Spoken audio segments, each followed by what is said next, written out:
Chapter 1. The Star Colony. Congratulations on becoming the administrator of the Star Colony. You will embark in a one-man spacecraft to an unknown planet to establish a colony, survive, gather various resources, and upgrade your base. You may encounter others like you can form alliances or engage in brutal plundering. In the colony, there are no laws. Your word is the highest authority. Through your base, you can engage in trade with the Galactic Empire to procure necessary supplies and sell your resources. You can acquire anything you can imagine. As your base level increases, more functions will be unlocked, and you will receive upgrade rewards. Planet allocation countdown. 3, 2, 1. A silvery flash streaked through the atmosphere, racing toward an unfamiliar planet. Boom! With a thunderous sound, dust erupted. After a moment, the haze gradually cleared, revealing the object that had fallen from the clouds. A spherical spacecraft, roughly the size of a small car, its metallic surface still emitting wisps of white vapor like freshly steamed buns. Cough, cough! Ugh, the spacecraft was filled with coughing, soon followed by retching sounds. The impact of landing was so jarring that Jiang Ye nearly lost his lunch.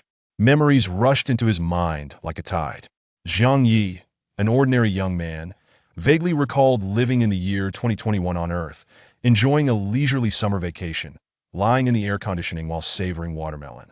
But then one day while playing a game, he fainted. When he woke up, he found himself in a hospital room. Opening his eyes, he saw a kindly old doctor who turned out to be the hospital administrator. With a sorrowful expression, the doctor said, "Young man, you've finally awakened. I have some unfortunate news. Your condition is quite serious." Jiang Ye was startled.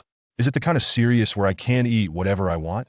The doctor shook his head, sighing. "It's more serious than that." Jiang Ye's heart sank. He had never heard of anything worse. Was he about to die in mere seconds? The doctor explained his medical condition, using terms that Jiang Ye barely understood. But the treatment options he outlined were clear and chilling. There are two paths before you, and you must choose wisely. The first is to lie in this hospital bed for several months, then proceed to your funeral. The doctor said earnestly, "Absolutely not. I choose the second option. What is it?" Jiang Ye asked, making up his mind. "The Frozen Man Project." The doctor replied, "We just completed a new technology to temporarily freeze individuals. You won't age or decay when your illness is treatable in the future. We'll defrost you for treatment, allowing you to live in that future world." "When will I be thawed?" Jiang Ye questioned. "Are there any side effects?" "Well, no one really knows. You might be thawed next year, in 100 years, or perhaps never at all. Side effects could occur, including potential memory loss." The doctor explained. "So, which path will it be?" Jiang Ye did not hesitate. He chose the second option. He was ushered into a massive, expensive-looking machine, sedated, and lost consciousness as everything turned black and cold. When he awoke, it was countless years later. Human technology had advanced tremendously, and he had joined a consortium called the Galactic Empire. The Milky Way was not lonely after all. Besides humans, there were tens of thousands of civilizations, meaning tens of thousands of alien races, cooperating to develop the universe, with occasional wars. Colonies in the galaxy became the primary form of development, sending humans to unknown planets to exploit resources and expand living space. After awakening healed but alone, with no money and unwilling to beg in this strange world, Jiang Ye signed up for the colonization initiative. He became a colony administrator and traveled here in a small spacecraft. Countless others from the pre-freeze era had done the same, many opting for the role of colony administrator. During the journey, he ruminated on his past. However, much of it was shrouded in darkness, with only fragments before the freezing remaining intact. He even forgot what those he knew looked like. A nagging feeling told him he had forgotten something important, yet he could not recall it. All he could do was forge ahead, step by step. A new life, a fresh beginning. At last he had landed, curled up in the cramped cabin of his craft, wearing a bulky spacesuit. Inside was a jumble of wires, buttons, and screens. Resembling a heap of electronic waste, it was rather shabby. What a piece of junk! Where's the parachute? After stifling his gag reflex, Jiang Ye cursed angrily, feeling as though he had narrowly escaped disaster. No one answered him. He was alone in the spacecraft. Once he regained his composure, the largest display screen flickered to life, glowing blue, alongside a dispassionate mechanical voice. "Respected Colony Administrator Jiang Ye, congratulations on successfully landing. Your current location, Orion, M78 Nebula, 6th stellar system, 6th planet. Jiang Ye was taken aback. M78 Nebula, isn't that the home of Ultraman? Soon more information appeared. Planet gravity, 0.99 G. Planet atmosphere, breathable. Temperature variation, unknown, currently 25 C. Number of colony administrators on this planet, 100,000. Summary. You are incredibly lucky. This planet has an environment quite similar to Earth, allowing you to thrive without the cumbersome spacesuit. Feel free to run around naked. You are incredibly unlucky. This planet is vast, and thus the number of colony administrators allocated here is numerous, a total of 100,000. Be cautious of your fellow 99,999. Note, a dangerous presence has been detected on this planet. Specifics remain unidentified. Proceed with caution. The display then returned to the command panel. Currently, only 2 function keys were available. The first was base upgrade. The second was chat channel. There was also a large blank area, likely for future unlocking functions. Jiang Ye felt a jolt of excitement and clicked on chat channel. The chat channel was shared among all colony administrators on this planet, with an online count of 100,000. Instantly, a flood of messages appeared, racing by at breakneck speed. Help! My spacecraft fell into the ocean. It's sinking into the deep. I can't see the sunlight anymore. How do I get back to land? Oh my gosh! I fell into a volcano. This lava? It's burning my backside. I'll see you all in the next life. Is anyone there? Come find me. I'm under a cloud. I've landed in some strange place. So much sand. Am I in a desert? Boo-hoo, I fell into the ocean too. Water's leaking in through the door. I'm gonna die. Sob, sob, sob. Jiang Ye hurriedly leaned out the window to look. Fortunately, he wasn't in the ocean or a volcano, but had landed on a desolate hill, surrounded by black and yellow soil. In the distance, several mountains loomed, shrouded in mist, appearing as if they were from an ancient landscape painting. The surroundings seemed peaceful, at least momentarily safe. Turning back, he continued to peruse the chat channel. From the messages of others on this planet, it was clear that everyone had landed randomly. Many poor souls had fallen into the ocean, with drowning seemingly inevitable. Others had plummeted into volcanoes. It seemed that the Grim Reaper was actively collecting souls, with some landing in deserts or other harsh terrains, where survival would be a gamble. Compared to these unfortunate souls, Jiang Ye considered himself rather lucky. After a short while, the online count on the chat page dropped from 100,000 to 99,000. On this desolate planet, a full 1,000 had met their demise at the very start. In less than 5 minutes, Jiang Ye clicked on base upgrade. A series of prompts appeared. The base refers to your spacecraft. The spacecraft's engine is one-time use. It cannot take off after landing. Current base level, level 0. To upgrade to level 1, you must survive for 24 hours and complete the new user lottery by this time tomorrow. Jiang Ye nodded slightly, grasping the situation. He had just landed today. It was not truly the beginning yet. The first day would serve as a trial period, to familiarize himself with the environment and adapt. Extending his hand, Jiang Ye forcefully pushed open the hatch. A refreshing breeze instantly rushed into the cabin. He struggled to climb out, stumbling to the ground. After shedding the cumbersome spacesuit, which felt heavier than a bear fur coat, he reveled in the sensation of lightness. Ah, that's refreshing. Breathing in the fresh air and jumping around a bit, he felt invigorated. Now, he wore only a pair of shorts, feeling cool as can be. Strictly speaking, aside from the base, these shorts were all he possessed. In the reflective visor of the spacesuit, Jiang Ye glimpsed himself, young, fair-skinned, with determined features. The only downside was his lack of muscle. He didn't appear very strong. Turning around, he surveyed the landscape around the base. It was indeed desolate. There wasn't a trace of green vegetation, not even a hint of animal life. As far as the eye could see, there was nothing but black and yellow soil and piles of gravel. A barren land devoid of life. Jiang Ye felt a wave of despair in such a pitifully impoverished place. He could not even chop wood. How would he develop a colony? How would he cultivate the land? Would he have to use his head to break through the soil? The spacecraft had landed in the afternoon, and feeling dejected, Jiang Ye wandered around for 2 laps, finding nothing of value. As dusk began to fall, he noted the encroaching darkness. Many wild beasts often emerged at night. Though he hadn't seen any creatures by day, it didn't mean they wouldn't appear after dark. Moreover, the base had mentioned earlier that there was a dangerous presence on this planet. He remembered this all too well. It was wiser to hunker down for the first night.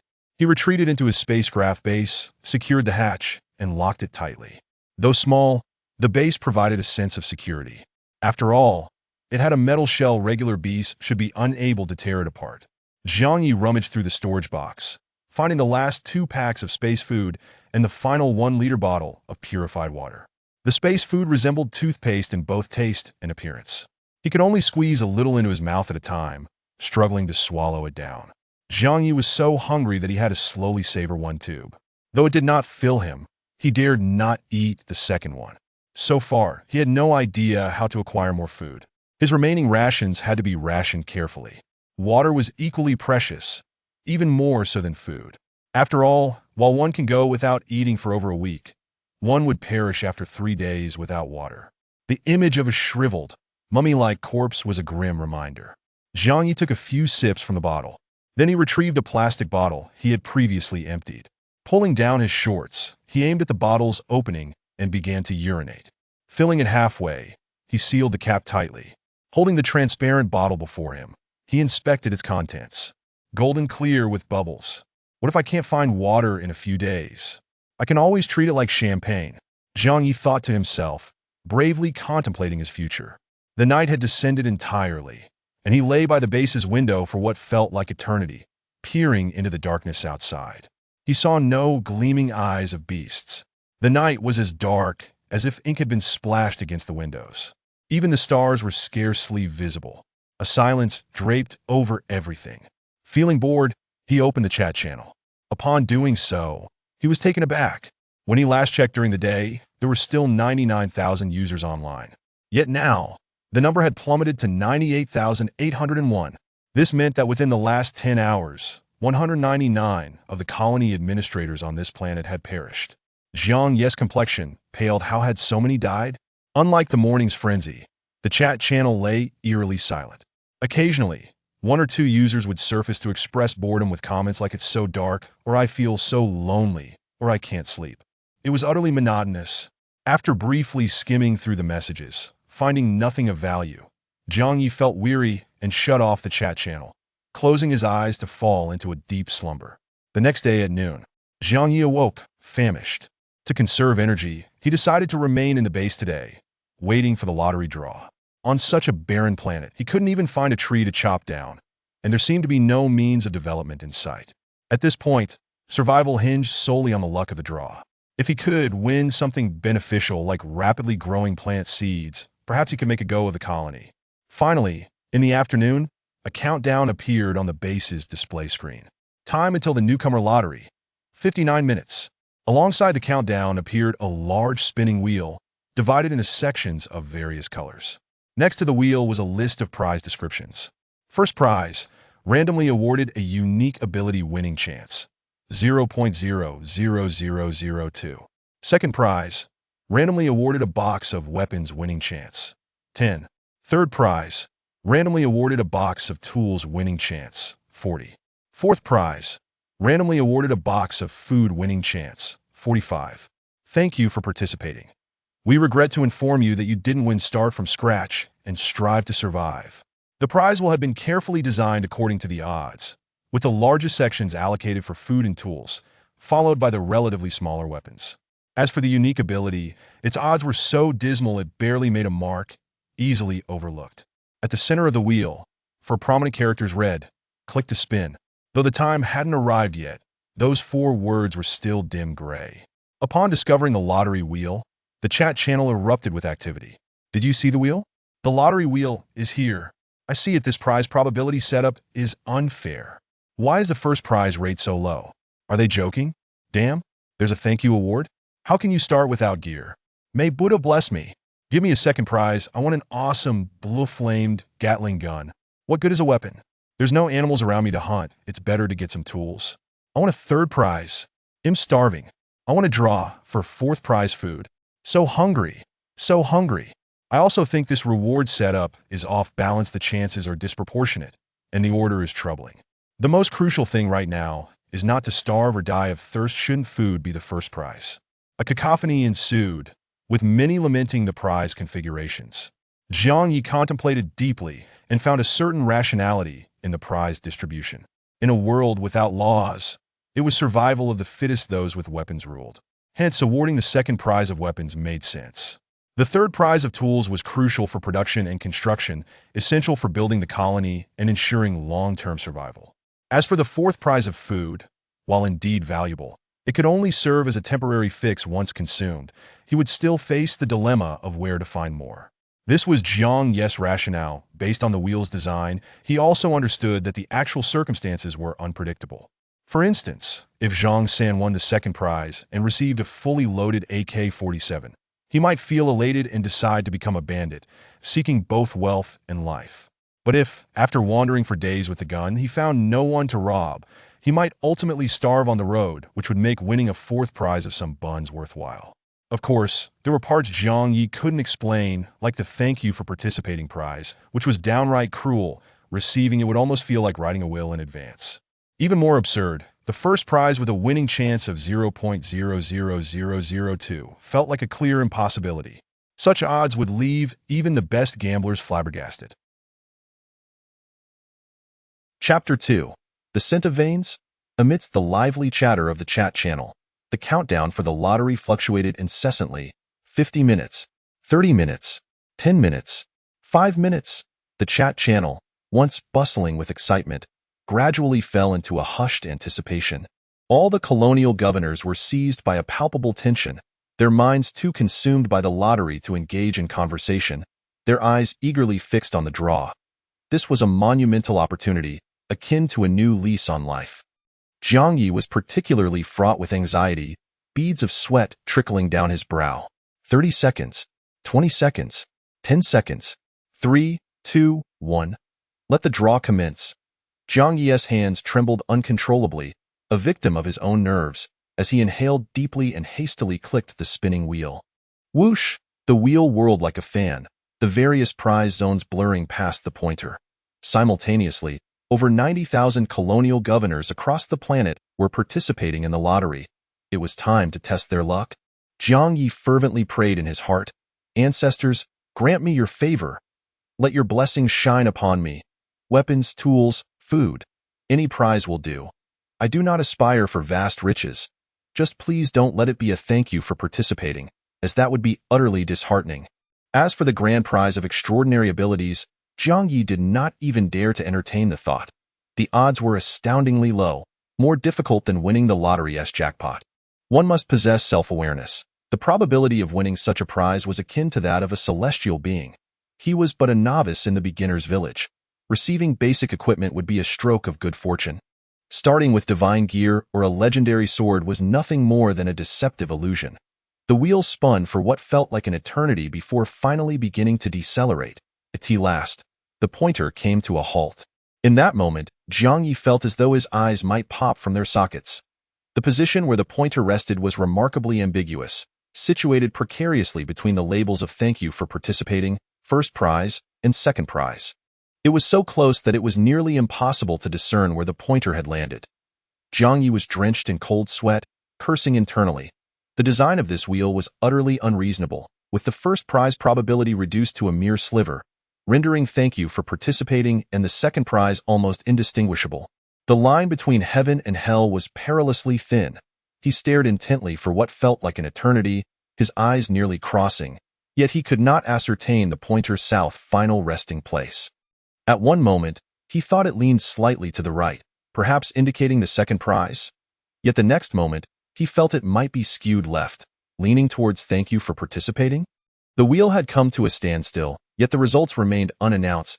A line of text flickered. Frowny-faced lottery results will be revealed once all colonial governors on this planet have completed their draws. Please be patient. Jiang Ye understood. He would have to wait until everyone had finished, akin to an examination where the final paper must be graded before results could be disclosed. This lottery was surprisingly formal. Opening the chat channel, messages poured in like a flurry of snow. What kind of ridiculous lottery is this, requiring everyone to finish before results are announced? Which fool hasn't he drawn yet? Can't they be quick? Thousands are waiting. Exactly. I landed in the food zone and am just waiting for my rations. I'm about to starve. Ha ha ha. My luck has exploded. I got the second prize. I wonder what weapon I'll receive. Hopefully something like a machine gun. With a gun, I shall become your protector. I got a weapon too. Hee hee hee. Any female governors in need of protection? I am enviously crying. I ended up with thank you for participating. How could this happen? Curse you. Spinning wheel. Wah, I only got food. How am I supposed to establish a colony without tools? I should be able to trade, right? I want to exchange my food for tools. Everyone must be hungry, right? Surely some will be willing to trade. A cacophony of voices filled the air, a blend of joy and despair. Jiang Ye was the most tormented. Others had a clear idea of their prizes, while he remained in suspense, uncertain of his fate. Suddenly, someone shouted in the chat channel, "It's out. The results are in." Instantly, everyone abandoned the chat channel, rushing to check their rewards. Jiang Ye felt a jolt of excitement and swiftly navigated to the lottery interface. An utterly unexpected result emerged before his eyes. The moment he discerned it, a cry of exhilaration escaped him. He leapt to his feet in excitement, forgetting that he was still confined within the narrow confines of the spaceship cabin. He banged his head against the overhead compartment, stars dancing before his eyes as he tumbled back into his seat. Clutching his head, Jiang Ye remained in a daze, a foolish grin plastered across his face, his gaze fixated on the screen. Congratulations! You have won the grand prize with a winning probability of merely 0.00002. Among the 98,801 participants on this planet, only one has claimed the top award. Jiang Ye's heart erupted with exuberance. My luck has skyrocketed, such a minuscule chance, and yet I truly emerged victorious. Whales of the game wept, while probability experts fell into silence. After a lengthy pause, Jiang Ye took a deep breath to calm his surging emotions. Though he had won the grand prize, the specifics of the reward remained uncertain. The prompt on the screen continued to fluctuate, frowny face randomly assigning special abilities. Assignment complete. Your special ability is vein sensing. Vein sensing allows you to detect the unique aromas of various minerals within a certain range. Jiang Ye could hardly contain himself, nearly succumbing to excitement. Vein sensing. This is akin to having a cheat code. The most arduous step in mining is locating the ore in the depths of the earth and across vast landscapes. The question of where to unearth minerals remains a mystery. Even the brightest geology graduates, equipped with advanced technology, cannot guarantee the accurate exploration of veins. Fortune plays a significant role. The distribution of mineral deposits is as enigmatic as ancient tombs. However, with vein sensing, it is as if the game has activated a resource cheat. Jiang Ye now possesses clarity regarding where minerals lie and where the land is barren. Suddenly, a voice prompt resonated from the display. Frowny face. Congratulations, host, for completing the upgrade task. The base will elevate from level 0 to level 1. Before upgrading, please complete the formal registration of your identity as the colonial governor. A registration interface materialized on the screen, exceedingly straightforward. Fingerprinting in the lower left corner and facial data input in the upper left corner. Finally, a nickname was required. A small line beneath the nickname field read frowny face. This nickname can be any name, serving as your ID in the chat channel. After a moment's contemplation, Jiang Ye resolved to remain true to himself, opting for his real name without alteration. He clicked confirm. After a brief wait, a cascade of notification messages flooded in. Frowny face. Congratulations, Colonial Governor Jiang Ye, for officially commencing extraterrestrial life. The base has ascended from level 0 to level 1. New feature. Intercolonial trade. You may add other colonial governors from this planet as friends through the chat channel for item trading. Prices are negotiable. Place items in the box beneath your seat for remote transmission. The conditions for upgrading the base from level 1 to level 2 are: survive for 3 days from this moment. Jiang Ye exhaled a profound sigh of relief. The ability for colonial governors on the same planet to engage in trade alleviated concerns regarding sustenance. Many had drawn food items, and he needed only to barter with them for provisions. What could he offer in exchange? Naturally, minerals. With a special ability at his disposal, it was imperative to put it to use. Jiang Ye swiftly consumed the remaining tube of space food to replenish his energy, then flung open the hatch and leapt outside. The temperature stood at 26 C. Even clad only in shorts, he felt no chill. Jiang Ye squinted, inhaling deeply. He needed to detect the scent of minerals. However, after a prolonged effort, no distinctive aromas reached his nostrils. It appeared there were no minerals in the vicinity. After a brief hesitation, he set off towards a direction abundant with stones. As he walked, he meticulously sniffed the air. After traversing a full 500 meters, at last, a peculiar scent wafted into his nose. Chapter 3. Emerald? The aroma was distinctly unique, reminiscent of freshly printed, low-quality books, intermingled with a subtle hint of tea leaves. Jiang Ye, like a hound, twitched his nose and gravitated towards the source of the rich scent. The fragrance grew stronger, closer. At last, he identified a sizable boulder 100 meters away. The stone, comparable in size to a car tire, was a deep, dark brown, its surface pitted and uneven, resembling a colossal date cake. Jiang Ye furrowed his brow, examining the stone multiple times yet failing to discern its mineral identity. Leaning in closer, he inhaled deeply. The peculiar odor seemed to emanate from within the stone itself. Genuine ore, concealed within, he needed to break it open for a closer inspection. Lacking tools, Jiang Ye picked up a fist-sized rock from nearby, shouted loudly, and struck the boulder with force. The stone proved astonishingly resilient. After a dozen blows, his hand was numbed, yet not a single chip had been dislodged. Damn it, it's really tough. Jiang Ye couldn't help but curse. If only he had a pickaxe, he would have surely cracked it open in an instant. Alas, he did not. After a moment of contemplation, a sudden idea struck him. He bent down, drawing his breath deep. With all his might, Jiang Ye hoisted the heavy boulder. Then, he trudged towards a nearby cliff. The cliff was not particularly high, merely several stories tall. Steadying himself at the edge, he released the stone, which plummeted straight down. Crack! A sharp sound echoed as the boulder shattered upon impact, breaking into 4 pieces. Jiang Ye felt a surge of joy as he rushed down the gentle slope to the base of the cliff, navigating through the debris until he found the fractured ore.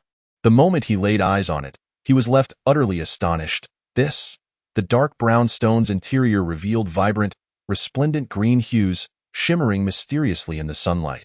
If he was not mistaken, these greens were, in fact, top-quality emeralds. Emeralds are a variety of beryl, often mistaken for jade. A misconception that, while not crucial, was noteworthy. Yet what truly mattered was their exorbitant value. High-grade emeralds could easily eclipse gold in market price. When faced with emeralds, jade and agate could only bow in reverence. Moreover, the emerald revealed that the stone's fracture was already the size of an egg. There could be even more within. Such a rare abundance. What a stroke of luck! Jiang Ye exclaimed, panting heavily as he shouldered the 4 pieces of emerald-laden ore back to base. He then returned to the area where he had discovered the stone, pondering the possibility of a vein of emerald nearby.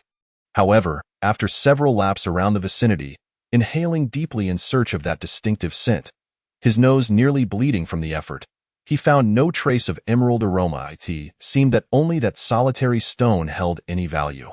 As dusk descended, Jiang Ye pondered briefly before drawing a large circle in the dirt, marking the center with an X, then promptly sprinted back to base. He secured the hatch and locked it. After sipping some water, hunger struck fiercely. Since landing on this planet, he had yet to enjoy a proper meal. With treasures in hand, it was time to sell them for sustenance. Opening the chat channel, messages flooded in, a cacophony of trade offers. Levi, offering a revolver with 20 bullets, large caliber, a must-have for any father. Please contact me if you have food or water. I am starving. You love me. I love you. Anyone fancy some bubble tea? 500 milliliters of bubble tea. Super sweet. A real deal. I want a shovel in exchange. Who else willing to trade? Giang Pengyuyan, offering 10 spicy crayfish. Please bring your price. Toilet paper teacher. I'm looking for a complete set of farming tools. I have a katana to trade. Any takers? Chiu Huaming Ming. I drew a shotgun, but I don't know how to use it. I'm so hungry. Any handsome guys or pretty ladies willing to trade food? Jiang Ye stared at the diverse array of messages, momentarily taken aback. The items available for trade were astonishingly varied, everything imaginable. Clearly, these were rewards others had drawn, indicating a vast array of prize types. After a brief contemplation, Jiang Ye sent a message, offering 4 pieces of emerald ore, abundant in content and high quality. Grand opening sale, a bargain for the taking, seeking food and water. The message immediately garnered attention. After all, others were offering tools, food, and weapons. Selling, or was a first, long-legged Zhao Mingming. Wow. Emerald. I'd love a small piece for a necklace, but alas, I have no food to trade. Seeking big shot to fly. Wow. You struck emerald on the very first day? You're impressive. But I can't afford it. Can we be friends? Chow County citizen. Impressive. Someone pour Jiang Ye a cappuccino. I bet he drew mining tools as a reward. Several passers-by, though not trading, nonetheless lauded Jiang Ye. Seeking big shot to fly, sent Jiang Ye a friend request, which he accepted without much thought. Adding a friend wouldn't cost him anything. Who knew when it might come in handy? Hello, big shot. Goodbye, big shot. Came the polite greeting from the other side. Jiang Ye responded with a nonchalant smile. He then opened a private chat with long-legged Zhao Mingming, typing, "Beauty, my emeralds are enormous. They'd be more than sufficient for a necklace, even a bracelet. What do you have? We can negotiate a specific price." This Zhao Mingming exhibited a keen interest in emeralds, making her a potential customer. Jiang Ye aimed to capitalize on her curiosity. However, after sending the message, he waited for quite some time without a response from her. Frowning slightly, he wondered what could be amiss. Did she sense his intent to profit? That shouldn't be the case. Exiting the chat, he sought his next target. Clicking on Chow County citizen, he messaged, "Friend, would you like to acquire some premium emeralds?" Chow County citizen replied instantly, "I only have cappuccinos here. Would you trade one for a cup?" Jiang Ye was taken aback. They really had cappuccinos that could work, refreshing and caloric. He de-swapped for a cup first. However, he needed to inflate the price. After a moment of thought, Jiang Ye smirked and quickly typed, "This is emerald, one of the 4 precious gemstones. Many people go their whole lives without wearing one. Do you think this is merely a stone? No. This is luxury, prestige, power, and a symbol of status. Imagine if you were to encounter another beautiful colony governor, and you had a gemstone to propose with, she would be yours. But if you don't, you can only watch her walk away with someone else. To be honest, I nearly lost a toe trying to extract this stone. It was a near-fatal endeavor. And you think a single cappuccino is a fair trade? Don't you feel guilty? Seeing we have fate, I want to be unreasonable. A flat rate, 20 cups of cappuccino, and I'll give you the largest piece of emerald at a giveaway price." Jiang Ye typed furiously, his fingers flying across the keyboard. The words flowed like a blade, striking hard. He had effectively raised the price 20-fold. Chow County citizen seemed momentarily dazed by the barrage of salesmanship, taking a while to compose a response. "Big shot, you make a compelling argument, but I only have 10 cups of cappuccino left. I can't afford 20. Jiang Ye couldn't suppress a sly grin. The young man had fallen into his trap. "No worries, I offer installment payments. You can pay for 10 cups now and settle the rest later." Jiang Ye proposed. "All right, thank you, big shot. Let us make the trade." Chow County citizen replied excitedly. Jiang Ye picked up one piece of emerald ore, placed it in the trading box under his seat, and closed the lid. A flash of light signaled the disappearance of the ore, replaced by 10 cups of cappuccino. The cups, similar to those used for bubble tea, were sealed and came with paper straws. Each cup was quite substantial, approximately 800 ml. Jiang Ye immediately opened one, draining it through the straw. His hunger lessened considerably. After finishing, he didn't discard the plastic cup, setting it aside for potential future use. With the first piece of emerald ore sold, 3 remained. Jiang Ye returned to the chat channel, eager to continue his sales pitch. However, to his surprise, much time had elapsed, and the chat channel was abuzz with discussions about emerald ore. The atmosphere had shifted entirely. Wang Xiaoxiu, heh, in other places, this stuff is worth a dime. Here on a barren planet, what use are gemstones? Wrapped tightly in a small blanket. Exactly, the priority now is survival. Gemstones are just for show, utterly useless. Big smarty, no way, right? Is there really a fool willing to buy a worthless stone? Expert, emerald ore? That's something found hundreds or thousands of meters underground. It's only the first day, and he's already mining it. If Jiang Ye can sell emeralds, I'll dare to sell blood diamonds tomorrow. 7 or 8 individuals relentlessly mocked Jiang Ye's attempt to sell emerald ore, their tones increasingly disrespectful. The most direct among them even referred to him as Jiang the Swindler.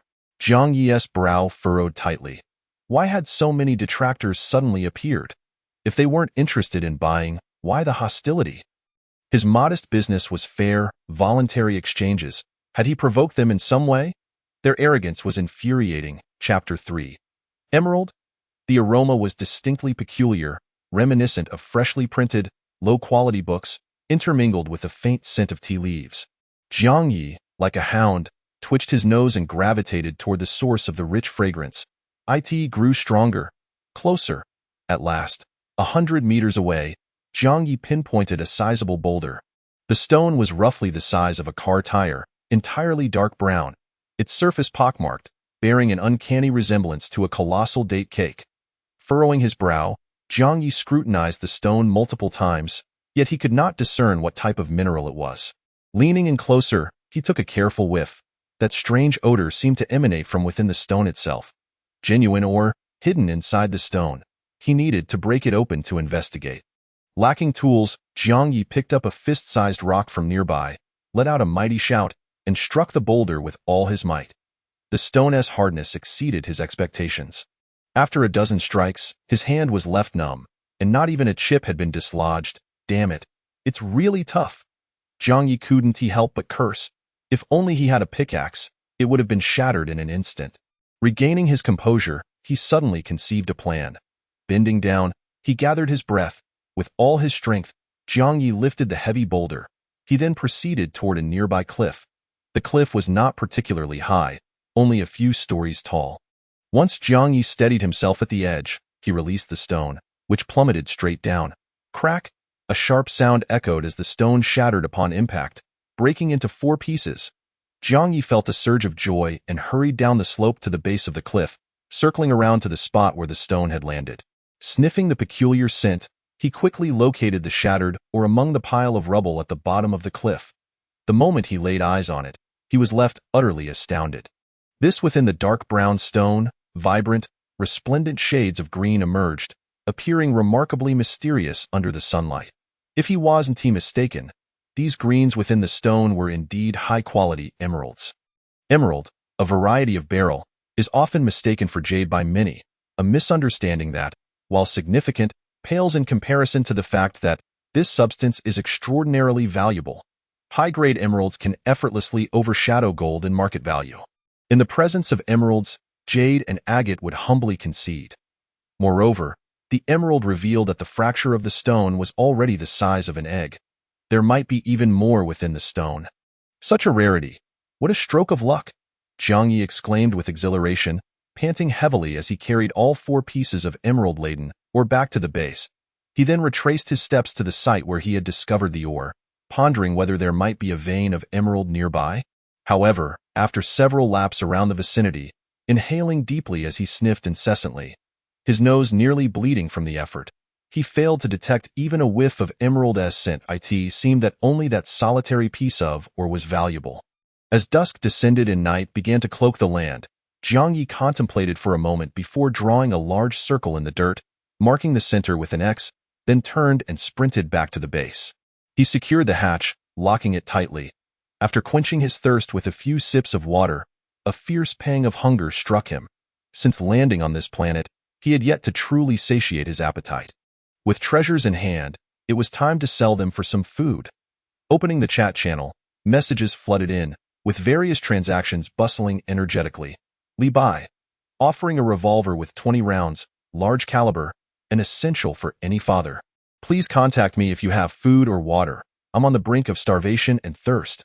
You love me, I love you. Anyone craving bubble tea? A 500 milliliters serving, super sugary, an excellent deal. I'd like to trade for a shovel. Who's interested? Giang Pengyuyan, offering 10 spicy crayfish. Please bring your price. Toilet paper teacher. I'm seeking a complete set of farming tools. I have a katana for trade. Anyone interested? Chiu Hua Ming Ming. I drew a shotgun, but I don't know how to use it. I'm really hungry. Any handsome guys or pretty ladies want to trade for food? Jiang Ye stared at the myriad messages, momentarily taken aback. The items available for trade were exceedingly diverse, encompassing everything imaginable. It was evident that these were all prizes drawn by others, indicating a rich variety of rewards. After a brief contemplation, Jiang Ye sent out a message, offering 4 pieces of emerald ore, substantial content, excellent quality, grand opening, selling at a loss to attract business, a guaranteed profit for you, seeking food and water. As soon as the message was dispatched, it garnered immediate attention. After all, others were selling tools, food, and weapons. Selling ore was an unprecedented occurrence. Long-legged Zhao Mingming. Impressive. Emerald. I'd love a small piece for a necklace, but alas, I have no food to trade. Seeking Big Brother to fly. Wow, you struck Emerald on the first day? You're incredible, but I can't afford it. Can we become friends? Citizen of Chaoxian. Awesome. Let us pour a cappuccino for Jiang Ye. I bet Jiang Ye's reward was mining tools. Several passers-by, though not trading, praised Jiang Ye profusely. Seeking Big Brother to fly indeed sent Jiang Ye a friend request, which he accepted without a second thought. Adding a friend wouldn't cost him anything. It might prove useful later. Hello, Big Brother. Goodbye, Big Brother. The other party messaged politely. Jiang Ye casually replied with a smiling emoji. Subsequently, he opened the private chat with long-legged Zhao Mingming and typed, "Beauty, my emeralds are enormous, more than sufficient for a necklace, even a bracelet would be feasible. What do you have? We can discuss specific prices." Zhao Mingming displayed a keen interest in emeralds, making her a potential customer. Jiang Ye aimed to negotiate a lucrative deal. However, after sending the message, he waited an eternity, but long-legged Zhao Mingming did not respond. Jiang Ye furrowed his brow, puzzled by the silence. Did she sense his intention to profit from her? That shouldn't be the case. Exiting the chat, he sought another target. Clicking on Citizen of Chaoxian's chat box, he sent a private message. "Friend, would you like a few pieces of top-quality emerald?" The Citizen of Chaoxian replied almost instantly. "I only have cappuccino here. Can I trade a cup for it?" Jiang Ye was taken aback. They truly had cappuccino that seemed reasonable, refreshing, and caloric. He could trade for a cup to quench his thirst. However, the price must be inflated. After a moment's thought, Jiang Ye smirked mischievously and quickly sent a message. "This is emerald, one of the 4 precious gemstones. Many people go their entire lives without owning a single piece. Do you think this is merely a stone? No. It represents luxury, prestige, and status. Imagine, when you encounter another beautiful colonial officer in the future, if you possess a gemstone to propose to her, she will be yours. But if you lack one, you can only watch her walk away with someone else. To be honest, I lost a toe while mining this stone, nearly costing me my life. And you think a single cup of cappuccino is a fair trade? Don't you feel guilty? Seeing that we have a connection, I want to be greedy. I'll give you the largest piece of emerald for a flat rate of 20 cups of cappuccino." Jiang Ye typed furiously, each keystroke a blade, delivering critical hits. He had upped the price 20-fold.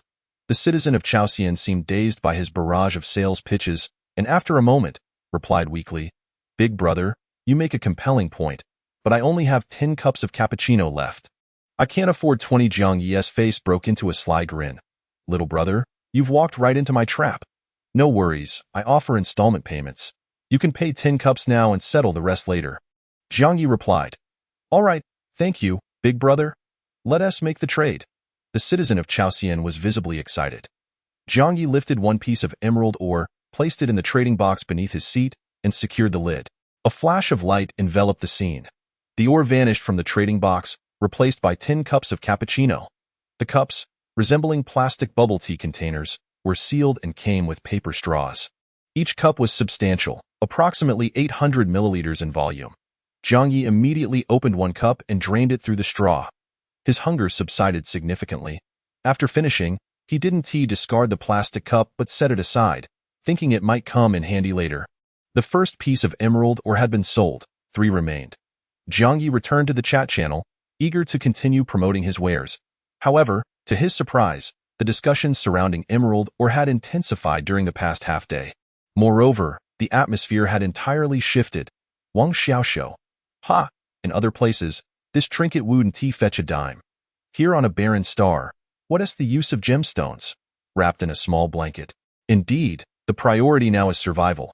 Gemstones are merely ornamental and utterly useless. Great sage. Surely, no fool would actually purchase a worthless stone? Expert. Emerald ore? Those are found deep underground, hundreds or even thousands of meters down. For Jiang Ye to unearth one on the very first day. If he manages to sell that emerald, I dare to sell a blood diamond the size of a human head tomorrow. 7 or 8 individuals repeatedly derided Jiang Ye's attempt to sell emerald ore, their tones increasingly caustic. The most direct among them even labeled him Jiang the Swindler. Jiang Ye's brow furrowed deeply. Why were so many detractors suddenly emerging? If they weren't interested in purchasing, why the need to belittle him? His small business was fair and transparent, based on voluntary transactions. Had he offended them in any way? Their arrogance was truly astounding. Chapter 4. The grand deception seen. If this group of individuals in the channel continues their incessant chatter, the remaining 3 emeralds are bound to languish unsold. This could potentially jeopardize future sales, with dire consequences. Although Jiang Ye reluctantly acknowledges that there is some merit to their claims, on such a desolate planet, the utility of gemstones is indeed quite limited. One could even assert that, for the time being, they serve little purpose at all. However, in the interest of sales, a counterattack is imperative. It is essential to strike a decisive blow against these individuals' arrogance. Jiang Ye possesses a unique talent. He is a master of persuasion. With a keyboard at his fingertips, he can charm even the most steadfast of skeptics. His prowess in online persuasion was honed during his middle school years. He played a large-scale game but was woefully unskilled, perpetually being defeated by bosses and even struggling against minor foes. Unable to amass wealth, he resorted to scavenging and convincing other novice players to purchase items, inflating the value of obscure trinkets into treasures of unparalleled worth, selling them for profit. While such behavior might be deemed as deceitful, Jiang Ye prefers to label it as commercial operation. Over time, he developed a knack for swiftly persuading others. After a moment of contemplation, Jiang Ye began typing furiously. A flurry of messages cascaded into the chat channel. How pitiful! How tragic! How absurd! What age are we in? Surely, no one genuinely believes that emeralds are merely for aesthetics. Instantly, a chorus of voices erupted in the channel. What else could they be for? Isn't that obvious? Besides being beautiful, what else do they offer? They are merely adornments. Coal can at least provide heat. Emerald or is simply exquisite. Jiang Ye smiled, having deftly steered the conversation. His fingers danced across the keyboard, typing quickly, foolishness. Firstly, what can emerald powder do? It can serve as a coagulant. Imagine you're out in the wild, scratched by a beast, blood gushing from a wound. If left unattended, excessive blood loss could cost you your life. Sprinkling salt only intensifies the pain, and still, it could be fatal that a handful of sand might temporarily stem the bleeding, but bacterial infection could still lead to your demise. However, applying a bit of emerald powder can swiftly halt the bleeding, allowing you to rest and feel as if nothing ever happened. Ultimately, this is a life-saving substance. You might think, as long as I am cautious, I won't get injured, rendering a coagulant unnecessary. Now that I have the chance to buy, I simply won't. Isn't that a significant saving? When Yama comes for you, he will chuckle and say, "You truly are a clever little rascal." After sending these messages, Jiang Ye paused to observe the chat channel. Initially bustling with activity, it fell eerily silent. Clearly, his words had rendered everyone speechless. Could emeralds truly serve as a coagulant? Could they save lives? Such assertions were astonishingly novel, leaving many in a state of bewilderment. The influx of information was overwhelming, and they struggled to process it all. Jiang Ye nodded in satisfaction, witnessing the effectiveness of his persuasion. The notion of emerald powder being a coagulant is a folk remedy, based on a rather straightforward principle. Any powder applied to a wound can expedite coagulation. Is it effective? Indeed, it can work, but typically, one wouldn't grind gemstones into powder for use as a bandage. Jiang Ye merely exaggerated slightly, suggesting that emerald powder could be a matter of life or death. With renewed vigor, he pressed on. Secondly, what else can emeralds do? They can calm the mind and soothe the spirit. Wearing one around your neck, cool against your skin, can pacify your restless heart. Moreover, they can serve as a form of currency. If you wish to acquire something, bartering can be troublesome if you don't possess the corresponding item. However, emeralds are gemstones, universally recognized. You can easily pledge them, and they are widely accepted. How convenient. Lastly, they can be converted into cash. Currently, our colonial base is of low status, limiting trade to the inhabitants of this single planet. Once our base achieves a higher status, we will undoubtedly be able to trade with the Galactic Empire, and then you will see how much they are worth. You could strike it rich. As for other uses, I shall refrain from elaborating. Those who understand will understand. Having concluded his points, Jiang Ye crossed his arms confidently, leaning back in his seat, his gaze fixed on the screen. The chat channel fell into silence before erupting into a frenzy. Wow, I've learned something new. This stuff is actually so useful. A coagulant? That's impressive. Who can predict when they might get injured, right? We currently lack medical supplies, so a substitute is quite welcome. Goodness, this makes so much sense. No wonder it's a gemstone. It's not just for looks. Hey, if I buy low now, I can sell high later. This is a long-term investment. Damn it, I must acquire an emerald, even if it means going hungry. Messages flooded in rapidly, as a multitude of individuals were swayed by Jiang Ye's words, expressing a fervent desire to purchase. Those who had previously questioned the value of emeralds stood in stunned silence. A few attempted to counter Jiang Ye's claims, but their messages were drowned out almost instantly by the deluge of others. The entire chat channel was filled with eager buyers. Within mere seconds, Jiang Ye's inbox swelled with thousands of private messages, all offering bids. Jiang, sell to me. I offer a pound of cured meat. Big shot, I have no food. Can I barter with a machete? I have 1 liter of water and 40 eggs. Please reserve a piece of emerald for me. Could you help grind it into coagulant powder? I could trade a double-barreled shotgun. Jiang Ye wore a sly grin as he swiftly scanned through the messages. He quickly identified one offering a pickaxe in exchange. Without delay, he completed the transaction, trading an emerald ore for a pickaxe. Inspecting it closely, he noted its excellent quality. The head was crafted from high-grade steel, gleaming brightly, and the handle was made of hard wood, capable of tackling quarrying tasks. Perfect for tomorrow's mining expedition. With 2 emerald ores remaining, Jiang Ye contemplated their size. Dividing them into 8 pieces seemed more appropriate. He raised the newly acquired pickaxe and struck the ore with vigor. The sharp head of the pickaxe struck true, sending sparks flying as the ore shattered into smaller fragments. Some of the pieces bore emeralds, while others were mere rock. Ultimately, Jiang Ye procured 5 emerald ores.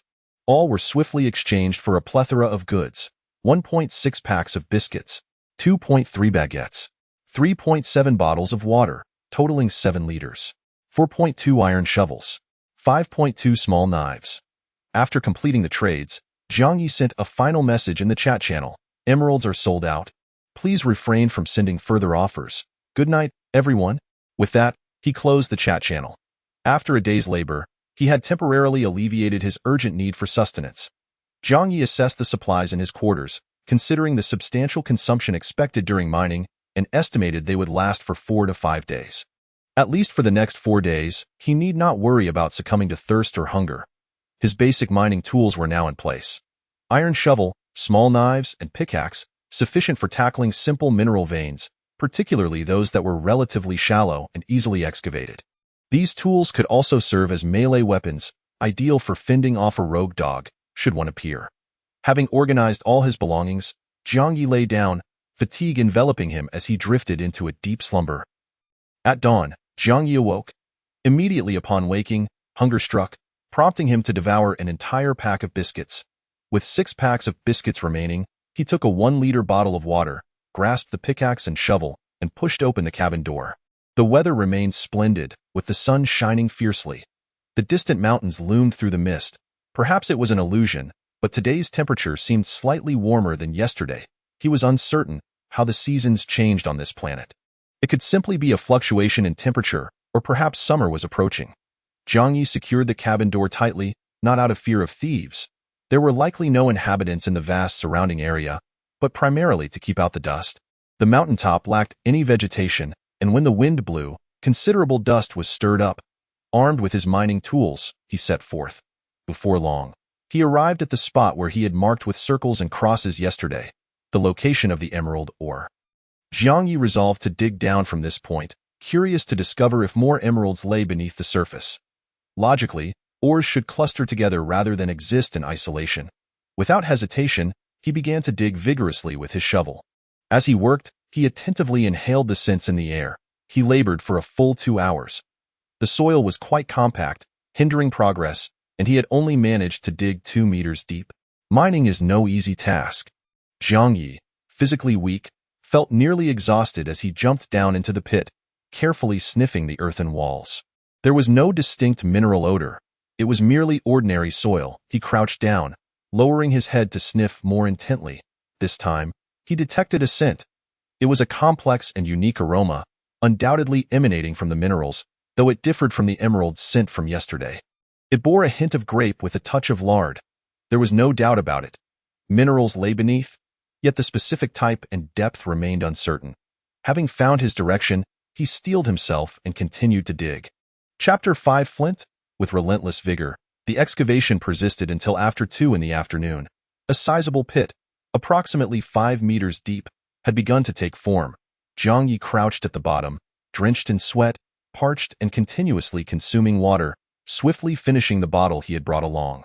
Sniffling, he noted that the peculiar odor had intensified, suggesting he was drawing near to the ore. Jiang Ye tirelessly wielded his shovel and pickaxe, digging into the earth and stone, plunging deeper. Suddenly, a crisp crack echoed, a spark erupted, only to vanish in an instant. Jiang Ye paid it no mind, continuing his excavation. Crack! Another sharp sound resonated, and more sparks flew, glimmering brightly.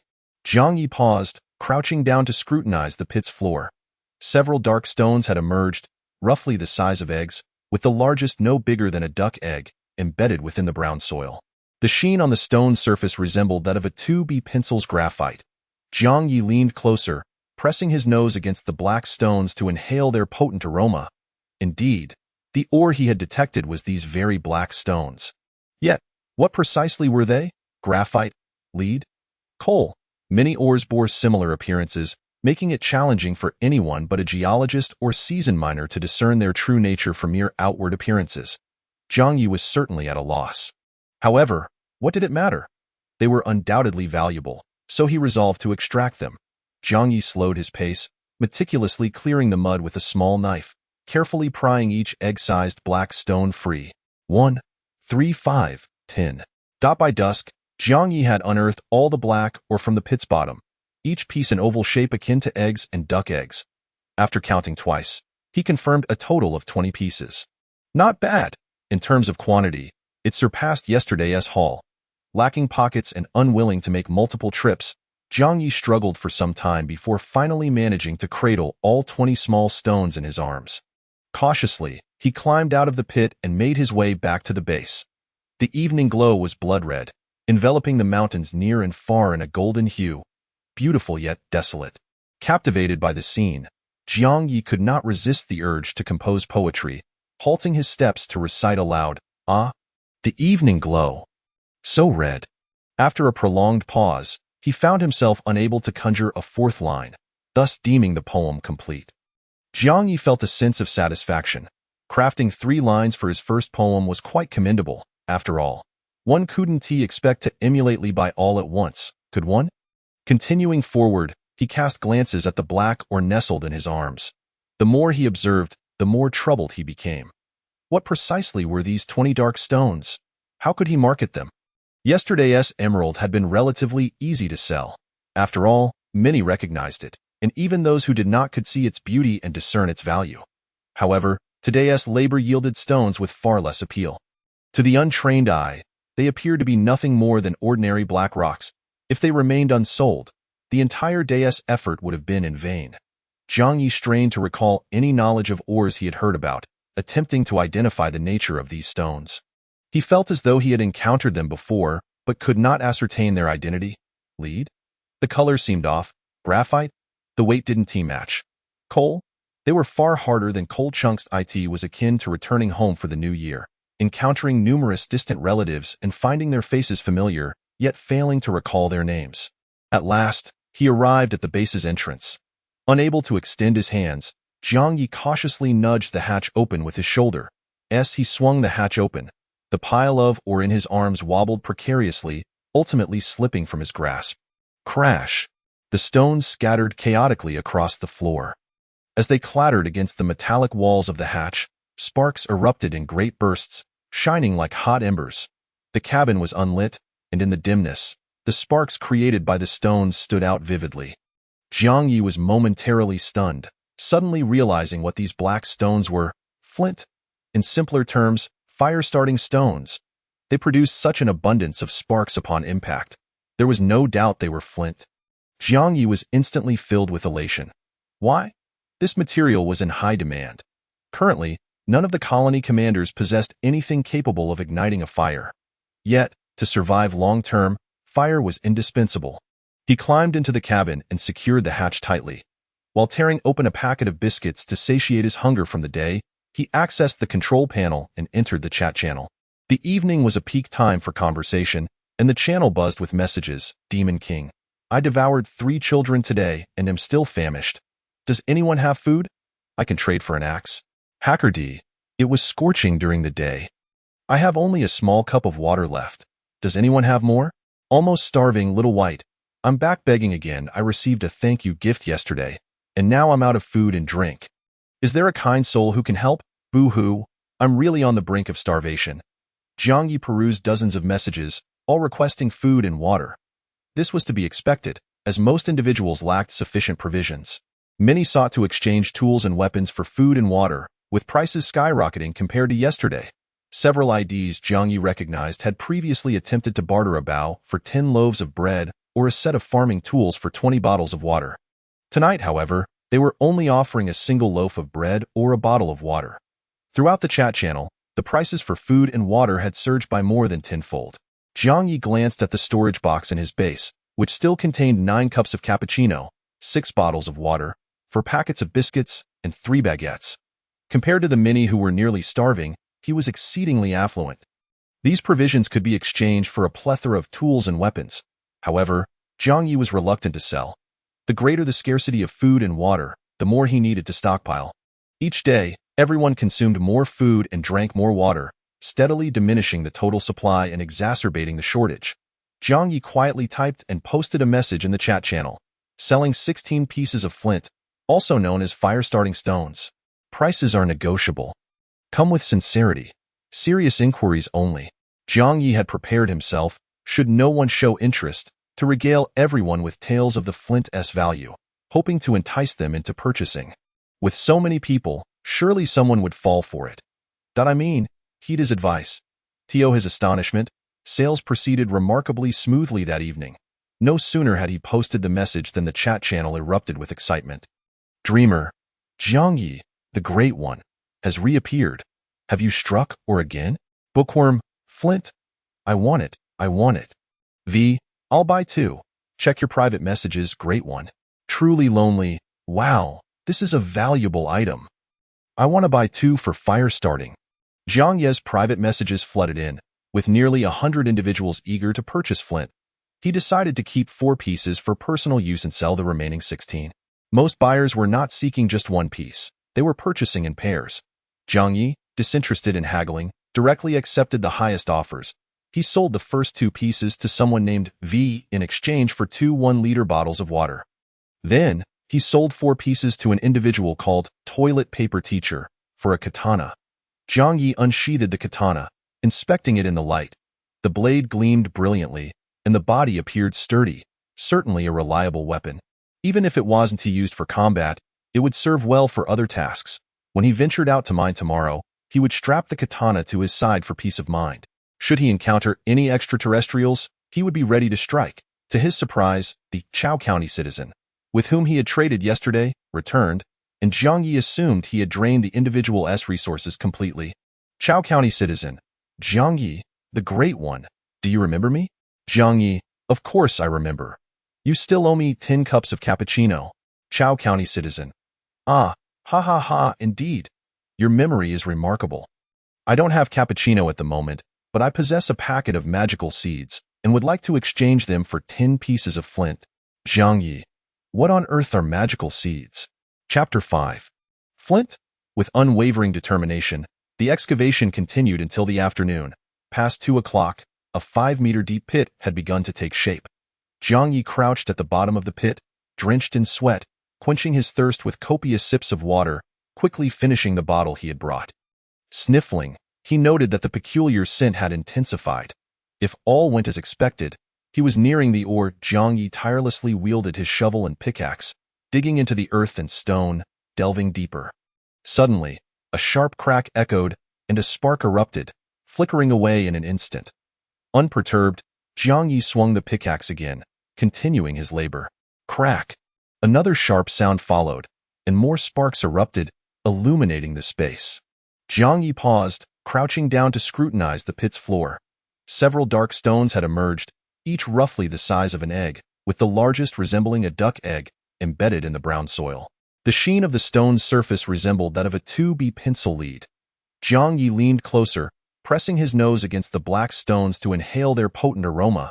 Indeed, the ore he had detected was none other than these black stones. However, what precisely were they?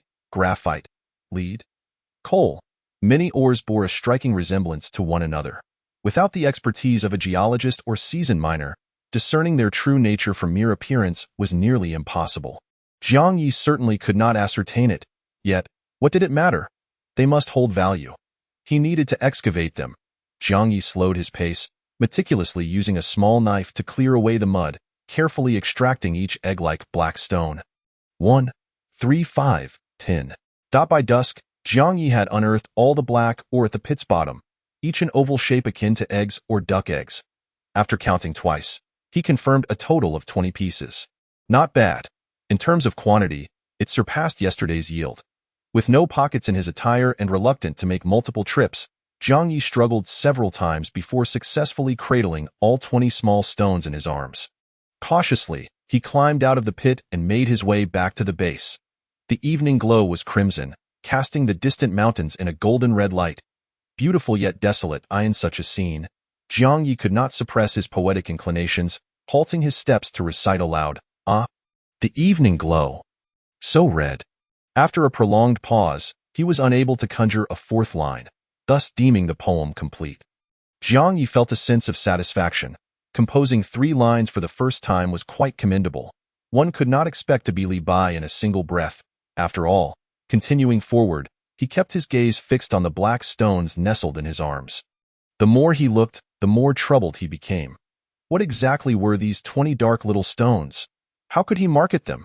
The emerald he had excavated yesterday was relatively easy to sell. Many recognized its value, and even those who did not could see its beauty and discern its worth. However, after spending an entire day unearthing these stones, their appearance was far from appealing. To the untrained eye, they merely resembled ordinary black rocks. If they failed to sell, his labor for the day would be in vain.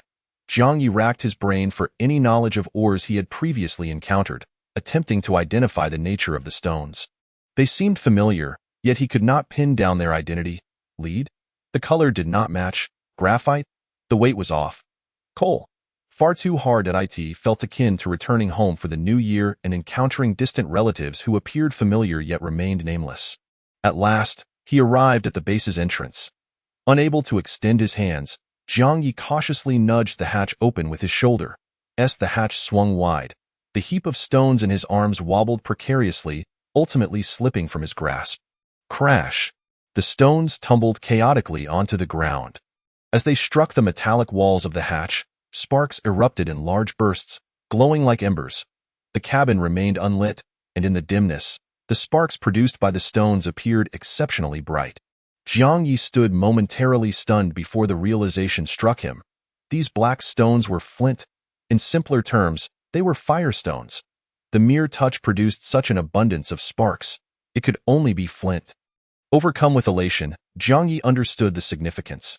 This material was essential. Currently, none of the colonial overseers possessed anything to ignite a fire. Yet, for prolonged survival, fire was indispensable. He stepped inside the cabin, securing the hatch tightly. As he tore open a packet of biscuits to satisfy his hunger from the day, he accessed the control panel and entered the chat channel. Evening marked a peak in conversations, and the channel buzzed with messages. Demon King, today I devoured 3 children and am still famished. Do you have any food? I can trade with my axe. Hacker D, it was scorching today. I have but a small cup of water left. Does anyone have more? Starving Little White, I'm back to beg. I drew a thank you yesterday, but now I have nothing to eat or drink. Is there a kind soul to save me? Woe is me, I'm truly on the verge of death. Jiang Ye perused dozens of messages, most requesting food and water. This was entirely expected, as the majority lacked sufficient provisions. Many sought to trade tools and weapons for sustenance, with prices soaring compared to yesterday. A few usernames Jiang Ye recognized had previously attempted to barter a bao for 10 loaves of bread or a set of farming tools for 20 bottles of water. Tonight, They were merely hoping to exchange for one loaf or one bottle. Overall, the prices for food and water had surged tenfold.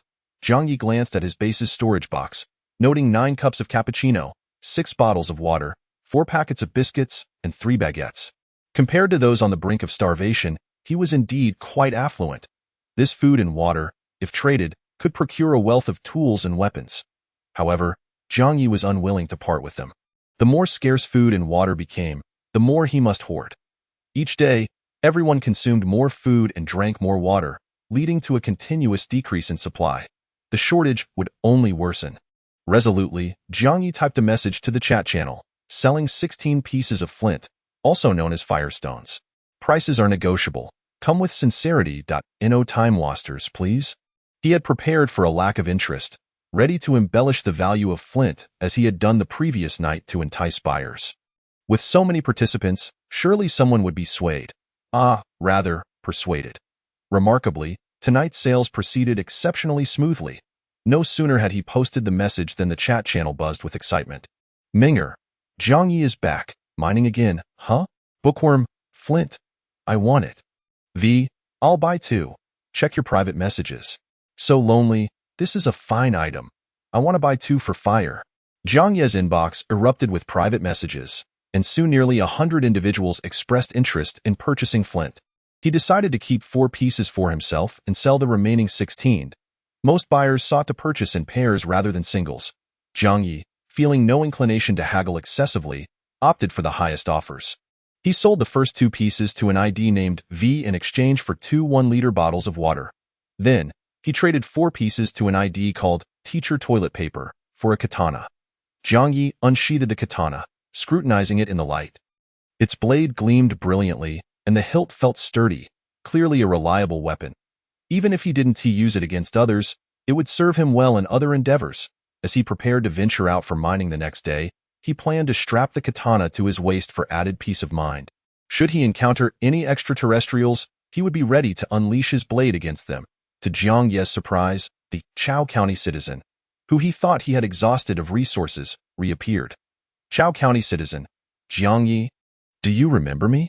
Jiang Ye, of course, you still owe me 10 cups of cappuccino.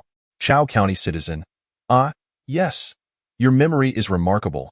I don't have cappuccino at the moment, but I possess a packet of magical seeds. Would you be willing to trade for 10 pieces of flint? Jiang Ye, what on earth are magical seeds?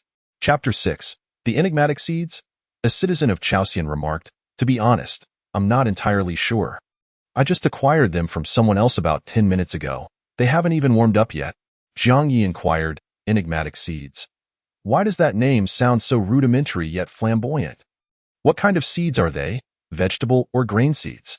The Chaosian citizen replied, I can't say for certain. It's merely a plastic box containing a handful of black seeds, perhaps around 30 in total. The instructions printed on the box are quite simplistic, stating that if you plant them in the soil and water them just a tad, they will grow rapidly. You can rest assured about their origin. This box of enigmatic seeds was also won through a lottery, along with some farming tools by a fellow. The quality must be impeccable. Intrigued by the message, Jiang Ye felt a surge of interest. Thus far, the sources of food remained elusive, but if these enigmatic seeds could yield fruits and grains, they might directly resolve the issue of famine. However, upon further reflection, Jiang Ye began to doubt the feasibility of such a solution. Jiang Ye remarked, you mentioned these seeds were a complementary gift with the farming tools. Surely, there are many individuals on our planet who have also won farming tools, implying that numerous people must possess these seeds, correct? Yet, why have I not seen anyone claim to have sown these seeds in the past couple of days? The Chaosian citizen responded, it's quite straightforward. No one has begun planting them yet. Regardless of whether one sows grain or vegetables, a significant amount of water is required, isn't it? However, as you can see, most people lack access to water. They are on the verge of dying from thirst. Where would they find water to irrigate the fields? Jiang Ye nodded in sudden understanding, acknowledging the truth of the statement. Through his observations over the past few days, he had discerned a critical phenomenon. Despite the many individuals who had landed on this planet in various locations, none had yet discovered a source of fresh water. There were no lakes, no rivers, and not even a trickle of a stream or spring had been encountered. The only water source available was the ocean, which was undrinkable and could lead to dehydration and death if consumed excessively. At present, the scarcity of water posed a life-or-death dilemma for everyone. Jiang Ye had even preserved a bottle of urine as a precaution. He was aware that many individuals had resorted to drinking their own urine out of desperation. Undoubtedly, it was not a palatable choice. If it were, bottled urine beverages would surely have been marketed by now. After a brief moment of hesitation, Jiang Ye resolved to examine the seeds further and texted, "All right, I shall take the enigmatic seeds. I'll give you the last few pieces of flint in exchange. May our collaboration be fruitful." The Chaosian citizen replied, "Understood, esteemed Jiang. May our partnership thrive." Both parties placed their items into the transaction chamber, and with a flash of light, the exchange was completed. Jiang Ye retrieved the jar of enigmatic seeds and scrutinized it carefully. The jar was small and made of transparent plastic. Inside, dozens of seeds nestled quietly, all black, matching the description provided by the Chaosian citizen. Each seed was roughly the size of a black bean, leading Jiang Ye to initially believe they were indeed black beans, contemplating the prospect of sprouting bean sprouts for sustenance. However, upon twisting open the jar and examining the black seeds closely, he realized something was amiss. They were not black beans. Rather, they were perfectly spherical, resembling steel balls, devoid of any characteristics typical of seeds. Jiang Ye gasped in shock. Had he been duped? He hastily consulted the instructions printed on the jar, and upon reading, he felt a wave of relief wash over him. Product name: Enigmatic Seeds 024. Product description: the flagship product of the galaxy's top 500 company, Laughing Limited, manufactured using safe genetic modification technology. Plant in loose topsoil and water sparingly to achieve rapid growth.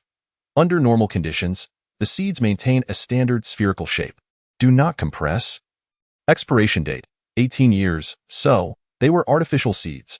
This explained their peculiar appearance. Two pieces of information in the instructions caught Jiang Ye's attention. One was sparingly water, which was crucial given his limited water supply. The other was rapid growth, a claim that left him perplexed. What exactly constituted rapid? Why was there no specific time frame provided? After all, some processes could be considered rapid in mere minutes, while others might take months. Jiang Ye mused that since they were seeds, they ought to take a few weeks to grow. Having purchased them, he resolved to plant a couple and see what transpired. Planting them outside the base would be impractical due to the scorching sun during the day, necessitating constant watering. Additionally, a heavy storm could easily wash them away, resulting in a total loss. Fortunately, he still had the empty cappuccino cup from earlier. It could serve as a makeshift flower pot. Jiang Ye pushed open the hatch and leaped outside, gathering a handful of loose soil to fill the cup. He then used his index finger to create 2 small holes in the soil, pressing 2 seeds into the earth. Finally, he watered them. With only 4 bottles of water remaining, he deemed it unnecessary to pour too much at once. Jiang Ye cautiously poured the equivalent of 2 bottle caps over the seeds, ensuring not to waste a single drop. Drink up. Grow quickly. Jiang Ye encouraged the seeds eagerly. After completing the task, he placed the makeshift pot in a corner and collapsed into a seat, ready to sleep. After a long day of mining, he was utterly exhausted, his muscles aching. He closed his eyes but found himself unable to drift off, resorting instead to counting sheep in his mind. Once on Earth, he had counted fluffy sheep. Now, in outer space, he envisioned alien sheep. 1 alien sheep, 2 alien sheep, 3 alien sheep. ZZZ. 8 alien sheep, 9 alien sheep, 10 alien sheep. ZZZZZ. 20 alien sheep, 21 alien sheep. ZZZZZZ. Jiang Ye could no longer contain himself. He bolted upright, eyes wide open, searching around frantically. What was emitting that faint buzzing sound? There had been no such noise in the base last night. What on earth was it? A short circuit? The cappuccino had gone flat? After searching for some time, his gaze suddenly landed on the flower pot in the corner. It was a sight he could hardly believe. The seeds had already sprouted. Not only had they sprouted, but they had also grown several centimeters tall. Jiang Ye's mouth fell agape in astonishment, and it took him a moment to collect himself before quickly cradling the pot in his hands for a closer inspection. As he brought it closer to his face, the young sprouts emitted a faint sound, zzzzz. Indeed, it was the sprouts making the noise, a delicate sound akin to roots absorbing water. Jiang Ye could scarcely believe his eyes.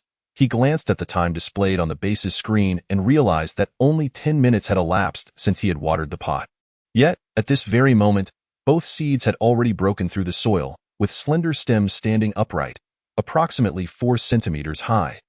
The stems bore several small, tender yellow leaves, appearing delicate and fragile. 10 minutes had yielded such extraordinary growth, truly miraculous. Jiang Ye reached down to touch the soil in the pot, finding it completely dry. He quickly opened a water bottle and poured another capful over the yellow sprouts. As soon as the water touched them, a magical scene unfolded. The buzzing sound from the sprouts intensified, and the stems grew at a visibly rapid pace. Even the leaves, which had previously been curled up, unfurled dramatically, expanding to the size of ears. Jiang Ye was mesmerized, and it wasn't until the sprouts finally ceased their growth that he snapped back to reality. Checking the time, he realized that only 10 minutes had passed, yet both sprouts had doubled in size. This growth rate was astonishing. Truly, these were enigmatic seeds. This was no longer a question of whether they were marvelous. It was nothing short of a miracle. Chapter 7. Black flower orange's restlessness enveloped Jiang Ye as he found himself unable to sleep. With a renewed vigor, he grasped a bottle cap and diligently watered the small seedlings. Amidst the soothing sounds of water, the two tiny plants grew at an astonishing pace. Although Jiang Ye had encountered numerous grains and vegetables in the past, these two seedlings were remarkably unique, their variety entirely indiscernible. Thus, he continued to water them, awaiting their growth to ascertain their nature, hoping they would yield something palatable. At last, the seedlings ceased their ascent, reaching a height equivalent to half an arm. Their foliage was lush and abundant, resembling miniature ornamental trees. Jiang Ye pondered whether the confines of the flower pot were stunting their growth. To his astonishment, he soon noticed that several branches of the seedlings had developed flower buds, signaling their impending bloom and fruiting. The excitement swelling within him was indescribable as he turned to count the buds. 10 in total. He marveled at the miracle of it all. Having planted them in a cappuccino cup and merely watered them, they were on the verge of flowering. Truly, these miraculous seeds thrived effortlessly. He continued to water them, and as the buds absorbed the moisture, they burst forth in bloom. In that moment, Jiang Ye was left bewildered. The flowers were neither white nor yellow, nor were they blue or red, but rather black? A pitch-black hue, so pure it appeared as if stained by ink. Throughout his life, he had seen flowers of every color imaginable, yet he had never encountered black flowers. They could not be deemed unattractive. Rather, they were grotesquely unappealing, reminiscent of charred paper flowers. Jiang Ye's mind struggled to comprehend the sight as the black flowers withered rapidly. Alarmed by the sight of the falling blossoms, he realized he might have neglected to perform artificial pollination. Could flowers that were not pollinated bear fruit? Fortunately, his concerns were unfounded, for on the branches bearing the black flowers, green orbs began to swell. After finishing the second bottle of water, victory was at hand. Without hesitation, Jiang Ye opened a third bottle to continue the irrigation. Glancing at the clock, he noted it was already 3 in the morning. In just 3 hours and 2 large bottles of water, both miraculous seeds had reached the fruiting stage. It was astonishingly swift. The green orbs continued to swell, gradually taking on an oval shape, ultimately resembling oranges. Not the small sugar oranges, but rather large, egg-sized oranges, plump and enticing, a stunning shade of orange-yellow. It was no exaggeration to say that such beautiful oranges, if placed on supermarket shelves, would undoubtedly be snatched up by eager shoppers. As the third bottle of water was drained, the clock struck 4, and precisely 10 ripe oranges tumbled down in succession from the branches. Jiang Ye carefully gathered the oranges and placed them on the floor beside him, feeling as though he were in a dream. He had expected the seeds to take several weeks to bear fruit, yet here he was, reaping the harvest in a mere 4 hours. No fertilizers, no pest control, no pollination, just mindless watering. Even a fool could cultivate them. Indeed, genetically modified technology was remarkable. The seed canister claimed it employed safe genetic modification methods, and Jiang Ye resolved to trust this assertion. After all, in the era of the Galactic Empire, technology had advanced significantly over the years, making such innovations quite reliable. Moreover, with food in short supply, he felt compelled to sample the fruits of his labor. He picked up an orange and carefully peeled it as he removed the skin. A twinge of anxiety coursed through him. The flowers were black. Would the orange segments be black as well? Fortunately, the segments were entirely normal, resembling the oranges he had eaten in his youth. The juice was remarkably abundant. As Jiang Ye accidentally punctured a segment, golden orange juice burst forth, splattering across his face and drawing tears from his eyes. The sheer volume of juice reminded him of those oranges sold on Douyin, which, when cut, released a deluge of juice. More than a mere faucet could produce. In his childhood, such advertisements had made him skeptical, wondering if he were to purchase a few boxes, would the entire village rise to combat the flood? Putting aside such musings, he dove into the tasting. He tossed a segment into his mouth and bit down. A torrent of juice erupted, flooding his mouth. Holy smokes! Jiang Ye exclaimed in despair. It was overwhelmingly sour. It felt as though he had bitten into a mouthful of sugar and hydrochloric acid. It was entirely unripe. Indeed, hastily ripened produce often lacked flavor. While the oranges appeared ripe, they were far from it. They needed at least a week to transition from sour to sweet. If such sour oranges were sold at the market, the young men would surely thrash the vendors after sampling them. Setting the orange aside, Jiang Ye contemplated watering the seedlings once more, curious if the little orange trees could bear fruit a second time. Regrettably, the orange trees withered swiftly, reduced to a pile of dead branches and leaves. It seemed they were a one-time yield, with each seed producing 5 large oranges.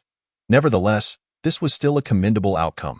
Jiang Ye counted the remaining seeds in the canister, 28 seeds left. Including the 2 planted during the night, he had a total of 30 seeds. This meant that if all were cultivated, he could potentially harvest 150 large oranges, a considerable prospect. The only downside was that the oranges were seedless. Otherwise, he could easily establish a vast orange grove. However, the most pressing issue remained: the lack of sufficient water to cultivate such a quantity of oranges. Exhausted, Jiang Ye slumped into his seat, closed his eyes, and succumbed to sleep.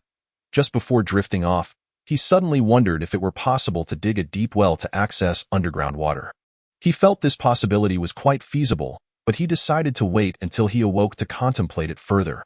After all, neglecting sleep could be perilous. Chapter 8. Alien Bear?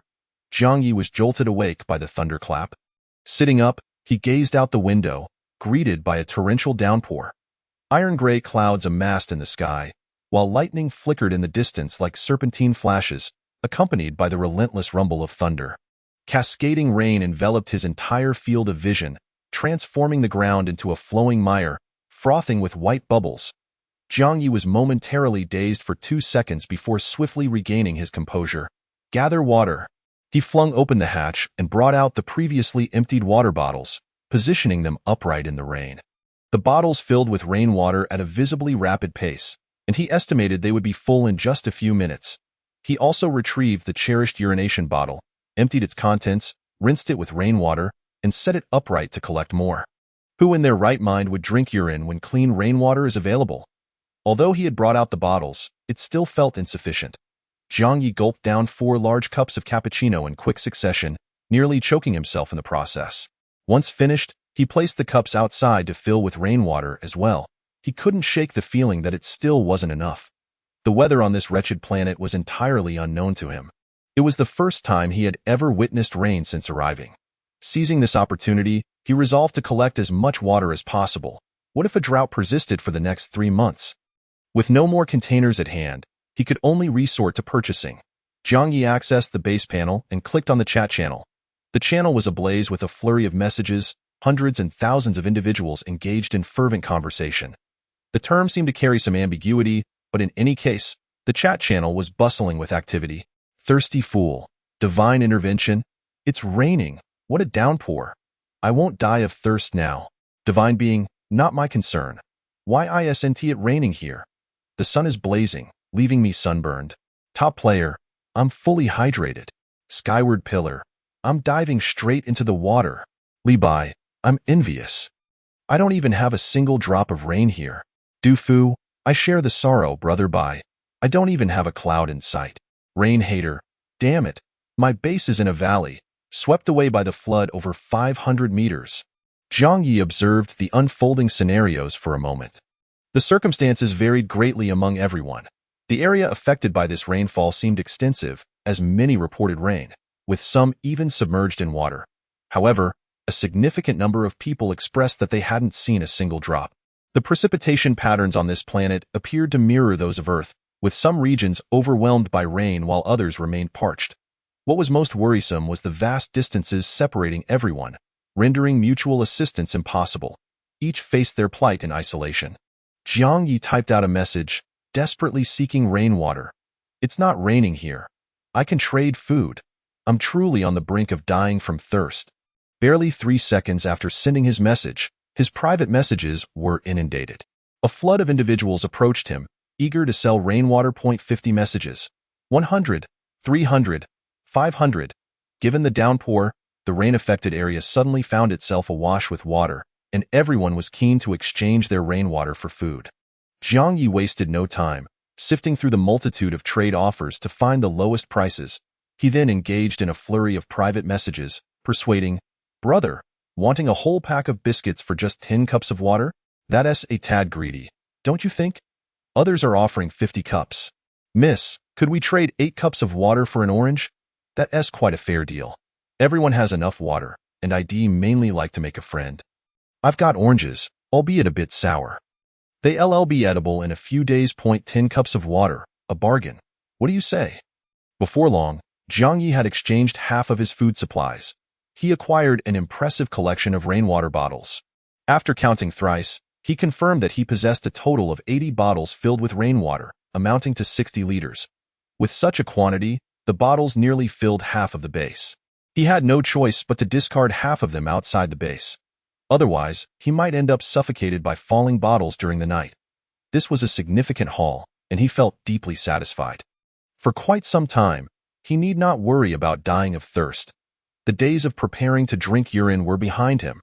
The rain began to lighten, transitioning from a deluge to a steady downpour. Jiang Ye did not take the opportunity to leisurely enjoy the rain. Instead, he opened the hatch, cradling the seed canisters, and dashed into the rain. He had to seize this moment to plant all the seeds. Low-lying areas were unsuitable for planting, as the excess water would wash the seeds away or suffocate them. Jiang Ye sprinted to a high slope, where water had not accumulated. Bending down, he used his fingers to dig small holes in the soil. Each hole he dug, he pressed a seed into the earth. Once he had completed the planting, he stood by, eagerly exclaiming, "Grow strong, my friends." The seeds sprouted, unfurling yellow shoots that grew at a remarkable pace. After watching the seeds for a moment, Jiang Ye suddenly had a thought. He turned and sprinted back to the base. Opening the chat channel, he reached out to Chao County citizen. "Jiang Ye, are you there, brother? Do you still have that seed?" Chao County citizen. "What brother? I'm a cute girl." Jiang Ye was taken aback.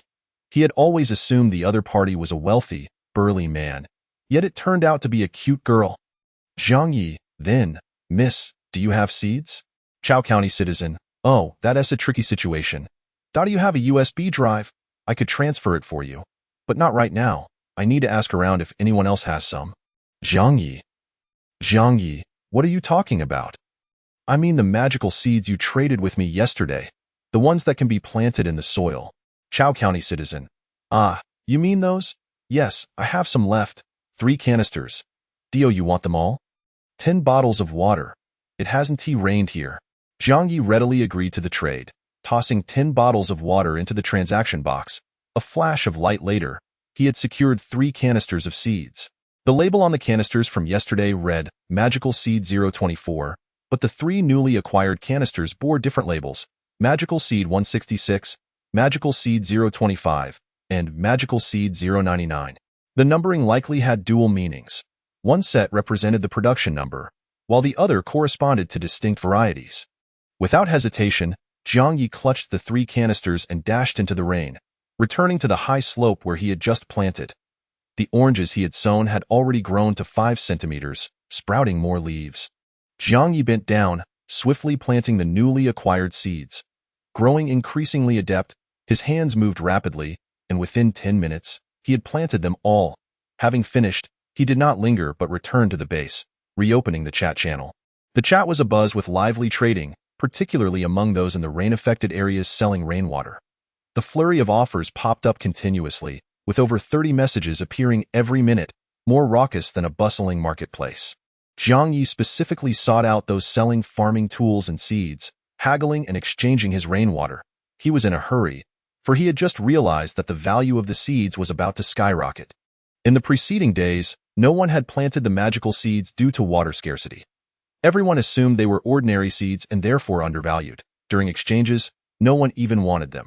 However, with the rain, surely some would consider planting the seeds to test their potential. Once planted, the secrets of the magical seeds would be unveiled. If a few loudmouths spread the word in the chat channel, everyone would be informed. At that point, the price of the seeds would skyrocket exponentially. Before that happened, Jiang Ye aimed to stockpile some seeds at a lower price. After over an hour of busy trading and chatting with dozens of people, he made significant progress. 40 bottles of water were exchanged, yielding 20 canisters of seeds. The seeds bore various numbers, but they all appeared identical, leaving him uncertain if they would yield different crops. Jiang Ye had lost track of how many times he had returned to the chat channel, just as he was about to continue searching for seed sellers. However, he suddenly sensed something amiss. The once bustling chat channel felt eerily silent, with no new messages appearing. It was as if everyone had collectively fallen asleep. Had the network gone down? Jiang Ye's gaze fixated on the last few messages in the chat channel, and he widened his eyes in realization. Everyone was terrified. Candy Fluff Lover, help! I encountered an alien bear. I ran back to the base and it's chasing me. It's pounding on my base door. Candy Fluff Lover, is there anyone who can save me? The door is already bent. The bear is about to come in. It wants to eat me. Candy Fluff Lover, ah, it hurts so much. It's eating my leg. I have no gun. Please, can someone give me a gun? Candy Fluff Lover, the bear pulled out my intestines and is gnawing on them. That I see a gun, but I can't lift it. I'll leave it for you. Candy Fluff Lover, I no longer feel pain. Thank you to whoever gave me a gun. Please stop sending guns. I'm going to die. The alien bear emerged from the ground.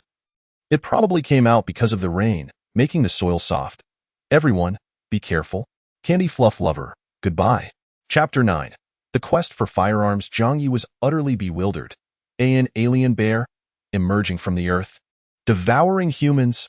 The sheer horror was overwhelming. Although it was merely a few lines of text on a channel, the reality of the situation struck him with terror. He quickly turned to gaze out the window. The vicinity of the base remained tranquil, devoid of any living creature. Yet, in his eyes, it no longer appeared as serene as before. He felt an unsettling premonition that alien beings could burst forth from the ground at any moment. He needed to procure weapons urgently. At present, he possessed only a solitary katana, which he had acquired with practical purposes in mind. But when confronted with a bear, would he truly engage it in a duel? What if he were to be overpowered? A firearm was an absolute necessity. Jiang Ye hastily opened the chat window with Chao County Citizen, who had been his most frequent trading partner over the past few days. He sensed that she possessed valuable items, perhaps even a gun. Jiang Ye, hello, beautiful, are you there? Do you have a gun? I would like to purchase one. Chao County Citizen, I'm sorry, but I don't have a gun either. I am currently searching for someone selling one. Jiang Ye, all right then. Be careful not to let the alien bear eat you. Chao County Citizen. It was unclear whether she truly lacked a firearm or simply did not wish to sell it. In any case, acquiring a gun from her seemed futile. Jiang Ye scoured his previous messages, seeking individuals who had requested trades with him, hoping to find a few who might be willing to exchange firearms. Jiang Ye, bro, do you have a gun? I can trade water for it. Deaf-mute child, too late, too late. I've already sold it.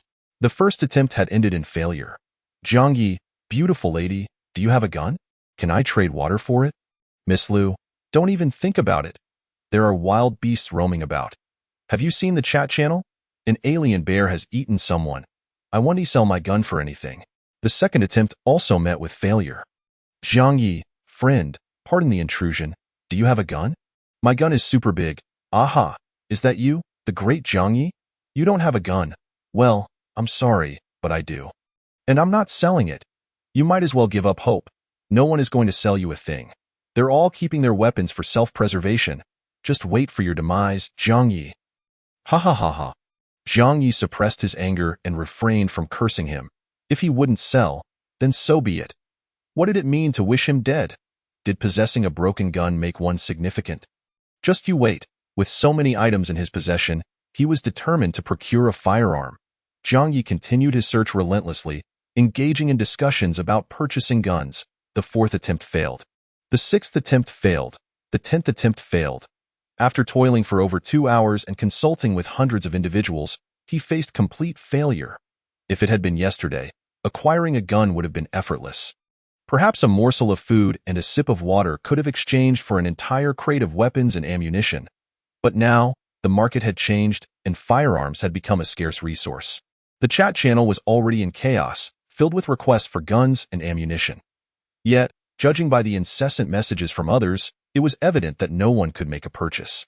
Jiang Ye felt a rising panic, yet he was utterly at a loss. His only opportunity lay in upgrading the base. Currently, it was a level 1 base, and the requirements for advancement to level 2 included surviving for 3 days. By his calculations, he had approximately 1 hour left until he achieved that milestone. With each upgrade, the base might unlock new functions or offer rewards. Jiang Ye fervently hoped for an upgrade reward that would provide him with the means of self-defense. Turning to gaze out the window, he caught sight of the high slope where he had previously sown seeds. A vibrant green had sprouted from the summit, indicating that the crops were thriving, and he estimated they would be ready for harvest just as the base upgraded. Jiang Ye awaited the moment in silence. Soon, the hour had passed. The base panel promptly displayed a notification, frowny face. Congratulations, host. You have completed the upgrade task, and the base has advanced from level 1 to level 2. New functions added to level 2 base. Resource sales. Place items into the trading area beneath the cabin. Their prices will be displayed on the panel. Click Confirm to sell to the Galactic Empire's Material Bureau in exchange for galactic credits. Galactic credits are virtual currency and will be stored in the host's personal account. Requirements for upgrading to level 3. Recharge 10,000 credits. Jiang Ye's hopes were dashed. The base upgrade had not yielded a firearm but rather unlocked a new function. He could now begin earning money. However, he could not spend it yet. He suspected that he would need to upgrade further to access features like an interstellar marketplace, where he might remotely purchase a gun. Therefore, he had to expedite his upgrade to a level 3 base. On the control panel, in addition to the chat channel and base upgrade, a third function key labeled Resource Sales had appeared. Without hesitation, he clicked to enter. Jiang Ye took a bottle of water and placed it in the trading area. The panel immediately displayed the resource information. Frowny face item. A bottle of water. Item description.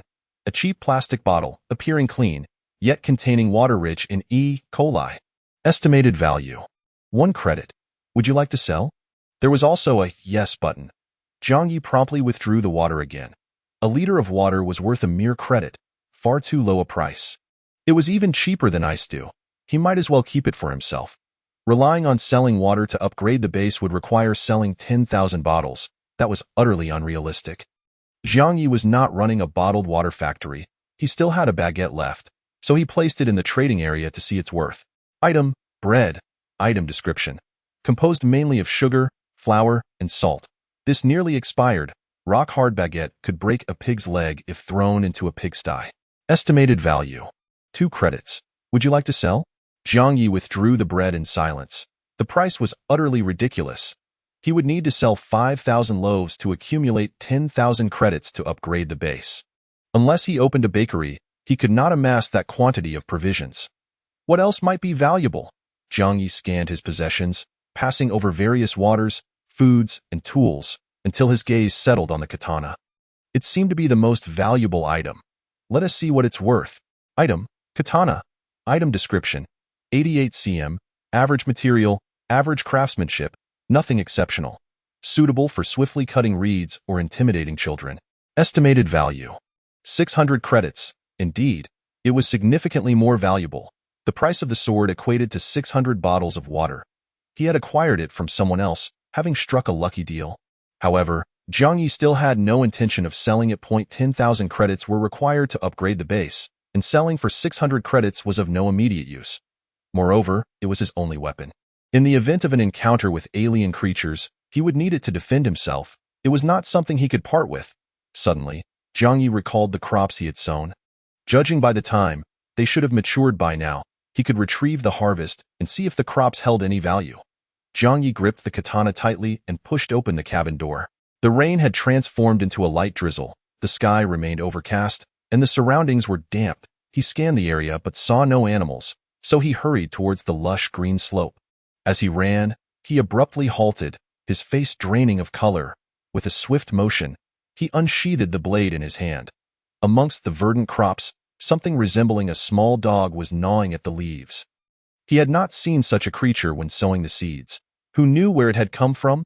Yet, one thing was certain. He had finally encountered an alien being.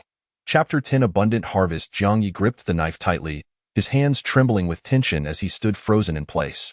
After a considerable moment, he realized he was holding it incorrectly. His stance resembled that of a ritualistic seppuku rather than an offensive maneuver. He hastily adjusted to a proper grip. Crack, crack, crack. An alien creature burrowed through the fields, blissfully munching on the crops, utterly oblivious to the presence of a newcomer. This particular plot of land was teeming with corn, the stalks no taller than Jiang Ye's waist. Yet each boasted up to 5 full ears. The diminutive extraterrestrial had been feasting for quite some time, having gnawed through a dozen corn stalks, leaving utter chaos in its wake. It could truly eat? Anger flared within Jiang Ye, and he cautiously advanced, striving to make not a single sound. When he was merely 2 meters away, he finally discerned the creature. A small, jet-black beast, comparable in size to a puppy. Its entire body was covered in sleek scales, reminiscent of a miniature pangolin, the very creature from the animated series Halua, which had met its demise after being ensnared by a scorpion demon while attempting to rescue its comrades. Drawing a deep breath, Jiang Ye lunged forward, swinging his knife with all his might. The creature, caught off guard, felt the blade strike its back instantly. A piercing scream echoed through the air. The beast bolted, dashing several meters before disappearing into a hole the size of a bowl. Jiang Ye stood dumbfounded. Despite his full force, he had failed to cleave the creature in two. Its scales were astonishingly tough. The recoil from the knife sent a tingling sensation through his hand. Nevertheless, it was not without consequence. 2 black scales had fallen to the ground, bearing a mark from the blade. Bending down, he picked up one of the scales and examined it, finding it surprisingly reminiscent of some plastic material. He pocketed the scale and approached the hole from which the creature had vanished. The interior was pitch black, rendering visibility impossible. Jiang Ye thrust his long knife into the darkness, attempting to stab the creature, hoping to retrieve it like a skewered lamb. However, to his astonishment, the hole was deeper than his sword, and he struck only air. How deep? He marveled. After a moment of hesitation, he resolved to gather the crops first. The little beast had fled for the time being, but it could return at any moment to wreak havoc on the harvest. The only course of action was to hastily collect the crops and secure them within the base. The crops he had previously sown had matured splendidly. There were 5 different varieties in total. The most abundant was corn, a vast expanse of golden ears. Next were oranges and apples. The apple trees were remarkably tiny, only knee-high, yet each bore 5 fist-sized fruits, some branches even breaking under their weight. Jiang Ye marveled once more at the extraordinary nature of genetically modified crops. There was also rice, which, though not extensive in area, was highly conspicuous, as it stood taller than the other crops at least 1.8 meters, with panicles resembling brooms, each grain comparable in size to peanuts, leaving one astounded. The final variety remained hidden, but judging by the leaves, it was likely potatoes. Jiang Ye began harvesting the corn. The ears were perfectly ripe, easily snapped off, quite a pleasant task. After over an hour of labor, he had gathered them all. Counting them, he found a total of 425 and a half. The half was due to the creature having nibbled on one. With such a bounty, Jiang Ye's base was overflowing, leaving no room to spare. He tossed an ear of corn into the trading compartment and activated the resource sale function. The screen instantly displayed the information frowny face item. Corn ear. Item description. Safe genetically modified corn ear, plump kernels, suitable for making popcorn. However, the taste is dreadful, akin to chewing on plastic foam. Only the destitute would consume it. Estimated value. 10 yuan. Would you like to sell? Jiang Ye's spirit soared. 10 yuan for a single ear of corn?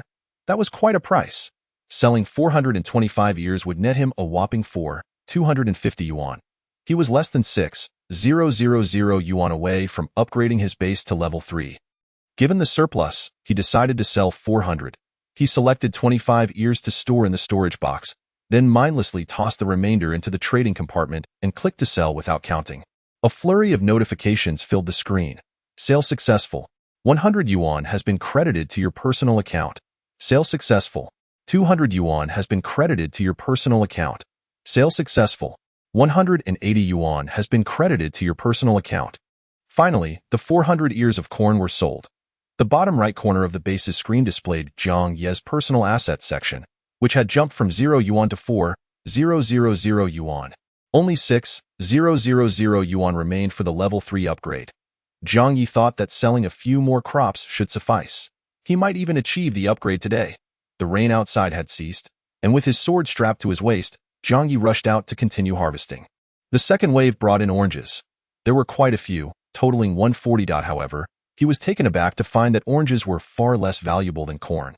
Item: orange. Item description: an unremarkable orange, lacking sweetness and overwhelmingly sour. Even lemons would feel inferior. Estimated value: 2 yuan. Oranges were not as easy to preserve as corn. They dehydrated and shriveled quickly, prone to mold. Thus, despite their low value, Jiang Ye sold 100 to avoid them spoiling. A meager 200 yuan was added to his account, raising his total assets to 4,200 yuan. He decided to keep the remaining 40 oranges for hydration. 2 would suffice when thirst struck. The third wave yielded apples, with a total of 150 collected. Item: apple. Item description: genetically modified fast-growing apple, with a texture akin to biting into silicone, extremely low in nutritional value.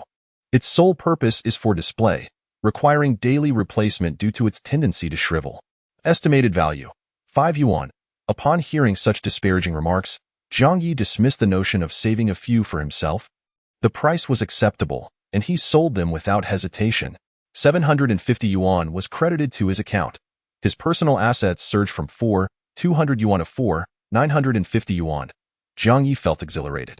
He had thought it would take ages to accumulate the 10,000 yuan needed for the level 3 base, yet he was now nearing half of that amount. He quickened his pace and continued harvesting. The sword was employed to cut the rice, and Jiang Ye relentlessly swung it, toppling the stalks. To his surprise, the rice stalks contained an abundance of juice, which splattered everywhere with each slice, creating a light mist over the field.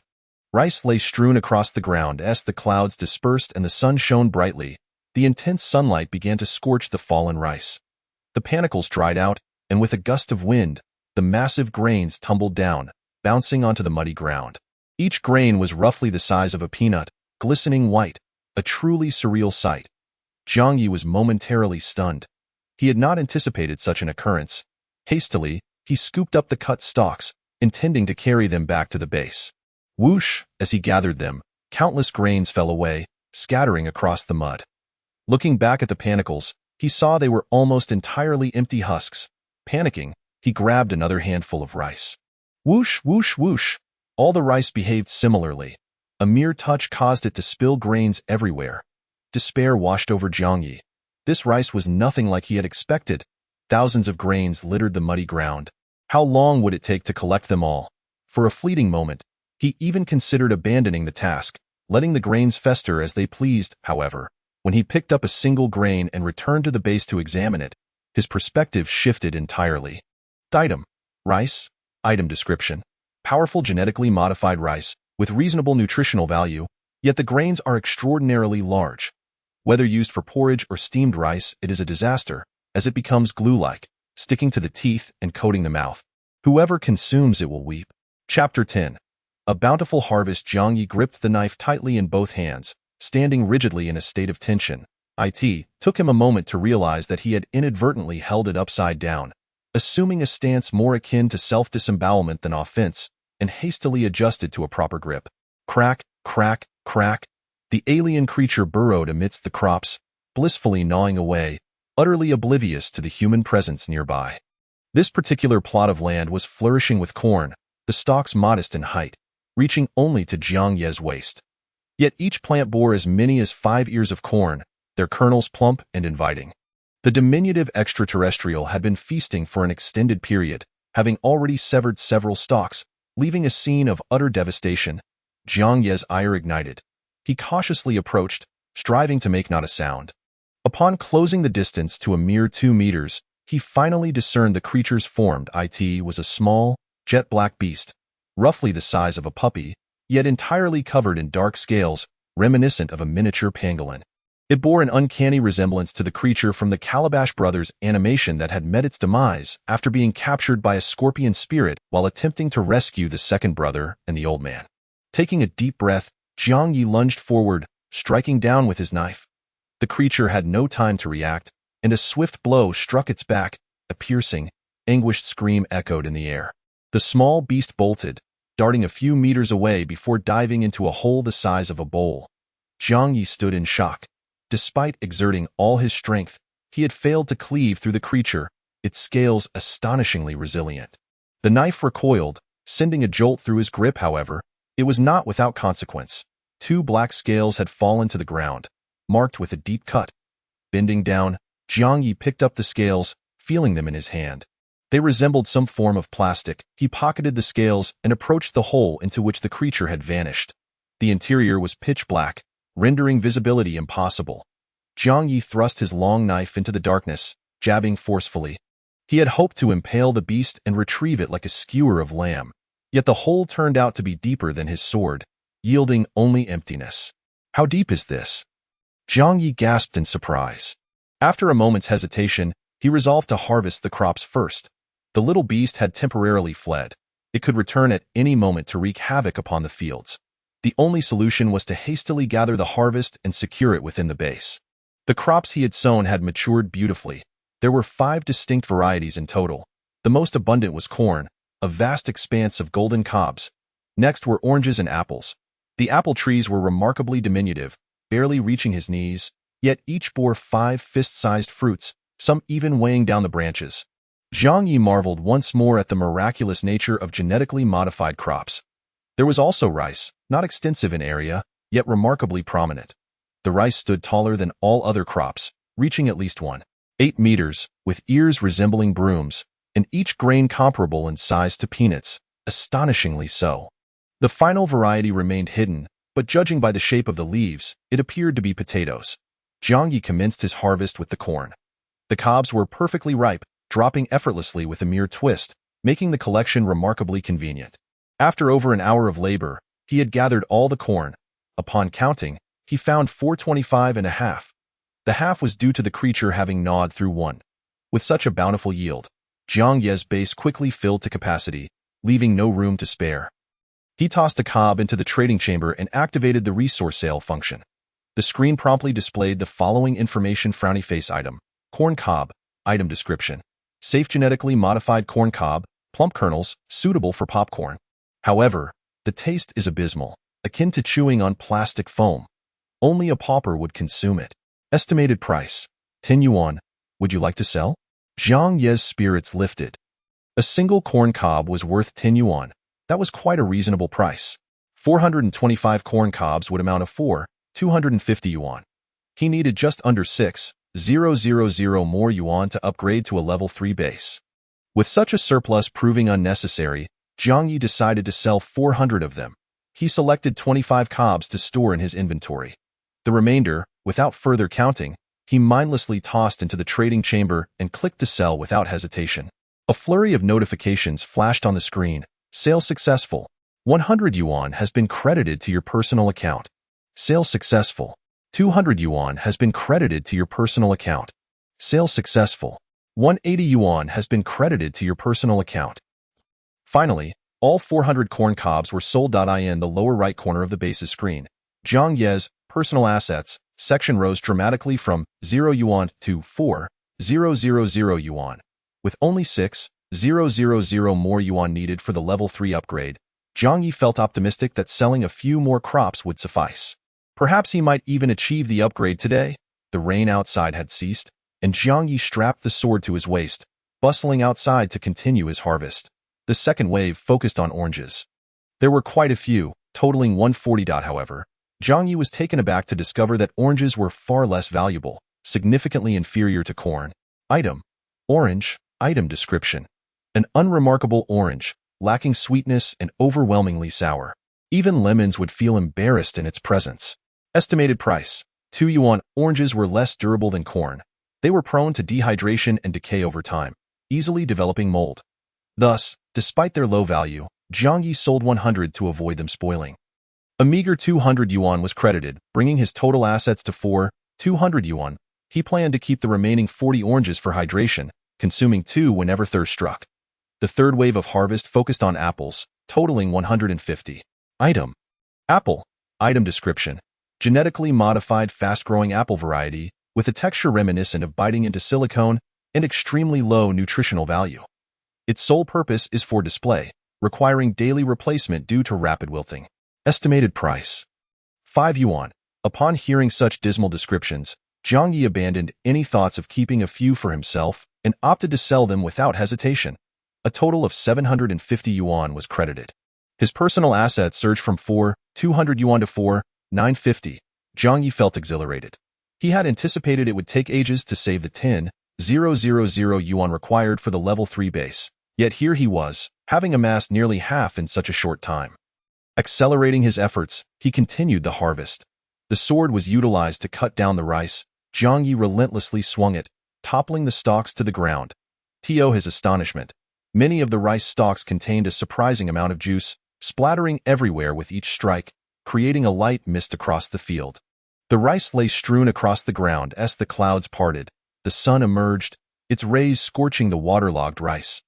The grains dried swiftly, and with a gust of wind, the large kernels began to fall, scattering onto the muddy earth.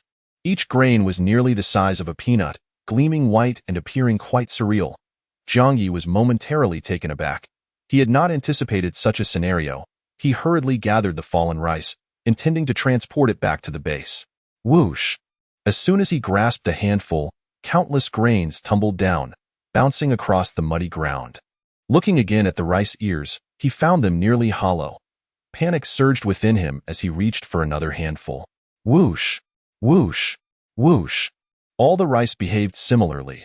A mere touch caused a shower of rice to rain down upon the ground. Despair enveloped Jiang Ye. This rice was nothing like he had expected. Thousands of grains scattered across the earth. How long would it take to collect them all? For a fleeting moment, he even contemplated abandoning the effort altogether, letting them fend for themselves. However, upon picking up a single grain to inspect back at the base, his resolve changed instantly. Frowny face. Item. Rice. Item description. Powerful genetically modified rice, with mediocre nutritional value. The grains are exceptionally large. Whether used for porridge or steamed rice, it is a calamity, as it sticks like glue to the teeth and clogs the mouth. Anyone who consumes it will weep. Evaluation. 0. 5 yuan. A single grain of rice costs 50 cents. The price is exceedingly high. Jiang Ye immediately perked up. He did not count the exact amount of rice, but he harbored a vague sense that if all the rice were sold, it might indeed accumulate to a total of 10,000 yuan, potentially elevating the base by 3 levels in one fell swoop. Chapter 11.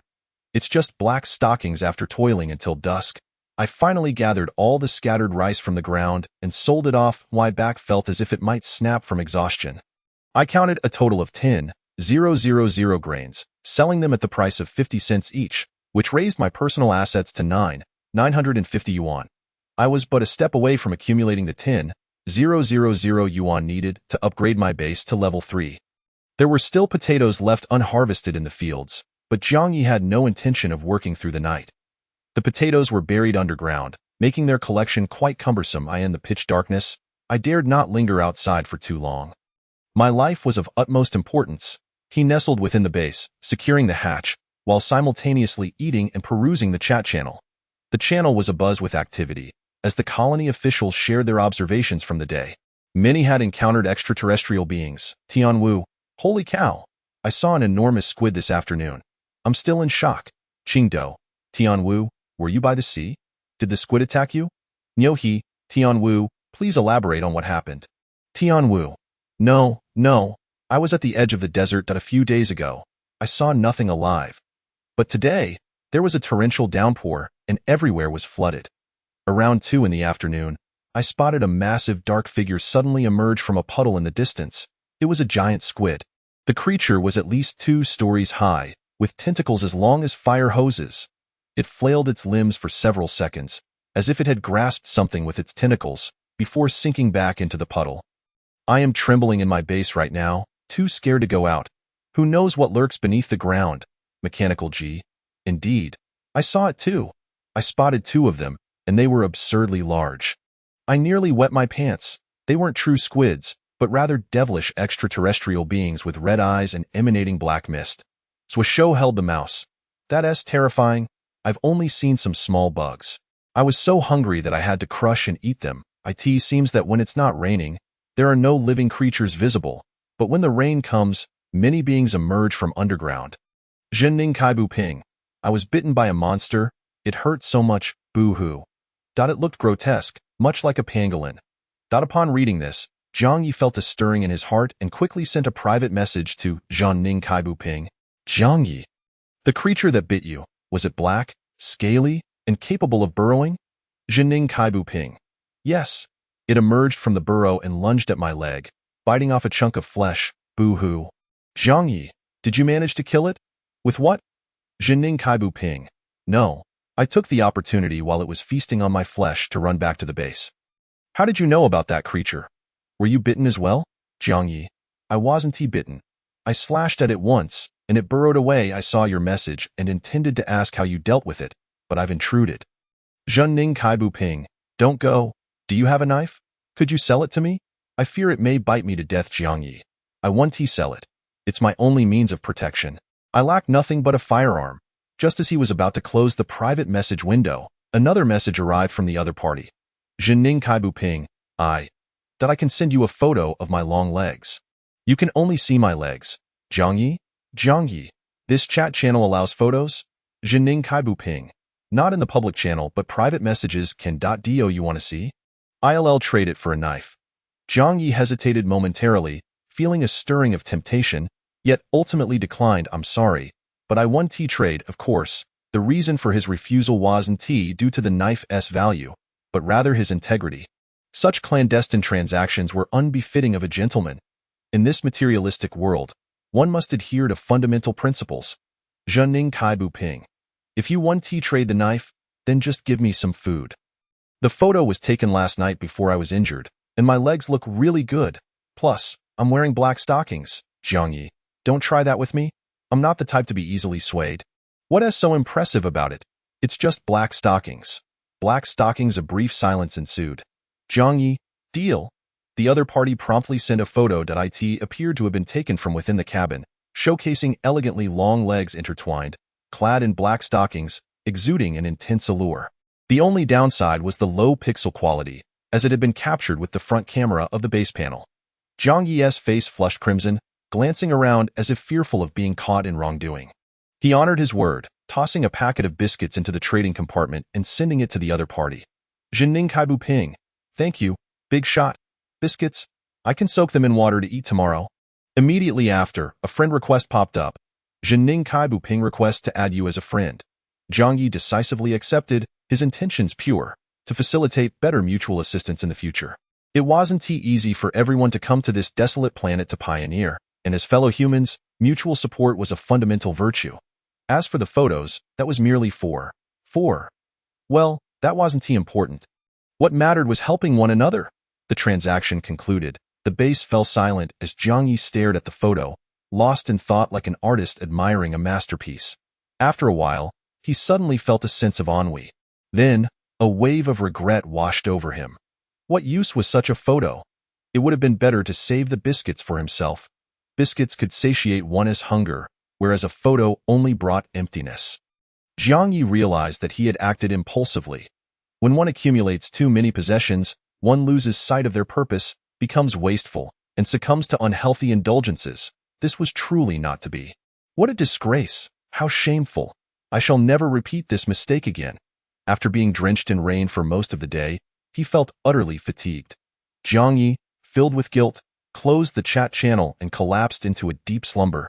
After several hours, sunlight streamed through the glass window, warming his face and rousing him. After a simple breakfast, he stepped outside, armed with his katana and shovel. The katana was an essential companion. Should he encounter that beast again, he would draw it without hesitation. Although the creature was quite resilient and could not be slain, it seemed timid enough to be repelled. The shovel would serve to harvest the potatoes and, additionally, for mining. The condition of the potatoes was dire. After several scoops, Jiang Ye discovered that this batch was remarkably poor. It was lacking in two aspects: size and sprouting. Other crops had grown to astonishing sizes, while the potatoes were the exact opposite, barely the size of ping-pong balls, and one might easily mistake them for pebbles. Moreover, nearly all the potatoes had already turned green and sprouted. It is well known that such potatoes are toxic. Jiang Ye picked one potato and checked its value at the base. Item. Potato. Item description. Small and unattractive, sprouted. Consuming too much may lead to various adverse health effects. This type of potato can only sprout, cannot grow larger, and is unsuitable for planting. In essence, it is utterly worthless. The estimated value. 1 yuan. Jiang Ye nearly spat blood. It was far too cheap.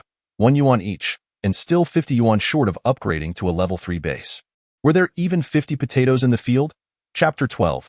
Blood grenade. After an entire morning spent harvesting potatoes, my back ached and my hands were caked in dirt.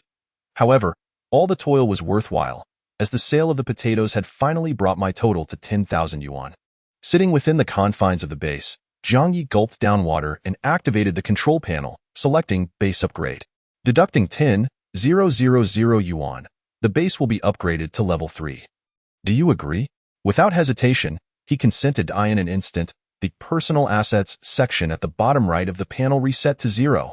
A pang of regret washed over Jiang Ye as he realized the hard-earned money had vanished in an instant. Yet, this expenditure was inevitable, akin to upgrading a base in a game. If one did not act swiftly in the early stages, they would inevitably find themselves overpowered in the later phases. In previous instances of upgrading the base, there had been no fanfare, just a simple notification. But this time, the spacecraft emitted a low hum. It seemed as though some form of energy surged into the vessel, revitalizing the dilapidated craft that had lain dormant for days. Please take your seat and remain still. The base is about to expand. A message popped up unexpectedly. Startled, Jiang Ye promptly settled into a proper position. What followed was nothing short of miraculous. The previously chaotic tangle of wires and buttons retracted into the walls, instantly rendering the base much tidier. That was not the end. With a resounding crack, the walls suddenly expanded outward, effectively enlarging the space. In the blink of an eye, the base, which had been the size of a small car, transformed into one comparable to a bus, complete with a bed, several seats, and a table. Everything was in a state of flux, and Jiang Ye could scarcely keep up with the rapid changes. 2 minutes later, the transformation ceased. The impact was staggering. The space had increased several-fold. The sensation was akin to moving from a cramped restroom to a spacious, affordable apartment. Congratulations! The base has been upgraded to level 3. New feature unlocked. Galactic Mall. Galactic Mall. Through this platform, one may purchase various items from the Galactic Empire's Merchant Guild, ensuring quality and proper invoicing. Upon seeing this new feature, Jiang Ye slapped his thigh in excitement. At last, it was true. Upgrading to level 3 enabled purchases. He was eager to place an order for a rocket launcher. With a racing heart and trembling hands, Jiang Ye navigated back to the control panel, selecting the newly appeared Galactic Mall. However, as soon as he opened it, his smile froze in disbelief. He had anticipated a vibrant marketplace akin to the online shopping platforms of his previous life, filled with an array of goods, enticing advertisements, and clear categories, allowing for leisurely browsing and impulsive buying. Perhaps there would even be promotions like discounts on bulk purchases or limited-time offers, typical of online malls. To his utter dismay, the interface was starkly empty, showcasing but a single item. Indeed, merely one. Jiang Ye was astounded. How could a place with just one item dare to call itself a mall? This was not merely a case of false advertising. It was akin to hanging a sign for lamb while actually offering nothing but dog droppings. The Galactic Empire had lost face entirely, perhaps anticipating Jiang Ye's thoughts. A small prompt descended from the top of the panel. Frowny face. The Galactic Mall enforces strict product-level regulations. Customers of varying levels are permitted to purchase a different quantity of items. The higher the level, the more products will be unlocked. Understanding dawned upon Jiang Ye. Upgrading was the key to unlocking new items. He clicked on the only available product to view its details. His motivation for upgrading the base stemmed from the hope of acquiring weaponry. His wish was granted. The sole unlocked item was indeed a weapon, albeit one that was rather peculiar, even beyond his comprehension. Product. Blood grenade. Product description. Insert the needle at the base of the grenade into the arm's vein, repeatedly squeezing the hand to inject your own blood into the grenade. The more blood, the greater the explosive power. Once the pin is removed and the fuse is pulled, The grenade will detonate after 5 seconds. Please throw it promptly. Price: 100 yuan. Jiang Ye read the product description back and forth 3 times, confirming that his eyes were not deceiving him. Injecting one's own blood into a grenade. What in the world was this operation? Regardless of its perplexity, the product description was explicit. The exact mechanism remained shrouded in mystery, likely a form of black technology. Jiang Ye simply found the method of usage rather ludicrous. If one were to employ grenades excessively in battle, would they not risk anemia? With insufficient funds at present, Jiang Ye resolved to swiftly accumulate money to purchase a blood grenade for experimentation. Strapping a katana to his waist and hoisting a mining shovel and pickaxe over his shoulder, he pushed open the hatch. The weather was splendid, with not a cloud in sight. Cautiously surveying his surroundings, he detected no wild beasts before setting off. With each step, he inhaled deeply, attuning himself to the scents carried by the wind. After traversing more than 500 meters from the base, he finally caught a faint whiff of a delightful aroma. Aha! Stopping in his tracks, Jiang Ye closed his eyes to discern the source of the scent and began to jog excitedly. As anticipated, the fragrance grew stronger. The scent of the ore was rather singular, reminiscent of the crisp sweetness of a pear. With closed eyes, he envisioned a large, mottled snow pear in his mind. After running over 100 meters, the aroma intensified. It was no longer a matter of a single pear. It had transformed into a veritable bounty of them. It seemed he had stumbled upon a significant vein. However, as he continued for another 100 meters, the scent began to wane. Jiang Ye realized he had surpassed the ore, and so he slowly retraced his steps to identify the spot where the scent was strongest. After a few minutes of careful surveying, he settled on a seemingly unremarkable patch of dirt, devoid of any notable stones on the surface, clearly indicating that the ore lay buried beneath. Using his shovel, Jiang Ye drew a 5-meter-wide circle in the earth. His actions were akin to the legendary Sun Wukong sketching a protective circle for Tangsong. While Wukong's purpose was to safeguard, Jiang Ye aimed to mark the location for mining. With the spot designated, Jiang Ye spread his legs for stability and swung the shovel vigorously, digging with determination. The recent rainfall had moistened the soil, making it easier to dig. He could distinctly feel that he was moving faster than before. What once took 10 minutes to excavate half a bathtub's worth of earth now took merely 5. After over an hour of labor, he had dug down to a depth of 1 meter. Suddenly, his shovel struck something solid, and he could dig no further. Jiang Ye tossed aside the shovel, crouched down, and cleared a layer of dirt to reveal a black stone. This was no small pebble. It was a large slab, comparable to a paving stone. Could this be the ore? Leaning closer, he sniffed the black stone. Regrettably, it did not bear the scent of ore, lacking any discernible aroma. The true fragrant ore was still deeper below. Rising to his feet, Jiang Ye switched to the pickaxe. The hefty steel pickaxe was designed for breaking hard rock. Raising it above his head, he struck down with force. Crack! The sound was jarring, the black stone slab fracturing under the impact. His hands vibrated from the force, and his palms turned red from the strain. Clenching the pickaxe tightly, Jiang Ye continued to hammer down with relentless vigor, gritting his teeth and bearing an expression akin to that of a killer. After approximately 40 strikes, he finally shattered the black stone slab, the fragments flying off to the side.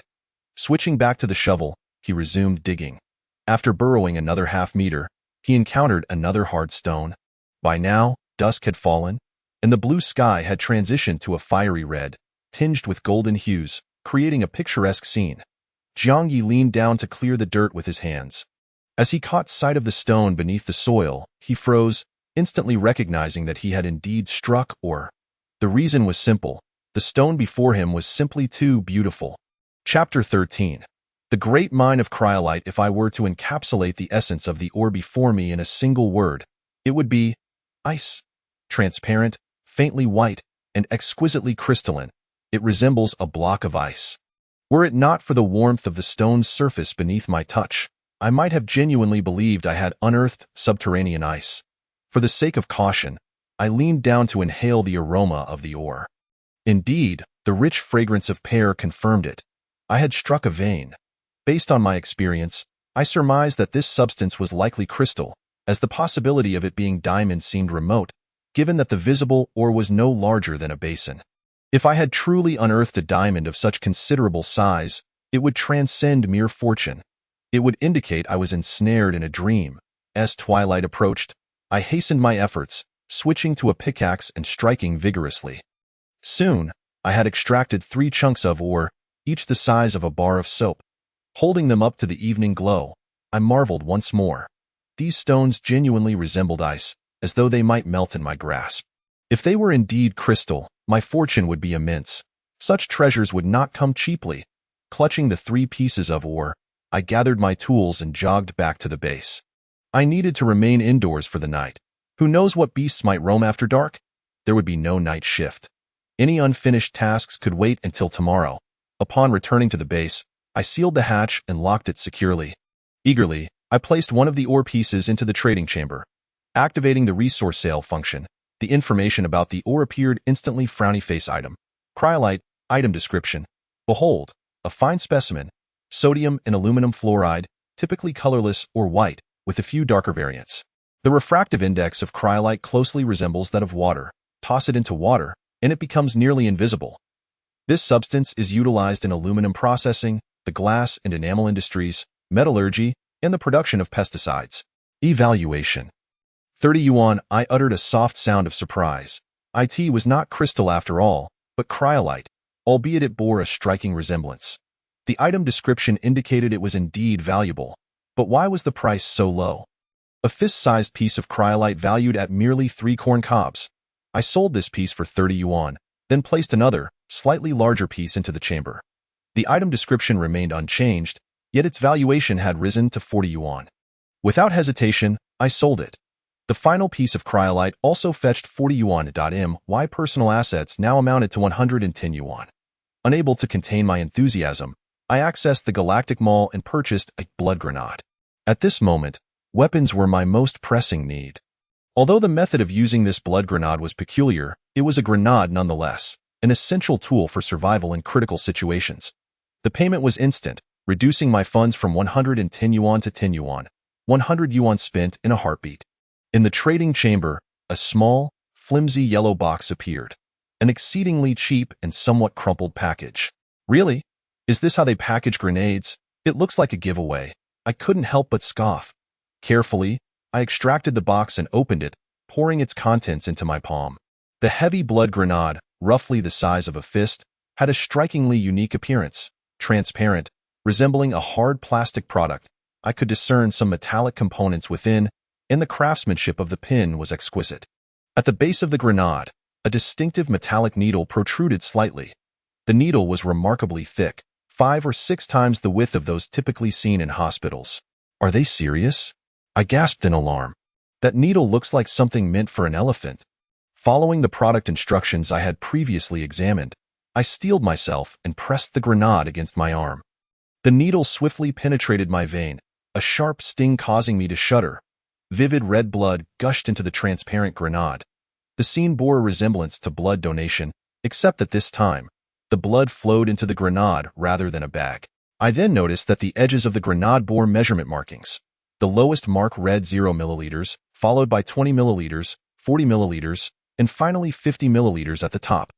Each measurement was accompanied by a small annotation. 0 milliliters, no power, 20 ml, non-lethal explosion, 40 ml, normal explosion, 50 ml, violent explosion. Proceed with caution. My mind raced as I calculated. I needed this grenade for self-defense, and it had to possess sufficient potency. Blood was precious and should not be squandered. The 0 milliliters and 20 milliliters options were certainly out of the question. Non-lethal explosions sounded utterly inadequate. Could they even be called grenades? They were more akin to firecrackers. The 50 milliliters violent explosion, however, sounded rather alarming, as it implied a risk of injury if one could not escape in time. Thus, I deduced that 40 milliliters would be just right. Looking down, I realized I had miscalculated. The grenade was already filled to the brim with a full 50 milliliters of fresh blood. Carefully, I removed the needle from my arm. To my astonishment, no blood flowed. There was merely a small puncture mark on my vein. It appeared the grenade was not as simple as it seemed, boasting an automatic coagulation feature. No need for cotton swabs. The grenade felt even heavier now.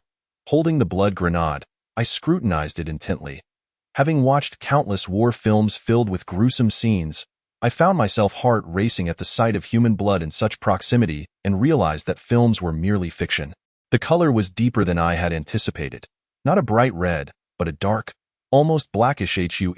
Was profound, striking, enigmatic, and beautiful. Typically, a 500 milliliters bottle of mineral water seemed scant, consumed in no time. Yet, 50 milliliters of blood appeared overwhelmingly substantial. I felt faint, as if I had lost too much blood. A single blood grenade required 40 milliliters to 50 ml. Given that the standard for blood donation is 200 milliliters to 400 milliliters for an adult, this meant I could potentially create 8 to 12 grenades in one go, just enough not to harm my body. Beyond that would be excessive. The kind of blood loss experienced by Su Sangguan was a dire situation that should not be emulated blindly, gently. I stored the deep red blood grenade away, handling it as carefully as an elderly woman would a cherished ancestral jade bracelet. Perhaps it was the blood loss that caused a wave of drowsiness to wash over me, and I lay down, succumbing to sleep. At the break of dawn, hunger roused me from slumber. Rising, I consumed the last of my baguette and took a few sips of water, preparing for work. My equipment consisted of a shovel, pickaxe, katana, blood grenade, and water bottle, fully equipped from tools to weapons and supplies. I dared to assert that among the over 90,000 colonial governors on this planet, few were as well equipped as I. The chat channels brimmed with evidence of those less fortunate. An awkward dilemma arose. I possessed only a single pair of shorts, lacking even a pocket. Carrying so many items was rather cumbersome, and I had no choice but to hold them in my arms. After walking nearly a kilometer, I arrived at the location where I had mined yesterday. The fragrant aroma of pear from the cryolite still wafted strongly. Closing my eyes to savor the scent, felt as though I were amidst a grove filled with pear trees. Barring unforeseen circumstances, there should be an abundance of cryolite here. Certainly not just one or two pieces, but likely a grand mine, perhaps tons of it, requiring an extensive excavation. I set my belongings down at the edge of the pit, spat into my hand, and gripped my pickaxe tightly. Today, I was determined to work hard. My journey to fortune commenced now. Chapter 14. Is the identity of the big shot about to be revealed? This particular ice crystal mine is rather unique, with ore that is astonishingly large, essentially the size of a wash basin. These imposing stones are aggressively embedded in the mud, exuding an air of, "I am as grand as this." Their sheer size renders them nearly impossible to transport. Jiang Ye swung his pickaxe, breaking the massive stones into smaller chunks the size of fists, which he then piled beside the pit. In just an hour's time, he managed to extract over 20 fist-sized pieces of ice crystal, yielding a substantial harvest. The first wash basin-sized piece resulted in 30 smaller ice crystals. Jiang Ye cradled them in his arms, making 2 trips back to the base, where he unceremoniously deposited them into the trading chamber, selling them all at once. His personal assets surged, the numbers rolling to 1080 yuan. Exiting the resource sale, Jiang Ye glanced at the base upgrade option. The base had reached level 4, requiring 50,000 yuan for the upgrade. Paying for the upgrade was straightforward and effective. Jiang Ye was convinced that with this ice crystal mine, ascending to a level 4 base would pose no challenge. His previous upgrades had brought significant benefits, and he was secretly anticipating the enhancements of a level 4 base. Returning to the mine, the sweet pear scent emanating from the ice crystals had not diminished. In fact, it had intensified, suggesting that the subterranean reserves were even greater than initially projected. Jiang Ye alternately wielded his shovel and pickaxe, laboriously digging like a mole. Each scoop of earth was cast aside, forming small mounds outside the pit. After digging just half a meter deep, he encountered more ore. As noon approached, sunlight streamed down from above, illuminating the base of the mine. The pale, smooth ice crystals glimmered with an oily sheen. Jiang Ye had no time to admire their beauty. He struck down hard with his pickaxe, causing the ice crystal to shatter and release a cloud of white powder. Previously, he had broken the ore into fist-sized chunks, but this felt overly tedious. Since he intended to transport them back for sale, he decided to create larger pieces instead. After several minutes of effort striking from the side, he successfully dislodged a watermelon-sized ice crystal. Bending down to lift it, he found it heavy yet manageable. He hoisted it onto his shoulder and made his way back to the base. Upon placing it in the trading chamber, the item description on the panel changed. Item: large ice crystal. Item description: A rare large ice crystal ore, scientists are willing to pay a premium for it. Estimated value, 2,000 yuan. Selling it elevated his personal assets to 3080 yuan. Jiang Ye felt a surge of excitement. The price of the large piece had skyrocketed. The combined weight of the smaller ice crystals he had previously sold was roughly double that of this single piece, yet they had only fetched around 1,000 yuan. This indicated that the value of the large ice crystal was a staggering 4 times that of the smaller pieces. Jiang Ye was elated. It seemed he no longer needed to break down so many small chunks. Selling larger pieces would not only be more efficient but also more profitable. He resumed his work with the pickaxe, continuing until lunchtime, during which he sold 2 more large ice crystals for 2,000 yuan and 2,020 yuan respectively. His personal assets now stood at 7,100 yuan. During lunch, Jiang Ye was in high spirits. Since arriving on this planet, aside from the exhilaration of winning a lottery, this moment brought him immense joy. Previously, upgrading to a level 3 base had required an exhausting day and a half of labor, selling numerous crops to scrape together merely 10,000 yuan. Moreover, once sold, he could not plant again until the next rainfall provided sufficient water. Now, thanks to a single ice crystal mine, he had made a staggering 7,100 yuan in a single morning. Had it not been for his inexperience in mining techniques, he could have easily earned over 10,000 yuan. Relying on what the mountains and waters provided, Jiang Ye believed that, thus far, few could rival his pace of earning on this planet. Perhaps none at all. As he enjoyed his meal, he opened the chat channel to read the messages from others, further reinforcing his conviction. Cannot eat rabbit : upgrading to a level 3 base is so difficult. It requires 10,000 yuan. I sold a bottle of water for just 1 yuan. Pu Songling : is this a joke? Where am I supposed to find 10,000 yuan? Upgrading the base feels like hell-level difficulty. Finjal : I envy all of you who are still focused on upgrading. I've been starving all day, begging for a kind soul to save me. Guanning : brothers, I've discovered a lucrative method. Those who won farming tools in the lottery received miraculous seeds, right? Plant them. Those seeds can yield small oranges. Finjal : don't you have to wait until autumn for them to bear fruit? Guanning : no. They sprouted in just one morning. Those seeds are truly miraculous. Once Guanning's message was posted, the channel erupted in excitement. Most were suffering from hunger, and upon hearing about the miraculous seeds, they eagerly sought to acquire them for planting. Jiang Ye's anticipated scenario unfolded. The price of the miraculous seeds skyrocketed. Seeds that had previously been overlooked became highly sought after. Some were even willing to trade 10 loaves of bread for 10 seeds. After all, seeds represented hope and the promise of the future. Those who had successfully cultivated crops began to boast in the channel, Manyobi : I planted right after the rain and harvested 5 watermelons. Sold one for 30 yuan. Fixingjia : awesome. I grew a few peaches and sold them for 20 yuan. Now I regret not keeping some for myself. Waist thick, legs short : I had lemon seeds, but they're too sour to eat. So I sold them. 20 lemons fetched 60 yuan. Am I the richest? Many, after harvesting their crops, sold a portion for cash. With a few dozen yuan in hand, they began to flaunt their newfound wealth. Soon after, a true tycoon emerged. Citizen of Chaosian : oh, so those miraculous seeds can grow in just a few hours. Let me count how many seeds I have. 12,345. I have 7 jars of seeds. I'll plant them all this afternoon and see how much I can sell tonight. A brief silence enveloped the channel, quickly followed by a flurry of activity. Behold the tycoon. Terrifying, 7 jars of seeds. I only have 1 jar and hesitate to plant it all at once. I planted a jar and made 200 yuan. 7 jars could fetch me 1,400 yuan. The real wealthy one has appeared. Citizen of Chaosian, may you achieve great wealth. Please share some food. It feels like in just a few days, Citizen of Chaosian will upgrade to a level 3 base. This must be the richest person on our planet. It appeared that most were still at the level 2 base stage, striving to reach level 3, but making slow progress. They had just discovered that the miraculous seeds, which Jiang Ye had left behind, were easy to cultivate. However, Jiang Ye couldn't help but marvel at the Citizen of Chaosian. Everyone had arrived on this planet at the same time, starting with nothing, yet this individual seemed to have an abundance of valuable resources, far more than the others. It was as if they possessed a pocket akin to that of Doryman.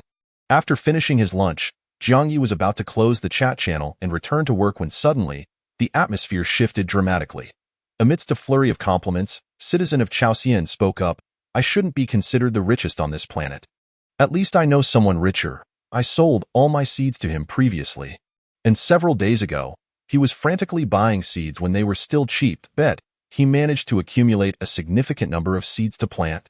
Perhaps he has already made several thousand yuan." With this revelation from citizen of Chaosian, curiosity erupted in the channel. Who is this astute individual? Which big shot is it? Yes, please reveal the name of the big shot. I want to buy some seeds. Who? I want to pay my respects. Jiang Ye felt a chill run down his spine. He had been repeatedly seeking to purchase seeds from citizen of Chaosian just a few days prior. Wasn't he this clearly referring to him?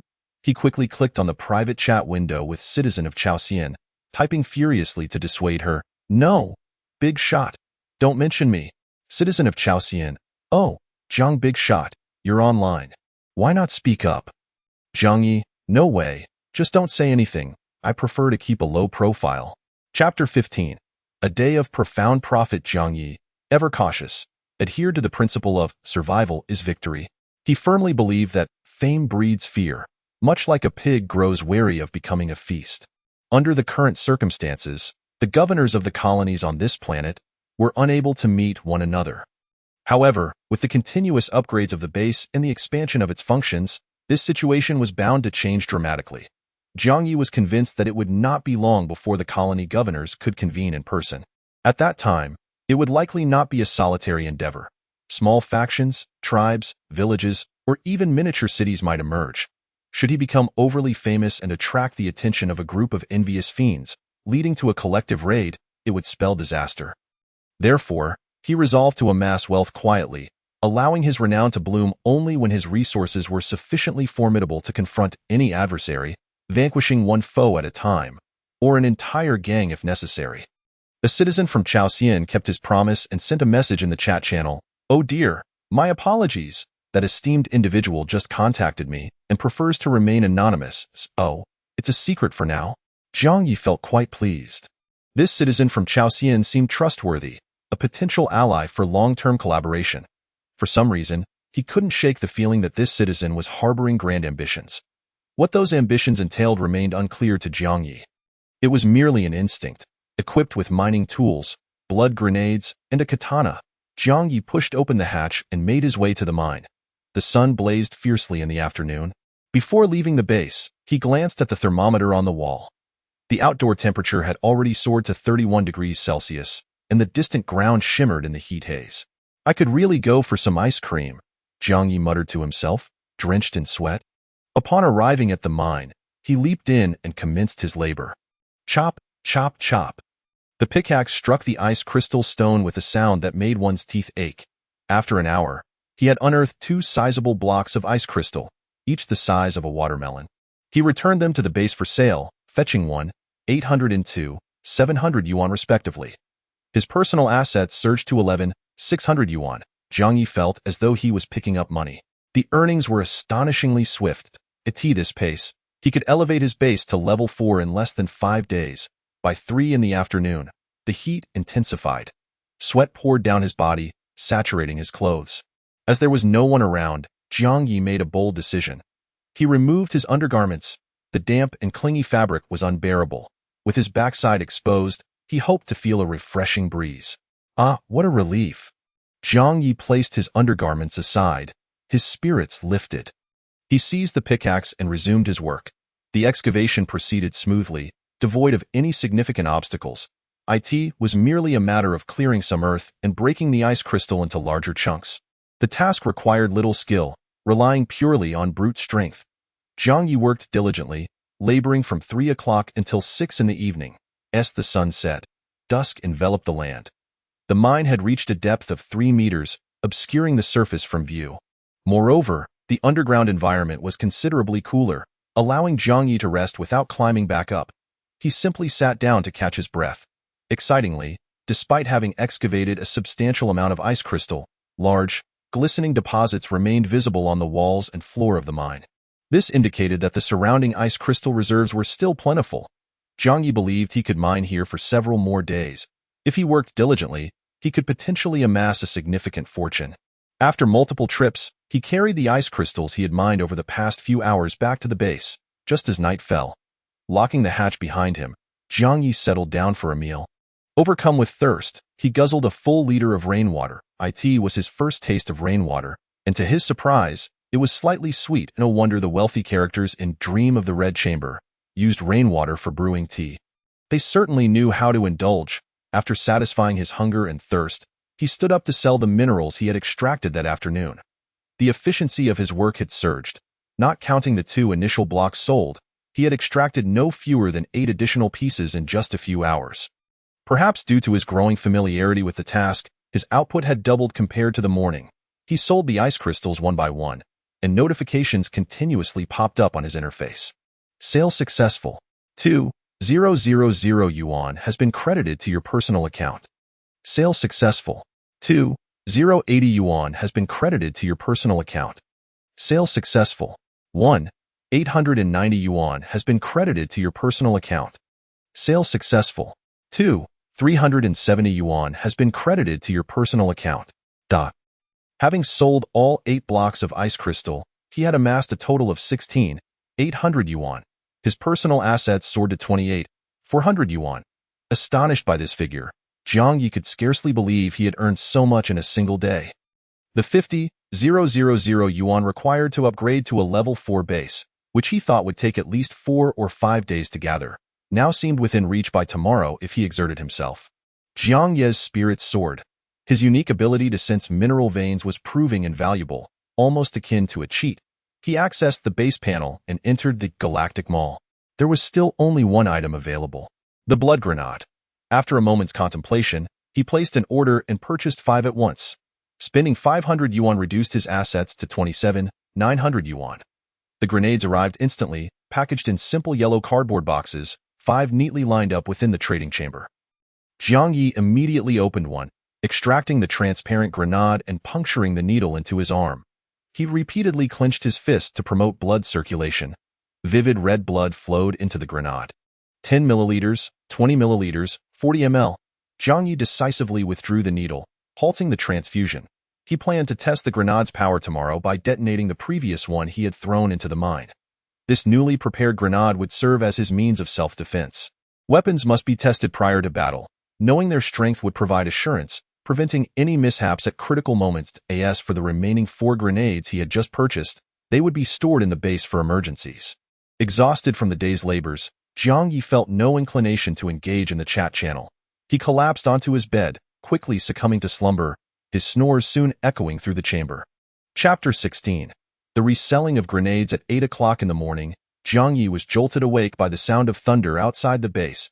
He raised his head to gaze out the window, where leaden gray clouds were advancing ominously across the horizon, accompanied by the crack of thunder and flashes of lightning, heralding a torrential downpour. The entire world was shrouded in a gloomy haze. Jiang Ye felt a twinge of apprehension. The last time it rained, many claimed to have emerged from the muddy ground with various monstrous entities. Some reported sightings of a terrifying cephalopod, while others were injured by wild beasts. He himself had encountered a small creature resembling a pangolin, which he failed to slay with a single strike, allowing it to escape. Since that sunny day, he had not seen the creature again. It seemed that the peculiar nature of this planet was such that while sunny days provided safety, rainy days ushered in peril. This was merely Jiang Ye's conjecture, having experienced only one rainy day. Now, with the overcast sky looming once more, he wondered what monstrous beings might crawl forth from the depths below. Jiang Ye took out his breakfast to eat while simultaneously perusing the chat channel. Others in the channel shared his sentiments, all too aware of the dangers that accompanied inclement weather.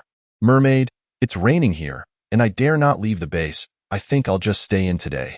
Ji Xiaolan, last time it rained, I saw a plethora of demons and monsters. This time, come what may, I won't venture out. Isabel, good grief. I just saw something enormous and black rise on the horizon, with many long tentacles. Could it be the rumored giant squid? Chang Xian, I just spotted several kangaroo-like creatures bouncing around from a distance. However, they were pitch black, definitely not kangaroos. It's utterly bizarre. Auntie, everyone should stay put in the base. It seems this planet becomes unsafe whenever it rains. After eavesdropping for a moment, Jiang Ye suddenly sensed a lucrative opportunity. As the saying goes, when the cannons roar, gold flows. With everyone perceiving the environment as perilous, why not seize the chance to sell some arms? Without hesitation, Jiang Ye began typing, posting an advertisement in the public channel, still fretting over the rain. Afraid of the monsters? Fear will not solve your problems. You need genuine firepower. Offering weapons of mass destruction at affordable prices, those interested may inquire. Sure enough, mere seconds after posting the advertisement, Jiang Ye's private messages exploded. The timing was perfect, as many were currently gripped by fear. Within a minute, over 500 private messages flooded in. The vast majority of these messages, coincidentally, posed two identical questions. What weapons of mass destruction? How much do they cost? Seeing such a surge of interest, Jiang Ye felt a wave of confidence wash over him. It appeared that this arms business could indeed thrive. Considering that most people were somewhat impoverished, he decided not to set the price too high, as it could hinder sales. With his fingers poised on the keyboard, he sent out a message in the chat channel.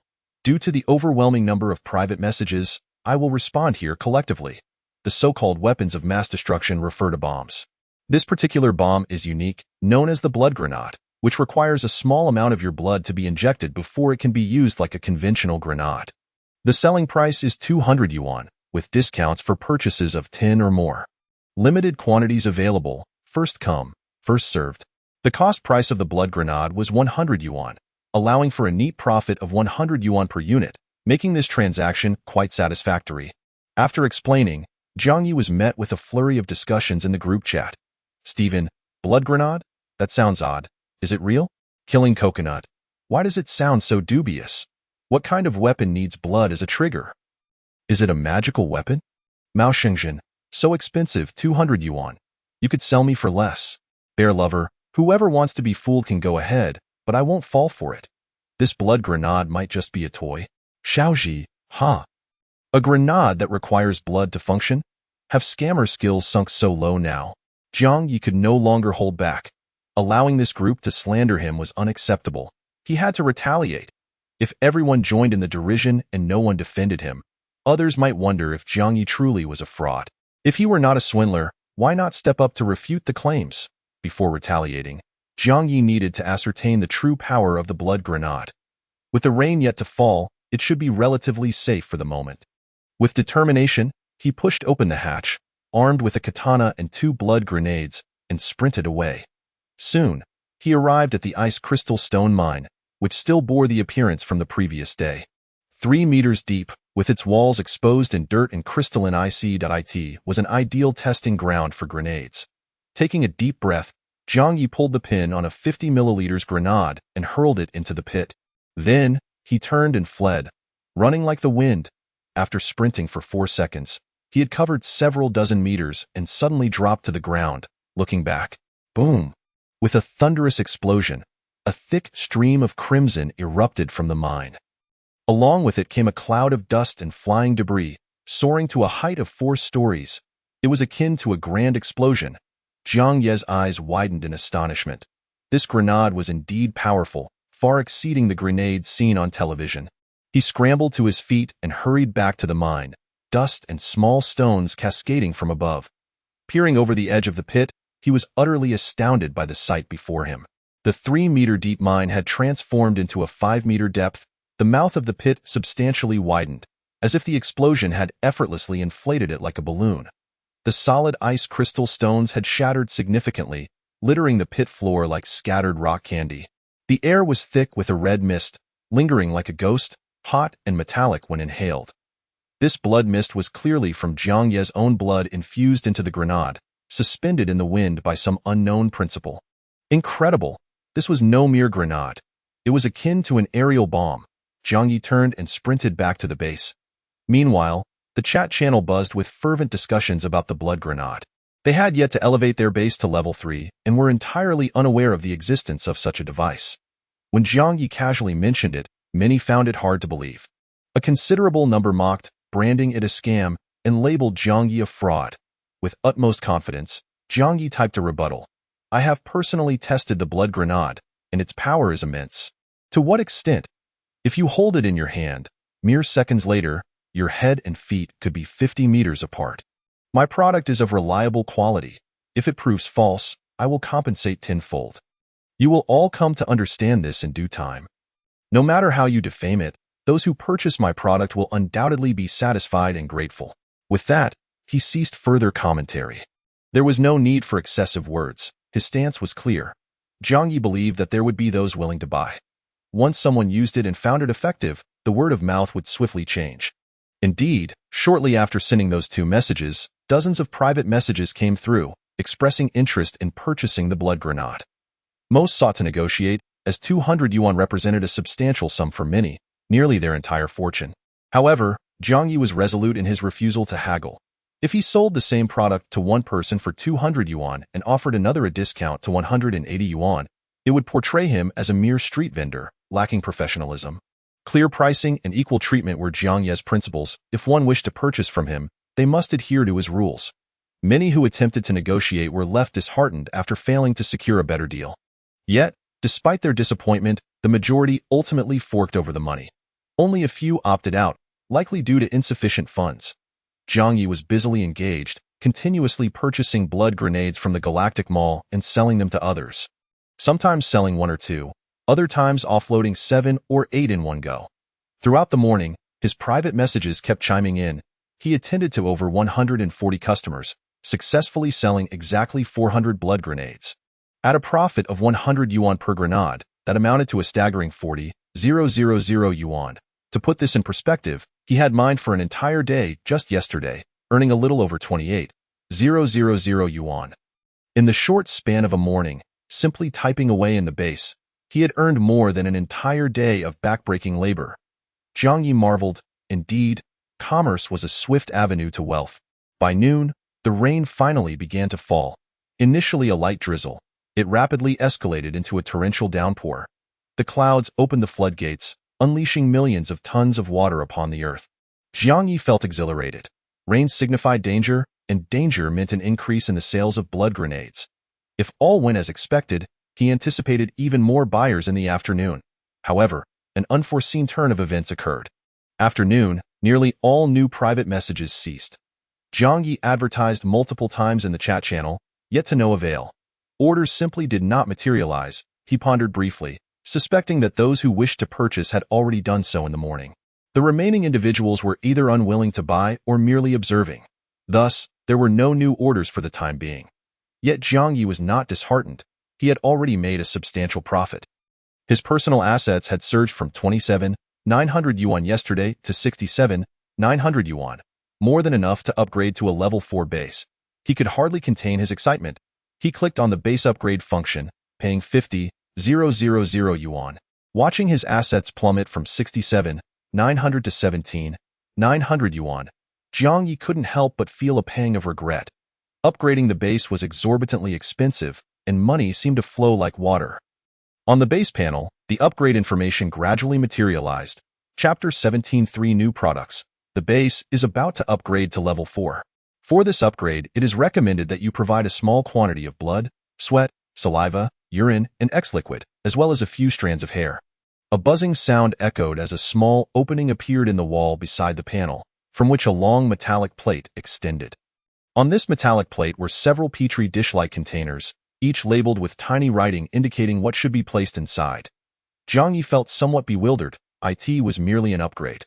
Why did it feel akin to a medical examination? The list of required samples was extensive, and it was far from a routine health check. It resembled an astronaut's medical evaluation. Moreover, although the panel's wording was recommended, when Jiang Ye attempted to push the metallic plate back, a deep alert tone sounded, and the plate swiftly rebounded. The implication was unmistakable. He was obliged to provide those assorted liquids and hair. This was hardly a suggestion. It was a mandate. Jiang Ye felt a twinge of dissatisfaction, akin to facing a formidable boss in a game when a prompt suddenly appears. Your game is about to update to a new version. Would you like to begin the download? After searching fruitlessly for a no option, he found only the singular button labeled yes, rendering it compulsory. After 5 minutes of sweating, drinking water, urinating, and painfully plucking a few strands of hair, Jiang Ye finally managed to fill the petri dishes on the metallic plate. He then pushed it in. The panel promptly displayed another message, frowny face congratulations. The base has been upgraded to level 4. 3 new items have been unlocked in the Galactic Mall. Please take note. That was all. Just those 2 lines. Jiang Ye felt a tinge of disappointment. He had anticipated the unlocking of new features, yet none materialized. He clicked on Base Upgrade and glanced at the requirements for upgrading to level 5. Frowny face. To upgrade the base to level 5, 500,000 yuan is required. 500,000 for a single upgrade. Jiang Ye was astounded. The price increase was truly staggering. He opened Galactic Mall. Previously, there had been only 1 item available. Now, there were 4. The first was still the blood grenade, priced unchanged at 100 yuan each. The second item was particularly intriguing. Item: Basic Physical Enhancement Serum. Item description: a powerful physical enhancement serum tailored to your genes, administered via intravenous injection. Within 24 hours of usage, you will feel an absolute surge of energy. Long-term use can promote muscle and bone strengthening. However, be advised that aside from yourself, others using it will only experience a day's worth of energy and will not benefit from muscle and bone enhancement. Price: 1,000 yuan. Upon seeing this item, Jiang Ye suddenly understood why so many bodily fluids and hair were required. It was for genetic analysis. The product appeared promising, especially the aspect of promoting muscle and bone strength, which particularly captivated Jiang Ye. He purchased it. The expenditure of 1,000 yuan reduced his personal assets from 17,900 to 16,900 while others on the planet toiled for mere hundreds of yuan. Jiang Ye spent 1,000 without a second thought. A slender disposable syringe appeared in the trading chamber. Jiang Ye picked it up, filled with skepticism. The syringe before him was undoubtedly the smallest he had ever seen, no longer than his pinky finger, with the actual drug reservoir measuring only 1 centimeter, and the entire needle as thin as a toothpick. He had expected it to be more substantial, yet it resembled a tool for injecting caterpillars. Squinting, he observed that the physical enhancement serum amounted to merely 2 or 3 drops. Could it truly be effective? Jiang Ye cautiously inserted the needle into a vein on his arm, and the minuscule amount of liquid was swiftly injected. A miraculous event unfolded. As soon as the serum was administered, a peculiar surge of energy coursed through his entire being. From head to toe, he was instantly revitalized, his muscles quivering with exhilaration. Jiang Ye threw punches into the air, clearly feeling an amplification of strength. This enhancement was not akin to the mild boost from a cup of coffee, tea, or an energy drink, nor was it a slight increase from doping. It was a transformative surge of power. It felt as though he had ingested a mystical elixir from a fantasy novel. Damn it, this money was well spent. Jiang Ye murmured to himself. He then turned his attention to the third item, which also brightened his spirits. Item: Colony Commander's Outfit. Item description: includes a set of innerwear, 3 pairs of socks, a waterproof sports jacket and pants, and a pair of hiking boots, with size options available. Price: 5,000 yuan. Finally, clothing was available for purchase. Until now, Jiang Ye had been wearing nothing but a small pair of shorts, which had become dirted and foul to a truly alarming degree. Although alone, he still desired comfort and dignity in his life. The price was steep, but it was a necessity, and he decisively placed the order. After selecting his clothing size on the mall panel, the purchase was successful. His personal assets dwindled from 16,900 to 11,900.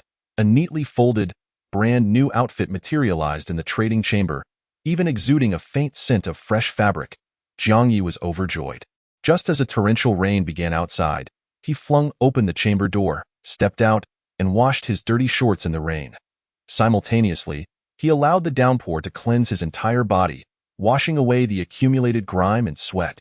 Upon returning to the chamber, he locked the door and waited a moment until the water on his body had mostly dried.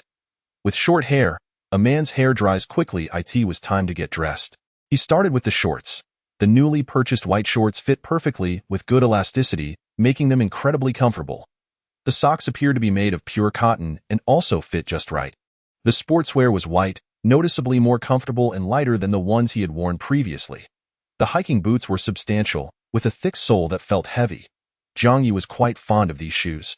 Having previously walked barefoot, he had always been cautious, fearing sharp stones would pierce his feet.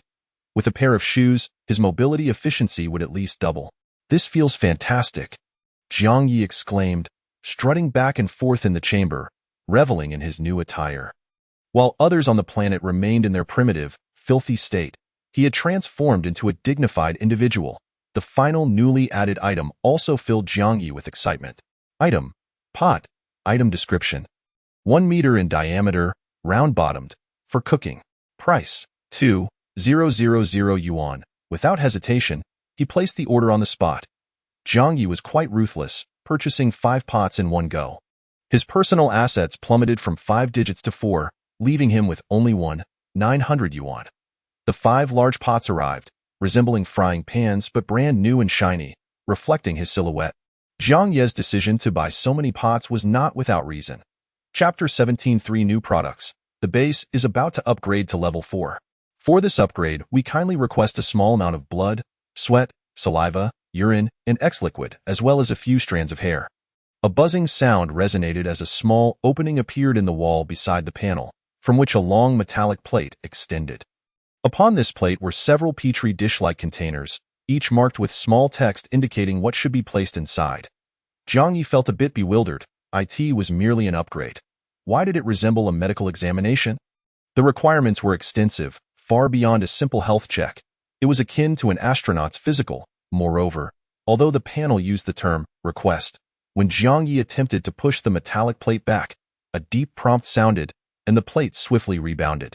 The implication was unmistakable. He must contribute those assorted liquids and hair. This was not merely a suggestion. It was a necessity. Jiang Ye felt a surge of dissatisfaction, akin to battling a boss in a game when a prompt suddenly appears, stating that your game is about to update to a new version. After searching for ages, he found no option to decline, only a singular button that read, yes, indicating it was mandatory. After 5 arduous minutes of sweating, hydrating, urinating, and painfully plucking a few strands of hair, he finally filled the petri dishes on the metallic plate. He then pushed it back. The panel displayed another prompt, frowny face. Congratulations. The base has been upgraded to level 4. 3 new products have been unlocked in the Galactic Mall. Please check them out. That was it. Just these 2 sentences. Jiang Ye felt a twinge of disappointment. He had anticipated unlocking some new features, but none were revealed this time. He clicked on Base Upgrade and briefly glanced at the requirements for upgrading to level 5. To upgrade the base to level 5, 500,000 yuan is required. 500,000 for a single upgrade. Jiang Ye was astonished. The price increase was truly staggering. He then opened the Galactic Mall. Previously, there had been only 1 item, but now there were 4. The first item remained the blood grenade, unchanged in price at 100 yuan each. The second item was particularly intriguing. Item: Primary Physical Enhancement Agent. Item description: a potent physical enhancement agent specifically crafted for your genes, administered via intravenous injection. Within 24 hours of use, you will experience an absolute surge of energy. Prolonged use can promote muscle and bone strengthening. However, please note that for anyone other than yourself, the effect lasts only 1 day and does not promote muscle and bone strengthening. Price: 1,000 yuan. Upon seeing this product, Jiang Ye suddenly understood why so many bodily fluids and strands of hair were required. It was for genetic analysis. The product appeared promising, especially the muscle and bone enhancement aspect, which particularly piqued Jiang Ye's interest. Purchase. The 1,000 yuan was swiftly spent, reducing his personal assets from 17,900 to 16,900. While others on the planet toiled for mere hundreds, Jiang Ye had spent 1,000 without batting an eye. A slender disposable syringe materialized in the transaction chamber. Jiang Ye picked it up, filled with skepticism. The syringe before him was arguably the smallest he had ever seen, measuring only the length of his pinky finger, with the actual reservoir for the liquid merely an inch long, and the entire needle as thin as a toothpick. He had expected it to be thicker, but it was akin to a toothpick, far too small. It seemed more suited for injecting caterpillars. Squinting, he could discern that the physical enhancement agent consisted of only 2 or 3 drops. Could it truly be effective? Cautiously, Jiang Ye inserted the needle into a vein on his arm. The minuscule amount of liquid quickly dispensed. A miraculous sensation ensued. As the liquid was injected, a strange current of energy surged throughout his body. From head to toe, he felt an instantaneous revitalization, every muscle quivering with exhilaration. Jiang Ye threw punches at the air, acutely aware of his augmented strength.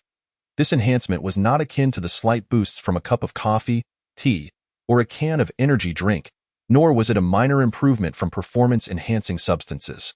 It was a transformative surge of power. It felt as though he had consumed a magical elixir from a fantasy novel. Damn, this money was well spent. Jiang Ye murmured to himself. Turning to the third item, Jiang Ye's eyes lit up once more.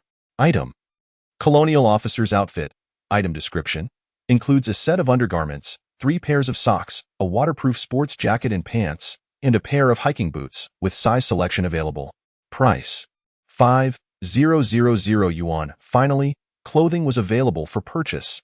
Up until now, Jiang Ye had been wearing nothing but a tattered pair of shorts, which had become dreadfully dirty and odorous. Although he was alone, a sense of comfort and dignity was necessary for his life. The price was steep, but it was an essential need, and he decisively placed the order. After selecting his clothing size on the mall panel, the purchase was confirmed. His personal assets dwindled from 16,900 to 11,900. A neatly folded outfit appeared in the transaction chamber, brand new and even emanating a faint scent of fresh fabric. Jiang Ye was filled with excitement as it started to rain heavily outside. He flung open the chamber door, stepped out, and rinsed his dirty shorts in the rainwater. Simultaneously, he allowed the downpour to wash over him, cleansing his body of grime. The accumulated stench of sweat was washed away. Returning to the chamber, he locked the door and waited a moment. Soon, his body was nearly dry. With short hair, a man's locks dried quickly. It was time to get dressed. He first donned the shorts. The purchased pair was white, fitting perfectly with good elasticity, and felt incredibly comfortable once worn.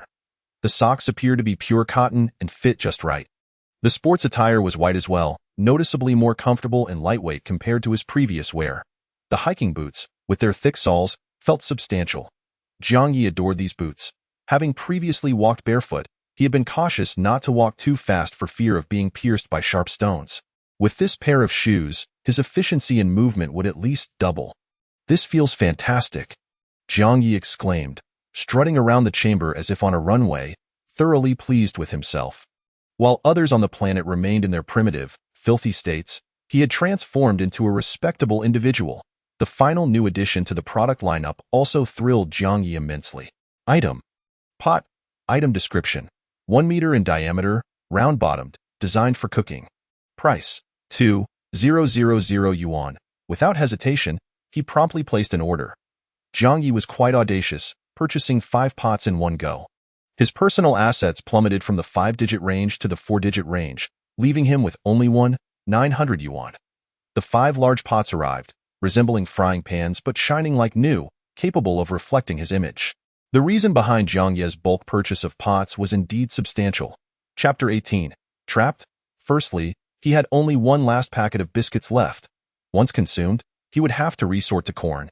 The previously harvested corn had shriveled, resembling mere cobs. If he attempted to eat it raw, he would likely risk losing half his teeth. However, with a pot, the situation would be different. He could simply boil the corn to make a comforting soup. Thus, acquiring a pot for cooking was imperative. Beyond cooking, the pot could also serve to purify water. The stockpile of drinking water at the base was sufficient for over a week, so there was no immediate shortage. Currently, there were only 2 methods to obtain water. One could either purchase it from others or collect rainwater on rainy days. Buying from others was not economical, and more critically, there was no guarantee of quality. If unscrupulous merchants sold contaminated water or even poisoned it, Jiang Ye would find himself in dire straits. Collecting rainwater was limited by the available containers. If he had several large pots, he could gather dozens of liters of water. The most pressing concern was that if the Dragon King dozed off and it did not rain for months, the supply of rainwater would cease. Once the rainwater ran dry, everyone would face a water crisis. Therefore, it was essential to discover alternative methods for water extraction. A few days prior, Jiang Ye had a notion to dig for groundwater, in other words, to bore a well. However, unearthing groundwater was no simple task, and even if he managed to extract water, ensuring it was free from pathogens would be challenging. Now, with a pot in hand, he could boil the groundwater to eradicate any bacteria. Jiang Ye concluded that he should attempt to dig a well in the coming days. He could not afford to wait until the water supply was depleted, for that would be too late. Pushing open the hatch, Jiang Ye placed several large pots outside. The rain immediately cascaded into the pots, producing a crisp sound. As the torrential downpour continued, within minutes, the pots were filled to the brim. He swiftly returned to the base, placing the pots in a corner and covering them to prevent evaporation. Now armed with a blood grenade, a lethal weapon, one would think he had no fear of mountain monsters or strange beasts. Yet, Jiang Ye firmly believed that survival is victory, and decided it was best to remain indoors during the rain. He had no desire to confront extraterrestrial beings head-on. If he could manage to avoid it, that would be preferable. The very essence of the grenade seemed to carry a notion of mutual destruction, leaving him unsettled. Lying in bed, Jiang Ye listened to the rain in silence, his gaze fixed on the window as raindrops washed the glass. He found himself lost in thought. Since arriving on this planet, he had been preoccupied with finding ways to survive. This was the first time he had the luxury of lying back so leisurely. Memories of the past flooded his mind. His recollections had fragmented into pieces, hazy like the streaks of water on a window. His previous life seemed so tranquil, characterized by aimless indulgence and carefree slumber, blissfully growing without a care in the world. That was until he was suddenly diagnosed with a terminal illness, frozen in time, and his swine-like comfortable existence came to an abrupt halt. Everything felt as if it had been severed by a swift blade cutting through water. He always sensed that something was amiss. The turn of fate felt too abrupt, as if it were fabricated, like a film, or implanted memories. Jiang Ye was convinced he had experienced something breathtakingly dramatic, yet those memories had been erased. However, the erasure was not thorough, akin to persistent stains on clothing that remained despite vigorous scrubbing, or perhaps like the scars of a veteran, where the surface heals but still aches on rainy days, a reminder of past wounds inflicted on the battlefield. Was his intuition correct? In this day and age, could technology truly alter or erase a person's memories? If his memories had been manipulated, what could the unseen orchestrator's motives be? Who was he in the past? What deeds warranted such a revision of memory? Suddenly, a sharp pain pierced his mind. A stinging sensation compelled Jiang Ye to halt his musings. A voice echoed faintly, "Stop overthinking. Surviving on this planet is the utmost priority. There's no such thing as memory modification. You've just been isolated for too long." Jiang Ye silently nodded, finding solace in this line of thought. If he could not recall the past, then so be it. The most pressing matter was to survive well on this planet. The rain continued to fall throughout the night, and thus he remained indoors. He spent the day inventorying supplies and tidying up, and before he knew it, half the day had slipped by. At 11 o'clock at night, fatigue overtook him, and Jiang Ye climbed into bed as usual. The next morning at 8, Jiang Ye awoke to sunlight streaming through the window. He stretched, finished the last half packet of biscuits, and devoured 2 oranges, a breakfast well accomplished. The effects of the physical enhancement serum he had injected the previous afternoon still lingered, filling him with vigor. Armed with the blood grenade, a katana, and mining tools, he forcefully pushed open the hatch. The fresh air after the rain was invigorating. Jiang Ye leaped from the base and sprinted with unrestrained joy. It felt as though he had boundless energy. Before long, he arrived at the mine and peered down, only to be taken aback. A considerable amount of water had accumulated in the pit. His brand-new trousers and shoes could not get wet, so he removed them, setting them aside, and descended the pit barefoot. The water in the pit barely reached his calves. Jiang Ye found himself perplexed. How could he start working amidst such splashing? Without further ado, a single strike of the shovel into the water would sap his strength. He needed to drain the water first. Jiang Ye rushed out of the pit and sprinted back to the base. In the corner, 5 pots filled with water awaited him. The water could not be discarded carelessly, so he found some empty water bottles, spending a few minutes transferring water from one of the pots. Then, he hoisted the pot and raced back to the mine. Using the large pot as a scoop, he began to haul water out of the pit. After approximately 10 minutes, the water was nearly drained, leaving only a small amount above his ankles. No harm done. Jiang Ye placed the pot at the edge of the pit and seized a pickaxe, ready to excavate the ore.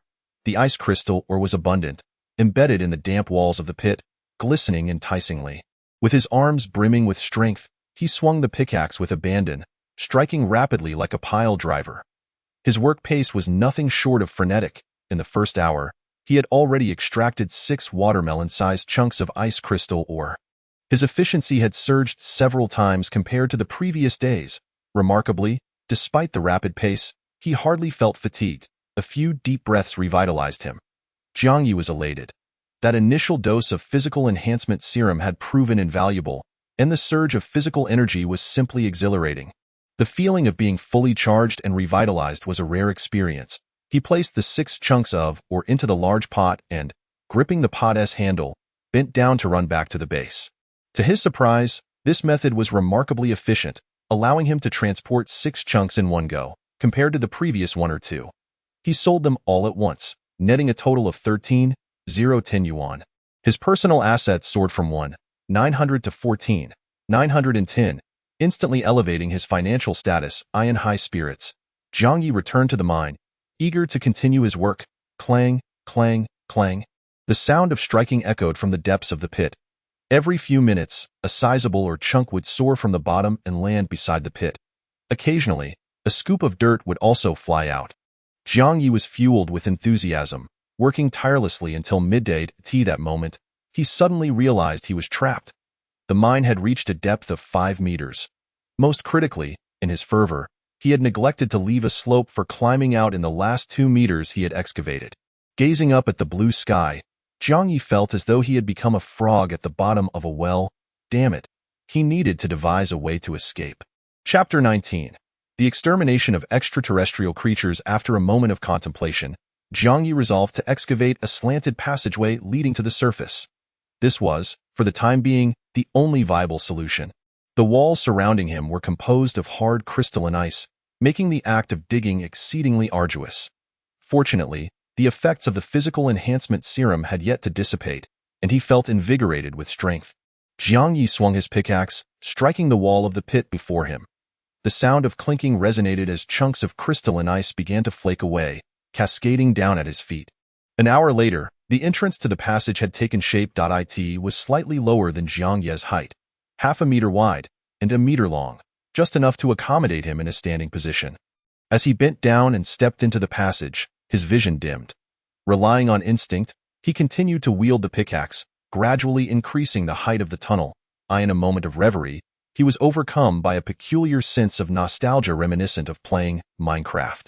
During his school days, he had lacked experience and had dug vertically without forethought, only to discover too late that he was unable to leap back to the surface, necessitating the excavation of a side passage akin to crafting an underground staircase to reach the ground. Yet, in the game, the act of digging was astonishingly simple.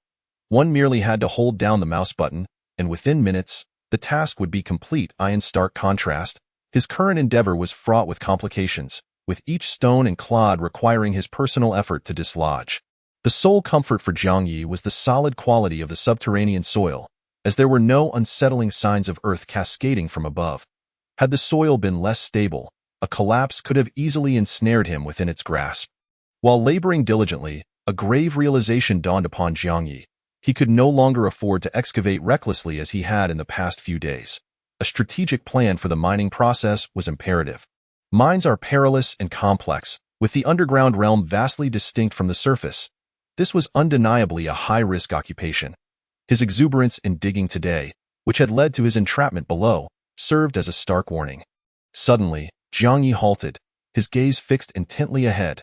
With the next strike of the pickaxe, a small hole, the size of a fist, revealed itself in the pit wall. It was dark and devoid of any visible contents, its destination unknown. Yet, it was clear that this hole had been present all along, and he had fortuitously unearthed it.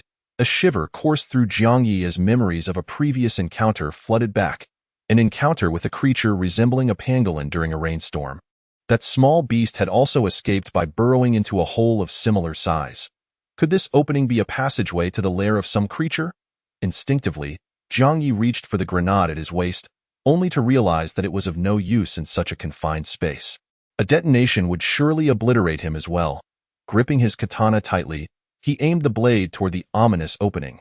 Taking a deep breath, he thrust the katana forward with force. A piercing scream erupted immediately. The blade had evidently pierced something alive, which was now thrashing violently. Jiang Ye's heart raced, the sound of his pulse echoing in his ears as perspiration streamed down his face. To his astonishment, there was indeed a living creature within the hole. The sensation of being tugged by the creature from the other side of the tunnel was akin to a tug of war. Initially, the force exerted was immense, as if a powerful man were desperately pulling. "Curse it, let go."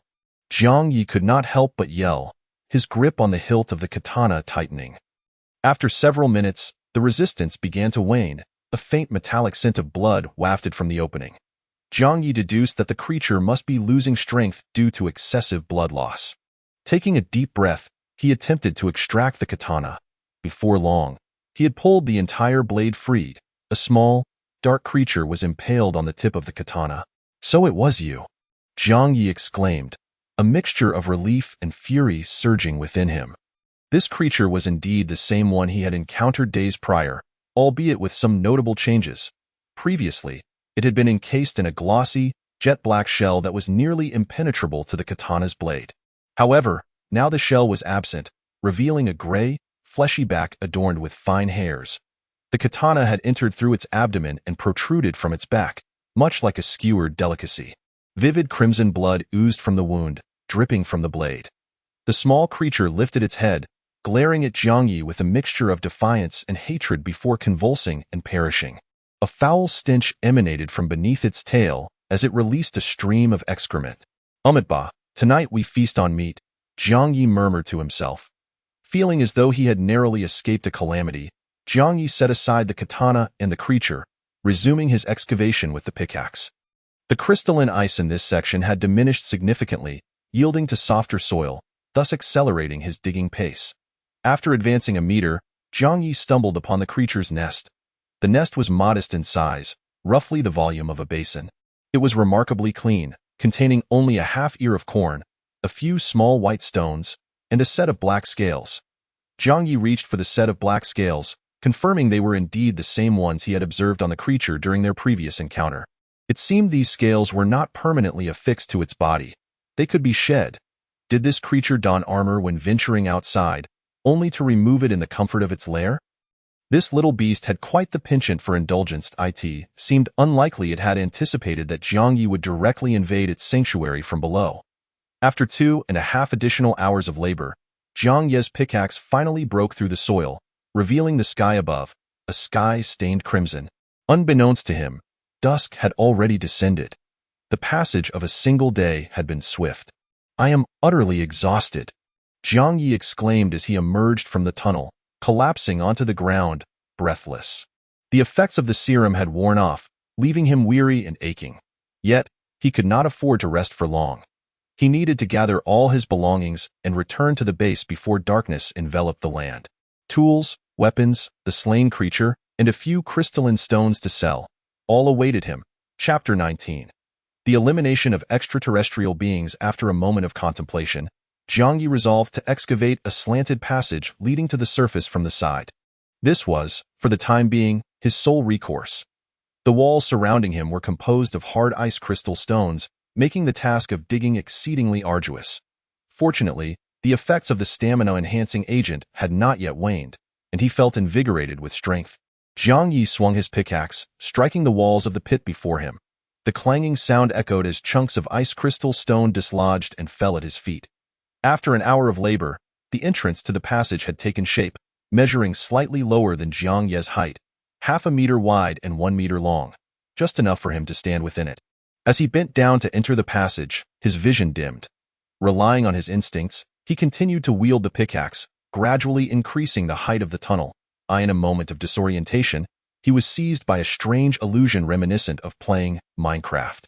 During his school days, he had initially lacked experience and had dug straight down, only to find himself unable to leap back to the surface. He had to carve a side passage, akin to constructing an underground staircase, to reach the ground. However, in that game, excavating soil was ludicrously simple. One merely had to hold down the mouse button, and within minutes, the task was completed. In contrast, the present endeavor was fraught with genuine peril, with the complexity magnified 100-fold. Each stone and clod had to be painstakingly struck down by his own hand. The only solace for Jiang Ye was that the soil in this underground realm was remarkably solid, and there was no risk of debris cascading down upon him. Had it been otherwise, a collapse could very well have entombed him alive. As he toiled, a grave realization dawned upon him. He could no longer afford to excavate recklessly as he had in the past few days. He needed a coherent plan for the entire mining process. The mining pit was an inherently perilous and intricate environment, vastly different from the surface world.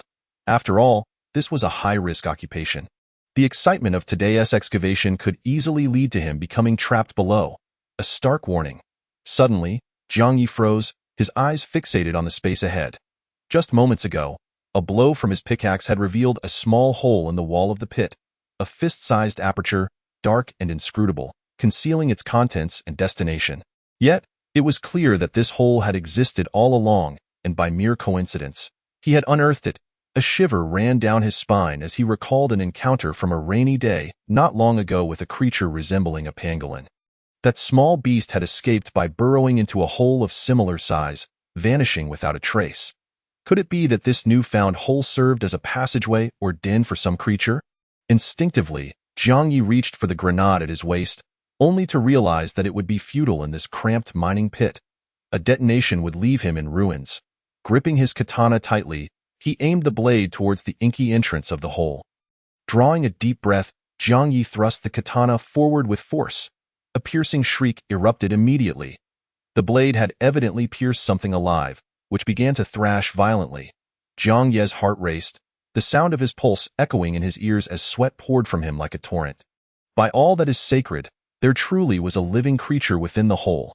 The entity within tugged at the katana, attempting to draw it inside. Jiang Ye gripped the hilt with both hands, engaging in a desperate tug-of-war against the unseen adversary. Initially, the force exerted from within was immense, as though a burly man was pulling with all his might. "Damn it! Let go!" Jiang Ye couldn't help but shout, all the while holding onto the hilt with grim determination. After several minutes, the force began to wane, a faint metallic scent of blood wafted from the hole. Jiang Ye surmised that the creature he had pierced was likely losing blood and strength. Taking another deep breath, he attempted to withdraw the katana.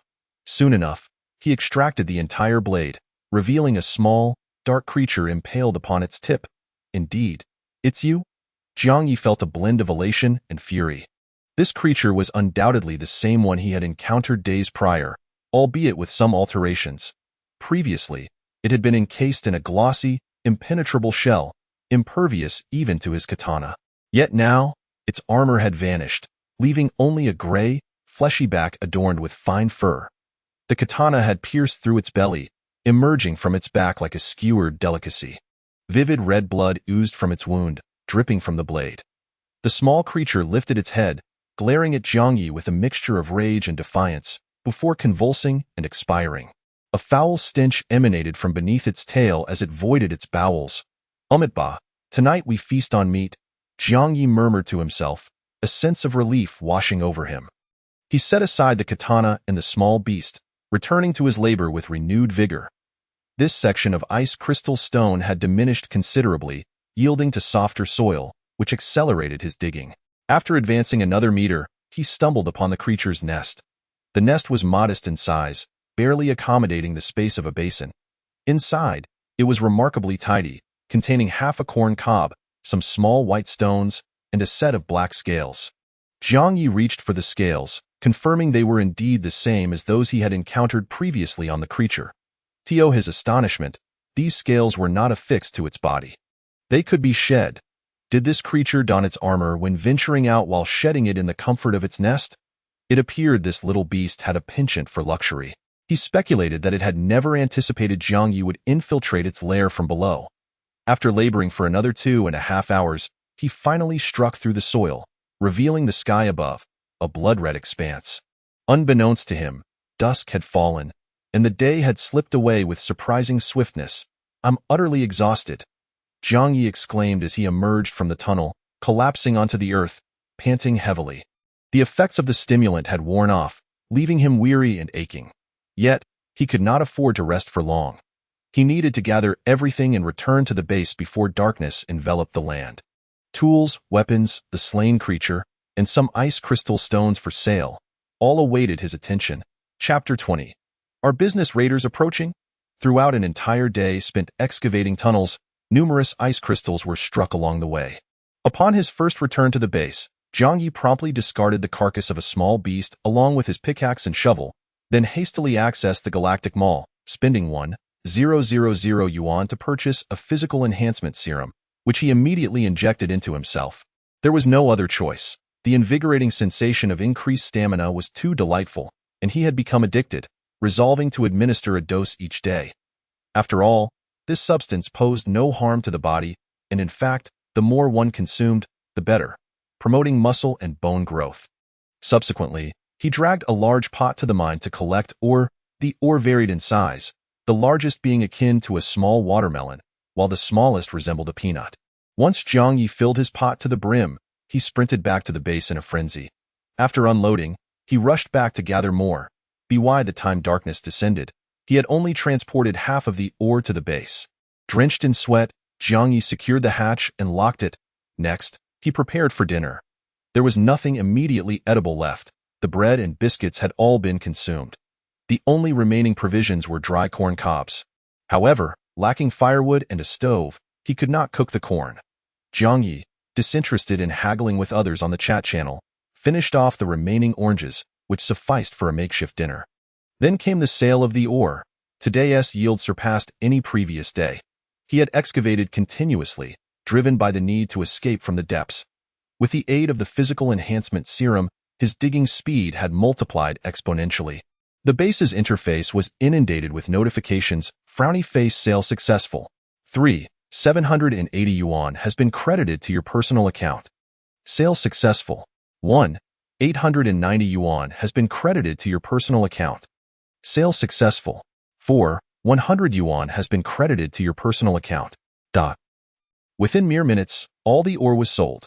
Today's profits reached an astounding 41,000 yuan.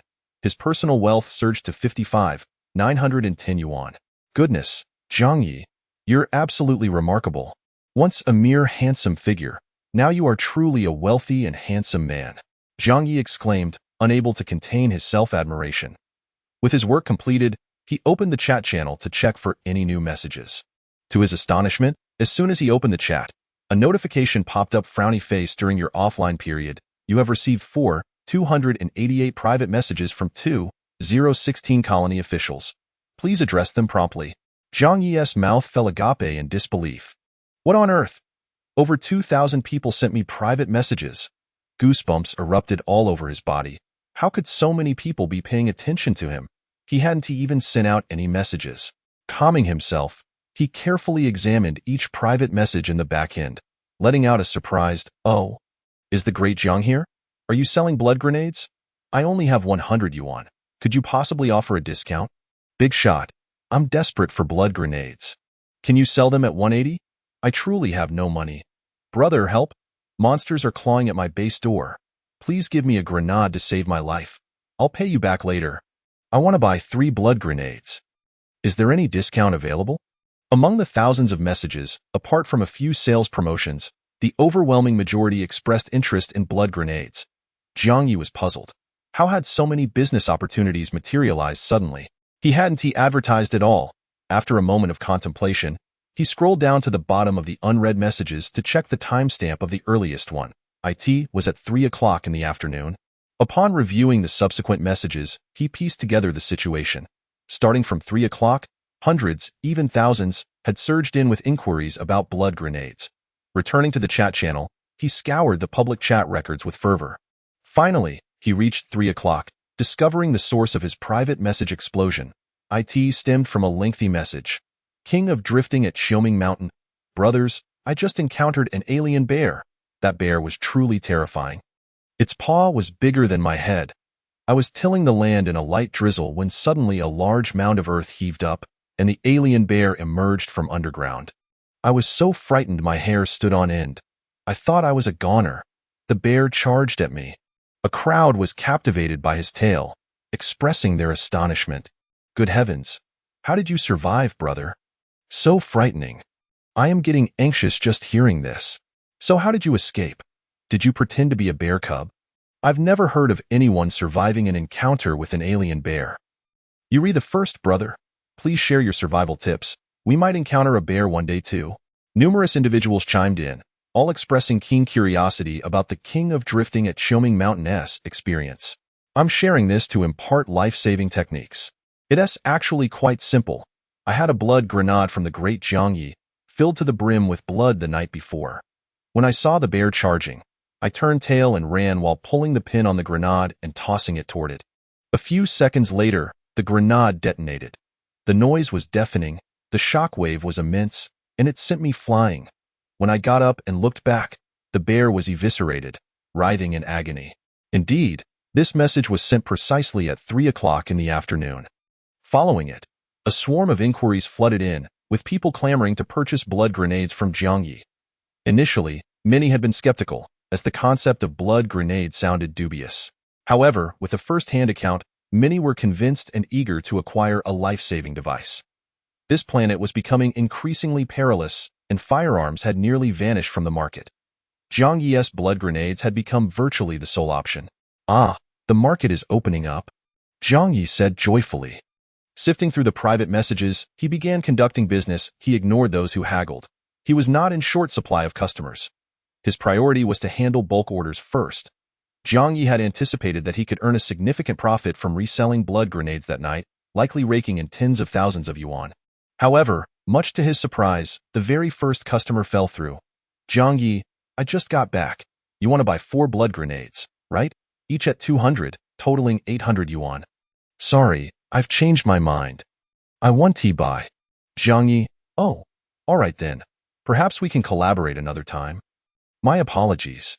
Though disheartened by this inauspicious start, Jiang Ye remained undeterred. There were still over 1,000 customers waiting in line. Yet, unexpectedly, he faced an unending series of setbacks. Sorry, great one. I'm out of money. I want to buy. Let us talk later. I'll think it over. That's too expensive. Never mind. Sorry, I've acquired a weapon. I want to be purchasing this. One after another, they all declined Jiang Ye's offers. After a full 10 minutes of conversing with hundreds of individuals, not a single one was willing to make a purchase. Jiang Ye was left utterly bewildered. What on earth was happening? Just hours ago, they were clamoring to buy, and now they had turned so indifferent. Was human nature so unpredictable? No, something was amiss. Jiang Ye refrained from responding to the private messages any further and returned to the public chat channel, scrolling back through the message history. After several minutes of meaningless chatter, a shocking message caught his eye, illuminating the entire situation. Citizen of Chaosian. Their SA sale. Their SA sale. Blood grenades starting at 60 off.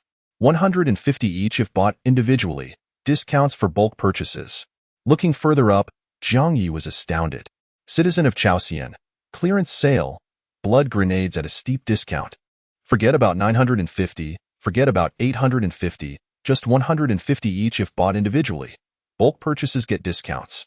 Citizen of Chao County. The Jiangnan Grenade Factory has gone bankrupt. Our boss, Huang He, is a scoundrel who has absconded with 350 million, taking his sister-in-law with him.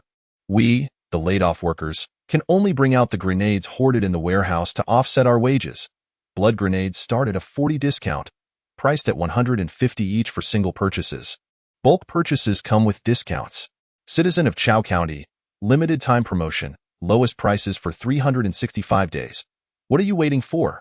Blood grenades starting at a 40 discount, priced at 150 each for single purchases. Bulk purchases come with discounts. Thought there were continuously around 270 or 80 messages, all variations of advertisements. The citizen of Chao County, with astonishing tenacity, spoke incessantly for an entire hour, fervently promoting the grenades. It was evident that this citizen had ascended to a level 3 base, unlocking the Galactic Mall, and was seizing business opportunities. Damn, it's a werewolf. Jiang Ye exclaimed in utter astonishment. Initially, he felt anger, as if someone had disrupted his market. While he was selling them at 200 each, this citizen had undercut him to 150, snatching away all his customers. Commercial rivals are sworn enemies. Is it not merely a commercial battle? Is it not simply a price war? I am not in dire need of money. If you can lower prices, so can I.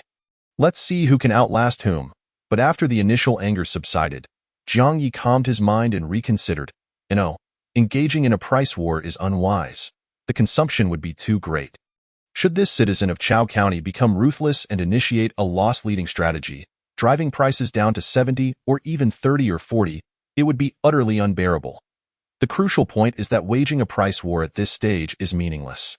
Ascending to a level 3 base is not particularly challenging, and it is likely that over the coming weeks, many will achieve this level. By then, blood grenades will be ubiquitous, and the market will vanish.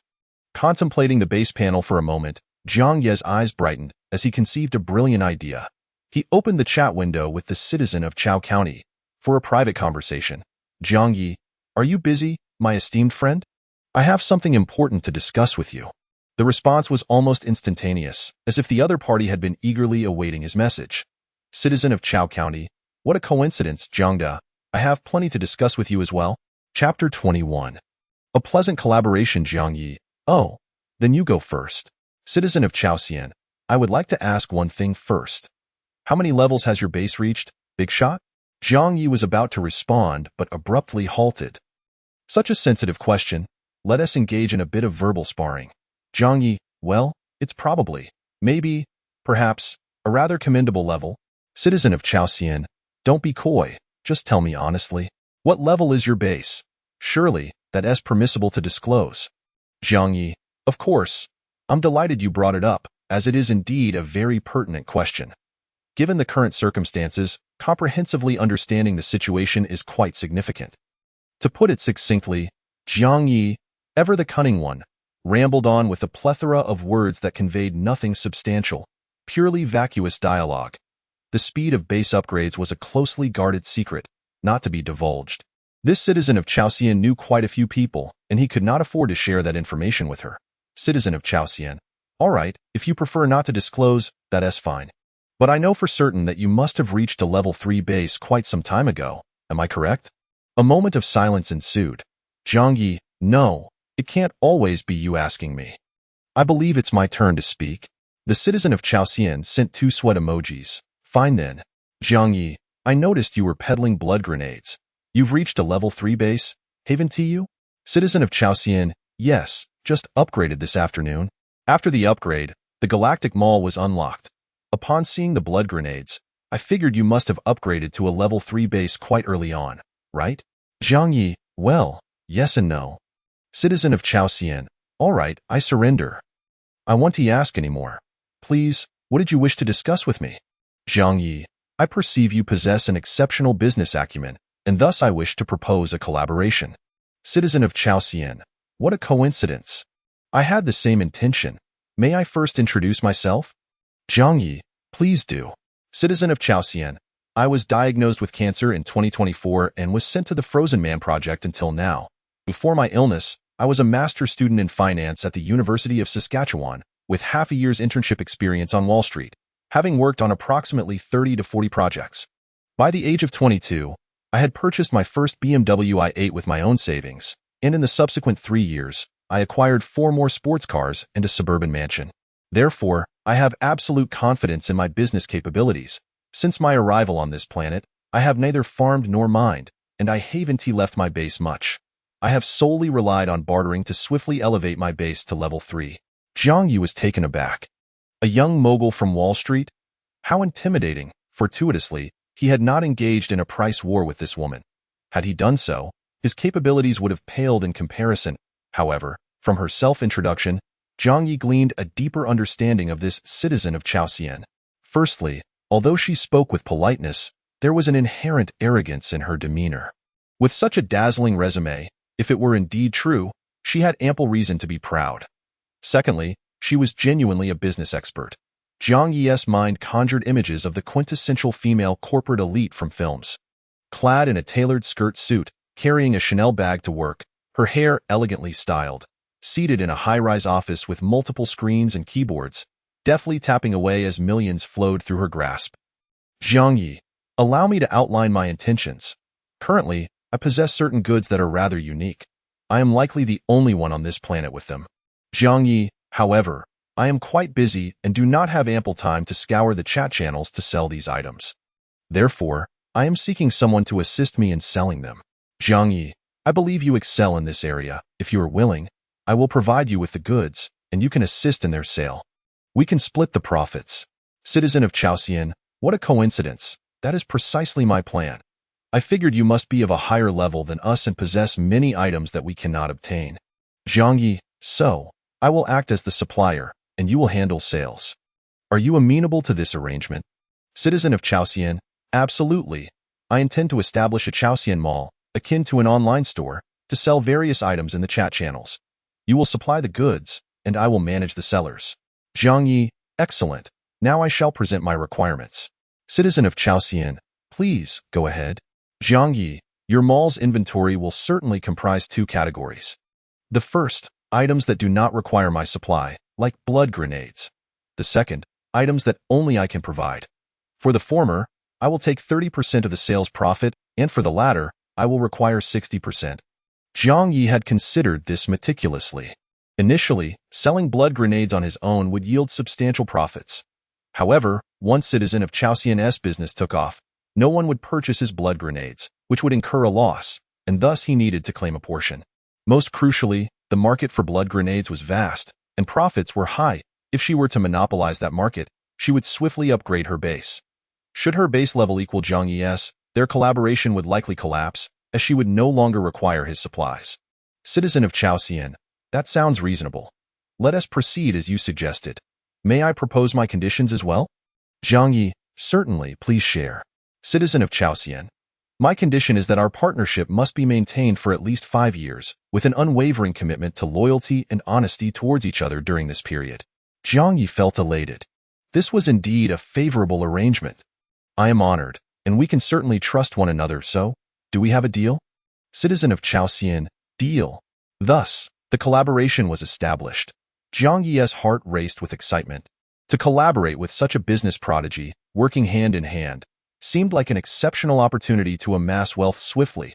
At that moment, Jiang Ye envisioned a deluge of cash cascading from the heavens.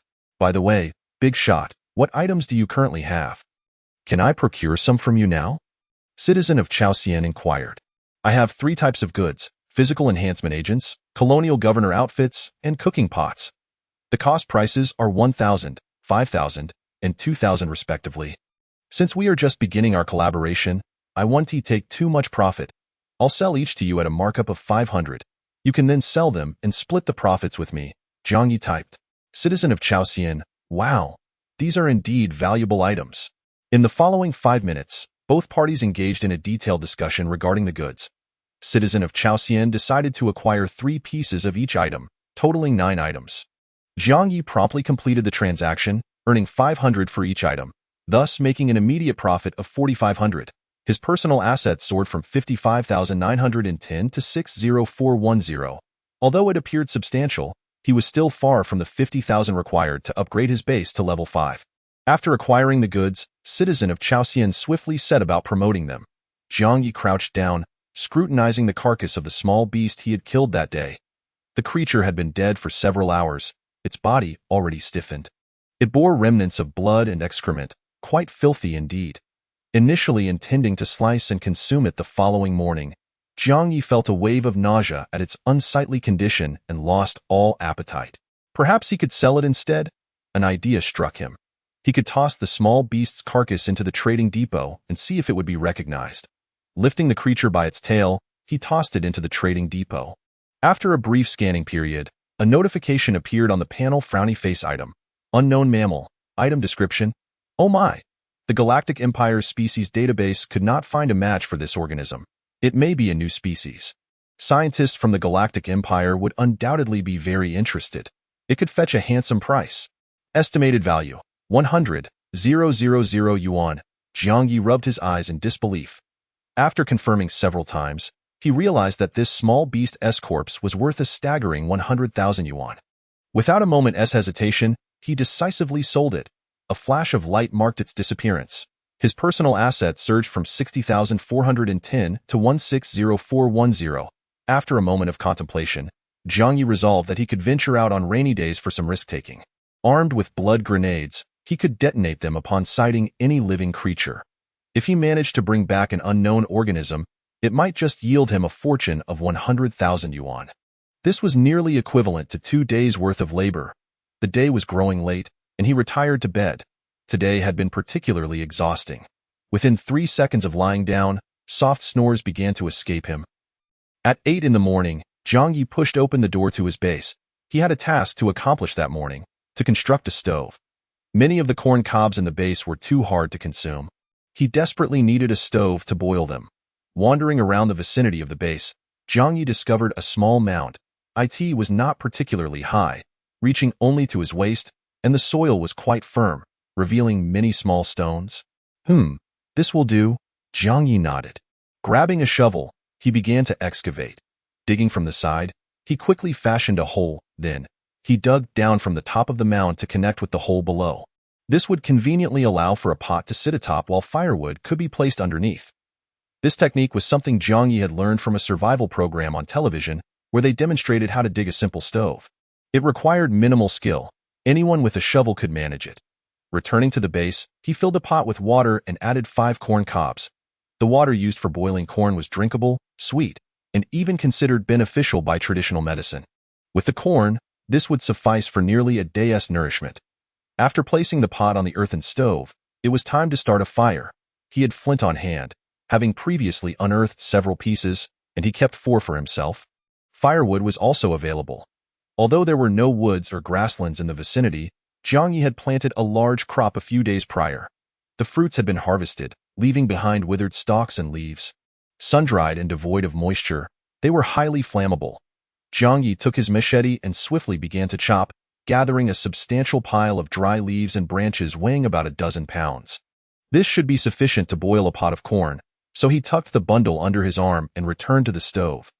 Carefully, he arranged the firewood, placing the thicker stems at the bottom and the easily ignitable leaves and dried flowers on top. He struck the flint with all his might. Crack, crack, crack. The dry flint sparked repeatedly, landing on the leaves. Yet, the leaves would not catch fire. Jiang Ye remained undeterred, continuing to strike the flint relentlessly. He had assumed that with sparks and dry kindling, starting a fire would be simple. However, after more than 10 minutes of desperate striking without success, he was left breathless, feeling as though he might spontaneously combust. No wonder primitive humans resorted to eating raw meat for so long. Starting a fire truly required skill. Taking a brief respite, he persisted. He placed the flint closer to the leaves and struck again with all his strength. Another 10 minutes passed, and he watched helplessly as countless sparks fell into the pile of firewood. Yet still, nothing ignited. Jiang Ye felt defeated, convinced that even if he struck flint for 1,000 years, it would yield no results. Surely, his method must be flawed. He decided to return to the chat channel and ask for advice. Jiang Ye stood up and began walking back to the base. Just a few steps later, a whiff of smoke wafted through the air. Startled, Jiang Ye turned around to see thick smoke billowing from the earthen stove. It had caught fire. Overjoyed, he rushed back to assess the flames. Indeed, the flames were growing larger, fully ignited. Jiang Ye sat beside it, adding more wood and occasionally tossing in some dried leaves and stalks to maintain a steady flame. Having grown up in the city, he had never operated a mud stove before, yet it was evident that he had a natural talent. He managed to create a fire that was quite impressive on his first attempt. After more than 10 minutes of boiling, the water in the pot began to make a raucous sound. Finally, it reached a rolling boil. Bubbles rose from the bottom, coursing through the corn, bursting upon the surface. Jiang Ye was unsure how long to boil the corn for it to be cooked through, but he knew that simply boiling water would not suffice, so he continued to add firewood. 1 minute, 3 minutes, 5 minutes, 10 minutes. A rich aroma of corn began to waft through the air, and the water in the pot took on a pale yellow-green hue. Jiang Ye felt it was about time. He ceased adding wood and waited patiently. The fire in the stove continued to burn for another 2 minutes before dwindling, gradually extinguishing. White smoke rose pungently. Jiang Ye turned his head away to cough a couple of times. The water in the pot ceased boiling, slowly cooling. The golden corn lay in the water, looking utterly delightful. Jiang Ye felt a surge of excitement. This was the first time he would enjoy a warm meal since arriving on this planet. As a child, he had never thought boiling corn was a remarkable feat, yet now, he couldn't help but salivate at the prospect. At this moment, the boiled corn appeared to him as a rare delicacy. Every 10 seconds, he would tentatively reach in to touch the corn. Once it was cool enough to handle, he eagerly retrieved one, taking a hearty bite. The sweet, Juicy corn burst in his mouth, delightfully fragrant. Damn, this is delicious. Jiang Ye couldn't help but exclaim, his language slipping. In less than 2 minutes, he devoured an entire ear of corn, gnawing at it like a dog with a bone. Still unsatisfied, he immediately grabbed a second ear and began to chow down. To be honest, the corn was not cooked thoroughly. The kernels were somewhat firm and slightly raw. However, it mattered not. After such a long time without food, even half-cooked corn was a delightful treat. Having consumed 2 ears of boiled corn, he felt nearly full. There remained 3 corn cobs in the pot. Jiang Ye savored some of the corn broth, feeling utterly content. He covered the pot to prevent dust from settling in. He would save the remaining 3 for lunch and dinner. Jiang Ye let out a satisfied belch, gathered his tools, and headed toward the mine for another day of work. Unlike the previous days, where he mindlessly excavated ice crystal ore, he decided to carefully plan the mining operation. First, relying on his instincts regarding the ore vein, Jiang Ye identified an area likely to contain ice crystal ore. He marked out a rectangle approximately 10 meters long and 8 meters wide on the ground with his shovel. As for the depth, he was uncertain. He had excavated down to 5 meters yesterday and still found plenty of ice crystal ore. Chapter 22. Sponge Pad? After careful consideration, Jiang Ye resolved to excavate a shaped pit. In other words, he planned to first dig a main road traversing the ice crystal ore area, and then extend branches to the left and right from this main road, resembling the character. This methodical approach to excavation would allow him to make steady progress along the main road, and once he reached the end, the entire mine would be thoroughly excavated. With the direction set, he immediately commenced work. Jiang Ye wielded his shovel with fervor, digging rapidly. Instead of creating a new main thoroughfare from scratch, he opted to extend the existing mine tunnel. The abundance of ice crystals in this area was remarkable, and the shovel soon became ineffective. The ore was simply too plentiful and too hard, necessitating the use of a pickaxe. With each strike of the pick, sizable chunks of ice crystal tumbled down. Each piece represented a potential fortune. The morning excavation proceeded exceedingly well, bolstered by the effects of his stamina-enhancing agent, leaving him feeling virtually fatigueless. Whenever he felt weary, a few deep breaths restored his endurance. 18 noon, he returned to the stove for a meal, munching on 2 ears of corn. There was still 1 left in the pot, saved for dinner. In the afternoon, he resumed digging, but barely an hour had passed before trouble arose. Jiang Ye suddenly noticed that the soil he was excavating seemed to be increasingly damp. He was already 4 meters underground. Earlier that morning, at the same depth, the walls of the pit had been exceedingly dry, with a mere breath sending dust flying. Yet, as he progressed, the soil gradually became less arid, resistant to being blown away. Jiang Ye sensed something amiss. He drew his katana and forcefully plunged it into the soil ahead. Upon withdrawing it, the blade emerged with a handful of dirt, which he touched. It was considerably more moist. Even to the naked eye, the color of the soil was darker, indicative of increased moisture. Indeed, at this depth, the soil was becoming increasingly damp. There were no visible rivers above ground, nor any evident water sources. Thus, there could be only one explanation: an underground current. Jiang Ye's blood pressure surged, excitement coursing through him. On one hand, he was apprehensive. If this underground current was too powerful, digging a few more meters forward could lead to a sudden influx, potentially collapsing the mine tunnel. On the other hand, he was elated. Water was a scarce resource, and the discovery of an underground river, or even a small spring, would be a divine gift. Jiang Ye decided to halt further excavation. He could not take such risks, as many miners had perished due to underground currents. He promptly retreated, climbing out of the deep pit. Following his instincts, he walked a few meters in the direction where he suspected the underground current might be and began to dig downward from the surface. He swiftly excavated a depth of 1 meter, and there were no ice crystals present, allowing for rapid progress. Crouching at the bottom of the pit, he scooped up a handful of soil. Huh, he pondered, surprised. The soil in his hand was extremely dry, showing no signs of moisture. Perhaps it wasn't deep enough. He continued to dig. The shovel flew, transforming into a relentless soil excavating machine. Before long, he descended another meter deep. This time, he felt reassured. The soil had noticeably become damp, indicating the presence of the underground current just below.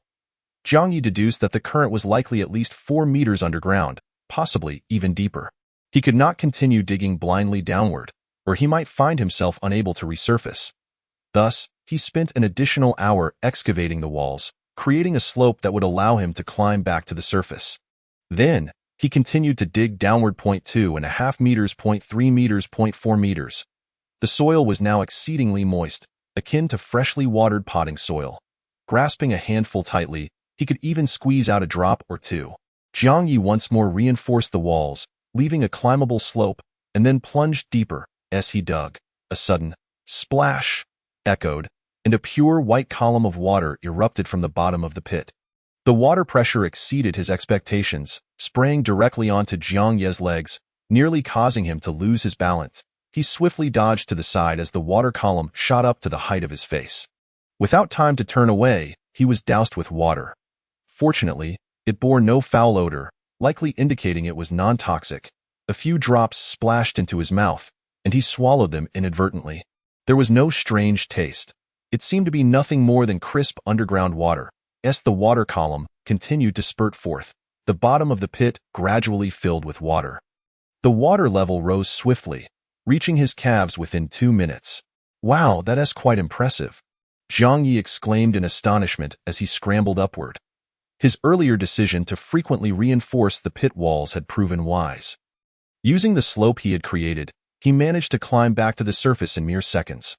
Looking back at the water at the bottom of the pit, he observed it rising continuously, quickly reaching a height of 1 meter before finally stabilizing. A murky pool had formed at the bottom, or rather, a small well. Jiang Ye was overjoyed. With this well in place, a reliable water source was assured. However, the water was too turbid to drink directly. He needed to devise a filtration system to at least remove the sediment. Jiang Ye was not a clam. He had no need to consume sand, and he certainly wouldn't produce pearls from it. Just as the effect of the stamina-enhancing agent wore off, he returned to the base to procure another injection for himself. Then, he picked up an empty mineral water bottle from a corner. In elementary school, he had learned how to make a simple filtration system using a bottle. Recalling the technique, Jiang Ye set to work. He first cut off the bottom of the bottle. Next, he ventured outside the base to gather some small stones, coarse sand, and fine sand, rinsing them thoroughly with water. These stones and fine sand would serve to intercept larger impurities in the dirty water. However, he still lacked a filter mesh. Jiang Ye opened the chat channel to seek assistance. "Jiang Ye, brothers, I'm currently making a simple filter. I need a filter mesh. Does anyone have some gauze, tissue paper, or a clean, dense fabric that can filter dust from the water? I'm willing to buy it, and the price is negotiable." After sending the message, several individuals quickly responded. However, none were reliable. One person chimed in. "Big shot. I have a pair of clean underwear. I can cut it to make a filter. How about $500? Another added. "I have a lot of long hair. You could braid it into a net to filter things. $100? Or I could trade it for food." A third voice piped up. "Hey, I have plenty of withered corn leaves that should work as a filter. Just give me some money, and I'll hook you up." Jiang Ye looked around, his head throbbing in disbelief. What a bizarre bunch. Were they all trying to swindle him? He ignored them all.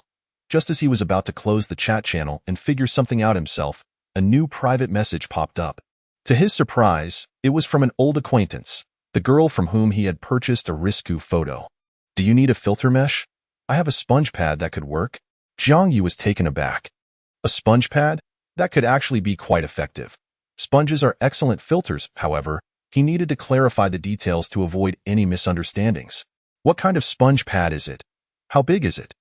Are the pores fine?" The girl replied, It's the kind of sponge pad used in underwear."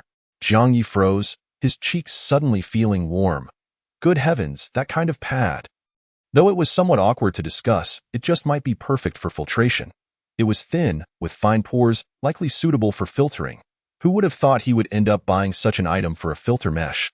All right, name your price." Chapter 23 Ghost? The bottle cap simply would not budge. 20? Jiang Ye rubbed his eyes, convinced he must be seeing things. While others were demanding exorbitant prices for tattered hair and withered leaves, this girl was asking for a mere 20, which struck Jiang Ye as exceedingly humble enough to stir his compassion.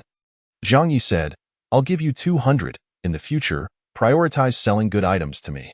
The girl, unable to contain her excitement, exclaimed, "Thank you, Jiang Dalao. Oh my, that's a lot of money. You're truly amazing." The transaction was swiftly concluded. A palm-sized sponge mat found its way into Jiang Ye's hands. Upon closer inspection, he made an intriguing discovery. The girl had a rather ample bosom. No, the mat was sufficiently large to serve as a filter. Of course, it could not be used directly, as it was soaked in sweat. After rinsing it thoroughly with water for several minutes and checking for any odor, he found it to be clean. He first stuffed the mat into the bottle, pushing it all the way to the bottom at the neck. Next, he sprinkled a few centimeters of fine sand on top. Over the fine sand, he added a layer of coarse sand. Finally, he filled the remaining space with small stones. Thus, a simple filtration device made from a plastic bottle was complete. Armed with the filter, Jiang Ye took an empty bottle and made his way to the newly dug well. The water in the well was still rather murky, resembling dumpling soup, with many particles of mud floating about. Drinking it directly would not only risk getting food stuck in his teeth, but could also lead to a bout of diarrhea. Jiang Ye cautiously descended, squatting by the water's edge to use the filter to scoop up water. He then connected the filter to the empty bottle. Drip, drip, drip. The faint sound of dripping echoed as water flowed through the layers of the filter and into the bottle. The filtration process was slow, averaging a drop per second. Jiang Ye patiently waited for quite some time, and at last, the bottle filled to about half. When he held it up to the sunlight, it was crystal clear, transparent, completely devoid of impurities. Jiang Ye was ecstatic. The filter had succeeded. He first filtered out the visible mud and sand from the water before pouring the filtered liquid into a pot to boil, killing off any bacteria, allowing for a refreshing drink. Jiang Ye was immensely pleased, feeling he had overcome a significant hurdle, the issue of drinking water. For the foreseeable future, as long as this well did not run dry, he had no fear of dying of thirst. Whenever water was needed, he could simply come to scoop from the well and boil it. Time flew by, and soon it was dusk. Jiang Ye took the pot and ventured into the mine to collect ice crystal stones. During the morning's excavation, he had struck many ice crystal stones along the way, leaving them scattered in the mine. Now was the time for harvest. After several days of mining, only a few large ice crystal stones remained. Most were about the size of ping-pong balls. He gathered them all into the pot and carried it back to the base. He poured the contents directly into the trading warehouse and clicked to sell. With each return to the base, notifications of successful transactions popped up. Frowny face transaction successful. 1,077 yuan has been credited to your personal account. Transaction successful. 2,541 yuan has been credited to your personal account. Transaction successful. 1,898 yuan has been credited to your personal account. By the time night fell, he had finally sold all the mined stones. His personal assets had fortuitously risen to 226,666 yuan. However, the day's earnings were far from over. In the chat channel's private message section, Chao County Citizen had accumulated a dozen messages. Each message was a request for Jiang Ye to fulfill orders. Yet, Jiang Ye, busy outside, had not seen them. Chao County Citizen, Zhang Dalao, could you please respond? I'm in a state of distress. Many people are waiting for their goods. Are you dead? Jiang Ye replied, sorry, just saw the messages. How much do you need? Chao County Citizen, I need 12 stamina enhancers, 8 sets of colonial officer uniforms, and 24 pots. I've already received payment from the customers and can pay you in full. Jiang Ye was taken aback. That was quite a lot. Chao County Citizen's salesmanship was impressive. To be honest, all 3 items were rather expensive. Ordinary colonial officers could hardly afford them. Yet, in such a harsh market environment, to secure so many orders in a single day, she was practically a queen of sales. Jiang Ye replied, no problem. I'll ship them out immediately. The next 10 minutes were filled with continuous transactions. The selling price remained the same as the previous night, earning Jiang Ye 500 for each item. With a total of 44 items, he swiftly netted a profit of 22,000 yuan. His personal assets rose to 248,666 yuan. However, that was not all. Chao County Citizen, as per our previous agreement, you will receive 30% of the profits from the blood grenades and 60% from the other goods. I've calculated it twice. Today, I should give you 18,706 yuan in profits. Jiang Ye responded, all right, a pleasure to cooperate. Shortly thereafter, a transfer notification popped up on the base panel. Frowny face, Chao County Citizen has transferred 18,800 yuan to your personal account. Your account balance is now 267,500 466 yuan. She even rounded it up nicely. How considerate. Jiang Ye was quite satisfied. He was now less than half of the way to reaching 500,000 for the level 5 base. At this current pace, it would not take long. Jiang Ye felt a sense of urgency. He needed to maintain a higher level than Chao County citizen, ensuring she would depend on him, thus solidifying their business relationship. Calculating the finances, Chao County citizen likely earned around 20,000 today. At this rate, she would quickly reach a level 4 base. The more he thought about it, the more pressing it felt. Jiang Ye had initially intended to sleep, but now sleep eluded him. He resolved to take a risk tonight and work the night shift. After all, he wasn't tired. Young people are unafraid of staying up late, so he would head into the mine to work. He quickly got up, placing his katana, shovel, and pickaxe into the pot for easier transport. He also purchased 2 blood grenades, along with the ones he had previously filled, just in case he encountered any lurking dangers. 1 grenade might not suffice. With everything prepared, Jiang Ye stepped outside. Just as he exited, he paused. The boundless darkness and vast wilderness enveloped him, it seemed. He was lacking a light? Yet he had no lamp. He looked up at the moon, which was full and bright, providing some illumination. He figured he would wait for his eyes to adjust. The cool night breeze brushed against him as Jiang Ye cautiously made his way forward, relying on memory to approach the mine. Within 10 meters, aided by the faint moonlight, he finally caught sight of some towering mounds of earth, remnants of the excavation process. Just as Jiang Ye was about to quicken his pace, his expression suddenly changed, and he came to an abrupt halt. His eyes fixated on a particular direction, and his hand instinctively moved to his waist, gripping the crimson blood grenade. He noticed a dark figure seated atop a mound of earth beside the mine. The figure remained motionless, facing away from Jiang Ye, frozen like a statue on the mound. Its posture was exceedingly bizarre. With elbows resting on its knees and chin cradled in its hands, it gazed up at the moon in a contemplative manner. The scene was eerily quiet, resembling a ghost. Jiang Ye pulled the pin from the grenade and shouted, "Who goes there?" The ghost, startled by the sudden shout, seemed to be frightened and instantly performed a terrifying maneuver. The action was so horrifying that Jiang Ye dared not hesitate for even a moment. He yanked the grenade's pin and hurled it with all his might. Then, without looking back, he turned and bolted towards the base. The ghost's action involved remaining still while its entire head twisted a full 180 degrees, its back of the head transforming into its face in half a second, staring intently at Jiang Ye, an act that was beyond human capability. Chapter 24.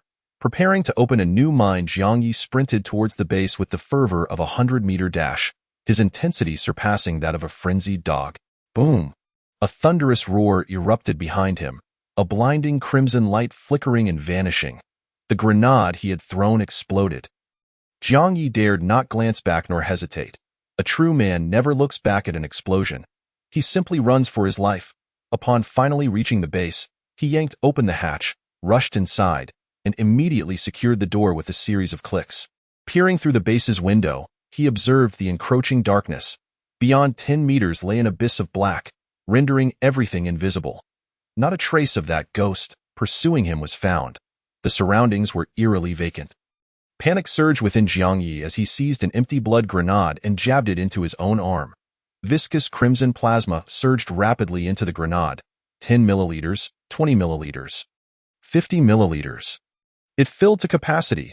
Perhaps due to the blood loss, Jiang Ye regained a semblance of calm. He glanced outside once more and still detected no spectral presence. It appeared that, for the moment, he was safe. The ghost had not pursued him, nor could he ascertain if it had been annihilated. He opened the chat channel and messaged, "Chao County citizen. Jiang Ye, do you have a gun? I've encountered serious trouble and need to assert control. Chao County citizen, I only have one, but I rarely go out. I could sell it to you.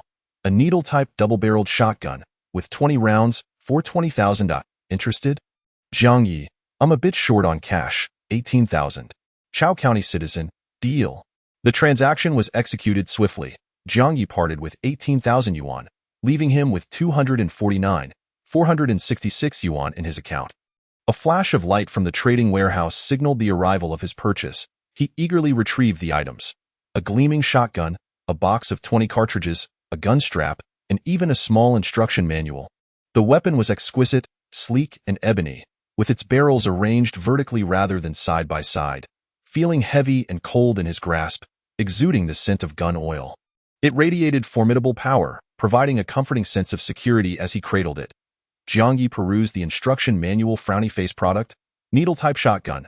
Product description: a traditional firearm lacking tracking and charging capabilities, capable of holding 2 rounds at once. Pulling the trigger fires 1 round, allowing for rapid successive shots. This is a lethal military-grade weapon suitable for hunting large game. It has significant recoil. Please use with caution. The manual continued with a plethora of instructions concerning maintenance, usage, common malfunctions, and more. After thoroughly reading, Jiang Ye felt a profound sense of safety wash over him. Excellent, truly a remarkable acquisition. He glanced outside once more, but the stillness persisted. Unwilling to return to the mine for night duty, he decided to rest. Lying in bed, he closed his eyes, clutching the shotgun as if it were a beloved spouse. He fell into a deep slumber, awakening automatically at sunrise. Rising, he peered out the base window, which afforded a clear view of the earth mounds beside the mine. The mounds were devoid of any ghostly figures, appearing entirely untroubled. Jiang Ye extracted 2 cartridges from the box, loaded them into the shotgun, and closed the breech. He attached the blood grenade and his katana to his waist, then cautiously opened the hatch and made his way toward the mine. When he was 50 meters from the pit, he raised the shotgun, aiming it directly at the earth mound. Evil spirits, be gone. Evil spirits, be gone. Jiang Ye muttered under his breath. As he approached, his finger rested on the trigger, ready to fire at a moment's notice. 40 meters, 30 meters, 20 meters, 10 meters. Finally, he reached the mine. The previous day's grenade had unleashed tremendous power, creating a massive crater at the edge of the pit. Jiang Ye cautiously leaned over to peer inside, revealing a dark, motionless body face down in the depths. It was the ghost he had seen last night. Whoa! Boom! Boom! His hand trembled, instinctively firing 2 shots, both striking the back of the corpse, the bullets piercing cleanly through. The shotgun emitted wisps of white smoke as Jiang Ye hastily reloaded 2 more rounds. The black body lay still, seemingly lifeless, likely a victim of the grenade's explosion. "Hey brother, are you okay?" Jiang Ye asked, rather foolishly. The corpse, of course, did not respond. He jumped into the crater and turned the body over. He was taken aback. From the back, it resembled a dark-skinned human, but upon seeing the front, he was horrified to find it devoid of facial features. Its visage was merely an expanse of dark, wrinkled skin, exuding an indescribable eeriness. At its chin, there was a bloody orifice, densely packed with sharp spines. Jiang Ye scrutinized it for a long while before realizing that the orifice was its mouth, and those spines were its teeth. Aside from that, this creature bore no hair, its skin as tough as tree bark, emitting a scent reminiscent of rotten fish. Its limbs and torso bore a resemblance to a human form, yet its hands and feet each possessed only 4 digits. In summary, he had encountered an alien species, or rather, an extraterrestrial. Jiang Ye hoisted it onto his back and returned to the base. He tossed it into the trading warehouse, intending to sell it. However, the trading space was too small, merely the size of a box. The body would not fit inside. Its torso and head managed to slide in, but its 2 lengthy black legs dangled outside. Jiang Ye felt a twinge of frustration. What now? Given its grotesque appearance, it might well be toxic. Certainly not something one could consume. Bury it. Then, grabbing a shovel, he exited the base and began digging 2 meters east of the facility, swiftly excavating a large rectangular pit. He deposited the extraterrestrial's body within and covered it with earth. Jiang Ye, ever cautious, left one of the alien's fingers protruding from the soil. This way, should one glance over and see that upright finger, they would know it lay securely buried, without any risk of it resurrecting and escaping. After disposing of the alien body, Jiang Ye felt a wave of relief wash over him. The area around the base had returned to a state of safety. He gathered 5 ears of corn and made his way to the earth oven he had dug the previous day, where the pot and flint still remained. He set about starting a fire in the traditional manner to boil the corn. As usual, he consumed 2 ears, leaving 3 in the pot for lunch and dinner. Equipped with his shotgun, shovel, and pickaxe, Jiang Ye descended into the mine to resume his work. During the initial days of mining, the ice crystal ore was abundant and strewn across the ground. However, as the days progressed and he continued to extract, the large chunks of ice crystal or were nearly depleted, leaving only a few small fragments. Jiang Ye placed an empty pot in a corner of the pit, tossing small ore pieces into it as he chipped away at the walls. Based on his previous pace, he expected to fill the pot within an hour. Yet today, after over 2 hours, he had barely filled half. Was Jiang Ye being lazy? Not at all. He was quite industrious. The reason for the decline in mining efficiency was straightforward. The ore was becoming increasingly scarce. Each time, he had to shovel a considerable amount of earth to unearth a few small fragments, resulting in diminished productivity. The aroma of or within the mine had also thinned, lacking the potency it had possessed at the outset. Jiang Ye surmised that the ice crystal mine was nearing exhaustion. Perhaps he could extract for another day or two. Sweating profusely, he labored until noon, accumulating 2 pots of ore, which he transported back to the base for sale. The first pot fetched 2,087 yuan, while the second garnered 2,914 yuan. Earning a mere 5,001 yuan in a morning left him quite agitated. This mine was no longer viable. It was a waste of time. He resolved to open a new mine in the afternoon. Chapter 25. Rose Quartz? After finishing his meal and foregoing an afternoon nap, Jiang Ye hefted his equipment and ventured out of the base in search of new mineral veins. Prospecting is a skilled endeavor. One cannot merely search haphazardly but must place faith in science, eschewing any superstitious practices. Thus, Jiang Ye strained to recall the knowledge he had acquired, then removed his shoes and hurled them skyward with great force, exclaiming, "Away with you!" The shoes spiraled through the air before descending, with their toes pointing northward. Jiang Ye donned his shoes and proceeded northward. As he walked, he meticulously inhaled the air. Unfortunately, the afternoon breeze was absent, rendering the atmosphere stagnant and unfavorable for the sense of or to waft towards him. The distance from the base grew increasingly vast: 100 meters, 300 meters, 500 meters, 800 meters. This region was entirely flat, devoid of any undulation, and a glance back revealed the base in the distance.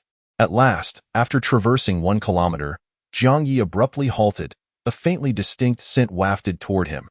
However, the aroma was too subtle to discern its exact nature. He pressed on, adjusting his course as he advanced, moving closer to the direction from whence the scent emanated most strongly. 1. 3 kilometers. 1. 5 kilometers. The aroma had grown increasingly intense, a complex fragrance reminiscent of wine splashed upon pomegranate, intermingled with a hint of lemon. Jiang Ye had discerned a pattern. His extraordinary olfactory ability in locating mineral veins revealed that the scents he detected were predominantly related to food. For instance, the last ice crystal mine he encountered bore a pear-like essence. Upon reflection, this phenomenon was quite humanizing. Were the mineral scents reminiscent of excrement, the task would become utterly unbearable, akin to the drudgery of cleaning latrines. After traversing in various directions, he pinpointed the center of the most potent aroma. Drawing upon his prior experience, he began by sketching a large circle with his shovel to conduct a preliminary excavation. Spitting into his hand, he gripped the shovel tightly and swung it with vigor. Through days of labor, Jiang Ye's digging technique had become increasingly adept, exuding the aura of a seasoned miner. Particularly, his unshaven stubble added to his rugged appearance. The soil in this area was loose, making excavation effortless. Within half an hour, he had delved over a meter deep. The scent of wine splashed upon pomegranate, with a touch of lemon, intensified. Clearly, the ore lay deep within the strata. Jiang Ye felt a surge of joy, ready to continue his excavation, when suddenly, he heard an unusual sound. It was a strange noise, muffled, distant, and grand, akin to thunder rolling from afar. He looked up, his eyes widening in astonishment, and beheld a scene he would never forget. The azure sky, unblemished by clouds, was pierced by a striking crimson beam, as straight as a sword, slicing through the heavens. This radiant streak extended from the eastern horizon to the western, tearing the sky asunder in one seamless motion.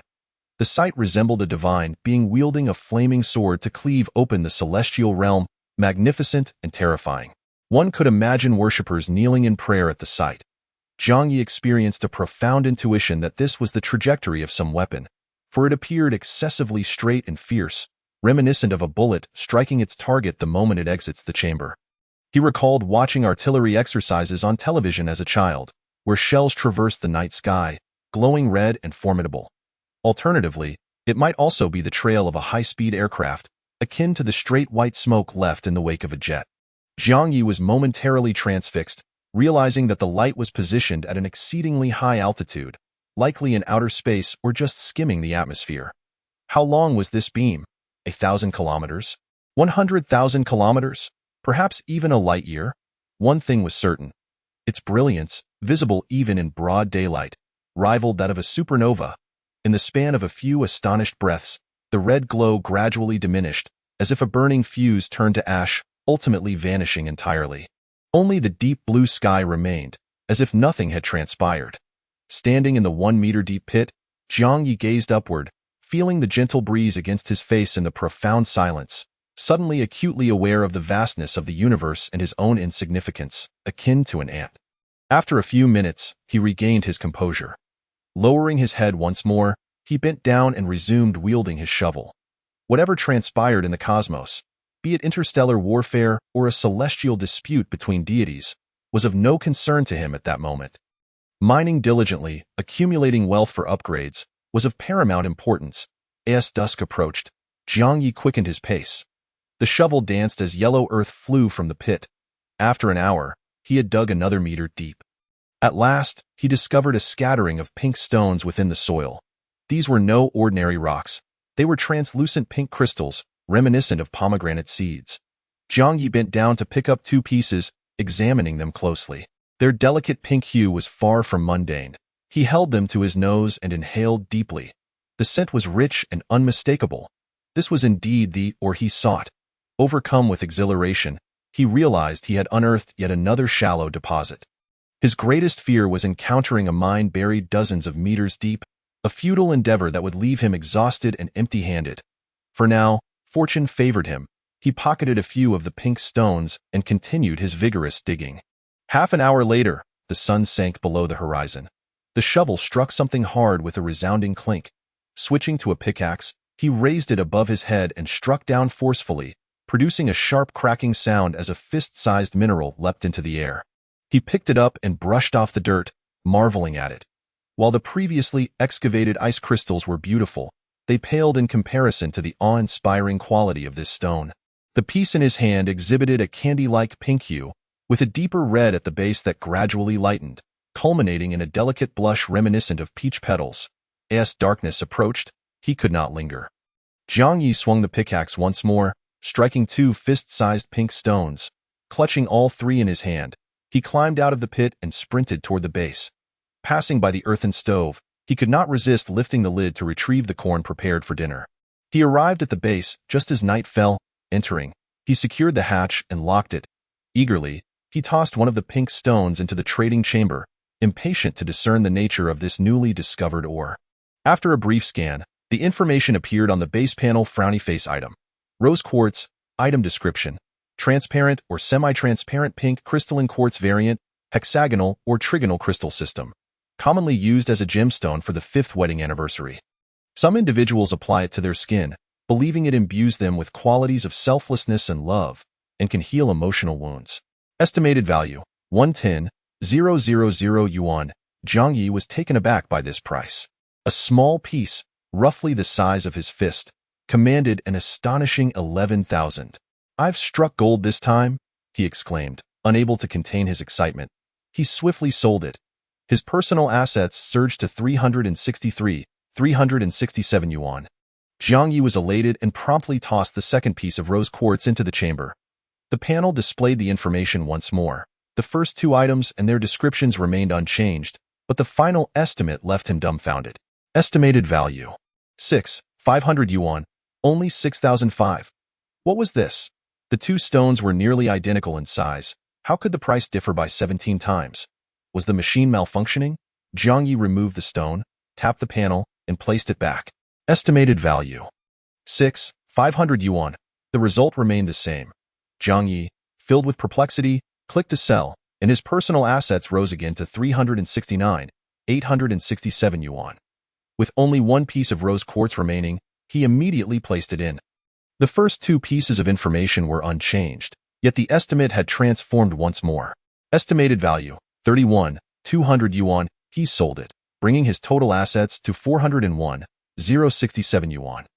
Jiang Ye pondered briefly, beginning to understand. The price of rose quartz likely fluctuated significantly based on quality, akin to jade in the market, where stones of similar size could vary in price by several times, or even dozens of times due to differences in quality. Thus, the selling price of rose quartz was largely speculative and dependent on luck. Good fortune could yield all top-grade stones, leading to instant wealth. Bad luck might result in mediocre finds. Overall, it was undoubtedly a mine worth pursuing. Jiang Ye bit into the corn and opened the chat channel. Messages from citizens of Chaosian awaited his attention. Chapter 26. Upgrading to a level 5 base, the citizens of Chaosian had been sending several messages regarding goods collection, averaging 2 messages per hour. Jiang Ye perused through them and summarized the requests in total. You need 7 stamina enhancers, 3 sets of clothing, and 10 pots, correct? Asked Jiang Ye. Yes, you've finally returned, esteemed one. Please expedite the shipment. The clients can hardly wait, replied a citizen of Chaosian. Without delay, Jiang Ye dispatched the goods, purchasing them from the Galactic Mall, marking up each item by 500 before selling them back to the Chaosian citizen. In a swift transaction of 20 items, he garnered a profit of 10,000 yuan. Subsequently, the citizen transferred an additional 11,000 yuan, representing today's profit share. It was evident that business had not been particularly thriving today, yielding only a meager sum. Jiang Ye's personal assets surged to 422,067 yuan. If fortune smiled upon him, he could potentially upgrade to a level 5 base by tomorrow morning. Feeling a sense of stability in his standing within the realm, he intended to maintain the disparity in rank with the citizens of Chaosian. With a surplus of energy this evening, Jiang Ye opened the public chat channel and began to browse aimlessly. Having been preoccupied these past few days, he had neglected the public channel, which had accumulated a plethora of chaotic messages. There were reports of new species of animals being encountered. Some, like Jiang Ye, had dug wells and were selling well water. Others boasted of having upgraded to level 3 bases, exulting in their fortune. Yet, a more prevalent tone permeated the channel. Gattuso. I'm truly on the verge of starvation, utterly penniless. I implore any kind soul to save me. 1. 8 meters no problem. Can you bear to witness a handsome man of 1.8 meters perish from hunger? I beseech you for some sustenance, overtime addict. I attempted to eat dirt today, but I simply cannot swallow it. It's too arduous. Stolen battery. Even if you were to give me a language book, I could tear it apart and eat it. Please, anything edible would suffice. Zhang San is me. I have 1 day left before I run out of food. If no one provides me with sustenance, I shall embark on a journey on foot to seek out other bases, and whoever I find, I shall kill and rob for food. I possess a firearm. A considerable number of individuals were begging, with messages of desperation saturating 70% of the chat log. Sadness, anger, despair, and pleas filled the atmosphere of the planet. Some were willing to trade all their possessions for a morsel to eat, though they had little to offer. Others threatened to resort to murder if they faced starvation, vowing to kill anyone they encountered. Some even cursed other colonial governors, wishing them ill for their indifference to the dying. Jiang Ye empathized with their plight but felt powerless to assist, as the remaining food supplies in his base were barely sufficient for a few more days. Surely, he could not jeopardize his own survival by aiding strangers. He had yet to reach that level of philosophical enlightenment. Observing the situation, he realized he needed to devise a plan to secure food in the coming days. A crisp notification chimed as new messages arrived in the background. Upon checking, he discovered it was a private message from an old acquaintance, the one who had sold him the leg photo and sponge mat. Can you hear me, Jiangda? The sender inquired. Yes, what is the matter? Jiang Ye replied. Do you have any food left? The sender asked. Not much, Jiang Ye responded. Could you spare me something to eat? I am really on the brink of collapse. My hands are numb, and I can barely breathe, came the desperate plea. What can you offer in exchange? Jiang Ye asked. I have a blood grenade, the sender replied. I don't need that, Jiang Ye stated. How about a photo? What would you like to see? The sender persisted. No, that's unnecessary. Here's what I'll do. I'll give you half a corn cob. You will all have to find another way, Jiang Ye decided. Thank you, esteemed one. You are truly kind. I have begged over 100 people, and you are the only one who has offered me food. I will remember this forever. The sender exclaimed gratefully. Jiang Ye broke off half a corn cob for her and closed the chat window. He was perplexed. Having been preoccupied and oblivious to other circumstances for more than 2 days, he was now witnessing the resurgence of severe famine. He noticed the number of participants in the chat channel had dwindled to 87,602. It was hard to believe that when he first arrived on this planet, the count was precisely 100,000. In less than a month, over 12,000 lives had been lost. The reality was terrifying. Beyond being devoured by beasts, the majority had succumbed to starvation and disease.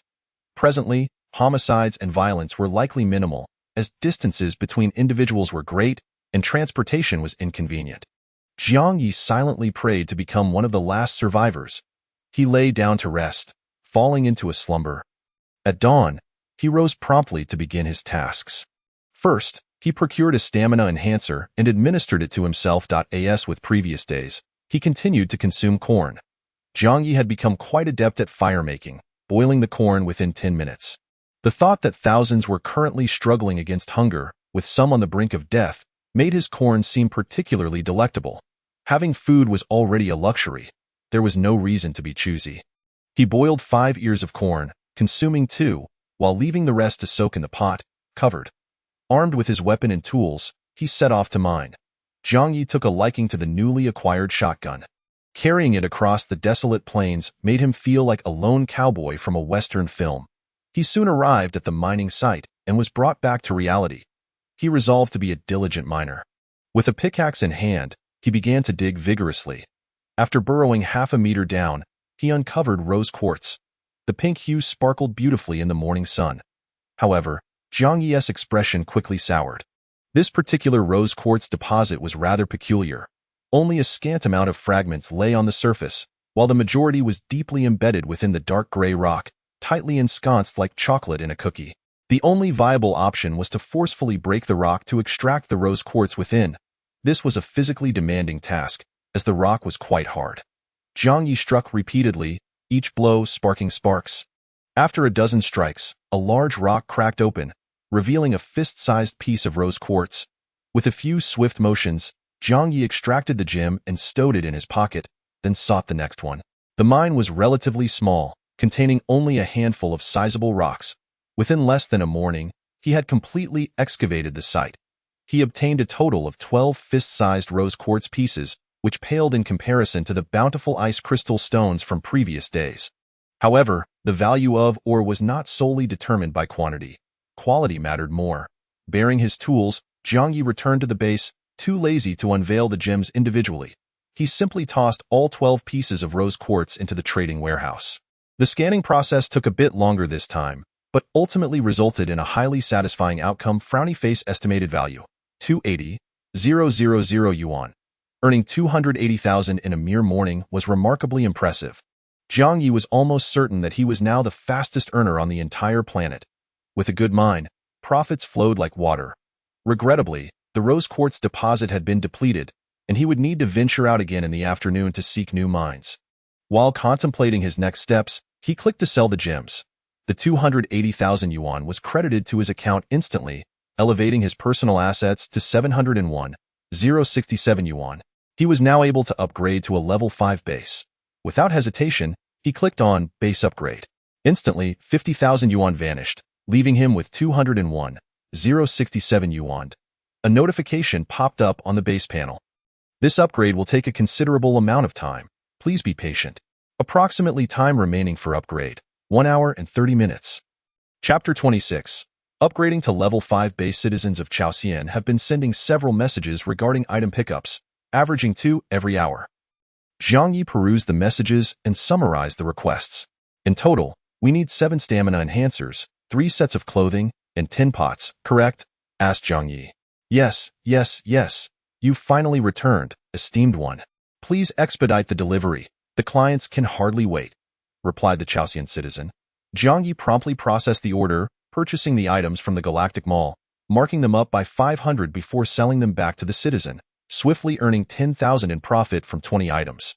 Subsequently, the citizen transferred an additional 11,000, representing today's profit share. It was apparent that business had not been particularly lucrative today, yielding only this modest sum. Jiang Ye's personal assets rose to 422,067 yuan. If fortune favored him, he anticipated achieving a level 5 base by tomorrow morning. Feeling that his standing in the realm was solidified, he resolved to maintain the disparity in levels with the Chaosian citizen.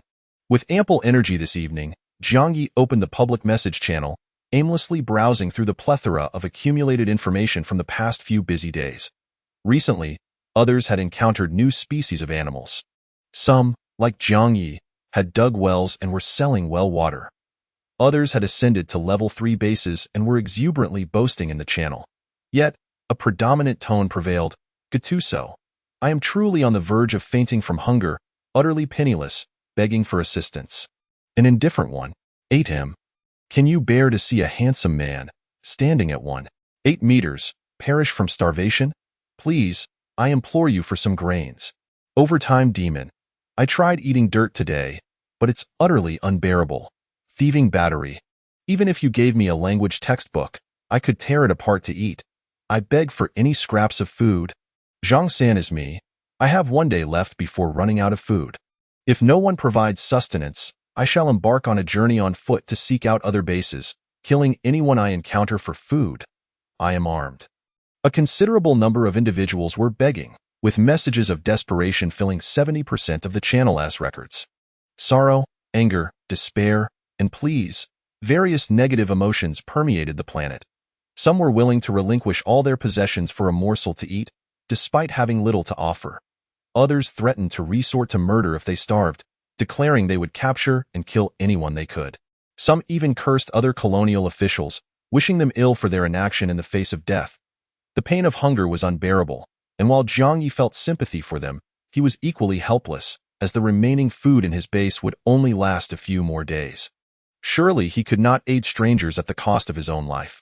He was not yet at that level of altruism. Observing the situation, he realized he would need to devise a way to procure more food in the coming days.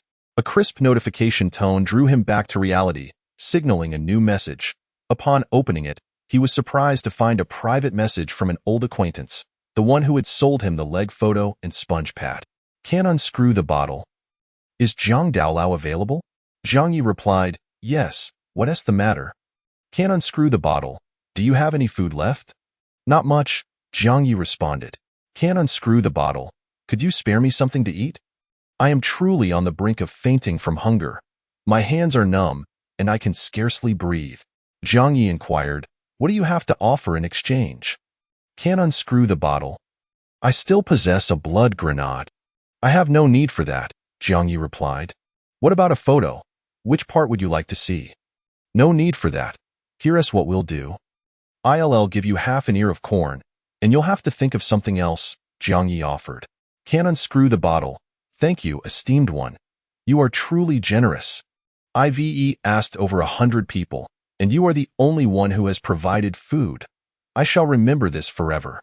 Jiang Ye broke off half an ear of corn for her and closed the chat window. He was puzzled.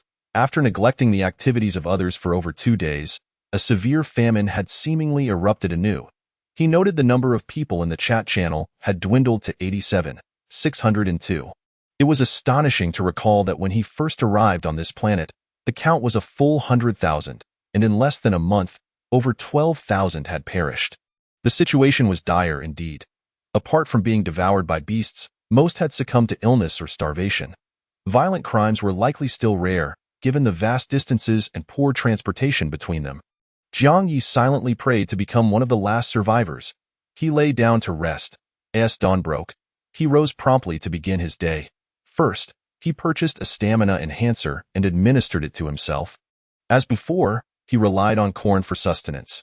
Jiang Ye had become quite adept at fire-making, managing to boil the corn within 10 minutes. The thought that at this very moment, tens of thousands were grappling with hunger, some on the brink of death, made his corn taste all the sweeter. Having food was a blessing. Why complain?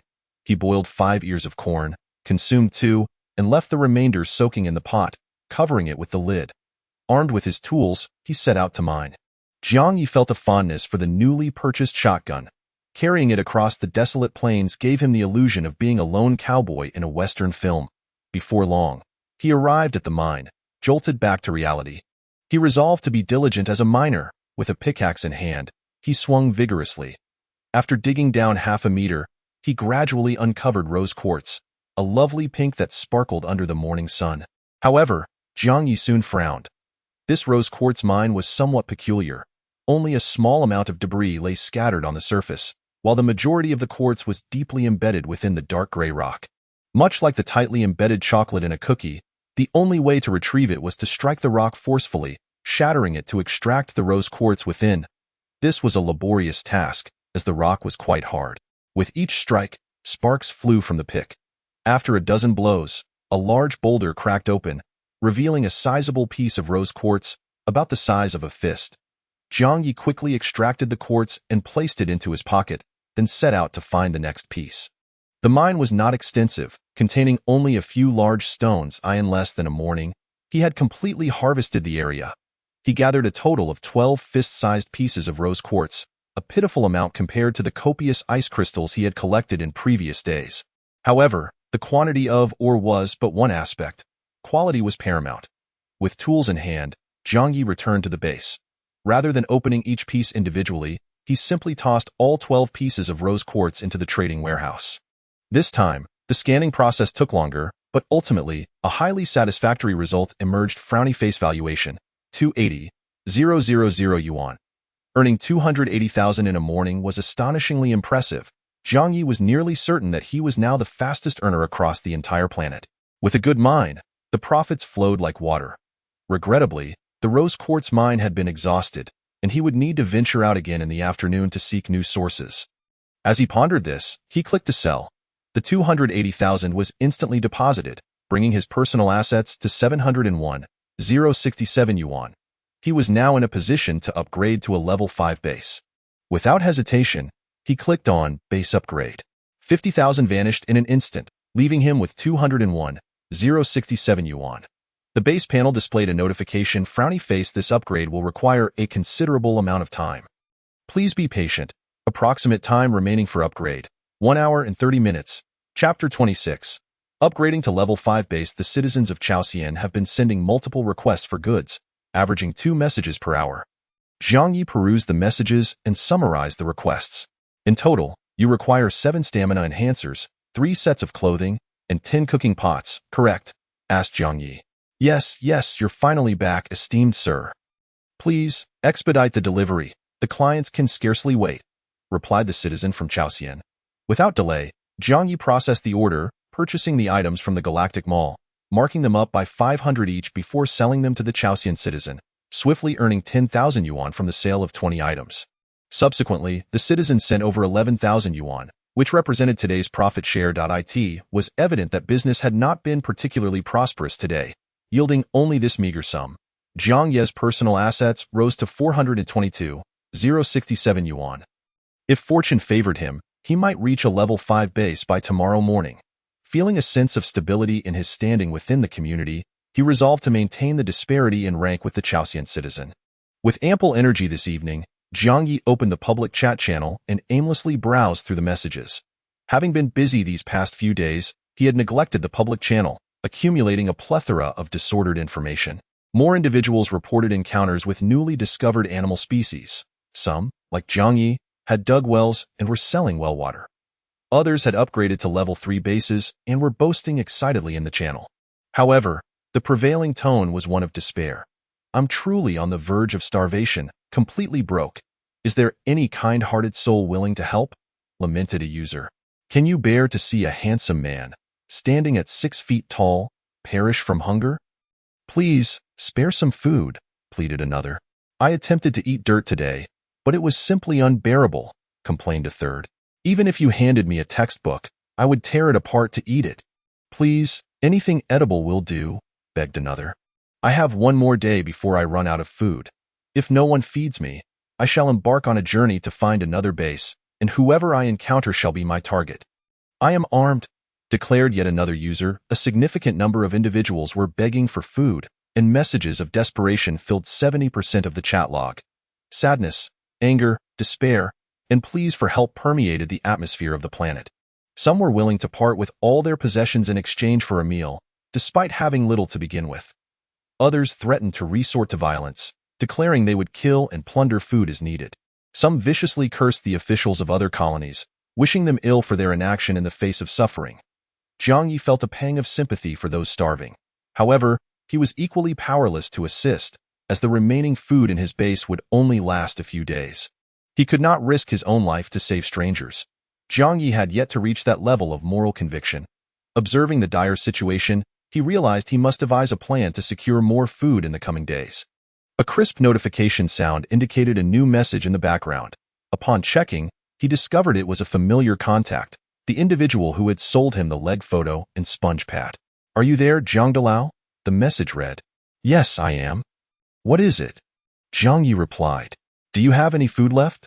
The contact inquired. "Not much," Jiang Ye responded.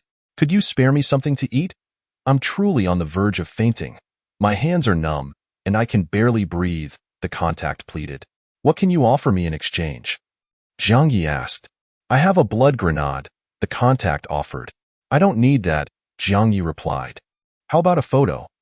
"Where would you like to see?" the contact suggested. "No, that's unnecessary. Here is what we'll do. I'll give you half a corn cob, and you can think of something else," Jiang Ye decided. "Thank you, esteemed sir. You are truly kind. I've begged over 100 people, and only you have given me food. I will remember this forever," the contact exclaimed gratefully. Jiang Ye broke off half a corn cob and sent it to her before closing the chat window. He couldn't understand how, in just over 2 days, the situation had escalated to such severe famine. He noticed the number of participants in the chat channel had dwindled to 87,602. When he first arrived on this planet, there had been a full 100,000 people, and in less than a month, over 12,000 had perished.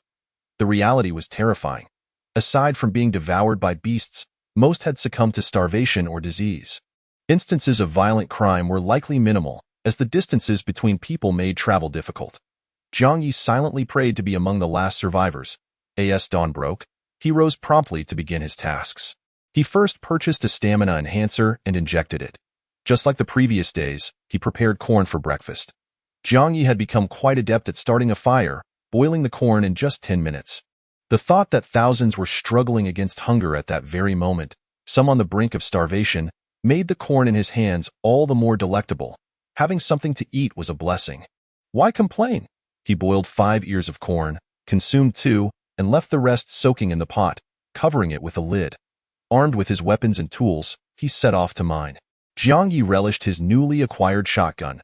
Carrying it across the desolate plains gave him the illusion of being a lone cowboy from a Western film. He soon arrived at the mining site, returning to reality. He would dutifully assume the role of a miner. Gripping the pickaxe firmly, he swung it vigorously. After digging down half a meter, he began to unearth rose quartz. The pink hue shimmered beautifully in the morning sunlight. However, Jiang Ye quickly furrowed his brow. This rose quartz mine was peculiar. Only a small amount of debris fell to the ground, while the majority was deeply embedded in the dark gray rock. It was tightly encased, much like the chocolate in a cookie. The only way to extract it was to forcefully strike the rock, breaking it open to retrieve the rose quartz within. This was labor-intensive work, as the rock was hard. With each swing of the pickaxe, sparks flew. After several strikes, a large rock cracked open, revealing a fist-sized piece of rose quartz. Jiang Ye deftly extracted it, placing it in his pocket before searching for the next one. The mine was not extensive, containing only a few large stones, and in less than half a day, he had finished extracting all the quartz. He collected a total of 12 fist-sized pieces of rose quartz, a pitiful yield compared to the abundant ice crystal stones he had amassed in previous days. However, the quantity of ore was only one aspect. Quality was far more significant. With his tools in tow, Jiang Ye returned to the base. Instead of unveiling each piece individually, he simply tossed all 12 rose quartz stones into the trading vault. This time, the scanning process took longer, and ultimately, a very satisfying result appeared. Frowny face estimated value, 280,000 yuan. Earning 280,000 in a single morning was an impressive feat. Jiang Ye was nearly certain he was now the fastest earner on the entire planet. With a good mine, profits flowed like water. Unfortunately, the rose quartz mine had been exhausted, and he would need to venture out again in the afternoon to find a new source. While contemplating his next steps, he clicked to sell. The 280,000 yuan arrived instantaneously, and his personal assets surged to 701,067 yuan. He was now eligible to upgrade to a level 5 base. Without hesitation, he clicked on Base Upgrade. Instantly, 500,000 vanished, leaving him with a mere 201,067. A notification popped up on the base panel. Frowny face. This upgrade requires a considerable amount of time. Please be patient. Estimated time remaining for upgrade, 1 hour and 30 minutes. Chapter 26. Upgrading to level 5. Base citizens of Chaosian have been gradually sending several messages regarding goods collection, averaging 2 messages per hour. Jiang Ye sifted through the notifications and summarized the requests. Jiang Ye, in total, you need 7 stamina enhancers, 3 sets of clothing, and 10 cooking pots, correct? Citizen of Chaosian, yes, you have finally returned, great one. I implore you to expedite the delivery. The clients can hardly wait. Jiang Ye promptly processed the shipment, purchasing the items from the Galactic Mall, marking them up by 500 each before selling them to the citizen of Chaosian. In a swift transaction, he earned 10,000 yuan from 20 items. Shortly thereafter, the citizen of Chaosian transferred 11,000 yuan, representing today's profit sharing. It was evident that business had not been particularly thriving today, yielding only a modest sum. Jiang Ye's personal assets rose to 422,067 yuan. If fortune favored him, he might ascend to a level 5 base by tomorrow morning. Feeling assured of his standing in the community, he resolved to maintain the disparity in levels with the citizens of Chaosian. With ample energy this evening, Jiang Ye opened the public chat channel and began to browse aimlessly. Having been preoccupied these past few days, he had neglected the public channel, amassing a plethora of chaotic messages. Some individuals reported encounters with new species of animals. Others, like Jiang Ye, had dug wells and were selling well water. Some had achieved a level 3 base and were gloating in the channel, brimming with joy. Yet, the predominant tone was one of despair. Gattuso, I'm truly on the verge of starvation, utterly destitute, begging any kind-hearted soul for salvation. 1 meter 8 nonchalant. Can you bear to see a handsome man, standing at 1 meter 8, perish from hunger? I beseech you, spare some food. Overtime demon, today, I tried eating dirt, but I simply cannot swallow it. It's too difficult. Battery thief, even if you give me a textbook, I could tear it apart and consume it. I implore everyone to provide me with anything edible. Zhang San is me. I have 1 day left before I run out of food. If no one offers me sustenance, I shall embark on a journey on foot, seeking out others' bases, killing whoever I find, and stealing their food. I possess a firearm. A considerable number of individuals were begging for food, with messages of desperation filling 70% of the chat log. Sadness, anger, despair, and pleas for help flooded the entire planet. Some were willing to trade their entire possessions for a morsel to eat, though they possessed little. Others threatened to resort to murder, vowing to kill anyone they could catch. Some even cursed the other colonial leaders, wishing death upon them for their inaction. The agony of hunger was palpable, and while Jiang Ye felt sympathy for their plight, he too was unable to assist, as the remaining food supplies in his base would last only a few more days. He could not afford to help strangers at the risk of his own demise. He had not yet reached such a philosophical mindset. Observing the situation, he knew he would need to devise a plan to secure food in the coming days. A crisp notification sound indicated new messages arriving. Opening the chat, he discovered a private message from an acquaintance, the one who had sold him the leg photo and sponge mat. Can't open the bottle cap. Is Jiang Dalao there? Jiang Ye, yes, what's the matter? Can't open the bottle cap. Do you have any food left? Jiang Ye, not much. Can't open the bottle cap. Could you spare me something to eat? I am truly on the verge of fainting. My hands are going numb, and I can barely breathe. Jiang Ye, do you have anything to trade? Can't open the bottle cap. I still possess a blood grenade. Jiang Ye, I have no use for that. Can't open the bottle cap. How about a photograph? What would you like to see? Jiang Ye, no, that's unnecessary. Here is the deal. I'll give you half a corn cob, and you must think of another way. Can't open the bottle cap. Thank you, great one. You are truly kind. I have begged over 100 people, and you are the only one who has given me food. I will remember this forever. Jiang Ye broke off half a corn cob for her and closed the chat window. He was perplexed. Having neglected the activities of others for over 2 days, a severe famine had erupted once more. He noted the number of participants in the chat channel had dwindled to 87,602. To think that when he first arrived on this planet, there had been a full 100,000, and in less than a month, over 12,000 lives had been lost. It was terrifying, truly terrifying. Aside from those consumed by beasts, most perished from starvation or illness. Violent crime was likely still rare, as distances between individuals were great and transportation was inconvenient. Jiang Ye silently prayed to become one of the few who would survive until the end. He lay down to rest. At dawn, he rose promptly to begin his day. First, he purchased a stamina enhancer and injected it into himself. As before, he prepared corn for breakfast. Jiang Ye had become quite adept at starting a fire. Within 10 minutes, the corn was ready. As he contemplated the thousands who were currently struggling against hunger, some on the brink of death, the corn in his hands seemed particularly fragrant. Having food to eat was a blessing. What more could one wish for? He boiled 5 ears of corn, consumed 2, and left the rest soaking in the pot, covering it with a lid. Armed with his weapon and tools, he set off to the mines. Jiang Ye relished his newly acquired shotgun, and as he traversed the desolate plains, he felt akin to a lone cowboy from a Western film. Soon, he arrived at the mine, abruptly returning to reality. He would be a diligent miner. With a pickaxe in hand, he began to dig vigorously. After burrowing down half a meter, he encountered rose quartz. The pink hue sparkled beautifully under the morning sun. However, Jiang Ye quickly furrowed his brow. This rose quartz mine was peculiar. Only a scant amount of fragments lay scattered in the dirt, while the majority of the rose quartz was deeply embedded within the dark gray rock, tightly encased like chocolate in a cookie. The only solution was to forcefully break the rock apart to extract the rose quartz within. This was laborious work, as the rock was quite hard. Jiang Ye struck repeatedly, sparks flying with each blow. After a dozen strikes, a large rock cracked open, revealing a fist-sized piece of rose quartz. Jiang Ye swiftly extracted the stone and placed it into his pocket before searching for the next one. This mine was not extensive, containing merely a handful of sizable stones. In less than a morning, he had completely mined the area.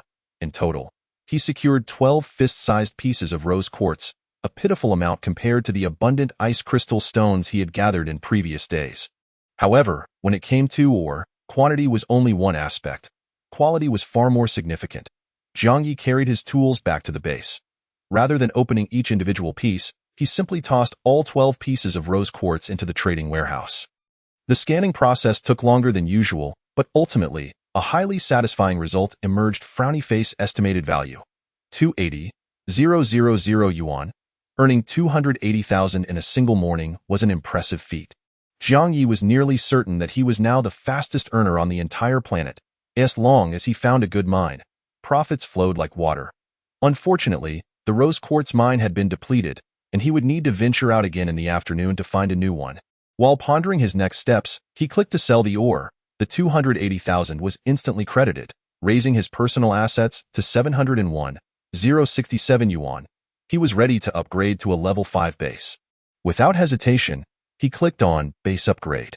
In an instant, 500,000 disappeared, leaving his personal account with only 201,067 yuan. A notification panel for the base upgrade appeared. Frowny face. This upgrade will require a significant amount of time. Please be patient. Estimated time remaining for upgrade: 1 hour and 30 minutes. Chapter 27. The stinking mine. Jiang Ye was taken aback. Previously, upgrades had been instantaneous, yet this time it would take an hour and a half. Before he could fully comprehend the situation, a low, buzzing noise emanated from the base's depths. Almost immediately, numerous transformations began to unfold. First, the walls elongated, windows multiplied gradually, and eventually, they formed a continuous row akin to that of a bus. Then, at the forefront of the base, partition panels emerged, with a door splitting open in the center. Curiosity piqued, Jiang Ye rose and pushed the door open, witnessing a cockpit rapidly taking shape, with the steering wheel and driver's seat springing forth, accompanied by an array of control panels materializing before him. Wow! Jiang Ye couldn't help but exclaim. Given the current circumstances, was the base transforming into a vehicle? Just as the base's entrance finished its height adjustment, Jiang Ye flung the door open and leapt outside, only to be astounded by the sight before him. At the base's bottom, 4 enormous tires had emerged, their rubber surface adorned with a unique pattern resembling a football net. Each tire reached up to Jiang Ye's waist, clearly indicative of a heavy-duty vehicle. The top of the base was also undergoing changes, extending solar panels and antennas. Impressive, Jiang Ye mused silently before re-entering the base.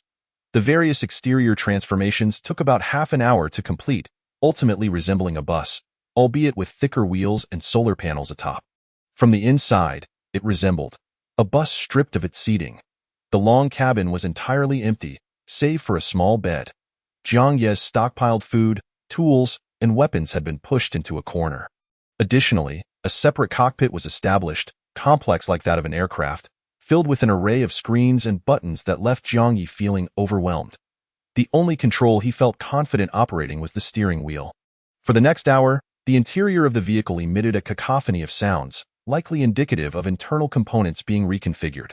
Jiang Ye sat by the small bed, waiting patiently. The upgrade was quite user-friendly. Even the sheets and duvet were replaced with pristine white fabric, reminiscent of a hotel single bed.at last. A new notification popped up on the base's panel. Frowny face, upgrade successful. The base has ascended to level 5.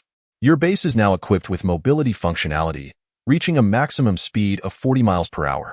Energy consumption is significant. Energy can be accumulated through the solar panels atop or purchased. The driving manual is located beneath the driver's seat. Please study it at your convenience. The Galactic Mall has unlocked 3 new items. Jiang Ye quickly accessed the Galactic Mall. The newly added items were quite unexpected. The first was a seed frowny face item. A can of magical seeds. Item description: rapidly growing magical seeds, with varieties shipped at random, including various crops and flowers. Please note, the crops produced from magical seeds do not possess the capability to be replanted. Price: 2,000 yuan. Jiang Ye was quite pleased. With this item, food would no longer be a concern. As long as there was water, he could harvest within hours. The second item was ready-to-eat food frowny face item. Grilled sausage. Item description: fragrant grilled sausage, packed with meat, quality assured, even the neighbor's children are drooling. Price: 10 yuan. Jiang Ye's eyes widened in astonishment. Wow, delicious food had arrived. 10 yuan per sausage, a tourist price, but it didn't matter. He had plenty of money. He decisively placed an order for one. A flash of light from the transaction chamber left Jiang Ye dumbfounded. A single grilled sausage lay quietly within, its surface coated in frost. Raw? It wasn't cooked. Jiang Ye felt a tinge of disappointment and set the sausage aside, planning to cook it later over a fire. Regardless, the prospect of eating meat instantly elevated his quality of life. The third newly added item further enhanced his living standards, serving little purpose beyond that. Item: subwoofer. Item description: are you a rock enthusiast? Do you love music? This subwoofer is truly exhilarating, with decent sound quality, allowing you to select and purchase songs from the back of the product. From white noise to epic music, pop songs to death metal, classical tunes to English listening exercises, nearly every genre of music is available for purchase. Price: 180,000 yuan. Jiang Ye was taken aback. 18,000 for a subwoofer? What madness! With that kind of money, rather than buying a subwoofer, he could feast on 18,000 grilled sausages. That would last him for years. Jiang Ye vowed never to purchase that blatant money grab of a subwoofer. Was it just about listening to music? He would rather die of boredom outside than jump from the vehicle to buy one. After perusing the Galactic Mall, Jiang Ye took another glance at the base's upgrade requirements. To elevate from a level 5 to level 6 base. The cost was 1,000,000 yuan. A million was indeed a considerable sum. However, Jiang Ye did not feel disheartened. To him, money was merely a matter of time. Rising from his seat, he approached the cockpit. Lifting the seat, he indeed found a driving manual. The manual was quite slim, containing only a dozen pages. Jiang Ye settled into the driver's seat, quickly grasping the instructions. As long as energy was sufficient, he needed only to press the brake with his left foot and the accelerator with his right, steering the wheel to control direction. Simple as that. There was no need to shift gears. As for the various gauges, they merely monitored the base's status and typically posed no issues. Jiang Ye glanced at the energy gauge. Having just completed the upgrade, the energy level was only 1. Time to purchase some. Clicking on the energy gauge, a recharge interface popped up immediately. The pricing model was straightforward. 100 yuan for 1 of energy. Jiang Ye promptly spent 900 yuan to purchase 30 energy.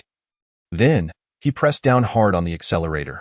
The base vehicle's 4 tires sunk down suddenly, akin to a beast coiling before pouncing. A second later, the engine roared to life, the wheels began to turn, and the base vehicle surged forward. The acceleration was rapid, reaching 40 miles per hour in just 2 seconds, but the maximum speed capped at 40, maintaining a constant velocity. Jiang Ye truly felt like a bus driver, and it was rather exhilarating. As he drove forward, he opened the windows, allowing fresh air to rush in. He intended to drive the base in search of minerals, eliminating the need for daily back-and-forth trips. The base vehicle was quite stable, given the large tires, and he barely felt any bumps. Soon enough, he had traveled 2 kilometers. The vehicle's energy had dropped to 2.8. It appeared that at maximum speed on flat terrain, 1 of energy was sufficient for a kilometer of travel. Finally, a distinct odor wafted through the air, a foul stench. Indeed, it was a repugnant odor, not of stinky tofu or snail powder, but reminiscent of a sewage pit, nauseating to the senses. Jiang Ye had previously thought that ores had a pleasant aroma. He had been overly optimistic, as he was now confronted with a stinking mine. Regardless of the smell, if it could be profitable, that was all that mattered. Perhaps a stinking mine was exceptionally valuable? Jiang Ye steered the wheel towards the source of the odor. Ahead lay a small hillock. The stench must be emanating from beyond it. The base vehicle hummed as it traversed the hill. Upon reaching the other side, Jiang Ye's face went pale at the sight before him, prompting him to sharply turn the steering wheel in an attempt to escape. On the barren expanse ahead, several enormous creatures lay lifeless on the ground, their flesh mostly devoured, leaving only bleached bones behind. The odor did not originate from mineral deposits, but rather from these carcasses. Surrounding the skeletons were several massive gray beasts, resembling Mongolian wolves, fiercely vying for the bones. The moment the vehicle made a sound, they abruptly halted their actions, turning their heads in unison, their green eyes fixated on Jiang Ye with a menacing glare. "Sorry to intrude, enjoy your meal. I'll be on my way." Jiang Ye, drenched in sweat, pressed the accelerator with all his might, but alas, the vehicle stubbornly remained capped at 40 miles per hour. The wolf pack suddenly surged forward, racing towards the base vehicle. Damn it, can't they eat in peace? With a swift glance, Jiang Ye realized escape was futile. The wolves were faster than the vehicle, and he could only brace himself for the inevitable confrontation. Chapter 28. A blood price for flesh in a swift motion, Jiang Ye darted to the side of the bed, extracting the needle-like shotgun. The survival instinct of a human is formidable. Within a mere 2 seconds, he had loaded the weapon, his hands moving with remarkable speed. The alien wolf had already lunged at the driver's side window, crashing violently against the glass. Jiang Ye yanked open the rear window, aimed at a large wolf, and pulled the trigger repeatedly. Boom, boom. The tremendous recoil nearly toppled him. The bullets had an astonishing effect, tearing through the wolf's midsection, eliciting a mournful howl as the severed creature collapsed, twitching briefly before lying still. The other wolves, initially startled, became even more frenzied, abandoning their assault on the cockpit to charge towards the window Jiang Ye had just opened. Just as he finished reloading, he saw a gaping maw. A wolf attempted to leap through the window. He thrust the gun barrel into its mouth and fired twice.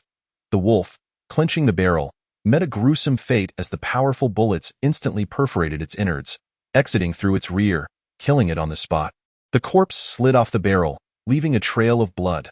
Surprisingly, the remaining wolves did not retreat. Instead, they howled even more ferociously as Jiang Ye prepared his weapon once more. Another wolf leapt up, its agile forepaws grasping the window frame. However, it was all in vain. Jiang Ye pressed the gun's muzzle against its forehead and pulled the trigger.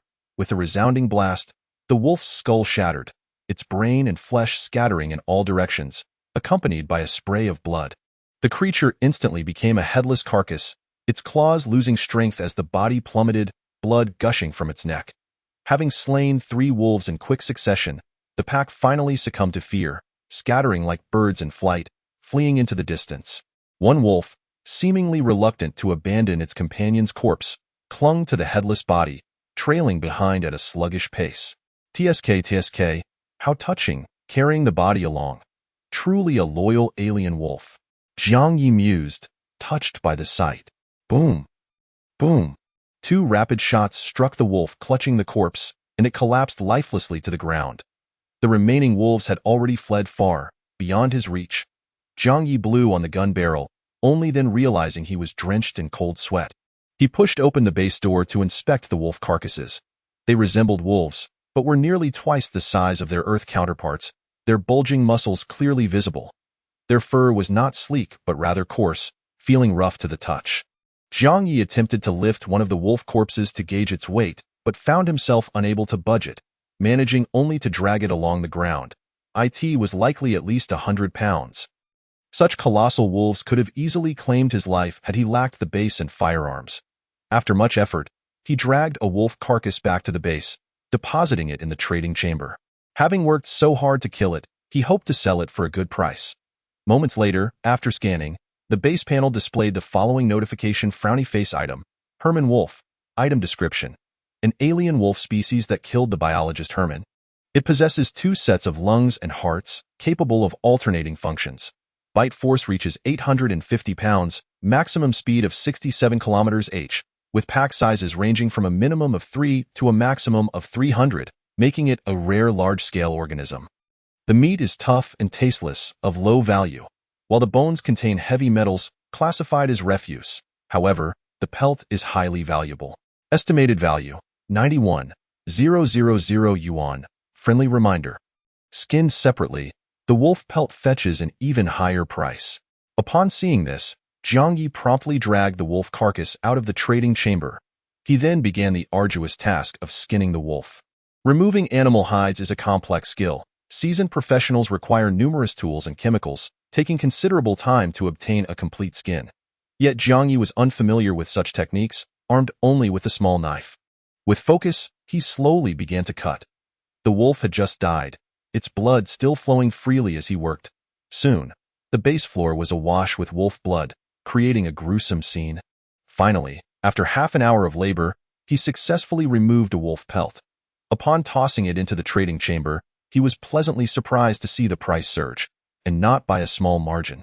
Item: Herman wolf pelt, item description, a luxury brand raw material, a coveted item among affluent women. Estimated value, 300,000 yuan. Jiang Ye was momentarily dizzy from the string of zeros. This operation was indeed astounding. The entire wolf sold for over 90,000, yet the pelt alone commanded 300,000. He decisively sold it. His personal assets surged rapidly to 501,067. It was evident that the more perilous the venture, the greater the reward. Jiang Ye left the base and dragged the other 3 wolf carcasses back, laboring to skin them as well. He toiled until nightfall, successfully removing all the pelts. He cast the first and least pristine pelt, from the wolf he had shot first, into the trading chamber.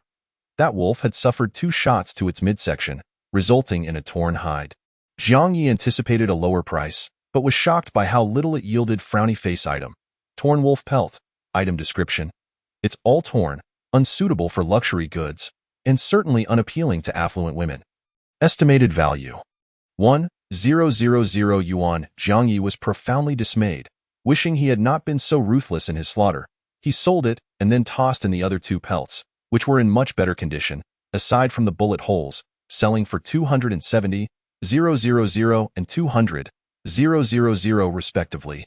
His personal assets swelled once more, reaching 972,067, just shy of 30,000 more, and he could upgrade the base. It was almost within his grasp. Ecstatic, Jiang Ye considered it a blessing in disguise. He decided to toss the wolf meat into the trading chamber to see if it held any value. However, the chamber remained unresponsive. After several attempts, it became clear. The wolf meat was worthless. Jiang Ye sniffed the meat, which emitted a putrid odor that extinguished any appetite. He carelessly discarded it in a corner, akin to tossing out garbage. However, aside from the wolf meat, there were other sources of flesh. Jiang Ye turned his gaze toward the window. In the distance, several large animals lay dead, mostly consumed, yet some remnants of flesh and bone remained. The wolves had been gathered around these carcasses. Jiang Ye climbed into the cockpit, grasped the steering wheel, and drove the base vehicle toward the large animals. He hesitated for several seconds with his hand hovering over the door button, ultimately deciding against it, instead pressing the accelerator to move on. The reason was simple. The stench was overwhelmingly foul. The acrid odor bombarded his senses, reminiscent of a sewage explosion. Whoever wished to partake in such rotten corpses was welcome to do so. He continued driving forward until he reached a more pleasant, fresh air expanse. Jiang Ye parked the vehicle and opened a window for ventilation. The base was still reeking of wolf blood. The edges had begun to congeal, while the center remained liquid. A daring thought struck him, prompting him to experiment. He accessed the galactic mall and purchased an empty blood grenade, plunging it into the pool of blood. However, after a lengthy wait, the blood failed to fill the grenade.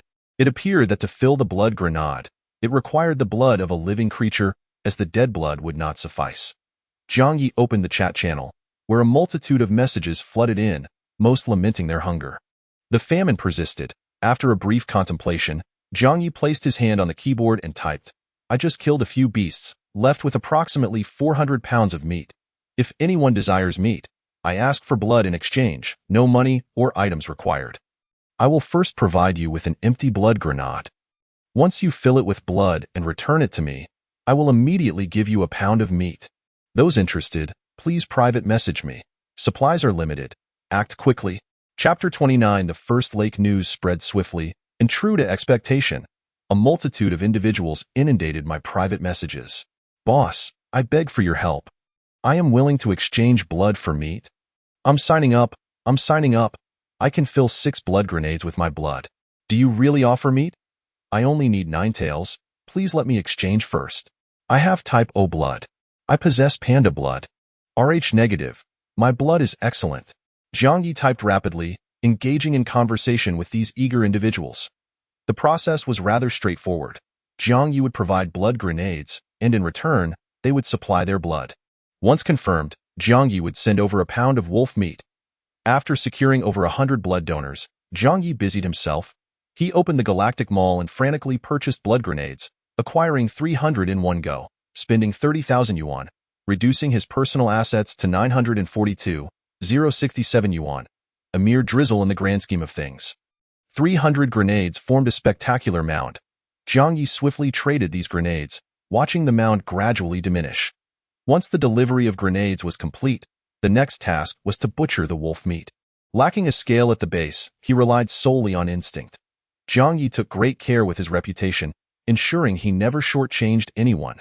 Therefore, as he sliced the meat with a small knife, he did so with vigor, ensuring each piece exceeded a pound.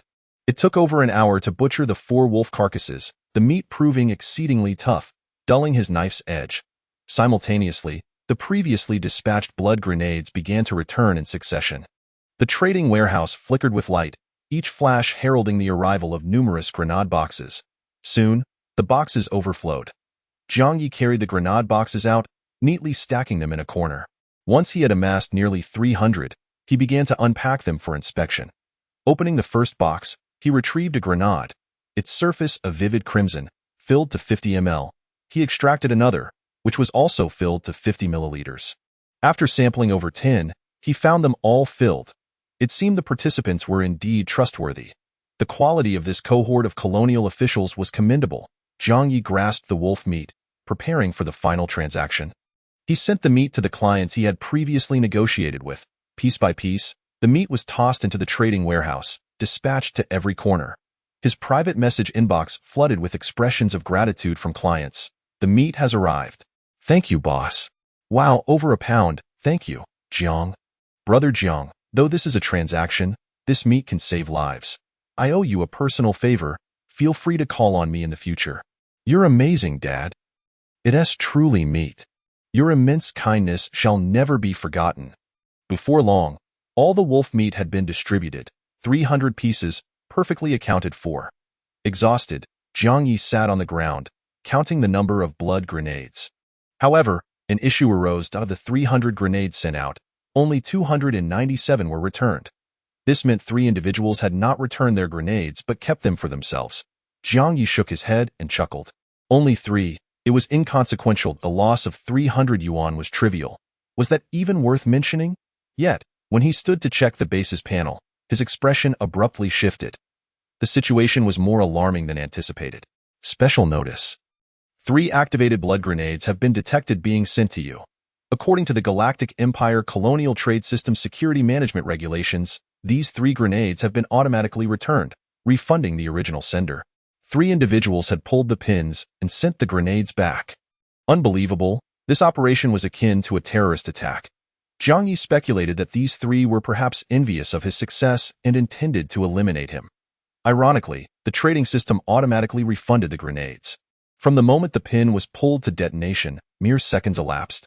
The return process would take less than 2 seconds before they exploded. If all went as expected, these 3-inch terrorists had likely perished in their own explosion. Goodness, Umitba, Jiang Ye chuckled. With 297 blood grenades now in hand, a multitude of opportunities opened up. For instance, when faced with a herd of beasts, there would be no need to fire at each one individually. He could simply toss grenades recklessly. It was akin to employing a tactic against the Yamazaki squad. The most crucial application, however, lay in mining. Jiang Ye felt that laboriously wielding a pickaxe and shovel was far too slow. After an exhausting day, he might earn only a few tens of thousands of yuan. It wouldn't be long before he developed conditions like tendinitis, herniated discs, or ankylosing spondylitis, common occupational hazards. True miners should operate like those in a legitimate mining area. Through blasting, what once took half an hour to break apart could be resolved with a single blood grenade. How appealing that sounded. Night fell, and Jiang Ye dared not be too reckless. One could never know what lurked in the darkness. He locked the base door, secured the windows, and lay down to sleep. The previous base had been quite cramped. Lying down, he could barely see a sliver of ceiling, akin to sleeping in a restroom. Now expanded, he could gaze out the window at the night sky. Unpolluted and devoid of clouds, the pitch-black sky was adorned with countless stars. Jiang Ye found this scene romantic, though the only drawback was the absence of a companion. He wondered if upgrading the base to a higher level would attract female residents, though that seemed unlikely. He closed his eyes, hoping for a pleasant dream. As dawn broke, Jiang Ye's base vehicle hummed to life, advancing at a speed of 40 miles per hour across the vast plains. The driver's side window was rolled down, and the morning breeze rushed in. Jiang Ye's originally short hair had grown considerably, and his beard had thickened, though fortunately, he lacked a full beard. The wind tousled his hair and beard, creating a disheveled appearance reminiscent of a bird's nest. This area seemed devoid of mines, the air lacking any distinct scent. However, suddenly, a lake came into view. "Oh, marvelous!" Jiang Ye exclaimed, filled with excitement. The lake was not particularly large. One could see its entirety at a glance, roughly the size of 3 plastic playgrounds. Yet, it was the only visible freshwater source Jiang Ye had encountered since arriving on this planet. Without hesitation, he drove over and parked. With a shotgun slung over his shoulder, he disembarked on Earth. Large lakes typically teemed with flora and fauna. Herbivores would come to drink, while carnivores would hunt the herbivores.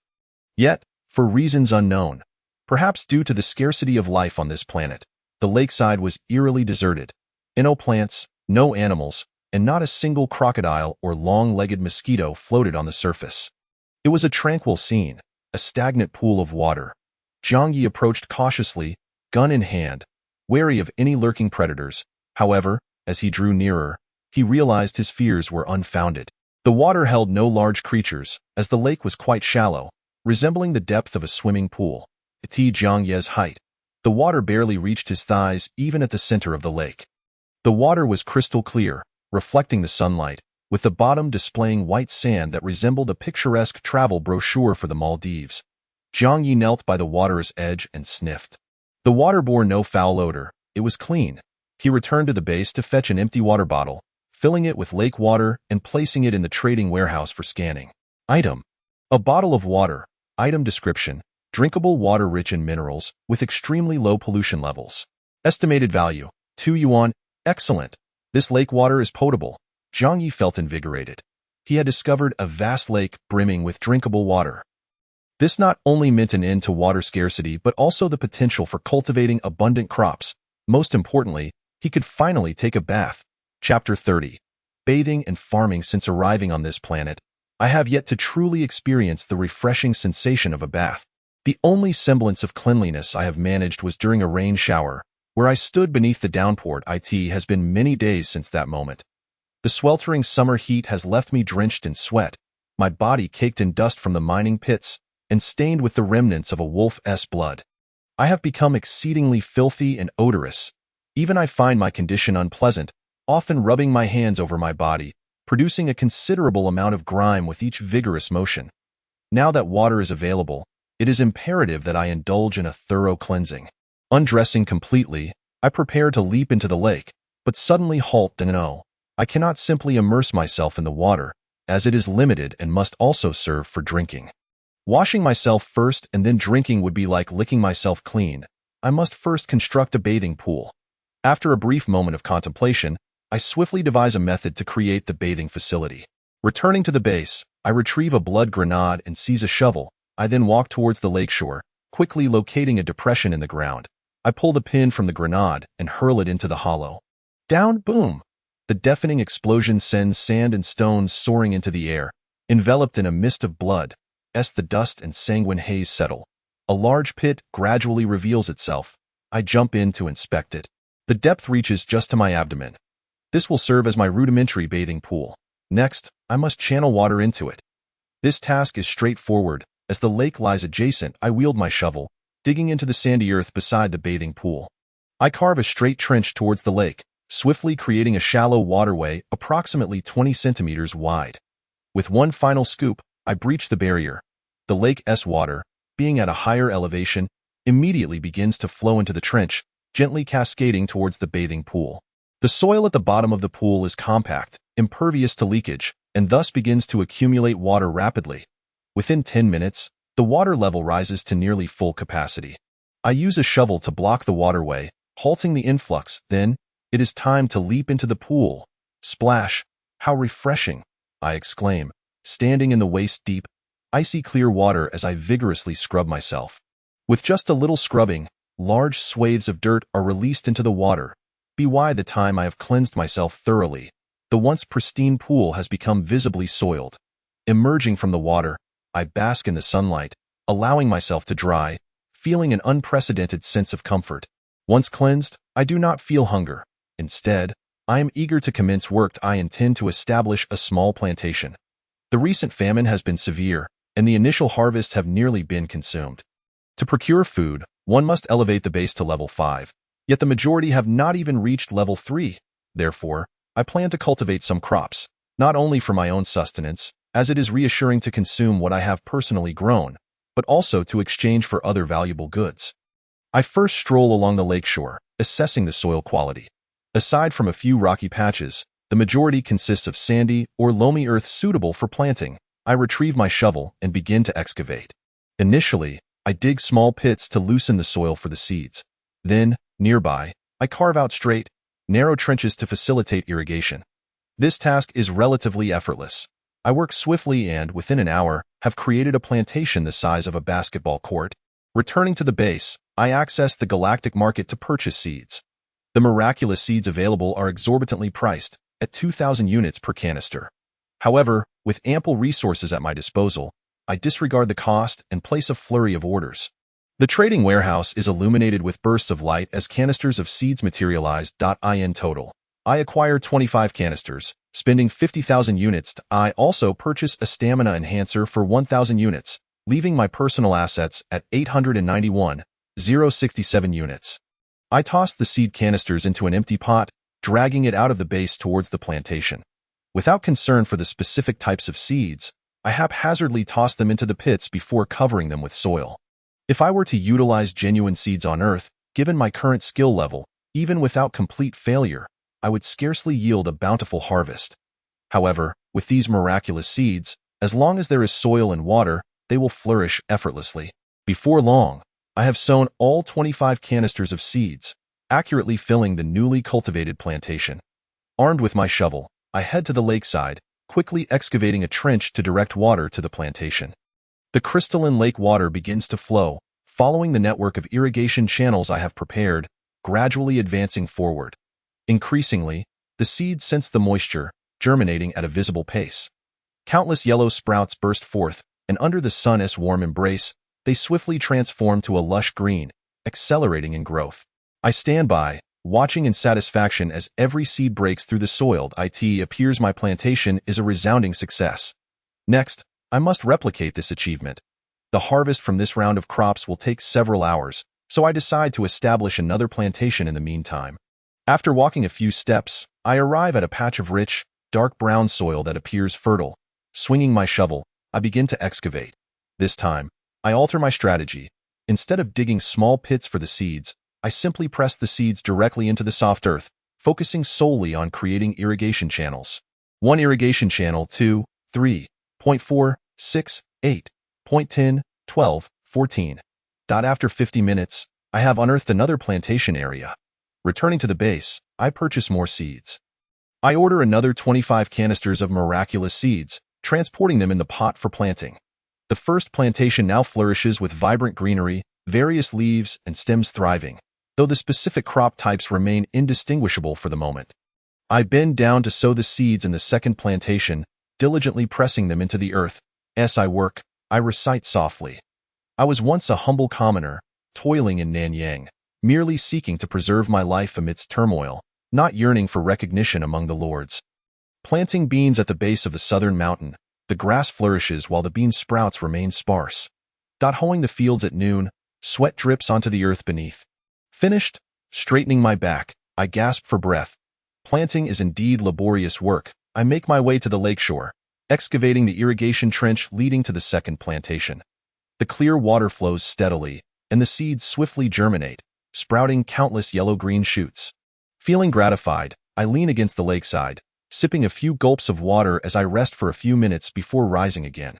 After spending an hour, I establish a third plantation and hastily plant the seeds. I purchase another batch of seeds, reducing my personal assets to 791,067 units. Seeing my account balance, I am somewhat taken aback. Just yesterday afternoon, I had over 900,000 in assets, mere steps away from upgrading to a level 6 base. After a morning of labor, I find myself low on funds. It must be said that the cost of farming is not insignificant. It is a venture not easily undertaken by the average person. Having toiled for several hours, my stomach begins to grumble. It is time to prepare a meal. I skillfully wield my shovel, digging a fire pit by the lake. This afternoon, I intend to indulge in something delightful, specifically, meat. Chapter 31. Why Call Me Baby? In the Galactic Mall, grilled sausages have arrived, priced at 10 yuan each. Jiang Ye promptly spent 200 yuan to purchase 20 of them. His personal assets experienced a slight fluctuation, leaving him with 790,867 yuan. However, an important question lingered. How to cook these sausages? Previously, he had consumed them boiled, but Jiang Ye was not inclined towards boiled sausages. A sausage is meant to be grilled, after all. After a brief moment of contemplation, his gaze settled upon the first plantation. Many crops had grown tall, adorned with budding flowers. Corn was particularly abundant, occupying nearly half of the area and standing out prominently. Numerous cornstalks bore withered leaves, naturally shriveled and drooping in a pale yellow hue, quite conspicuous among the lush greenery. Jiang Ye's eyes brightened as he dashed towards the plantation. He ventured into the cornfield and began to gather the withered leaves. In no time, he had amassed a substantial pile of leaves, which he placed in the earthen stove. Next, he picked a few fresh green corn leaves and wrapped each sausage carefully within them. This method would prevent the casing from coming into direct contact with the flames, potentially averting charring. He then proceeded to ignite the dried leaves in the stove using flint. The flames quickly caught, and Jiang Ye hurriedly placed the 20 wrapped sausages into the fire. Smoke billowed upwards, blending the scent of burning leaves with the tantalizing aroma of grilled sausages. His mouth watered instantly. It had been a long time since he had indulged, and the familiar fragrance was irresistibly enticing. The fire danced, fluctuating in intensity, burning for several minutes before extinguishing. Jiang Ye, suppressing his excitement, waited patiently. Once the stove had cooled slightly, he reached in and retrieved the sausages from the ashes. The corn leaves had charred, crumbling away with a gentle puff. It seemed he had mismanaged the heat, as nearly half of the sausage's outer skin had also become burnt, appearing blackened. The casings had burst, revealing the succulent red meat within. Though they were still hot to the touch, Jiang Ye could hardly contain himself and took a bite. Ouch, hot, hot, hot. He puffed air rapidly, his expression brimming with joy. Delicious. The rich flavor of the meat overflowed, and oil filled his mouth. Jiang Ye felt an overwhelming sense of happiness as he devoured the sausages one after another. Soon, he had polished off all of them. Since arriving on this planet, this was the most satisfying meal he had experienced. Suddenly, he remembered that after upgrading the base, he had yet to inform the citizens of Chaosian about the new goods. These sausages would undoubtedly be a hot commodity. Everyone was hungry, And who wouldn't want to eat meat? Rising, he returned to the base. Opening the chat channel, he glanced at the public chat, finding little of value. Most people were still brainstorming ways to beg for food. As competition in the begging industry intensified, various tactics emerged. Lu Banxian, fortune-telling. I've dedicated 20 years to studying astrology. I can predict your career, love life, and fortunes. Bring food and message me. I'm truly starving to death. Daji, wake-up service. Selling wake-up services. Seeking food and water. I'm so hungry. San Jian Mahiko. Whoever can give me a pack of cookies will learn a great secret from me. Not listening would be a grave mistake. Jinningbu Kaiping. Anyone interested in leg photos? I need some food. Jiang Ye scratched his head, bemused by Jinningbu Kaiping, who always engaged in somewhat inappropriate promotions. It was unclear how long she could sustain herself through selling photos. Never mind, time to get down to business. He opened the Chaosian Citizens chat window and sent a private message. Jiang Ye, I've received a batch of new goods that should sell quite well. Jiang Ye, grilled sausages, subwoofers, and seeds. The downside is that they are all quite expensive. The sausages are 50 yuan each and are frozen. The subwoofers are 200,000 each. I doubt anyone can afford that. The seeds are 4,000 yuan per can. This is my selling price. You can set your own price for resale. Jiang Ye, I've also planted a new batch of crops. I can sell them to you after harvesting tonight. There are many varieties. Jiang Ye, where are you, baby? Why so quiet? It was strange. Whenever Jiang Ye messaged the Chaosian citizen, she would reply instantly. Today, he had sent several messages and waited a considerable time without a response.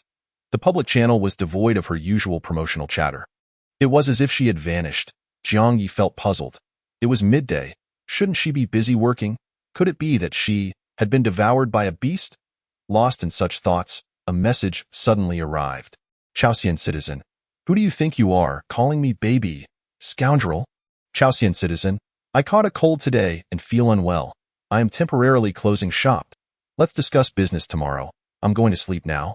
Jiang Ye, oh, you caught a cold. Please wait a few minutes before sleeping. I'll fetch you some hot water. Chaosian citizen, ah, that's so warm. Thank you that I can't prepare hot water here. Jiang Ye hurried to the plantation to gather withered leaves, boiled water, and swiftly prepared 2 bottles of hot water, which he then sent to the Chaosian citizen via the trading warehouse. Chaosian citizen, received it. This is indeed hot water. Jiang Ye, drink it while it's hot and rest, baby. Chaosian citizen, okay, I'll drink it and then sleep. You go ahead and be busy, thank you. Jiang Ye sincerely hoped for her swift recovery. The reason was simple. Once she resumed her sales, she could generate a substantial additional income for him daily. If she fell ill, that income would vanish. Looking outside, he noted the 3 plantations. The third was still in its seedling stage. The second's plants had just begun to flower, while the first was bearing fruit, albeit small ones that would require another 2 hours to mature. Jiang Ye, unwilling to remain idle, climbed into the driver's seat and drove the base vehicle forward. He opened the window. Inhaling the breeze, he aimed to find a mine. Hunting beasts was too perilous and nearly impossible, and growing crops was primarily for sustenance. True profit lay in mining. When a mine calls, gold comes pouring in. This time, fortune smiled upon him. The base vehicle had hardly traveled 500 meters when a distinctive scent wafted through the air. Jiang Ye hit the brakes and stepped out to investigate the aroma. This scent was unique, the most complex mineral aroma he had encountered thus far.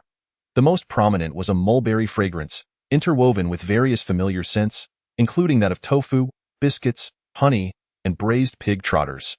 However, these scents were faint, almost imperceptible unless one focused intently.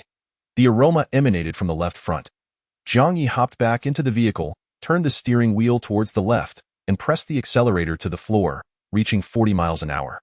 After traveling about a kilometer, he spotted a small, dark hill.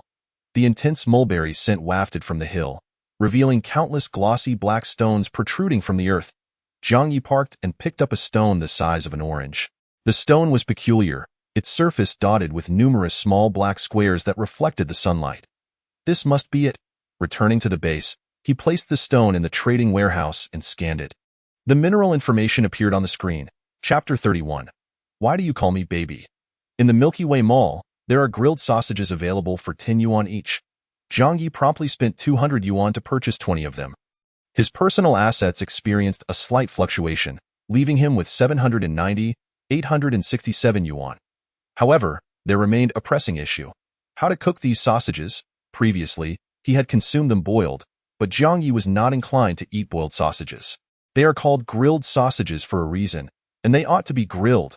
After a moment of contemplation, his gaze fell upon the first plantation. Numerous crops had grown tall, adorned with budding flowers. Corn, in particular, dominated nearly half of the area, standing out conspicuously. Many corn stalks displayed withered leaves, naturally drooping and yellowing amidst the verdant foliage. Jiang Ye's eyes lit up as he raced toward the plantation. Diving into the cornfield, he began to harvest the dried leaves. Before long, he had gathered a substantial pile, which he placed in the earthen stove. Next, he plucked several fresh green corn leaves and wrapped the sausages one by one within them. This would prevent the sausage casings from coming into direct contact with the flames, thereby averting charring. The next step involved igniting the dried leaves in the stove using flint. The leaves caught fire swiftly, and as the flames danced, Jiang Ye hurriedly placed the 20 wrapped sausages inside. Smoke billowed upward, carrying the aromatic scent of the sausages alongside the burning leaves. His mouth watered instantly. It had been ages since he had savored such a familiar and enticing aroma. The flames roared, then diminished, burning for several minutes before extinguishing. Jiang Ye suppressed his excitement, quietly waiting. Once the stove had cooled slightly, he reached in and extracted the sausages from the ashes. The corn leaves that had enveloped them were charred and fell away with a mere breath. It seemed he had not quite mastered the cooking time, as the outer skin of the sausages was burnt, nearly halfway blackened. The casings had burst open, revealing the succulent red meat within. Though they were still scalding hot, Jiang Ye could hardly wait. He took a hearty bite. "Wow, hot, hot, hot," he exclaimed, puffing his cheeks and blowing air rapidly, yet his expression radiated sheer joy. They were delectable. The rich aroma of meat filled his mouth, and he felt a profound sense of happiness as he devoured them one after another. Soon, all the sausages had vanished. Since arriving on this planet, this had been the most satisfying meal he had enjoyed. Suddenly, he recalled that after upgrading the base, he had yet to inform the citizens of Chaosian about the new stock. These sausages would surely be a hot commodity. Everyone was hungry, and who wouldn't crave meat? Rising, he made his way back to the base. Opening the chat channel, he glanced at the public chat, finding little of value. Most people were still devising ways to beat EG.AS competition in the begging industry intensified. Various tactics emerged: Lu Banjing, fortune-telling. I've dedicated 20 years to studying astrology. I can predict career, love, and fate. Bring food and private message me. I'm truly starving. Dodgy, wake-up service, selling wake-up services, seeking food and water. I'm so hungry. Sanjian Maihiko, whoever gives me a pack of biscuits will learn a big secret. Ignoring this will lead to regret. Jinningbu Kaiping, anyone interested in seeing leg photos? I need some food. Jiang Ye scratched his head. This Jinningbu Kaiping certainly had a peculiar approach, always engaging in some inappropriate promotions. He wondered how long she could survive relying on selling pictures. Regardless, it was time to get down to business. Opening the Chaosian Citizens chat window, he sent a private message. Jiang Ye, I have a new shipment available. It should sell quite well. Jiang Ye, grilled sausages, subwoofers, and seeds. The downside is that they are all quite expensive. The sausages are 50 yuan each and are frozen. The subwoofers cost 200,000 yuan each. I doubt anyone can afford them. The seeds are 4,000 yuan per canister. This is my selling price. You can set your own selling price. Jiang Ye, I've also newly planted a batch of crops. I can harvest them tonight and sell them to you. There are many varieties. Jiang Ye, why aren't you responding, baby? Why so silent? It was strange. Whenever he messaged the Chaosian Citizen before, she would reply instantly. Today, however, after sending several messages and waiting a long time, there was no response. She was conspicuously absent from the public channel, which was unusual. Jiang Ye felt puzzled. It was midday. Shouldn't she be diligently working? Could it be that she had been devoured by a wild beast? Just as he was lost in thought, a message finally arrived. Chaosian Citizen, who do you think you are, calling me baby scoundrel? Chaosian Citizen, I caught a cold today and feel unwell. I'm temporarily closing shop. We'll discuss business tomorrow. I'm going to sleep now. Jiang Ye, you caught a cold? Wait a few minutes before sleeping. I'll get you some hot water. Chaosian citizen, ah, so warm. Thank you. I can't heat water here. Jiang Ye hurriedly went to the plantation, gathered withered leaves, boiled water, and quickly prepared 2 bottles of hot water, which he then sent to the Chaosian citizen via the trading warehouse. Chaosian citizen received it, truly hot water. Jiang Ye, drink it while it's hot and get some rest, baby. Chaosian citizen, okay, I'll drink it and then sleep. You go back to your work, thank you. Jiang Ye sincerely hoped she would recover quickly. The reason was simple. Once she resumed selling, she could generate a significant additional income for him every day. If she fell ill, that income would vanish. Looking outside, there were 3 plantations in total. The third was still in its seedling phase, the second had just begun to bloom, and the first was bearing fruit, albeit small ones. It would likely take another 2 hours. Not wanting to be idle, Jiang Ye climbed into the driver's seat and drove the base vehicle forward. Rolling down the window, he inhaled the fragrant breeze. He aimed to find a mine. Hunting wild beasts was perilous and almost impossible to encounter. Growing crops was primarily for sustenance, but true profit lay in mining. With a mine, fortunes could be amassed. Fortunately, after driving the base vehicle for just over 500 meters, a peculiar scent wafted through the air. Jiang Ye slammed on the brakes and stepped out to investigate. The aroma was distinct, the most complex mineral scent he had encountered thus far.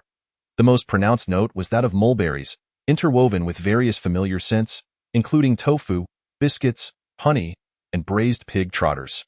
Yet these aromas were faint, barely perceptible, and would go unnoticed without careful discernment. The scent emanated from the left front. Jiang Ye hopped back into the vehicle, turned the steering wheel to the left, and accelerated to 40. After driving about a kilometer, he spotted a dark, unremarkable hill. The intense mulberry fragrance wafted from it. Countless glossy black stones protruded from the soil. Jiang Ye parked and picked up a stone the size of an orange. It was peculiar, its surface adorned with many small square black patches that reflected sunlight. This must be it. Returning to the base, he placed it in the trading warehouse and scanned it. The mineral information appeared on the screen. Chapter 32. A bountiful harvest. Item. Galena ore. Item description. A metallic sulfide, the most significant lead-bearing mineral, easily smelted and widely distributed. Galena not only contains lead but often also includes trace amounts of silver, zinc, copper, cadmium, arsenic, antimony, and bismuth. Valuation. 10 yuan. Jiang Ye felt a tinge of disappointment. It was surprisingly inexpensive, merely 10 yuan for a piece of ore, yet he resolved to exploit this mine. The rationale was straightforward. The reserves were astonishingly abundant. The ore visible to the naked eye had already formed a small hillock. There was hardly any need for excavation. One simply needed to bend down and continuously collect. It felt akin to a scene where 10 yuan banknotes littered the ground, thousands of them. Would you gather them or not? Jiang Ye dragged his pot out of the base, stooping to pick up the galena ore scattered on the ground. In less than a minute, he had filled his pot. He returned to the base, poured the contents into the trading warehouse with a clatter, and sold it immediately. Sale successful. 360 yuan has been credited to your personal account. Jiang Ye was quite pleased. Earning 36 skewers of grilled sausage in a minute was not a bad pace at all. He continued to venture out, gathering more ore. This exposed galena hillock was larger than he had anticipated, with piles of ore being exceedingly easy to collect. The sole disadvantage was the considerable mess. His hands quickly became coated in lead powder. Jiang Ye worked tirelessly, returning to sell a full pot each time. He repeated this cycle for 2.5 hours.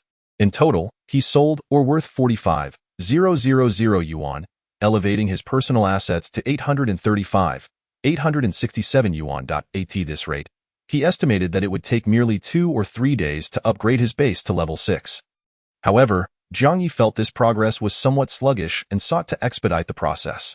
Thus, he purchased another dose of stamina enhancement serum and administered it to himself.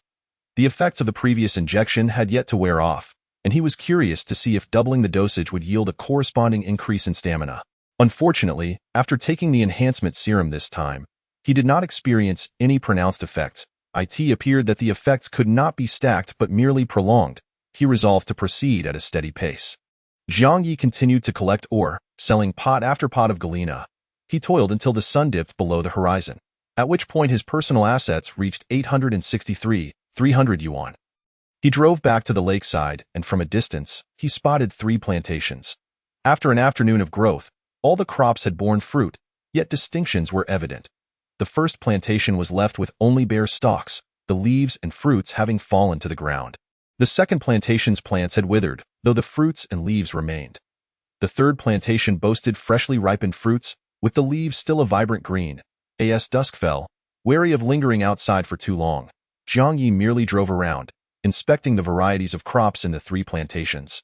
The most abundant was corn, which nearly dominated the landscape.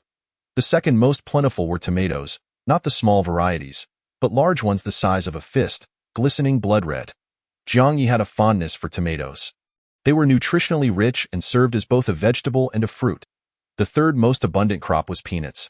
Jiang Ye, initially unfamiliar with peanuts, noted that those cultivated from the miraculous seeds appeared notably mutated, with many roots protruding from the soil, suspended with tender yellow shells.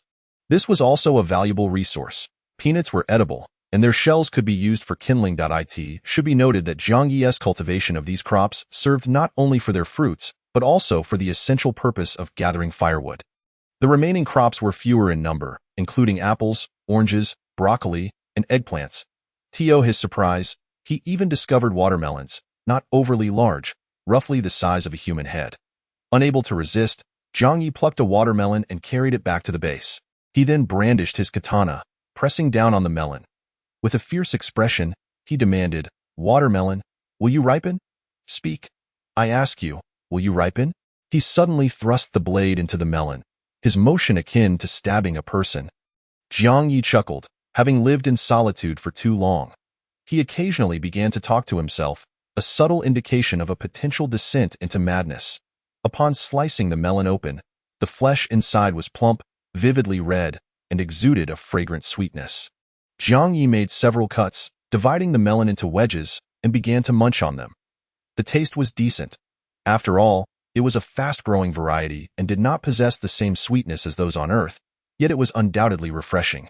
With a hearty appetite, he devoured nearly half the watermelon in one sitting, feeling utterly satisfied before retiring to bed. The following day, as the sun rose, Jiang Ye was already hard at work in the fields. He began by harvesting the tomatoes. However, as he commenced, a pang of sorrow struck him. The tomatoes had ripened too thoroughly.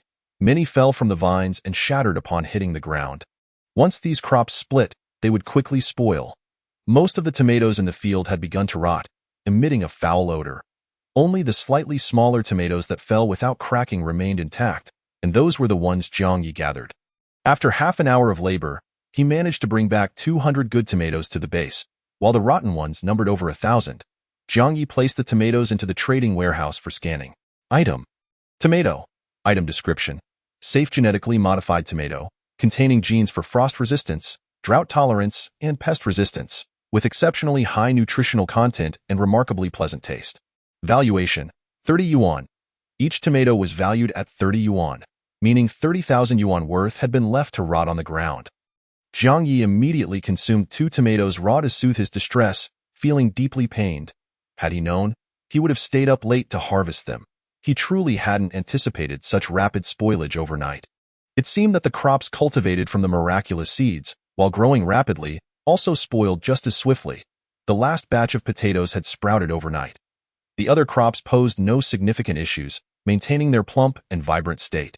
Jiang Ye dedicated a full 6 hours to work, harvesting from dawn until noon, ultimately gathering all the crops. He kept a tally throughout the process, and in the end, he had collected 28 watermelons, 260 broccoli stalks, 590 eggplants, 700 apples, 300 oranges, 1,200 ears of corn. Peanuts, though uncounted, formed a small mountain half a meter high.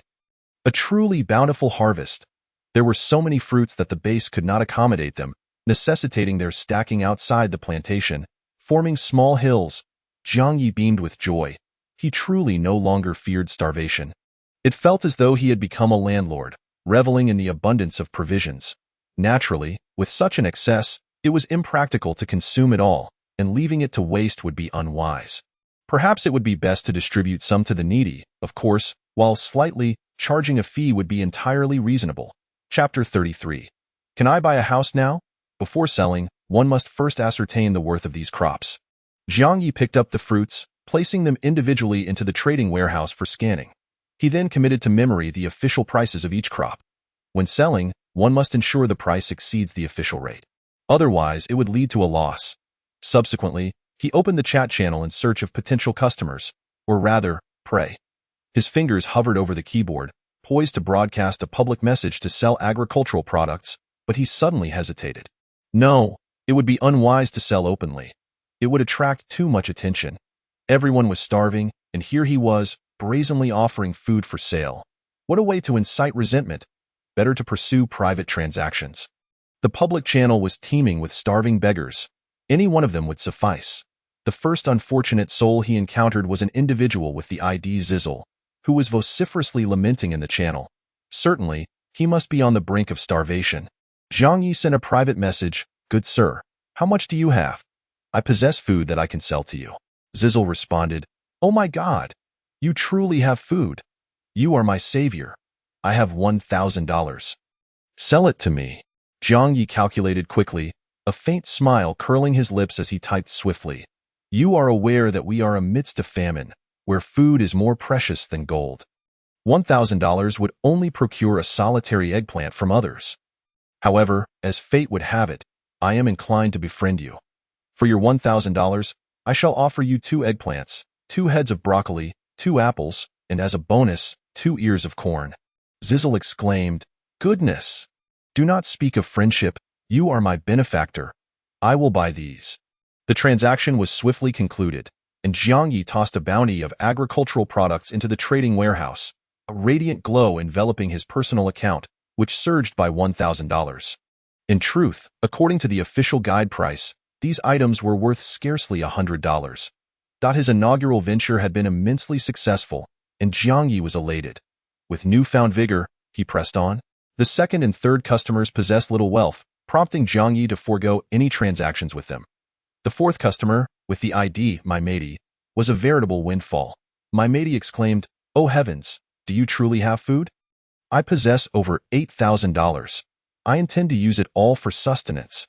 Jiang Ye replied, "My good fellow, you are indeed wealthy.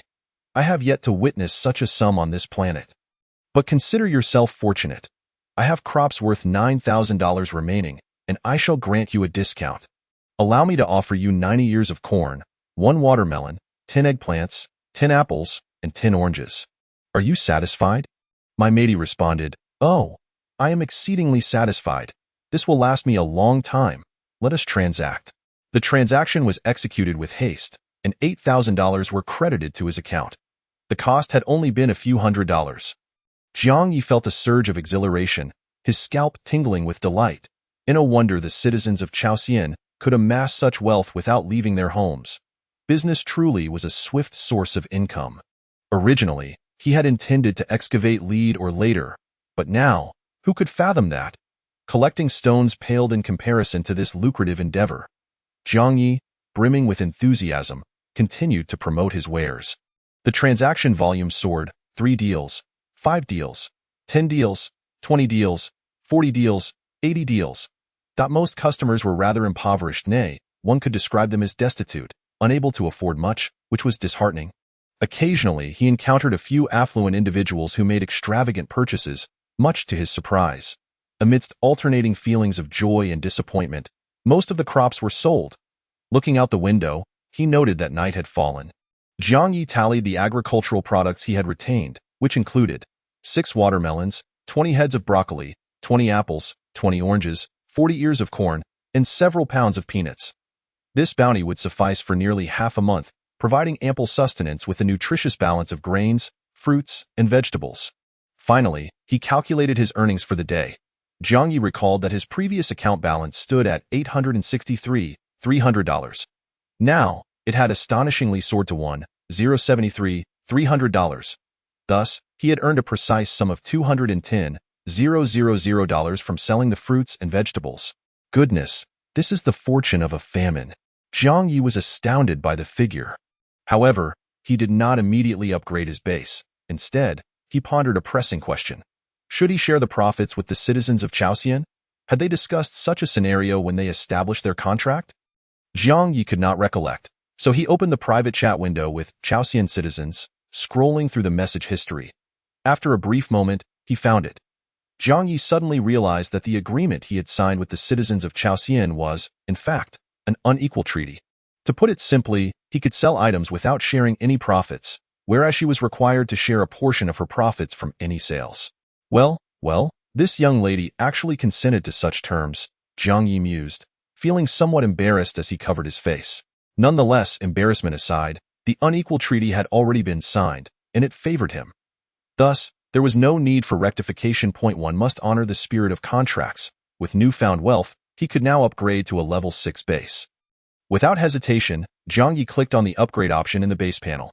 Instantly, $1 million vanished from his account, plummeting his personal assets to $73,300. Although this sum still surpassed that of most individuals, it nevertheless stung his pride. Congratulations! The base level has been upgraded to level 6. The upgrades include 10 increase in base energy capacity, 10 increase in base shell defense, 2 new products added to the Galactic Mall. Jiang Ye scratched his head. An enhancement to the base's energy and defense, along with the usual unlocking of new products. Was that all? $1 million for this? He felt a tinge of being duped. However, when he opened the Galactic Mall and beheld the newly added items, his perspective shifted instantly. Item: base model house, toilet. Item description: a model house that resembles your base's style, rapidly constructible on solid ground, sturdy and durable, with an area of 20 square meters. It features an automatic flushing intelligent toilet and a waste utilization system. The waste flushed down will undergo fermentation and processing, generating compressed biogas and packaged fertilizer. Price: $400,000. The second item was also a construction-type frowny face item. Base model house, warehouse. Item description: a model house that resembles your base's style, rapidly constructible on solid ground, sturdy and durable, with an area of 40 square meters. It is entirely empty inside, with highly sealed windows to shield against wind and rain, serving as a storage warehouse. Price: $100,000. Jiang Ye was left speechless. He could actually build small shelters. However, there were only 2 options, a toilet and a warehouse. Though the variety was limited, they were incredibly practical. Until now, Jiang Ye had been using an open-air toilet. The vastness of the world meant he could relieve himself anywhere, simply dig a pit and cover it up afterward, much like a kitten. But this toilet model house was different. He could sit upon a dignified toilet. The most significant advantage was that after using it, it would automatically produce biogas and fertilizer. This was truly enticing. Biogas could be used for cooking, and the fertilizer could be spread on the fields. In such a desolate planet with poor soil, the crops cultivated with fertilizer might yield better harvests. The only drawback was the price. The toilet cost $400,000, comparable to that of a second-tier city. The warehouse, on the other hand, was also highly useful. In the future, he would undoubtedly accumulate more miscellaneous items, and cramming them all under his bed was not a sustainable solution. Purchasing an empty warehouse to store them, allowing for easy access when needed, was indeed a thoughtful investment. The price of the warehouse was more reasonable, at only $100,000 for 40 square meters, or $500 per square meter, almost as affordable as an economic housing unit. Chapter 34. Mining. Jiang Ye resolved that, in the coming days, he would strive to procure a batch of houses. Just before retiring for the night, he recalled glancing at the requirements necessary for upgrading to a level 7 base. Previously, the prerequisites for upgrading had been predominantly financial in nature. However, the criteria for the level 7 upgrade had undergone a startling transformation. The conditions for upgrading are as follows. Fulfilling either one will suffice. 1. Spend 2 million yuan. 2. Kill a person. Jiang Ye felt a chill creep over him as he touched his neck. How could such an option arise in the upgrade criteria? Once the majority of the population on this planet reached level 6 bases and prepared to ascend to level 7, wouldn't this stipulation lead to rivers of blood? Feeling apprehensive, Jiang Ye curled up in his blanket and went to sleep, vowing to diligently save for the upgrade without indulging in any nefarious schemes. As dawn broke, the plantation gleamed with the glint of blades. Whoosh! Crack! The sharp sound of slicing and the crisp snap of severed corn stalks resonated continuously. Jiang Ye wielded his samurai sword, relentlessly chopping down withered plants with the swiftness of mowing grass, swiftly leveling a considerable expanse. Subsequently, he pushed the fallen branches and leaves outside the plantation, forming massive piles of kindling. All that remained in the field were short stubs and dried leaves. From a pot beside the plantation, Jiang Ye retrieved the miraculous seeds he had prepared in advance and bent down to sow them. His movements today were markedly more adept than yesterday, and within 2 hours, the entire area was sown. He then boarded the base vehicle, pressed the accelerator, and departed from the lake. Following the tire tracks he had previously left behind, he sped towards the mining area. Soon, he beheld the dark hills of Galena reflecting myriad glimmers in the morning light, resembling a surface bejeweled with dew. Jiang Ye eased off the accelerator, allowing the vehicle to slow down gradually until it came to a halt beside the mining zone. Evidently, he possessed a natural talent for driving, as he had become quite the adept driver in just a few days. Carrying the pot, he disembarked and began collecting ore, thus commenced another day of gathering wealth through mining. The Galena was icy to the touch in the early morning, akin to grasping ice, likely having absorbed the chill of the night before the sun could warm it. However, as he toiled, Jiang Ye noticed a peculiar phenomenon. He seemed to be sweating significantly less today.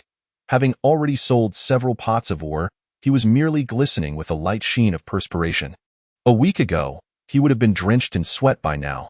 Taking a brief respite atop a knoll, he savored the cool breeze that caressed his face. It seemed not as sweltering as in previous days. In fact, it felt quite refreshing. Could it be that autumn was approaching? Jiang Ye's instincts told him this was indeed the case. The previous heat had purely been a manifestation of sweltering summer. This planet likely experienced seasonal transitions, and summer was drawing to a close, welcoming autumn. Yet, as the old saying goes, there are still 18 autumn tigers, implying that the oppressive heat would linger for some time yet. Upon reflection, it was possible that the heat from the past few days had already been an autumn tiger. If that were true, the weather would soon turn cool. Jiang Ye bent down once more to continue collecting the scattered galena.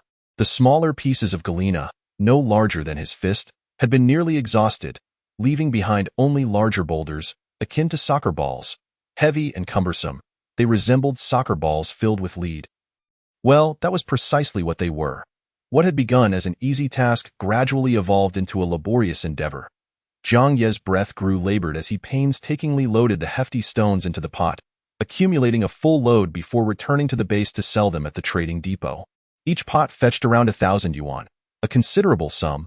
He worked tirelessly until noon, clearing the nearby surface of both large and small stones. The remaining ore lay buried beneath the soil, requiring the use of a pickaxe for excavation. Judging by the scents wafting from the site, there were likely not many ores left, perhaps only a few dozen pots, which translated to several tens of thousands of yuan. Jiang Ye, observing the lead dust coating his hands, resolved to abandon this mine. Extracting the remaining ore would be exhausting, and the financial reward was too meager. It would take at least 2 days to complete, yielding only a few tens of thousands of yuan, far less than what he could earn from farming. He decided to search the surrounding area for other mines. Entering the driver's cabin, Jiang Ye glanced at his personal account balance and found it fortuitously frozen at exactly 100,000 yuan. He pressed the accelerator and moved forward. With the windows down, a refreshing breeze blew across his face. Jiang Ye sniffed the air, keenly detecting scents. After driving a kilometer, just as he was about to sneeze, he finally caught a whiff of something intriguing. He promptly halted the vehicle, disembarked, and meticulously discerned the direction of the aroma. It appeared to emanate from the right front. He climbed back into the vehicle, turned the steering wheel to the right, and accelerated. The scent grew more pronounced, allowing him to identify its components. This particular aroma was quite fascinating. It bore a hint of chocolate, accompanied by a trace of red wine fragrance. Jiang Ye felt a surge of excitement. His instincts told him this mine could be quite valuable. He drove onward, but after several hundred meters, the scent began to dissipate. Jiang Ye braked, reversed, and leaned out the window, closely examining the ground. The terrain appeared barren, merely a stretch of yellow earth, speckled with numerous small stones, identical to the soil surrounding several kilometers. Nevertheless, the scent was unmistakable. The ore must be buried deep beneath the surface. Jiang Ye applied the brakes, grabbed a shovel and pickaxe, and leapt from the vehicle. Following the scent, he took a few steps before commencing his excavation. The soil was littered with stones, each about the size of a pea. After a few minutes of digging, he found himself increasingly frustrated with the soil's texture. Firstly, it was arduous to excavate. Each scoop encountered hard stones, requiring double the effort to extract. Secondly, it was damaging to his tools. No matter the quality, a shovel could only withstand so much wear from the abrasive stones. Yet, with no alternative, he begrudgingly continued digging for the ore. After a relentless 2-hour session, despite the cool breeze, his clothes were soaked with perspiration. The pit he had excavated barely reached a depth of 1.5 meters, significantly slower than typical soil excavation. Jiang Ye's patience waned. He resolved to take decisive action. Returning to the driver's cabin, he drove the base vehicle far away. Then, he retrieved 10 blood grenades and placed them in the pot. Carrying the pot, he approached the mine. Stopping several dozen meters from the pit, he pulled the pin from one blood grenade and hurled it with all his might. After throwing the grenade, he quickly dropped to the ground, using the pot to shield his head. Boom! The earth trembled beneath him. Moments later, sand and dust rained down, some landing atop the pot with a gentle patter reminiscent of rain. Jiang Ye lifted the pot, seized a grenade, stood up, pulled the pin, and threw it. Dropping back down, he again shielded his head with the pot. Boom! Another resounding explosion echoed across the landscape, a cloud of dust rising, mingled with a thick haze of blood. After a brief pause, Jiang Ye lifted the pot and stood, gazing towards the mine. 2 large craters had been created, but they were not adjacent, separated by a distance of 5 to 6 meters. This would not do. He had miscalculated. He continued throwing grenades, dropping to the ground, throwing and dropping again, the explosions echoing one after another, creating a cacophony akin to a battle against enemies. Before long, all 10 blood grenades had detonated. Jiang Ye stood still, awaiting the wind to disperse the blood mist and dust. A crater with a diameter of 5 meters materialized before him. Explosives truly simplify matters.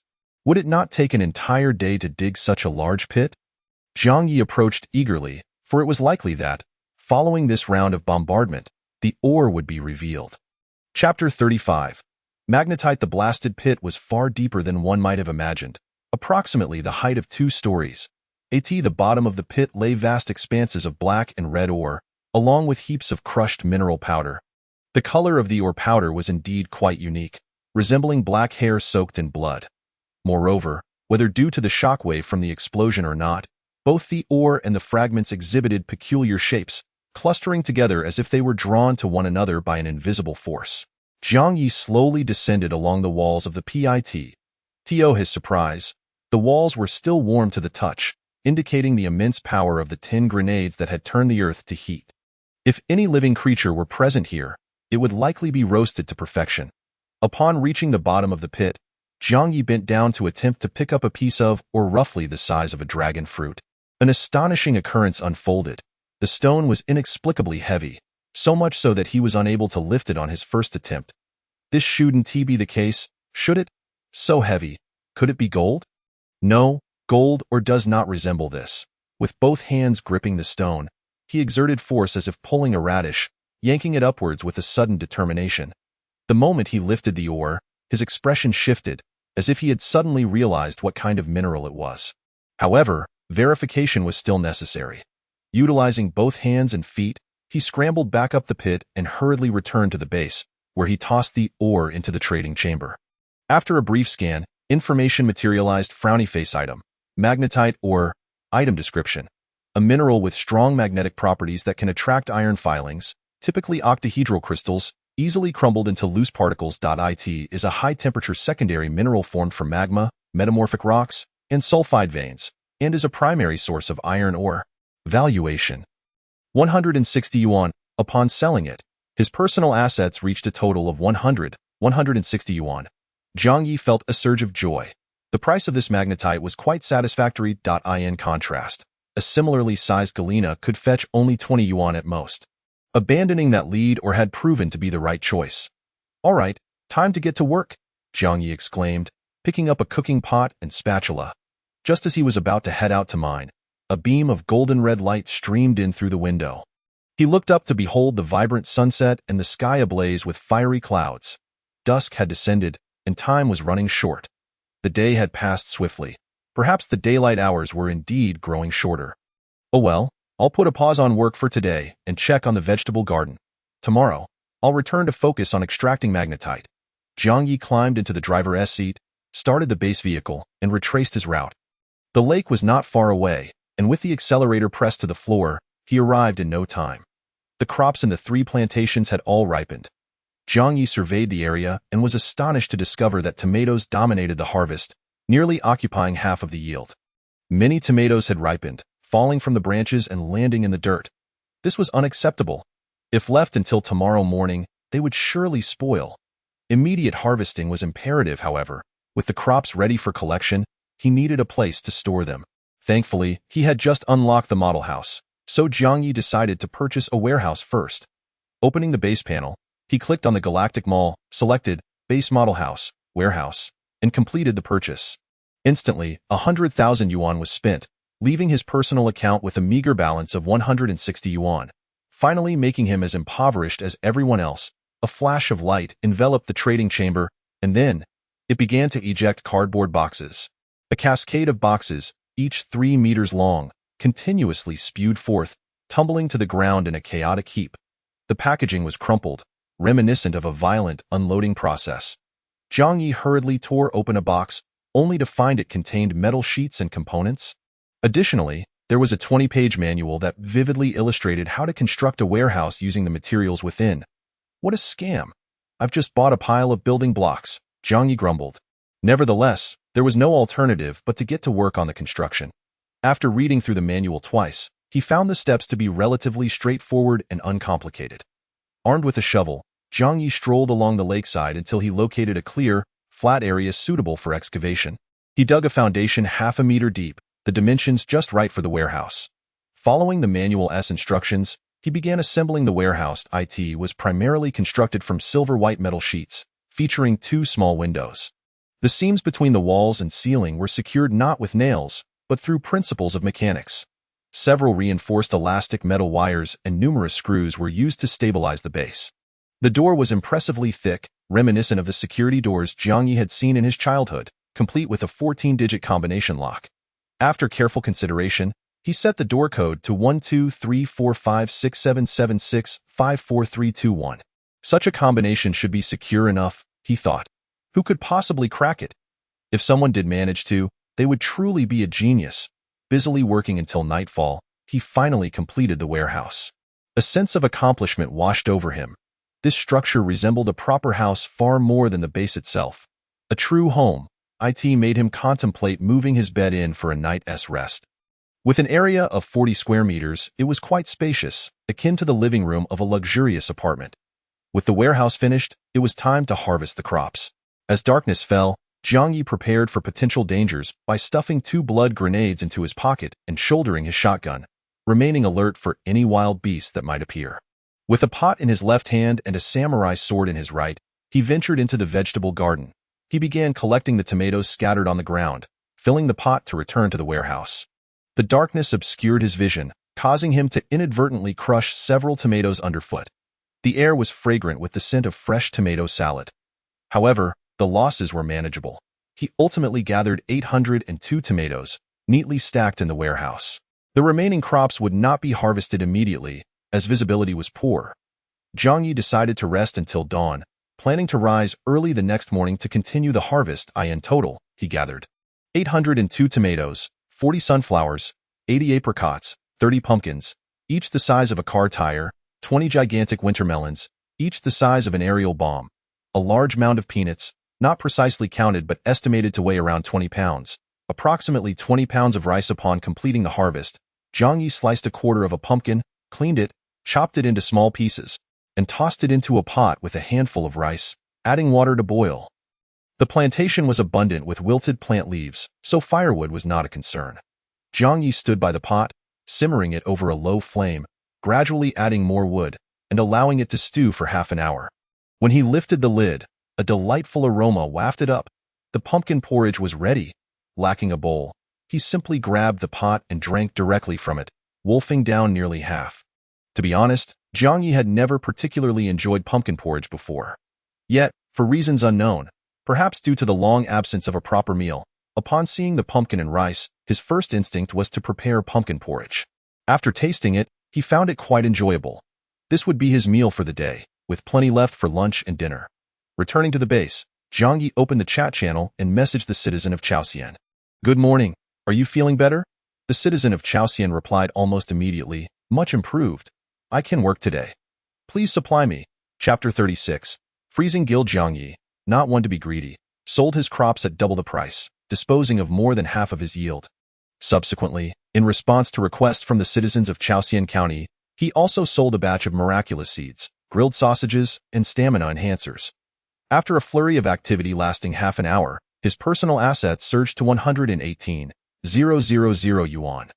The citizens of Chaosian County remarked, "All right, I've spent all the money I had on you, not a penny left. Once I sell this batch of goods, I should be able to upgrade to a level 4 base. You won't need to supply me with stamina enhancers, clothing, or cookware anymore. I anticipate that the grilled sausages and seeds will sell quite well.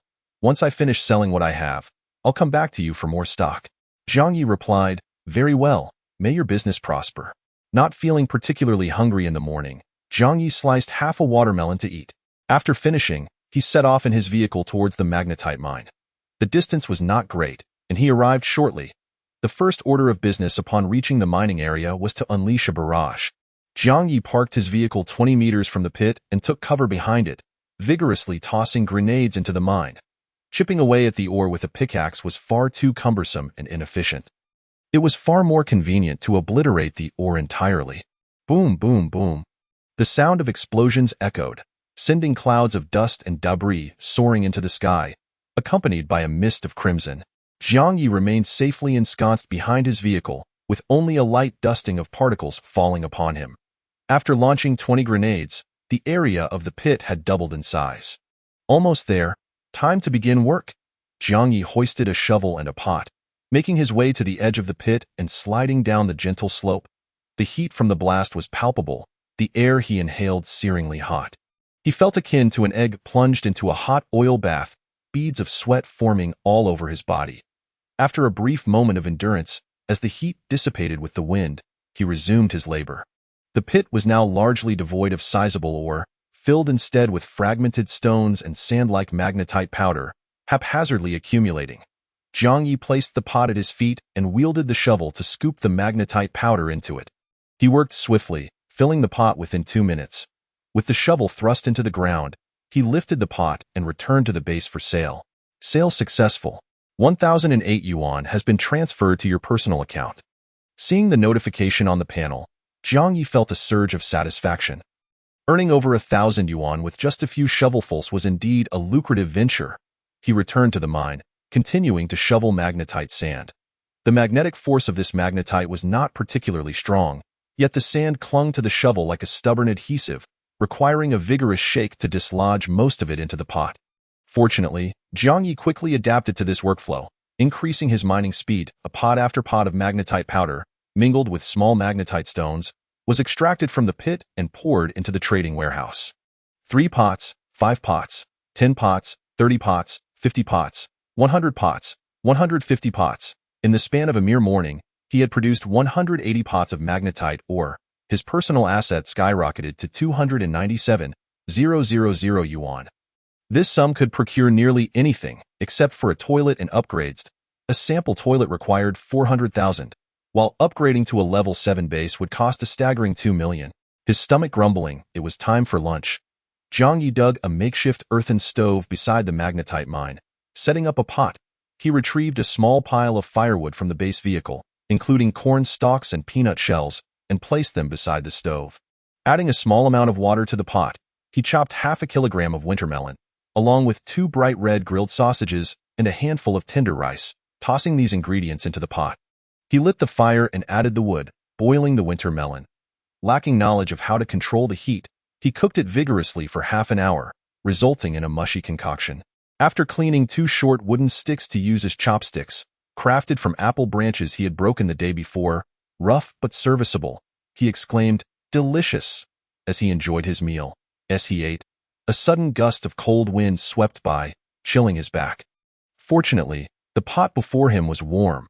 Otherwise, he would have surely sneezed. Indeed, autumn has arrived, Jiang Ye mused to himself.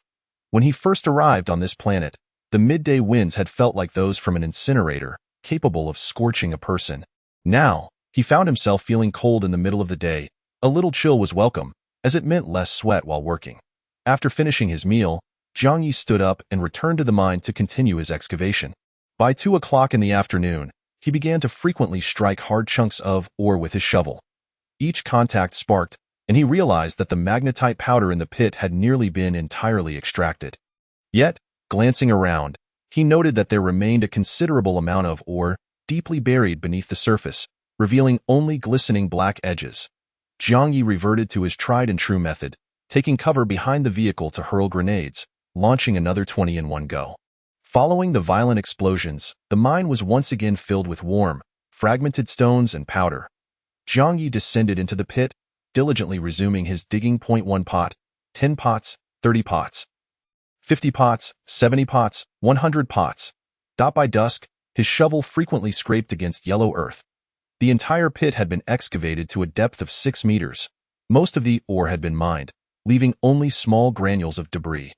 Jiang Ye understood that had he continued with the pickaxe, it would have taken at least 3 or 4 days to finish this mine. However, with the use of explosives, the task was completed in less than a day, a fourfold increase in efficiency. As the final pot of ore was poured into the trading warehouse, he checked his personal account balance. 525, 800 yuan. Earning over 500,000 in a single day was impressive. Jiang Ye climbed into his vehicle, pressed the accelerator, and headed back towards the lake. The lakeside, with its plantation and warehouse, served as his temporary home. As night fell, returning to his abode brought him a sense of security. The earthen stove by the lake still held a pot with remnants of pumpkin porridge. Upon returning home, Jiang Ye quickly felt hungry again, so he exited the vehicle and made his way to the plantation, gathering a pile of firewood to toss by the stove. He started a fire to reheat the porridge, bringing it to a boil before extinguishing the flames, ensuring the elimination of any bacteria to prevent illness. As darkness descended, the wind picked up once more. The chilly breeze brushed against him, causing Jiang Ye to involuntarily sneeze several times as he dined. It seemed that the temperature had dropped significantly today, and his clothing felt oddly thin. Since yesterday, the oppressive heat had vanished, starkly contrasting with the sweltering days when one could fry an egg on a rock. A sudden thought struck Jiang Ye. Was this temperature drop unique to his location? After satisfying his hunger, he returned to the base and opened the chat channel. The channel was bustling with activity, many individuals pleading for water and food, which Jiang Ye promptly ignored. Upon filtering through the remaining messages, he noticed numerous discussions regarding the weather. Shang Jingxin remarked, "It's so cold today. I feel like I'm going to catch a cold." Senior teacher commented, "The temperature has dropped rapidly these past few days. Autumn must be upon us." A desperate plea echoed, "I'm on the mountaintop, and it's even colder here. The windows are frozen solid in the morning. If it weren't for the immobility of this base, I would have descended long ago. My feet are freezing." A sister lamented, "I'm freezing to death. If it drops another 10 degrees, people will be in peril." Indeed, the entire planet was experiencing a chill.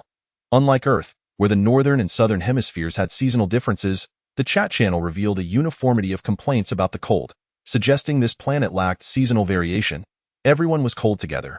Just as Jiang Ye was about to close the chat channel, the entire screen suddenly flashed red, followed by an alarm sound. A bold, black message popped up, vividly catching Jiang Ye's attention. Low temperature orange warning. Abnormal climatic conditions detected on this planet.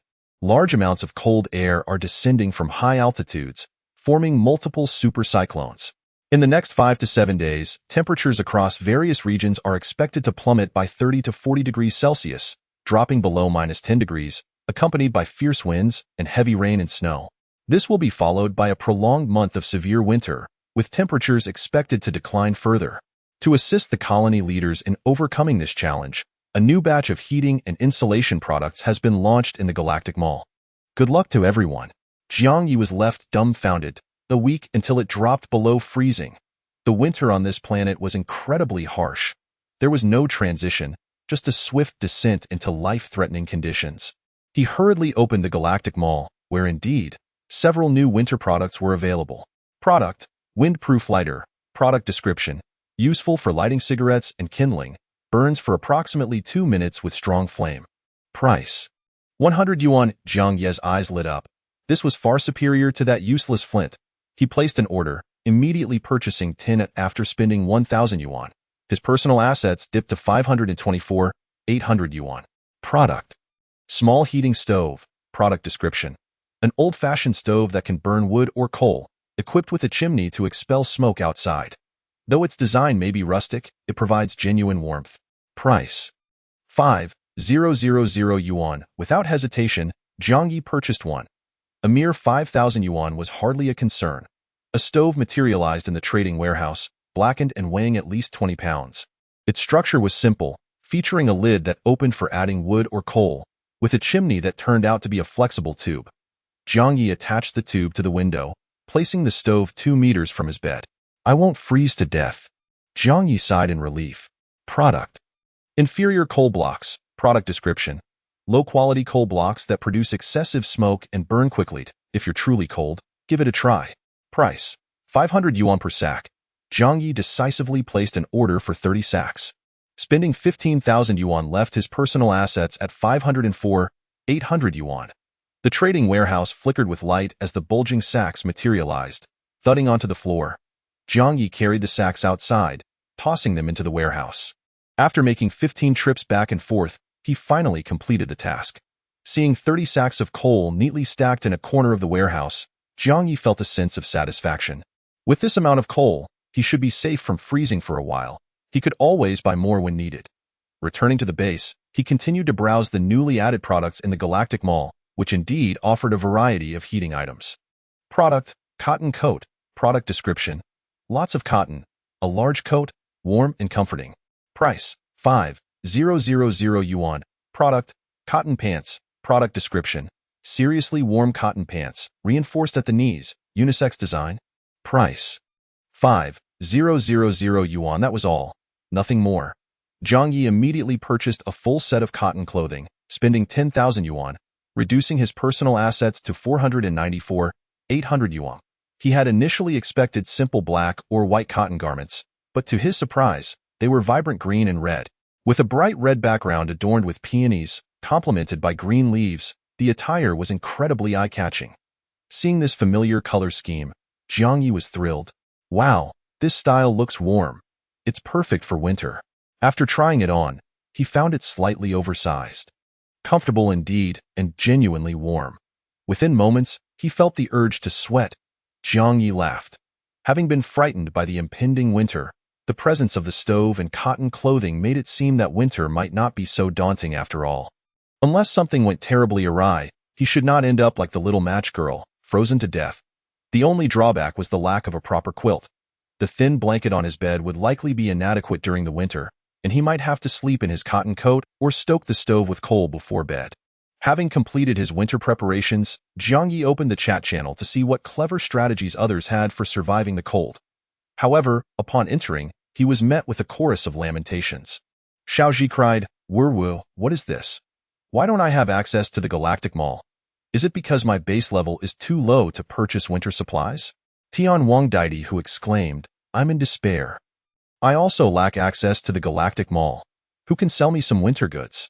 Heartbroken brother lamented, "I have no money for a cotton coat. Is there a kind-hearted soul willing to share some cash?" "I don't want to freeze to death, Wu. Ate treasure porridge added. "My heavens, these winter supplies are so expensive. As a poor person, I'm going to freeze to death." "I love fried chicken," complained. "Coal blocks are 500 a sack. Who can afford that? I can only burn them while sleeping to avoid freezing to death." Jiang Ye leaned back, astonished. "Oh, there are those without access to the Galactic Mall. Surely their base levels couldn't be that low? Could they truly not afford winter supplies? They were quite reasonable in price. The entire set cost only a few tens of thousands." Amidst the collective groans, finally, a master of practical tips emerged. Wild Wolf Disco declared, "Seeing everyone in the same financial predicament as I am brings me comfort. Having lived for many years in cold regions, I will share some survival techniques for frigid climates. These tips require little expenditure but are exceedingly practical." The chat channel erupted with enthusiasm, welcoming him. "Wow! Everyone stand up and salute. Let us give a round of applause for Wild Wolf Disco." "Hello, Wild Wolf teacher. We will listen attentively." Taking out my notebook to take notes, Jiang Ye, intrigued, sat before the screen, eager to learn. Wild Wolf Disco began. Our first lesson starts with a rather unusual subject: bodily functions. In temperatures plummeting below -30 degrees, when a man stands in the wind to urinate, the liquid freezes upon contact with the ground, and the ice rapidly rises, potentially freezing Gill as well. The same goes for defecating outdoors. The biting wind can solidify excrement into stone.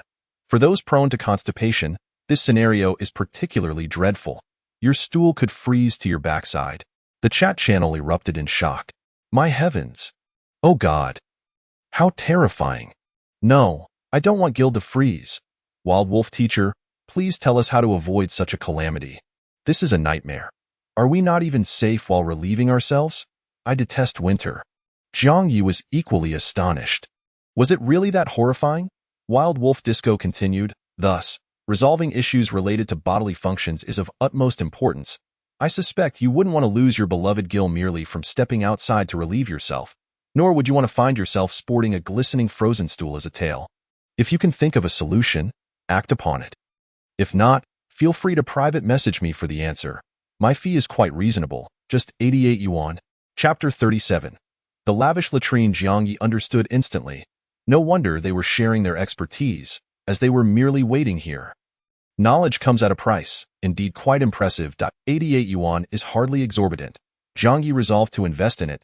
He opened a private chat with Wild Wolf Disco and initiated the transfer. After a brief moment, a flurry of messages arrived. The content was straightforward, instructing one on how to excavate an outdoor windbreak latrine, detailing several methods of construction. Jiang Ye felt a wave of regret wash over him. Had he really squandered 88 yuan? Wouldn't it be more sensible to simply purchase a latrine? He accessed the Galactic Mall and placed an order for a latrine. In the blink of an eye, 400,000 yuan disappeared, leaving him with a paltry balance of 94,712 yuan. The trading warehouse clattered as box after box tumbled to the ground. It appeared, much like the previous warehouse, that he would need to assemble it himself. After perusing the instruction manual twice, he grasped the essentials, unboxing the metallic panels and various components. The latrine's walls, akin to those of the warehouse, were also crafted from silver-hued metal, exuding a robust and pristine aura with a hint of a sci-fi aesthetic. Exiting the base, he strolled to the lakeside, swiftly digging a foundation with a shovel, and erected the latrine's outer walls. Drawing from his prior experience with the warehouse construction, he found the task rather effortless, completing it in half an hour. Upon returning to the base, he discovered the largest two boxes contained a toilet and a waste treatment machine. To his astonishment, the toilet was an intelligent model, complete with a remote control replete with an array of functional buttons: laxative, nightlight, flushing, massage wash, mobile wash, female wash, drying. It could even adjust the temperature of the seat. How luxurious! Jiang Ye exclaimed, taken aback. Indeed, the 400,000 yuan was not spent in vain. Even the act of defecation had been elevated to an art form. Eagerly, he made his way to the latrine, following the manual to assemble the toilet and the waste treatment machine. The latrine was finally complete. Jiang Ye lowered his trousers and took a seat on the toilet. Just as he settled in, a control panel emerged from the adjacent wall. Would you like to activate the toilet? Without hesitation, Jiang Ye clicked yes. The previously dim latrine was suddenly illuminated by a circle of LED lights overhead, casting a pure white glow. The toilet seat warmed rapidly, enveloping the user in comfort, accompanied by the soothing sound of running water. The control panel displayed another message: frowny face, this toilet automatically senses flushing. No manual control required. Your waste will enter the treatment machine, producing biogas and fertilizer. However, the biogas tank and fertilizer bags require a nominal recharge fee of 100 yuan per set. Once the biogas and fertilizer are produced, they will be automatically packaged and appear in the storage box to your left foot. Immediately, a recharge window appeared. Jiang Ye promptly recharged 1,000 yuan, purchasing 10 sets to store. This expenditure was deemed necessary. Both biogas and fertilizer were invaluable resources. After spending a brief moment attending to his needs, he cautiously pressed the mobile wash button on the remote. Instantly, a stream of water cascaded over him, moving back and forth. Wow, what a sensation! Jiang Ye shivered with delight. After approximately 10 seconds, he concluded the wash, reaching for the remote once more to press the dry button. Warm air immediately enveloped him, akin to a hand dryer. After a brief interval, it ceased. Rising from the toilet, he pulled up his trousers. Sensing his absence, the toilet flushed automatically, the water gushing vigorously, leaving no trace behind. Excellent, truly impressive, Jiang Ye remarked contentedly as he departed. He felt transformed, no longer a mere primitive man resorting to nature, but rather a dignified individual of modern society. The thought that tens of thousands of people on this planet were still relieving themselves in the wild filled him with a sense of superiority. Upon returning to the base, Jiang Ye did not succumb to slumber. Instead, he purchased a dose of physical enhancement serum and administered it to himself. He then spent a significant sum of 50,000 yuan on miraculous seeds, stowing them in an empty pot. Slinging a shotgun across his back, he exited the base, heading directly to the plantation. He opened the seed container and quickly sowed the seeds one by one. As he sat on the toilet earlier, a thought struck him regarding sustenance. With winter approaching, would crops continue to grow? In sub-zero temperatures, it was reasonable to assume that most crops would cease to thrive. Seeds would enter dormancy, failing to germinate. Thus, Jiang Ye resolved that for the next 3 days, he would forego mining and instead devote himself to the frenzied cultivation of grains and vegetables. Though he could purchase roasted sausages from the Galactic Mall, consuming them for an entire month would be unbearable.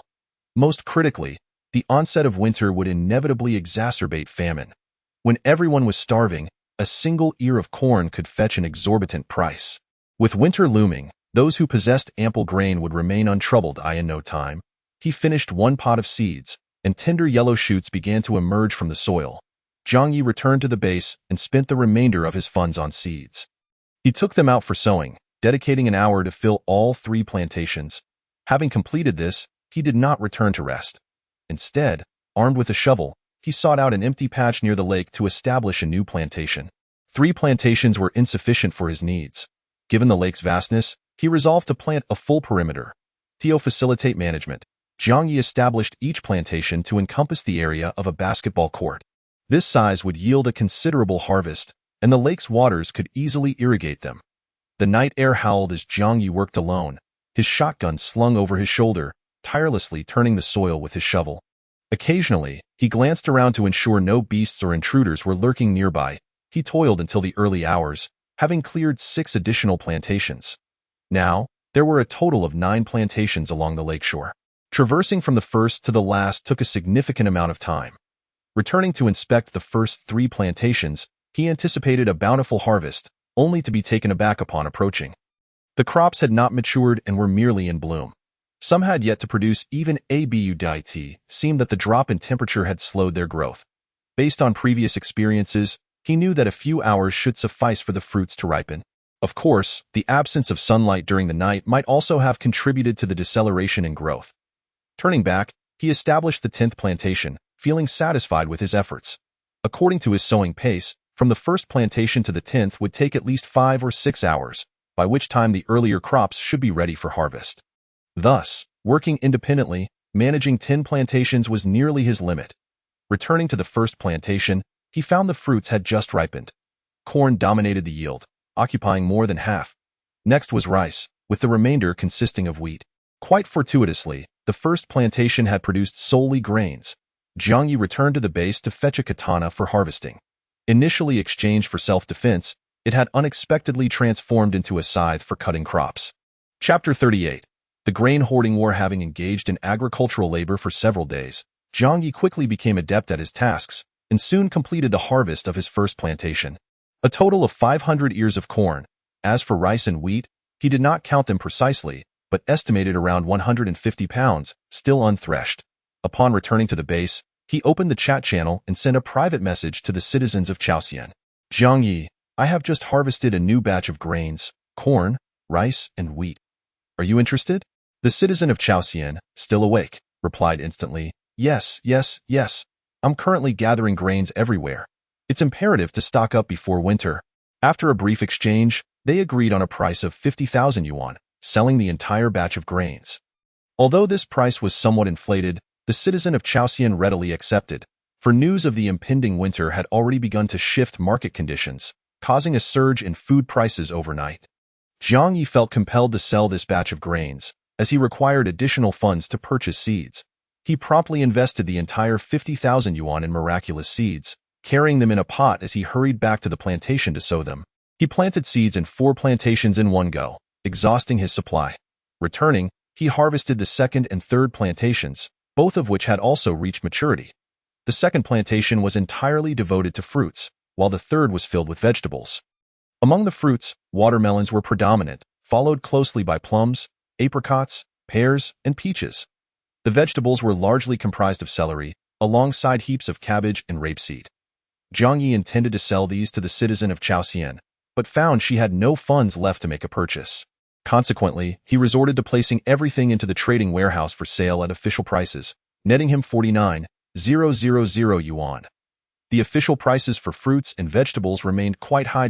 As dawn broke, fatigue set in, and Jiang Ye found himself yawning incessantly. He purchased seeds once more for sowing, bringing the total number of plantations with growing crops to 6.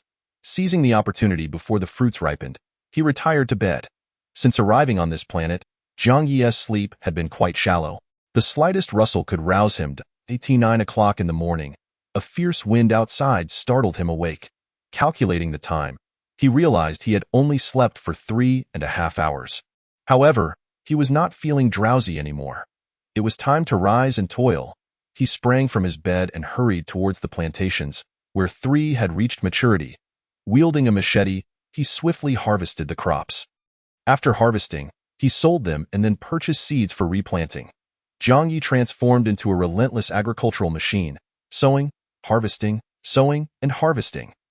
When fatigue struck, he would pause to enjoy a few slices of watermelon. Time sped by, and as the sun dipped below the horizon, Jiang Ye's plantations began to take shape. All 10 plantations were now flourishing with crops, albeit at varying stages of growth. Some had just sprouted, while others were already bearing fruit. His personal account still held 29,800 yuan. In truth, his income was far greater than this, but Jiang Ye had recently acquired 2 additional warehouses. Previously, he had one warehouse dedicated to storing grains. The newly constructed warehouse number 2 was designated for fruits, while warehouse number 3 was for vegetables. Jiang Ye, having a penchant for orderliness, insisted on categorizing everything distinctly. After a full day of relentless labor, with hardly any rest except for a brief interlude to enjoy a watermelon, he had worked continuously in the fields, harvesting over 20 times. The grain warehouse now held 600 ears of corn, approximately 50 pounds of peanuts, and 50 pounds of wheat.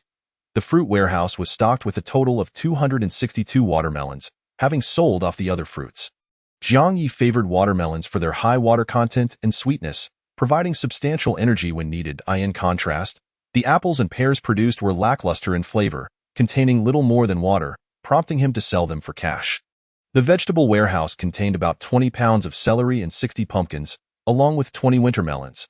Jiang Ye was confident that the agricultural bounty he had amassed would suffice to sustain him throughout the winter. Nonetheless, he resolved to stockpile even more. In a frantic race against the impending cold, he set about hoarding as much grain as possible. Whatever he could not consume could be sold, and if that failed, it could simply be discarded. His goal was to amass a substantial supply. As night fell, he could distinctly feel the temperature drop with the wind. Upon his arrival on this planet, the evening temperatures hovered around 30 degrees Celsius, sweltering in intensity. Jiang Ye had been drenched in sweat daily. Yesterday, the temperature had dipped to around 25 degrees. However, today's wind felt a chilling 16 degrees, akin to the lowest setting of an air conditioner. A decline of nearly 10 degrees in a single day was indeed alarming. Jiang Ye prepared a pot of winter melon soup over the earthen stove for dinner. After eating, weariness overtook him, and he collapsed into bed at the base. He awoke at 9 o'clock that evening, startled by the howling night wind. Sitting up, he still felt a trace of drowsiness. To invigorate himself, Jiang Ye opened the chat channel, a habit formed in his youth to prevent himself from dozing off again. Playing on his phone for a while helped stave off sleep. The chat channel functioned similarly to a messaging group. As he opened it, a flurry of private messages from the citizens of Chaosian greeted him, sent at various times. Stock up, stock up. Grilled sausages are flying off the shelves. I need 500 sausages. Additional order, 1,000 sausages. 2,000 sausages, plus 50 cans of miraculous seeds. Jiang Ye, my friend, please respond immediately. Why do you never check your messages? It's driving me mad. I need an extra 1,000 sausages and 250 cans of seeds. Seeing the screen filled with orders, Jiang Ye gasped. According to the price he had set for the citizens of Chaosian, he earned 40 yuan for each sausage sold and an astonishing 1,000 yuan per can of seeds. Based on their previously established unequal agreement, after the citizen of Chaosian resold these items at a markup, a portion of the profits would revert to Jiang Ye. The sheer volume of orders promised a staggering profit. Jiang Ye swiftly set about fulfilling the orders, spending over half an hour delivering 3,000 sausages and 300 cans of seeds to the citizen of Chaosian. Payments came pouring in, settling the accounts rapidly. The profit from the sausages amounted to 120,000 yuan, while the seeds yielded a profit of 300,000 yuan. His personal assets surged by an astonishing 420,000 yuan, and this was not the end. The citizen of Chaosian also sent several thousand yuan in profit sharing. Ultimately, Jiang Ye's personal assets reached a staggering total of 511,687 yuan. Jiang Ye exclaimed, "Goodness gracious, this business is booming beyond belief." The citizen of Chaosian responded, "Ha ha ha, indeed the market is thriving today. Primarily, grilled sausages and seeds are valuable commodities. Everyone is eager to buy, and prices have soared. If it weren't for the approaching winter, we certainly wouldn't be able to sell so much." Jiang Ye replied, "You could actually consider ordering more stock to keep on hand. That way, even if I momentarily miss your messages, you can continue selling." The citizen of Chaosian assured him, "I've already ordered extra. I requested 3,000 sausages from you, but I only have orders for 300 sausages in stock. I also set aside 30 cans of seeds. Once these sell out, I'll reach out to you again." Jiang Ye responded, "All right, may your business flourish." Chapter 39. The midnight gunshot. On the day following the sudden drop in temperature, Jiang Ye toiled throughout the entire day at the plantation. The cold wind whistled around him, and he scarcely broke a sweat, finding the labor rather agreeable. Throughout the day, he sold no crops. Everything harvested was stored away in the warehouse. The granary had accumulated a substantial stockpile of grains and vegetables. It was nearly filled to capacity, with corn in abundance and a considerable amount of rice and wheat as well. A rough estimate suggested that even if half were consumed and half discarded, it would suffice for over half a year. The vegetable storage occupied a third of its space, with pumpkins stacked to the ceiling and heaps of celery and rapeseed. Jiang Ye was uncertain whether tomatoes should be classified as vegetables or fruits, yet they ultimately found their place in the vegetable compartment. The fruit storage was entirely filled with watermelons, 99 in total, neatly arranged. A few overripe melons had burst open and were placed on the outskirts, while the slightly underripe ones were piled within. Jiang Ye felt a sense of relief that this planet was devoid of flies and fruit flies. Had it been Earth, the incessant buzzing would have been quite bothersome. As evening approached, while Jiang Ye was engrossed in sowing seeds, he suddenly erupted into a series of sneezes. Straightening up, he stood against the wind, extending his hand to gauge the temperature, which had plummeted to approximately 10 degrees Celsius. The drop in temperature was astonishingly swift. He surmised that by nightfall, it would likely dip below freezing. Completing the sowing of the seeds at hand, he returned to the base. Upon opening the chat channel, he discovered that Chao County Citizen had sent a plethora of order messages: 800 grilled sausages, 200 cans of seeds, in addition to a model warehouse. Jiang Ye immediately dispatched the goods, continuously purchasing from the Galactic Mall and transferring them to Chao County Citizen. The model warehouse was priced at 120,000, merely 20,000 above cost. Thus, this batch of transactions netted him a total profit of 332,000 yuan. Coupled with his share of the profits, Jiang Ye's total assets surged to 715,000 yuan. Jiang Ye remarked, "Today's earnings are quite substantial. If only every day could be as prosperous." Chao County Citizen replied, "Indeed, though it seems unlikely, today's sales were quite taxing. Many people are out of funds. Why is everyone so impoverished?" Jiang Ye responded, "Their poverty. We bear an undeniable responsibility for it. We are the ones who have profited." Chao County Citizen conceded, "It does seem so." "How embarrassing." Jiang Ye inquired, "Who purchased the model warehouse? To be able to shell out 120,000 in one go is no small feat." Chao County Citizen admitted, "That was me. It's meant for storing the accumulated goods. I have an excess of items, and keeping them outdoors is not practical, hence the warehouse purchase. Jiang Ye suggested, would you consider acquiring a restroom? It's exceptionally luxurious, with adjustable toilet seat warmth. Chao County citizen countered, I have 20,000 left. Can you offer a discount, brother? Jiang Ye replied, goodbye. After purchasing another batch of seeds from the Galactic Mall, he set out again to sow them. Jiang Ye had a premonition that either tonight or tomorrow night, the temperature would plummet below zero. This should be the final round of crops. Exhaustion weighed heavily upon him. He had scarcely slept over the past few days, relying solely on willpower and stamina enhancers to endure. The crops in the 1st to 5th plantations had matured, and Jiang Ye quickly harvested them before proceeding to sow anew. The night wind grew increasingly fierce and frigid, causing him to sneeze incessantly. To stave off a cold, he reluctantly returned to the base, retrieving the cotton jacket and pants he had previously purchased. Having completed sowing in the first 5 plantations, the latter 5 soon followed suit in maturation. Jiang Ye, neglecting rest, worked tirelessly to harvest. The wind whipped against his face, bringing a stinging sensation. The surrounding wilderness echoed with the mournful sound of howling winds, reminiscent of lost souls lamenting.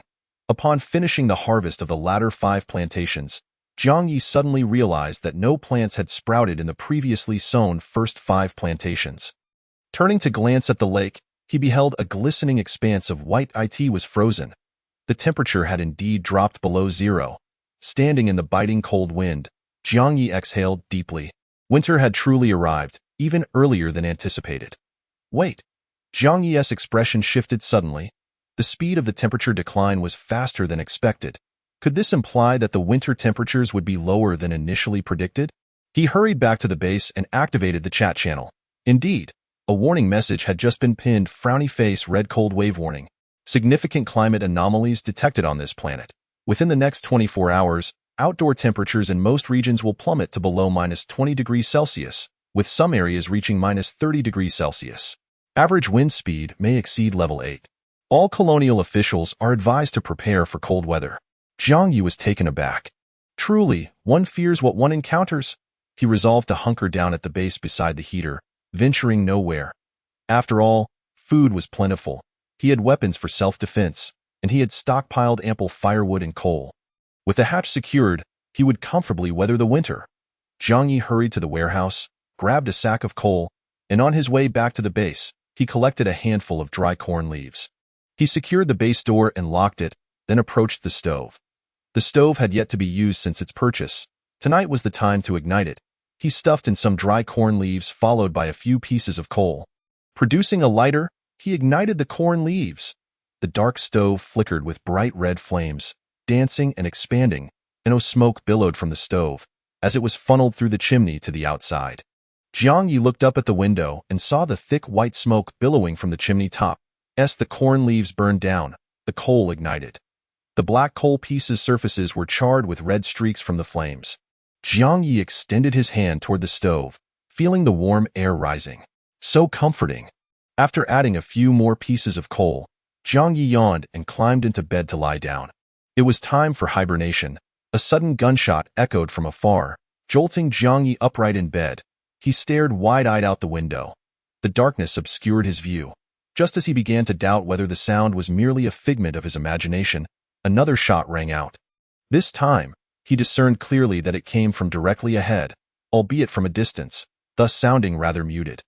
Yet, there was indeed someone firing a gun. Jiang Ye's heart raced. What did this gunfire signify? Was it a distress signal, or perhaps someone hunting, or even worse, murder? After a brief hesitation, Jiang Ye dashed to the chat channel. He opened a private message to Chao County citizen. Jiang Ye, do you have a handgun? I urgently need one. Chao County citizen. No, I only possess an old bolt-action rifle, and it lacks a scope. Jiang Ye then accessed the public chat channel. After a moment's contemplation, he sent a message, seeking to purchase a weapon, preferably a handgun. Price is negotiable. Chapter 40:2 Women having sent out the message, Jiang Ye waited in vain for an extended period, yet no one arrived. ATA loss. He resorted to posting several messages in the chat channel. Desperate plea. I am in urgent need of a handgun and ammunition. I have some food and heating supplies to offer. The price is negotiable. I urgently require a handgun. Is there anyone with a handgun available? I can pay a substantial sum. Jiang Ye's anxiety mounted, especially as the distant gunfire echoed twice more during this time. At last, a private message erupted forth. A user with the ID sent a message. You seek weaponry, do you? I do not possess a handgun, only a 5-shot shotgun. Would you be interested? Jiang Ye paused in surprise. 5-shot? What is that? Replied. Are you familiar with Lu Huaqiang? In that particular episode where he said, you squander your opportunity, the firearm he wielded was a 5-shot shotgun. It fires 5 rounds in succession. You pull the trigger for each shot, allowing for rapid fire of 5 rounds. Its power is formidable, capable of taking down a yellow bull with a single shot. Without hesitation, Jiang Ye declared, I want it. How many rounds do you have? Name your price. Chapter 40:2 Women. The message had been sent out, yet after a prolonged wait, no one arrived. Jiang Ye found himself at a loss and resorted to posting several messages in the chat channel. Urgent assistance needed. I am in search of a handgun and ammunition. I possess some food and heating supplies. Negotiable prices. I am in dire need of a handgun. Is there anyone among the big shots who has a handgun? I am willing to pay a substantial sum. Jiang Ye's urgency grew, especially as he heard the distant gunfire ring out twice during this interval. At long last, a private message popped up. A user with the ID, the wheel that doesn't turn, sent a message. You require weaponry, do you? I do not have a handgun, but I possess a 5-shot shotgun. Would you be interested? Jiang Ye was taken aback. 5-shot? What is that? The wheel that doesn't turn replied, Are you familiar with Lu Huaqiang? In that episode where he says, you squander your opportunity, the shotgun he uses is a 5-shot. It can fire 5 rounds in quick succession. You pull the trigger, fire, and pull again. It is capable of unleashing 5 shots consecutively, with tremendous power, enough to take down a yellow bull with a single shot. Without hesitation, Jiang Ye declared, I want it. How many bullets do you have? Name your price.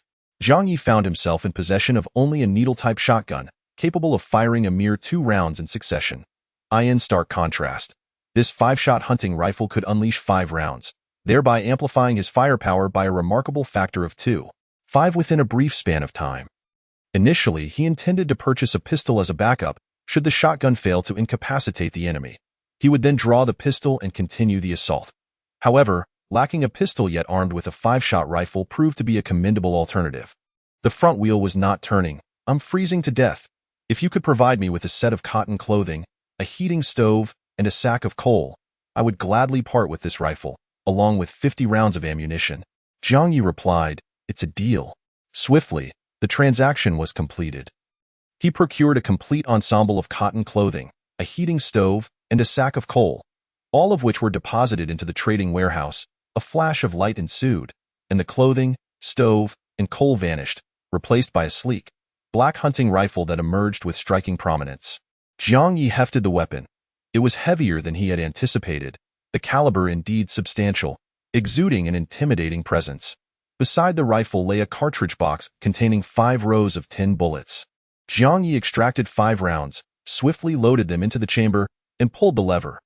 The heavy 5-shot rifle emitted a crisp click, resolute and efficient. Damn, what a fine piece, he grinned through clenched teeth. He then stuffed 4 blood grenades into his pockets, slung the needle-type shotgun across his back, and affixed his katana at his waist. Finally, armed with the 5-shot rifle, he pushed open the base's door, fully equipped. The biting cold wind assaulted him, sharp and unforgiving. The wilderness lay shrouded in darkness, the wind howling as if haunted by malevolent spirits. The temperature had plummeted to nearly -10 degrees Celsius. Jiang Ye cautiously scanned his surroundings before advancing toward the source of the gunfire. He refrained from using the base vehicle. It would be too conspicuous. Should the enemy possess blood grenades and target the vehicle, he could easily find himself obliterated in an instant. Cloaked by the cover of night, he stealthily approached the gunman, for striking from the shadows was paramount. Uncertain of the enemy's numbers, he nonetheless felt confident in his ability to execute a close-range ambush and eliminate at least 3 foes, bolstered by the 5-shot rifle and the backup shotgun. Were anyone to stand near the base vehicle at that moment, they would witness Jiang Ye sprinting swiftly, vanishing into the night like a specter consumed by darkness. He advanced with utmost caution, straining to listen. The world was filled with the sound of the wind, and even clad in cotton clothing, he He felt the chill pierce through, as if icy daggers were embedding themselves into his flesh. After traversing over 100 meters, his face and hands had succumbed to numbness. He incessantly moved his fingers to prevent them from freezing solid. The enemy was armed as well. In the event of a firefight, he needed to ensure his finger was quicker on the trigger than theirs. Thus, his hands could not afford to become stiff. Having ventured over 300 meters from the base, Jiang Ye found himself slightly out of breath. A sudden bang echoed ahead, the sound alarmingly close. In that instant, his keen eyes caught a glimmer in the darkness to his left. Cautiously, he raised his rifle and moved toward that direction. After covering another 200 meters, he encountered a steep incline. The wind howled fiercely atop the slope, whipping up the sand in a swirling frenzy. Jiang Ye braved the gale, climbing to the summit. Upon reaching the top, he suddenly lifted his rifle high. A mere 10 meters away, two figures were moving, one trailing the other. Both appeared poorly clad, on the verge of freezing in the biting wind, their bodies leaning forward as they trudged ahead. The figure in front staggered, weaving in an S pattern, while the one behind clutched a pistol, trembling as they loaded bullets into the chamber. Once ready, they aimed the weapon at the individual ahead. "Stop!" Jiang Ye bellowed, rifle aimed firmly. "Whoever moves will meet their end." Startled, both figures froze, turning to face the armed Jiang Ye. The person in front immediately raised their hands and knelt on the ground, while the one behind, still clutching the pistol, dared not move, for Jiang Ye's rifle was now trained on them. "Why are you attempting murder?" Jiang Ye demanded, his gaze fixed on the gunman. "Drop the pistol on the ground and do it far away." Quickly, the gunman remained rigid, seemingly torn in hesitation. "We're 20 paces apart. I wield a rifle while you possess a mere pistol. You cannot hit me, but I can take your life with a single shot." Jiang Ye roared, his voice feral. 3, 2. The gunman relented, flinging the small pistol 3 meters away. Then, they raised their hands in surrender. "Hey, don't let the one in front escape. She's a spy robot," the gunman shouted, revealing a hoarse and weakened female voice, clearly exhausted from wandering in the snow for too long. "I'm not. She's the bandit. Save me," the kneeling pursuer cried out, her voice also unmistakably feminine. Jiang Ye advanced cautiously. The darkness obscured his view of them. "Keep your hands raised. Should anyone lower them, I will fire without hesitation," Jiang Ye threatened. "This rifle has the capacity to fell 5 individuals in one shot." Both the gunman and the pursued raised their hands high, their eyes wide with trepidation as they regarded Jiang Ye. As he moved closer, he was taken aback by the sight of the pursued. She was a striking blonde, resembling a Russian beauty, clad in the uniform of a colonial officer. Her figure was extraordinarily alluring, the rigid uniform accentuating her curves, embodying an unexpected allure. Her hair was braided, revealing a gracefully elongated neck, her skin pale, evoking a sense of biting cold. Despite the dust on her face, her beauty shone through. One could easily envision her stepping onto the runway at Paris Fashion Week after a simple wash and a change into a flowing gown. "State your name, your purpose, and why she is pursuing you," Jiang Ye inquired, frowning. "Natalia, like you, a colonial officer. My residence is merely a few kilometers from here. I haven't had anything to eat for several days and went out searching for food, only to encounter her, who inexplicably began pursuing me and shooting at me. Were it not for Jesus' protection, I would have been dead long ago." Natalia's eyes glistened with tears as she spoke fluent Chinese. "I beg you to save me. Kill her, and you will be my savior. I will do anything you desire." "Don't get close to her," the gunman yelled from behind. "Don't believe her lies. She is a robot." Chapter 41. Whom to trust? Whom to kill? Jiang Ye aimed his gun at Natalia, commanding, "Stand up slowly, step back, and position yourself beside her." Natalia's face was awash with terror as she protested, "I want tea. She wants to kill me. I must ensure that both of you are under the muzzle of my gun. Hurry up, if you don't want to be shot, comply." Jiang Ye roared. Reluctantly, Natalia rose and slowly retreated, standing just half a meter away from the gunman. Jiang Ye advanced step by step, drawing closer until he could finally discern the gunman's features. To his surprise, she was also a petite beauty, appearing to be East Asian, with a sharp bob haircut. Her face was small yet resolute, her eyes glinting with defiance and agitation, clearly engulfed in fury. "You? What is your name? Why are you pursuing her?" Jiang Ye narrowed his eyes, shifting the barrel of his 5-shot gun toward the gunman. "And that outfit you're wearing, where did it come from?" The gunman was clad in a distinctive black jumpsuit emblazoned with the 3 white letters QRF. "Gao Yu, I am not a colonial governor. I am part of the QRF unit. I received intelligence to eliminate her. This is a military mission." Gao Yu glared at Jiang Ye. "If you dare to let her escape, you will be sentenced to death. What on earth is the QRF unit?" "I'm sorry, but I've never heard of it." Jiang Ye scrutinized her through narrowed eyes, gun still raised. "Quick reaction force." Gao Yu reiterated angrily. "The intelligence I received indicates that a spy robot created by the Millers has been deployed to this planet. She is it, and I must eliminate her to complete my assignment." "Don't listen to her." Natalia cried out. "I am a living being.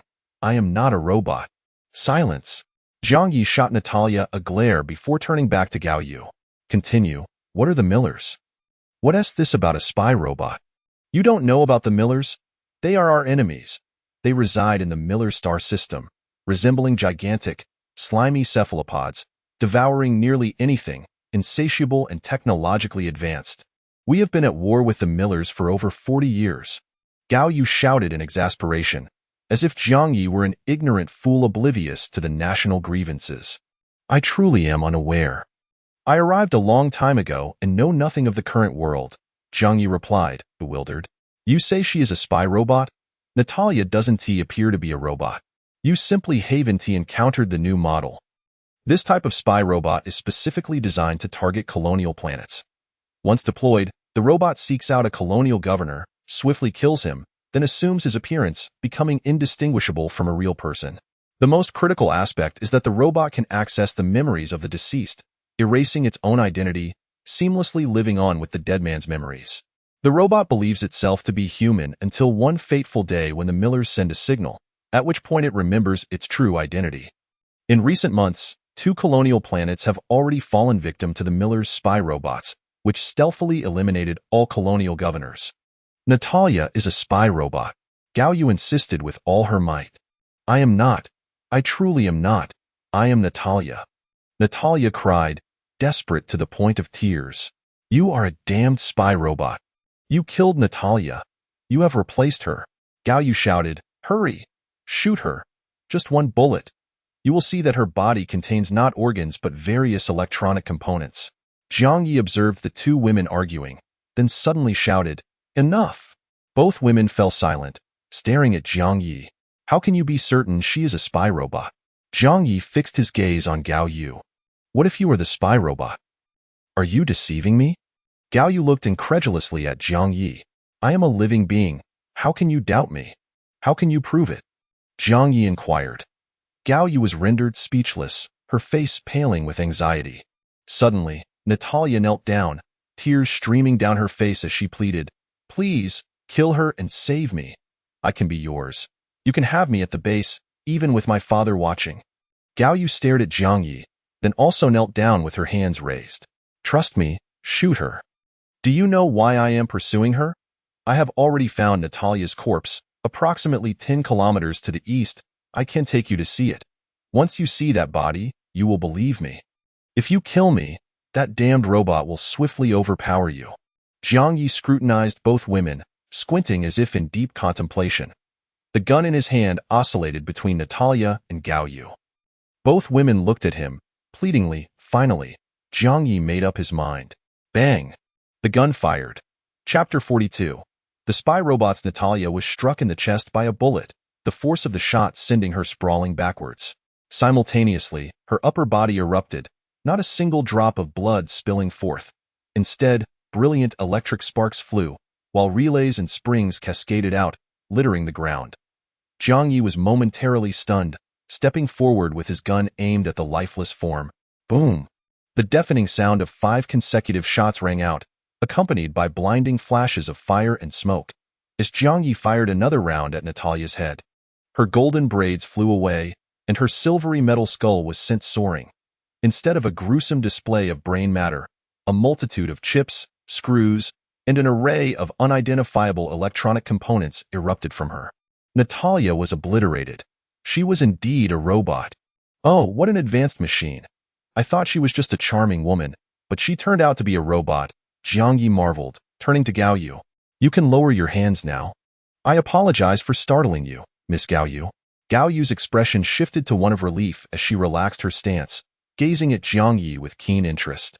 How did you discern that Natalia was a spy robot? Would you prefer the truth or a fabrication? Jiang Ye inquired. Of course, I wish to hear the truth. Honestly, I was uncertain who among you was lying, and I couldn't ascertain whom to trust, Jiang Ye replied nonchalantly. So, I decided to take a random shot. The smile faded from Gao Yu's face, her eyes widening in shock. A random shot? Are you saying you had a 50-50 chance of firing at me just now? Indeed, Jiang Ye nodded. Fortune favored us both, by the way. You needn't remain on your knees. You may rise. Gao Yu stood, brushing off the dirt from her knees, her gaze falling on the handgun 3 meters away. May I retrieve my sidearm? According to the colony's rules, your sidearm will be kept in my custody until you leave my territory, at which point I shall return it to you. Jiang Ye approached, bending down to pick up the handgun, inspecting it closely. The weapon was quite distinctive, with a thick barrel and no magazine, requiring bullets to be loaded directly from the rear, allowing only 1 round at a time. The gun also featured a small display screen, emblazoned with 0. What kind of gun is this? Jiang Ye queried. A charged black star pistol. Charged? You don't mean to say you are unfamiliar with energy weapons? Oh, I forgot. You aren't from this era, Gao Yu scratched her head. Once you load a bullet, holding the trigger down will allow the bullet to accumulate energy. At 20, it causes pain. At 40, it incapacitates. At 60, it can be lethal, and the power increases from there.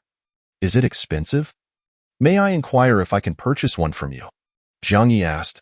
Gao Yu blinked, appearing to contemplate rapidly. Not particularly. Given that you saved my life, I shall gift you one if you desire. She then produced a handful of yellow bullets from her pocket and handed them over. Here, there are 12 rounds left. That damned robot was quite agile, and as an Air Force officer, my aim isn't the best. I could never hit her. Jiang Ye accepted the bullets, nodding in gratitude. Thank you for your generous gift. Where is your troop stationed? Is there a returning spaceship? Would you require a place to rest at my base for the night? The wind is fierce enough to freeze a person. Gao Yu's cheeks flushed slightly. A transport ship will come for my troops tomorrow morning. I apologize for the trouble. Please, take me to your base. Head north for about 500 meters. It is quite close. Jiang Ye walked over to Natalia's remains, grasping one of her legs. I must drag this robot back as well. The parts may prove useful. I shall assist you, Gao Yu offered, reaching for Natalia. There's no need. You should head to the base. Add some coal to the stove and have something to eat and drink, Jiang Ye replied earnestly. I am a gentleman. How can I permit a lady such as yourself to perform the labor of carrying a corpse? Ladies first. Gao Yu's face turned even redder. Then I shall go ahead. She turned, walking up the slope against the night wind. Yet, after taking only 5 steps, the sound of a pump-action shotgun being readied echoed behind her. Gao Yu froze for a moment, her expression morphing into sheer terror, and then there was a deafening boom as flames erupted. The bullet struck her back, causing it to explode, once again without a single drop of blood, but rather a flurry of relays and springs, accompanied by the snapping of wires and sparking electricity. She collapsed to the ground, still clinging to life, tears streaming down her face as she struggled. I am not. Suddenly, she fell silent, her eyes wide with fear as she stared at the ground before her, where numerous relays and springs convulsed, having burst forth from her back. In an instant, her expression turned to disbelief as she muttered, How is this possible? I am. Jiang Ye approached and fired another shot to her head, followed by another to her heart.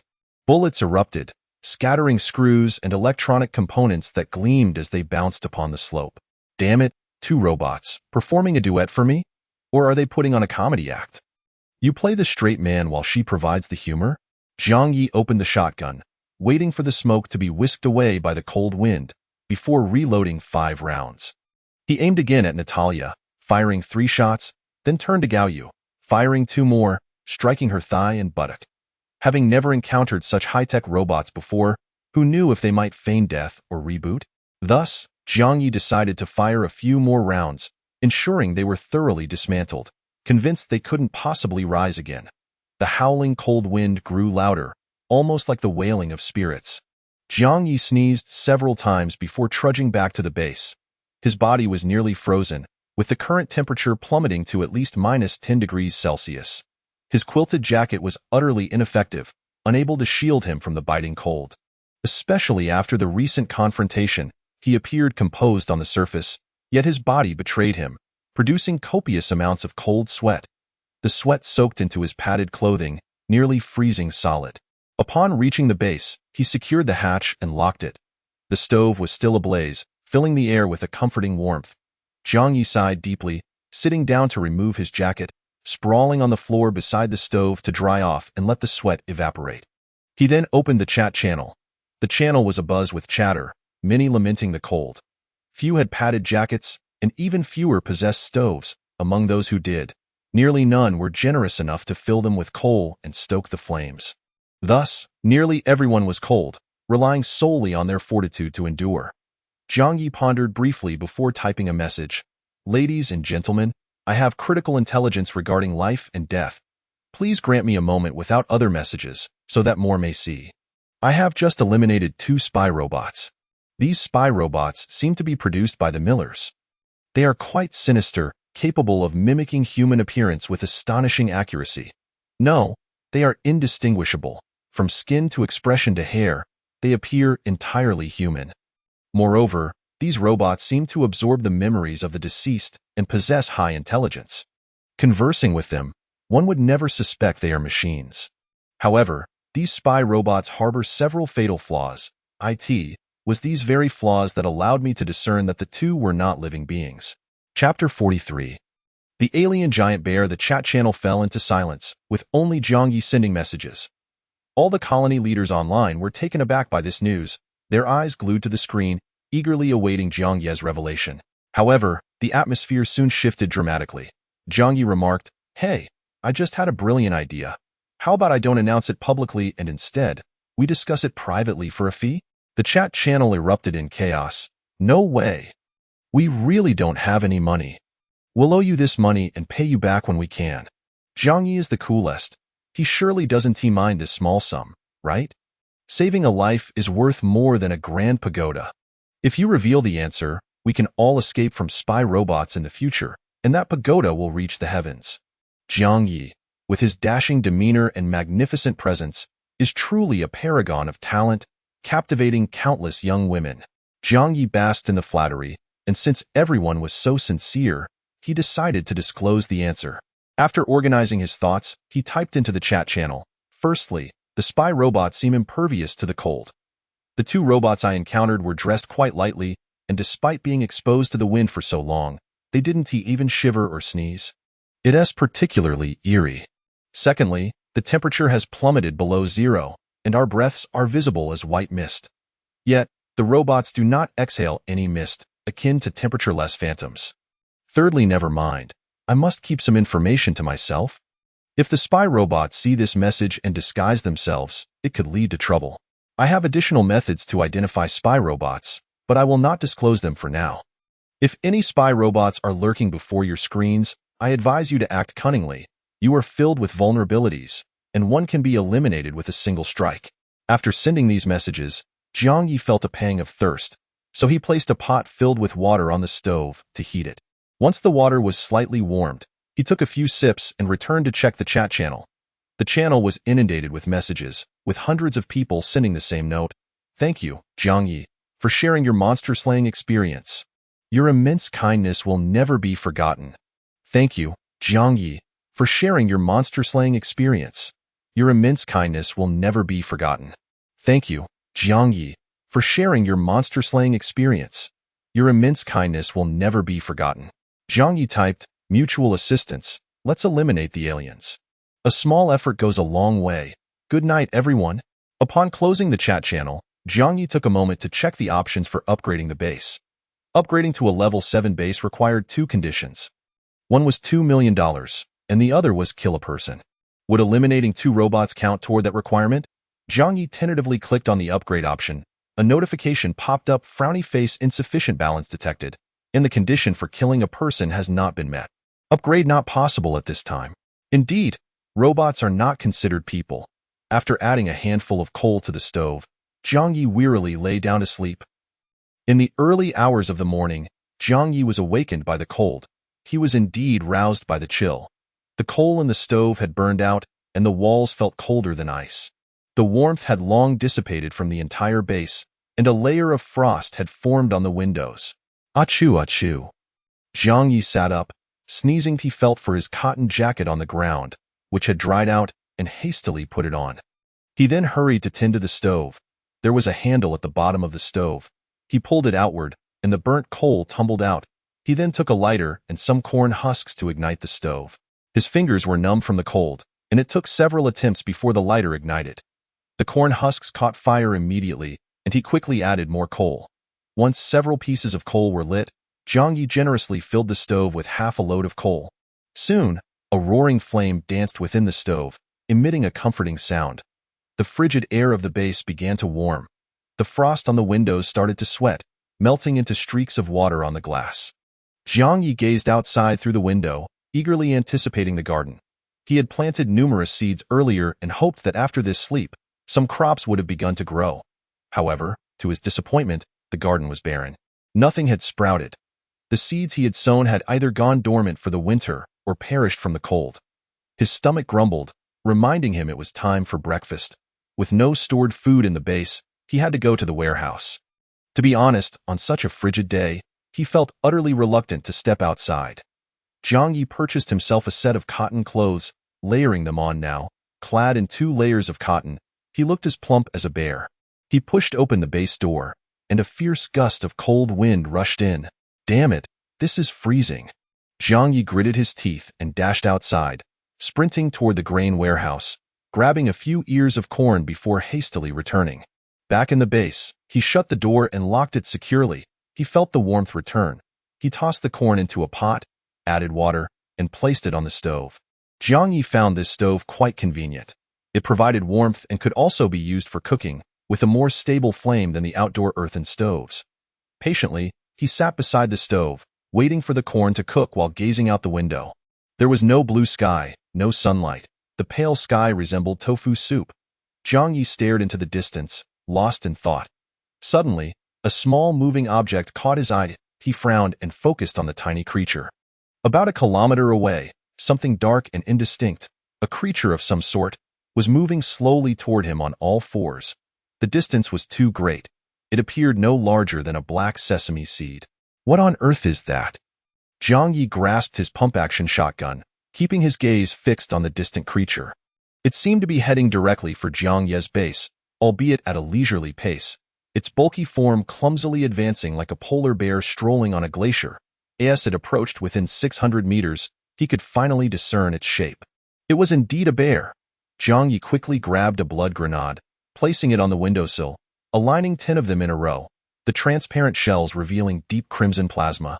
This was a formidable beast. Who knew if his firearms could take it down? If it got too close, he would have to go all out. There was no doubt that the grenades would do the trick. The bear drew within 400 meters, revealing more details. It was even larger than he had imagined, nearly the size of an elephant. The bear's head alone was about the diameter of a car tire. Its legs resembled thick pillars. Jiang Ye recalled having seen an Alaskan brown bear weighing 600 kilograms at the zoo in his childhood, which was already terrifying from behind the bars. But this approaching alien bear, with its humped back and colossal physique, was estimated to weigh at least 1,000 kilograms. Oh my God, please don't come any closer, Jiang Ye exclaimed in fear. However, the dark bear seemed to have set its sights on Jiang Ye's base, slowly and resolutely advancing 350 meters, 300 meters, 250 meters, 200 meters, 100 meters. What the hell? Does it really have to be this way? Jiang Ye trembled as he pushed open the window, gripping a grenade tightly. The bear showed no signs of speeding up, but continued its menacing approach. He could even faintly hear the sounds of its movements. Doubts crept into Jiang Ye's mind. Was this alien bear truly so enormous? Would the grenade even be able to kill it? The bear entered throwing range. With no time to hesitate, Jiang Ye mustered all his strength and hurled the blood grenade high into the air. Chapter 44. The Bear in a Suit? With remarkable swiftness, Jiang Ye hurled 4 grenades in quick succession, setting another 4 on the windowsill, and simultaneously grasped his shotgun. If the explosions did not prove fatal, he would swiftly fire 2 shots, followed by a barrage of 5 consecutive rounds. The colossal bear, upon noticing the incoming grenades, astonishingly halted in its tracks, watching as the explosives landed beside it.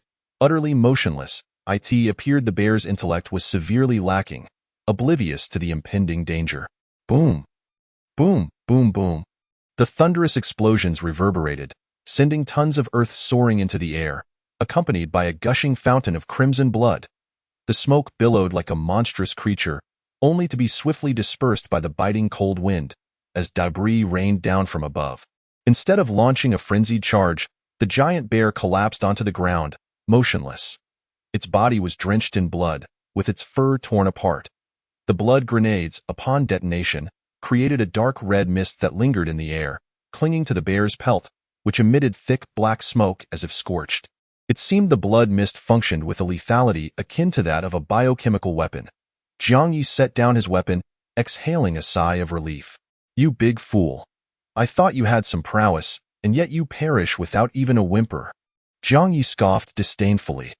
As if sensing his contempt, the bear, lying lifeless by the crater, began to tremble once more. Following this, its bloodied hide writhed ominously. Oh no, please don't come back, rest in peace. You were a brave bear. I was merely jesting. Jiang Ye's face paled in horror.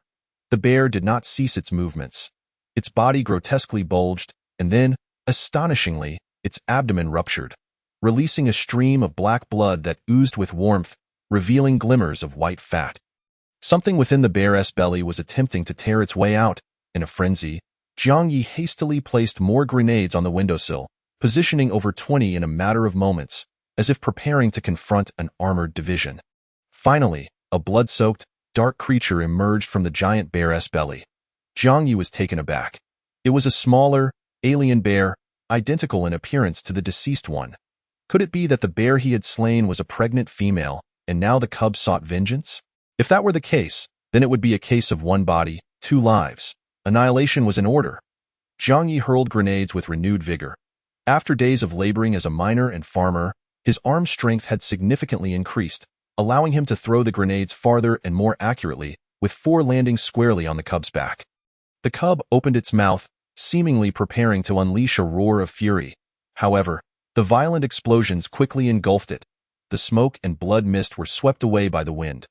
The small bear lay on its back, legs in the air, utterly obliterated, its head shattered, blood gushing forth, with a vein resembling a snake writhing out from its skull, spewing a grotesque stream of blood. Umitba, the tragedy of the alien bear family. Jiang Ye murmured, gently caressing the grenades on the windowsill, his expression one of compassion as though counting prayer beads. Just as he began to feel a sense of triumph, the corpse of the small bear on the ground twitched once more. Jiang Ye's expression shifted to one of sheer terror. No way. Not again. The small bear's body convulsed increasingly violently, creating an eerie scene reminiscent of a zombie. Suddenly, a gash opened in the bear's abdomen, and a tiny bear paw emerged. Are you kidding me? It's really happening, Jiang Ye exclaimed, seizing a grenade. How can this lineage be endless? There's truly no need for such stubbornness. The diminutive bear emerged, blood-soaked, from the belly of the larger cub, struggling like a butterfly emerging from its cocoon. The air was frigid, yet it exuded warmth. Several fist-sized objects plummeted from above, striking its head. It was momentarily stunned, unable to comprehend the situation. Boom, boom, boom. Chapter 45. Bear skin, bear fat, bear meat. As the smoke cleared, the diminutive bear lay motionless upon the ground. Jiang Ye, now cautious, tightly gripped a hand grenade, anxiously awaiting further developments. Would another smaller bear emerge from the belly of this little creature? After 5 minutes of tense anticipation, the corpse of the small bear remained still. Jiang Ye resolved to approach this bear cub, dressed in 2 layers of cotton clothing, with 4 grenades tucked into his pockets, a needle-barreled shotgun slung across his back, and a 5-round firearm in hand. He pushed open the door to the base. The wind was not as fierce as it had been at night, yet it still cut like a blade. Jiang Ye jogged forward, finding the movement somewhat warming. Before long, he arrived beside the corpses of the 3 bears. The alien bears were even more grotesque and malevolent than he had anticipated, their jet-black fur glistening as if steeped in oil. Astonishingly, each bear possessed 4 eyes, each resembling the compound eyes of a fly or dragonfly, a vivid cherry red in hue. The hand grenade had torn open the bear's body, revealing a layer of fat beneath the skin that appeared as white and soft as tofu, with the largest bear boasting fat as thick as a fist. Below that lay a complex network of blood vessels, purple, red, and black, emitting wisps of white steam. Jiang Ye specifically examined the smallest bear. Its belly was swollen, as if filled with something. Taking a few steps back, he unleashed a fierce barrage of 5 shots, splitting the bear's belly open, as anticipated. A mass of bloody substance emerged, not yet fully formed, but discernibly resembling a bear cub the size of a dog. "Are you from Russia? Are you bringing me a nesting doll?" Jiang Ye chuckled. He holstered his gun behind him and freed his hands to extract the infant bear from its mother's belly. The baby bear was entirely covered in red flesh, resembling a skinned animal, and appeared somewhat terrifying. Weighing approximately 20 pounds, Jiang Ye hoisted the bear leg and returned to the base, tossing it into the trading chamber for scanning. He was eager to discover the nature of this peculiar nesting doll creature. A moment later, information appeared on the screen: frowny face item. Returning bear. Item description. An exceptionally unique bear species, with a small bear residing within the belly of the mother bear, indicative of a maternal bond, akin to the character Da. Upon the mother's demise, the cub will break free. The returning bear can nest up to 5 cubs, its fur serving as an excellent material for warm clothing, while the meat is highly nourishing and the fat can be utilized as fuel. Appraised value: 100,000 yuan. Jiang Ye's eyes sparkled with excitement. Such a creature is immensely valuable: clothing, food, fuel. Every part is a treasure. The bear cub, devoid of fur, was merely a slab of meat, yet could fetch a staggering price of 100,000 yuan. Without hesitation, he clicked to sell. His personal assets soared to 923,000 yuan, a sum that included his previous savings and profits from the citizens of Chaosian. After a brief respite, he found that the corn in the pot had boiled down, cooling off as he consumed it entirely. He then grasped his katana and pickaxe, heading back to the site of the 3 great bears' remains. He began with the largest bear, meticulously dissecting it. The bear's hide was tougher than anticipated, necessitating the use of the pickaxe to create an incision before inserting the katana to peel it back. The process of skinning the massive bear took a full hour, its form so vast that Jiang Ye had to climb up and down repeatedly. Finally, the entire bear skin was removed and laid flat on the ground, appearing so immense that it could easily serve as a carpet covering an entire living room. The only flaw was that the shrapnel from the blood grenade had sliced many gashes into the hide. Without those imperfections, it would have been nothing short of a masterpiece. Jiang Ye rolled up the bear's skin and hoisted it onto his shoulder, its weight exceeding 60 pounds, a true burden. He returned to the base and deposited it into the trading chamber. Item: returning bear skin. Item description: a highly sought-after commodity in the fur market, a favorite among luxury furniture manufacturers. Appraised value: 500,000 yuan, or 400,000 yuan plus a small bear skin stool. Momentarily taken aback, Jiang Ye hesitated before opting for the latter choice. Sale confirmed. His personal assets surged by an additional 400,000 yuan, reaching a total of 1,323,000 yuan. The bear skin vanished from the trading chamber, only for a flash of light to materialize a small black stool. Jiang Ye picked up the petite 3-legged stool, reminiscent of those used by kindergarten children. The legs were wooden, while the seat was covered in bear skin, providing a wonderfully plush texture. He placed the stool on the ground and sat down. It was exceedingly comfortable, soft and thick, offering warmth unlike the cold discomfort of a hard seat. Jiang Ye felt quite satisfied. Though expensive, the quality was undeniable. Seated upon the bear skin stool, he fancied himself a Russian noble from the era of the Tsars. After a brief rest, he departed the base once more, this time with an empty pot and a shovel. The skinless giant bear's body was enveloped in a thick layer of fat, gleaming white under the sun, resembling a creamy bear. The fat had frozen solid in the wind, akin to viscous soap. Many soaps are indeed crafted from fats, such as coconut oil from coastal regions, goat oil soap from Egypt, and the pig lard soap recorded by Sun Simiao in the Tang dynasty, not to mention the human fat soap created during World War II. Jiang Ye scraped the bear fat with the shovel, flinging it into the pot. This task proved to be quite arduous, as there was simply an overwhelming amount of fat. Within 10 minutes, he had amassed a full pot of glistening white fat, exuding a peculiar odor. He returned the pot to the base and fetched another empty one, continuing the process of scraping fat. After an hour and a half, he had successfully removed nearly all the fat from the giant bear. The entire carcass appeared significantly leaner. Inside the base, there now stood 10 full pots of bear fat. To accommodate this bounty, Jiang Ye had to purchase an additional 7 pots. Conservatively estimated, he had amassed close to 150 pounds of bear fat, a truly astonishing quantity. With such a surplus of bear fat in the base, Jiang Ye opened the Galactic Mall and purchased a new warehouse. Constructed beside the fruit storage, he designated this space as the prey warehouse. Jiang Ye intended to utilize the bear fat as fuel. He scooped out approximately half a pound of fat with the shovel and returned to the stove at the base, lifting the lid and pouring it inside. Upon contact with the burning coal, the fat ignited within seconds, flowing and roaring with flames in the stove. The sound of rushing wind filled the chamber, a clear indication of intensified combustion.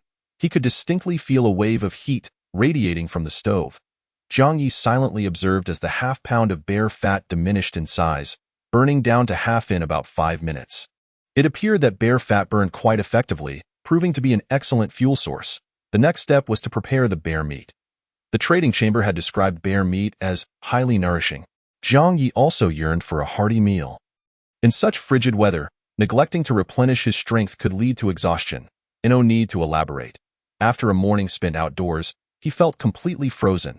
As midday approached, Jiang Ye used his katana to slice off approximately a pound of bear meat, returning with it to the base. He set an empty pot atop the stove without adding any water and cut the bear meat into long strips, tossing them directly into the pot. The instant he did so, a sizzling sound erupted, and a rich aroma of meat filled the air. Jiang Ye was preparing to pan-fry the meat. Chapter 46. Selling meat? The residual fat on the bear meat was just perfect for frying. Jiang Ye, wielding a pair of chopsticks made from small wooden sticks, gingerly turned the slices of meat in the pan. The aroma intensified, the color of the meat deepened gradually, and golden droplets of oil danced at the bottom of the pan. An animal under first-class protection is simply exquisite. Jiang Ye drooled incessantly. Moments later, the surface of the meat bore a slight char out of the pan. A clean, empty pot was already prepared nearby, and Jiang Ye deftly transferred the slices into it. The searing hot meat met the cool pot, causing the temperature to plummet instantly.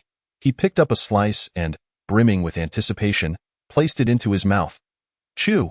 A rich and robust flavor enveloped his palate, the meat slightly overcooked, resembling the texture of jerky, yet delightfully chewy.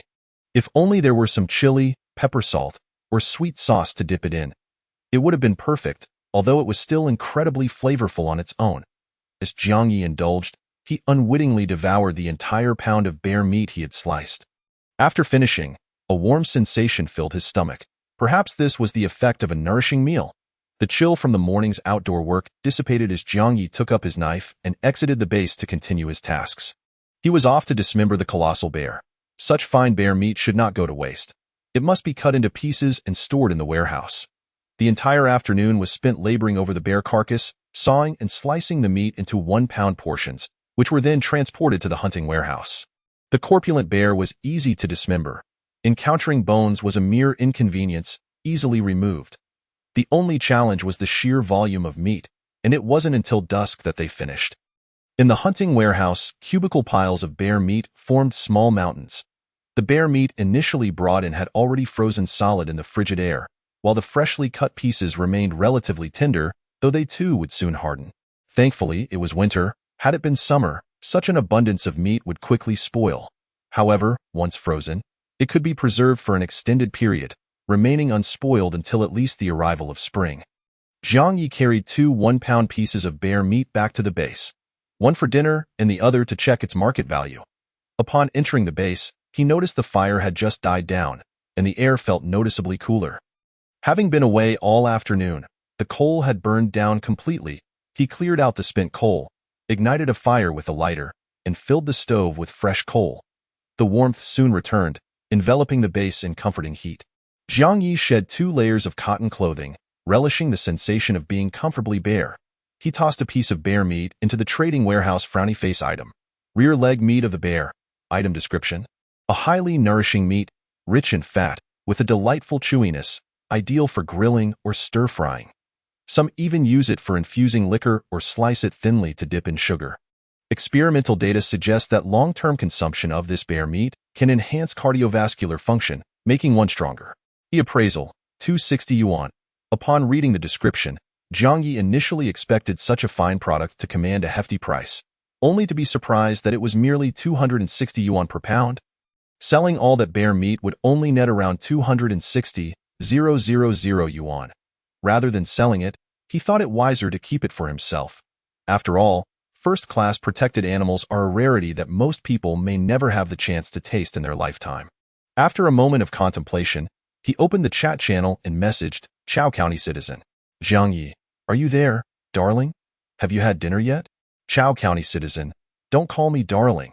It makes you sound frivolous. I haven't eaten yet. What is up?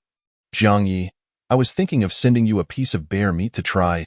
Chao County citizen, I am your darling. Jiang Ye mused to himself that this girl must have graduated from the Sichuan Opera's face-changing department, her attitude flipping faster than a page in a book. He smiled faintly and transmitted a pound of bear meat. Jiang Ye, let me tell you how to prepare it. Find a clean pot, don't add water, slice the meat thinly, and fry it directly in the pot. It's incredibly fragrant. You should give it a try. Chao County citizen, all right, thank you. I'm just feeling hungry. I'll go prepare it now. Jiang Ye also rose, slicing the bear meat meant for dinner into chips, each the size of potato crisps, before placing them in the empty pot and setting it over the stove. A few minutes later, the bear meat was sizzling and ready. He picked up a couple of slices with chopsticks to eat. Just as he savored the second slice, a private message popped up. Chao County citizen, wow, this is really delicious. It's oozing with flavor. Jiang Ye, and it's also highly nourishing. Don't you feel that after eating, there's not a trace of chill left in your body? Chao County citizen, is that so? I haven't left the base and have been keeping the fire going, so it wasn't cold to begin with. However, after eating, I do feel quite invigorated. It must indeed be very nourishing. Jiang Ye, what do you reckon such exquisite bear meat could fetch per pound? Jiang Ye's true intention was this. By gifting a pound to Chao County citizen for her to taste, he hoped she would enjoy it enough to engage in business. This tactic was akin to the sampling sections in supermarkets. Some snacks may not appear appealing, but upon tasting, one discovers they are quite delightful. Chao County citizen, I'd be willing to pay 1,000 yuan for it, but if sold to others, it might only go for around 800 yuan. After all, everyone is quite impoverished. Jiang Ye, are you interested in purchasing bear meat? Chao County citizen, how much do you have? Jiang Ye, I currently have 1,000 pounds, plus 2 smaller bear carcasses, which should yield around 500 pounds of meat, totaling 1,500 pounds. If you're interested, I can offer it at 600 yuan per pound. Chao County citizen, I'll take 50 pounds for now. The deal was struck, and Jiang Ye rushed to the warehouse, transporting the bear meat for delivery. When cutting it, he adhered to the standard of each piece being slightly over a pound, so counting out 50 pieces was quite convenient. Selling the bear meat to Chao County citizen earned him a profit of 30,000 yuan. Adding today's profit share, he amassed 21,800 yuan. Jiang Ye's personal assets surged from 1,216,000 yuan to 1,267,800 yuan. He still needed 732,200 yuan to upgrade the base. Jiang Ye estimated that this amount would be relatively easy to gather. The skin of the giant bear had sold for 400,000, along with a bear skin stool. There were also 2 slightly smaller bear carcasses to be skinned tomorrow, which should fetch several 100,000 without issue. And selling additional meat. It sounds somewhat ambiguous. Selling bear meat once more would bring him closer to upgrading the base. Furthermore, there was another item that had the potential to generate income, the corpses of the spy robots. Having dispatched 2 spy robots the previous night, Jiang Ye had been too cold to retrieve their remains at the time. He had planned to drag them back for sale today but had encountered a bear instead. Now, well-fed and content, Jiang Ye donned 2 layers of cotton clothing and stepped out of the base, carrying a 5-round magazine. The wind had picked up again, colder than the previous night. The temperature was likely dipping below -10 degrees. After traversing the familiar steep slope, Jiang Ye spotted Natalia and Gao Yu, lying lifeless on the ground in the same position as last night, surrounded by scattered parts. Ba, selling people. Jiang Ye bent down to hoist Gao Yu's body. The corpse weighed approximately 100 pounds, lighter than he had imagined. Turning, he made his way back to the base. Chapter 46. Selling meat? The residual fat on the bear meat was perfectly suited for frying. Jiang Ye, wielding a small wooden stick as chopsticks, cautiously flipped the slices of meat in the pan. The aroma intensified, the meat's hue deepened, and golden droplets of oil danced at the bottom of the pan. An endangered species, and it smells divine. Jiang Ye drooled uncontrollably. Moments later, the surface of the meat had developed a slight char out it came. A clean, empty pot was prepared nearby, and Jiang Ye deftly transferred the meat slices with his chopsticks. The moment the scalding meat met the cold pot, the temperature plummeted. He picked up a slice, filled with anticipation, and placed it in his mouth. Crunch! A rich, robust flavor enveloped his palate. The meat was slightly overcooked, reminiscent of chewing jerky, yet undeniably satisfying. If paired with a hint of chili, pepper salt, or sweet bean sauce, it would be perfection, though it was delightful on its own. The more he ate, the more he savored, unknowingly finishing the entire pound of bear meat he had cut. Afterward, a warm sensation enveloped his stomach. Perhaps this was the effect of such nourishing sustenance. The chill from a morning spent outdoors dissipated as Jiang Ye grabbed his knife and left the base to continue his work, dismembering the colossal bear. Such exquisite bear meat must not go to waste. It needed to be cut into chunks and stored in the warehouse. The entire afternoon was consumed in the task, as Jiang Ye tirelessly sawed and sliced the meat into 1-pound portions, transporting them to the prey warehouse. The corpulent bear was relatively easy to dismember. Any bones encountered were simply removed. The only challenge lay in the sheer volume of meat, and it wasn't until dusk that he finally completed the task. Inside the warehouse, neatly stacked bear meat formed small mountains. The bear meat that had been initially brought in was already frozen solid in the frigid air, while the freshly cut pieces remained relatively soft, though they too would soon harden. Fortunately, it was winter. Had it been summer, such an abundance of meat would quickly spoil. However, once frozen, it could be preserved for a considerable time, at least until spring arrived. Jiang Ye carried 2 1-pound chunks of bear meat back to the base. One for dinner, the other intended for price evaluation. Upon entering, he noticed the fire had just gone out, and the air felt noticeably cooler. Jiang Ye had been away all afternoon, and the coal had burned down to ash. He cleared out the remnants, used a lighter to ignite the fire, and filled the stove with coal. Heat quickly rose again, warming the base. Jiang Ye shed 2 layers of his winter coat, feeling comfortable in his bare skin. He tossed a chunk of bear meat into the trading warehouse. Item: rear leg meat of the bear. Item description: a highly nourishing meat, rich in fat and full of chewiness, ideal for barbecuing or stir-frying. Some use it for brewing liquor or slice it thinly to dip in sugar. Experimental data suggests that long-term consumption of this bear meat can enhance cardiovascular function and strengthen the body. Estimated price: 260 yuan. Upon reading the item description, Jiang Ye had expected such a fine product to be costly, yet was surprised to find it priced at only 260 per pound. Selling all that bear meat would yield around 260,000 yuan. Rather than selling, he thought it more prudent to keep it for himself. After all, an endangered species like this was a rarity that most people would never have the chance to taste in their lifetime. After a brief contemplation, he opened the chat channel to privately message Citizen of Chaosian. Jiang Ye, hey, you there? Have you eaten dinner yet? Citizen of Chaosian, don't call me baby. It makes you sound frivolous. I haven't eaten yet. What's up? Jiang Ye, I was thinking of sending you a piece of bear meat to try. Citizen of Chaosian, I am your baby.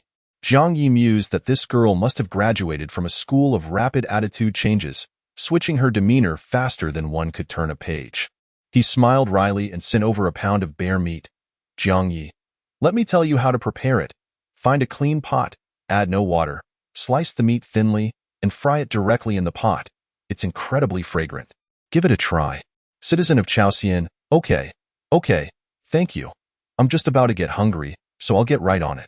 Jiang Ye then rose, using a knife to slice the bear meat intended for dinner into chip-sized pieces before placing them in the empty pot, which he set over the stove. In just a few minutes, the bear meat was ready, and he used his chopsticks to eat. After consuming 2 slices, a private message popped up. Citizen of Chaoxian, wow, this is really delicious. It's oozing with flavor. Jiang Ye, and it's highly nourishing. Don't you feel that all chill has vanished after eating? Citizen of Chaoxian, is that so? I haven't left the base and kept the stove burning, so I wasn't cold. But after eating, I truly feel invigorated. It must indeed be very nourishing. Jiang Ye, how much do you think such excellent bear meat could sell for per pound? Jiang Ye's true intention was to gauge interest. By offering a pound to Citizen of Chaoxian, he hoped to spark a business conversation after she enjoyed it. This tactic was akin to the sampling section of a supermarket. Some snacks might not appear appealing, but once tasted, they proved delightful. Citizen of Chaoxian, I'd be willing to pay 1,000 yuan, but if sold to others, it might go for around 800 yuan. After all, everyone is quite poor. Jiang Ye, are you interested in buying bear meat? Citizen of Chaoxian, how much do you have? Jiang Ye, I currently have 1,000 pounds, plus 2 smaller bear carcasses, which should yield about 500 pounds of meat, totaling 1,500 pounds. If you're interested, I can offer it at 600 yuan per pound. Citizen of Chaoxian, I'll take 50 pounds for now. With the deal sealed, Jiang Ye hurried to the warehouse, transporting bear meat for delivery. He had cut each piece to slightly over a pound for ease of counting. He simply needed to tally 50 pieces. Selling the bear meat to Citizen of Chaoxian netted him 30,000 yuan. Coupled with today's profit share, he earned 21,800 yuan. Jiang Ye's personal assets rose from 1,216,000 yuan to 1,267,800 yuan. He still needed 732,200 yuan to elevate the base. Jiang Ye estimated that this sum would be relatively easy to acquire. The bear's hide had sold for 400,000, along with a bear hide stool. There were also 2 smaller bear carcasses. Once skinned tomorrow, selling them for tens of thousands would pose no problem, and selling the meat. That might sound ambiguous. Selling the bear meat would bring him closer to upgrading the base. Moreover, there was another item with potential monetary value. The remains of the spy robots. Having dispatched 2 spy robots the previous night, Jiang Ye had been too cold to retrieve them. He had intended to drag them back to sell today but had encountered a bear instead. Feeling sated, Jiang Ye donned 2 layers of winter coats and shouldered a 5-round firearm as he stepped out of the base. The wind had picked up, colder than the previous night. The temperature was likely below -10 degrees. Traversing the familiar steep slope, Jiang Ye spotted Natalia and Gao Yu, lying lifeless on the ground in the same positions as the night before, surrounded by scattered parts. Umitba, selling humans. Jiang Ye bent down to lift Gao Yu's corpse. The body weighed approximately 100 pounds, lighter than he had anticipated. He turned and made his way back to the base. Chapter 47:20 degrees below zero. Jiang Ye pondered that this robot was so advanced that it could likely fetch a handsome price. Even if it were riddled with bullets, the multitude of components it possessed would still hold some value. However, he never anticipated that after discarding Gao Yu's lifeless body into the trading chamber, the screen would yield no information whatsoever. Assuming the trading chamber was malfunctioning, he repeatedly retrieved and reinserted the corpse. Yet there was no response, no item name, no valuation. Hey, this is peculiar. Jiang Ye scratched his head in confusion. He decided to adopt a different approach, reaching into Gao Yu's chest, which had been blasted apart by bullets. Amidst a tangled mass of colorful wires, he extracted a small relay. Instead of selling the body, he tossed the relay into the trading chamber. Finally, information appeared. Frowny face item. Small relay. Item description. A cheap mass-produced component, low in technological sophistication and cost, with a cumbersome recycling process. Classified as unwanted electronic waste. Estimated value, 0 yuan. Jiang Ye was taken aback. He hastily reached back into Gao Yu's chest and unscrewed a large bolt. When he threw it into the chamber, it clanged twice. Item. Bolt. Item description. An aluminum alloy bolt, poorly crafted. Estimated value, 3 yuan. Jiang Ye buried his head in Gao Yu's chest, peering at the internal structure and components. There were hardly any screws on her entire body. Selling them all might not even amount to 30 yuan. Unwilling to concede, he yanked out various other components, capacitors, transistors, springs, and clockwork, But to his dismay, none were valuable. Perhaps a functional spy robot could sell for a decent sum, but this one, riddled with holes and rendered nearly unrecognizable, was worthless. The only way to profit would be to dismantle it into parts, but even that would yield merely 1,000 yuan. Hardly worth the hassle. Jiang Ye resolved to first store the body in the prey storage, intending to scavenge parts later if necessary. Gao Yu was of little value, so he turned his attention to Natalia. The wind howled outside the base, and as Jiang Ye stepped out, he was immediately assailed by a fit of sneezes. To warm himself, he dashed forward. Climbing over a high ridge, he spotted Natalia, her golden hair sprawled on the icy ground. Approaching her, he hoisted her over his shoulder. Natalia's model appeared to be slightly more advanced than Gao Yu's, as she was heavier, approximately 150 pounds. The additional weight likely resided in her chest and posterior. After a strenuous effort, Jiang Ye carried her back to the base, laying her on the floor and peeling off her clothing. He gazed in awe at the lifelike synthetic skin, which from a distance resembled human skin perfectly, and up close, seemed even more authentic than reality, save for the fine hairs, faintly visible veins beneath the surface, and even the occasional mole and pimple. The spirit of craftsmanship. The Milren's manufacturing is truly advanced. Jiang Ye marveled, reaching out to caress the remarkable product of their industry. He then tossed Natalia into the trading chamber. As expected, no information appeared. Like Gao Yu, she was worthless in death. Jiang Ye sighed, dragging the body to the prey storage and discarding it in a corner. Returning to the base, he added some coal to the fire and stripped off his clothes to sleep. The following morning, he awoke, frozen by the extinguished fire.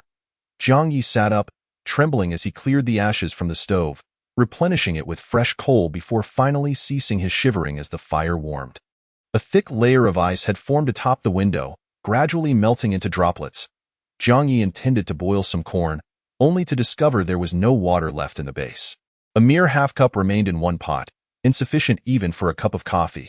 However, water was easily accessible. The lake was nearby. Dressing in his cotton coat and pants, he grabbed the pot and a pickaxe before stepping outside. The biting cold hit him like a slap. The frigid air slithered like an icy serpent into his coat, and no amount of tightening could keep it at bay. The once dark brown ground was now covered in a light frost. Jiang Ye initially thought it had snowed, but upon closer inspection, he realized it was a layer of white frost, resembling coarse salt, blanketing the earth. The planet's climate was bizarre, capable of producing such frost overnight. "Damn, it's freezing," Jiang Ye exclaimed, bending down to examine the ground. In mere seconds, his face felt numb from the cold. The temperature must have plummeted to 20 degrees below zero, cold enough to freeze water instantly. In such weather, urinating outside could result in dire consequences if one had consumed too much water. Battling the bitter wind, he made his way to the lake. The entire surface was thoroughly frozen. The ice was thick enough to support not just a person but likely a vehicle from the base. However, the severe drop in temperature had rendered the ice uneven, resembling a spider's web of white cracks. Jiang Ye tread carefully across the icy surface, reaching a spot near the lake's center, where the water was presumably the cleanest. He placed the pot at his feet, lifted the pickaxe overhead, and struck down with force. Crack! The sound was jarring, and a fissure spread across the ice. He struck again. Crack! Several small ice chunks were dislodged, and Jiang Ye bent down to collect them in the pot. After over 20 strikes, he finally created a small hole in the solid ice. The flying ice was gathered in the pot, quickly filling it to nearly half. That should suffice. It was time to head back. Jiang Ye lifted the pot and hurried home, his hands now stiff from the cold. Upon re-entering the base, a wave of warmth enveloped him. He placed the pot on the stove, watching as the ice rapidly melted into a substantial amount of water. He tossed in 2 ears of corn to cook, waiting patiently for them to be ready while opening the chat channel. He was curious about one thing. How were those without stoves or warm clothing managing to endure such frigid weather? Previously, the chat channel was bustling with activity, given the nearly 100,000 users. Even if only a fraction spoke, it still amounted to hundreds of voices. Yet today, as he opened the channel, an eerie silence prevailed, with no one uttering a word for what felt like an eternity. Scrolling through the message history, he noticed a gradual decline in activity since last night, with the content growing increasingly harrowing. "I can't take it anymore, brothers. I'm really about to freeze to death. This coat isn't warm at all. The noodle-eating little fat mouse. I have a brilliant trick to keep warm. Just do squats in place. As long as you keep moving, you won't feel cold. Fighting with Old Wolf. I've started digging a cave. Once it's ready, I'll huddle inside to escape the wind. I'm not worried about the cold, but this wind is deadly. Old Wolf. Fighting with Old Wolf, my friend. What grudge do you hold against me? W's wife. Wah, this coal burns too quickly. At this rate, I won't have any left to keep warm in a few days. Grave. I envy you all for having heating supplies. I'm preparing to dig my own grave. I doubt I'll survive this winter. Each message grew more dramatic than the last, striking fear into the heart and bringing tears to the eyes. A surge of righteous indignation and sympathy welled within Jiang Ye. In such a critical moment, he felt compelled to take action. He couldn't simply stare at the chat channel, paralyzed. What could he do? For starters, he should eat some corn. Jiang Ye dragged a bearskin stool over, settling beside the pot, lifting the lid to reveal the cooked corn gently trembling in the boiling water. Chapter 48. Constructing a hot water pool after finishing his breakfast, Jiang Ye administered a dose of physical enhancement serum to himself and wrapped himself tightly in 2 layers of cotton clothing before pushing open the base door. He made his way directly to the carcass of the 2 young bears, starting with the larger one to begin his butchering. The larger bear's body was riddled with wounds from a grenade explosion, particularly its head, which was virtually pulverized. Jiang Ye spent half an hour skinning the bear. This pelt was noticeably inferior to yesterday's. It was far more tattered.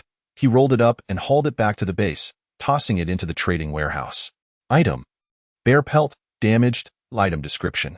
Once a valuable item, unfortunately too severely damaged to be considered anything but scrap. Valuation, 50,000 yuan. Jiang Ye was taken aback, subsequently feeling a wave of disappointment.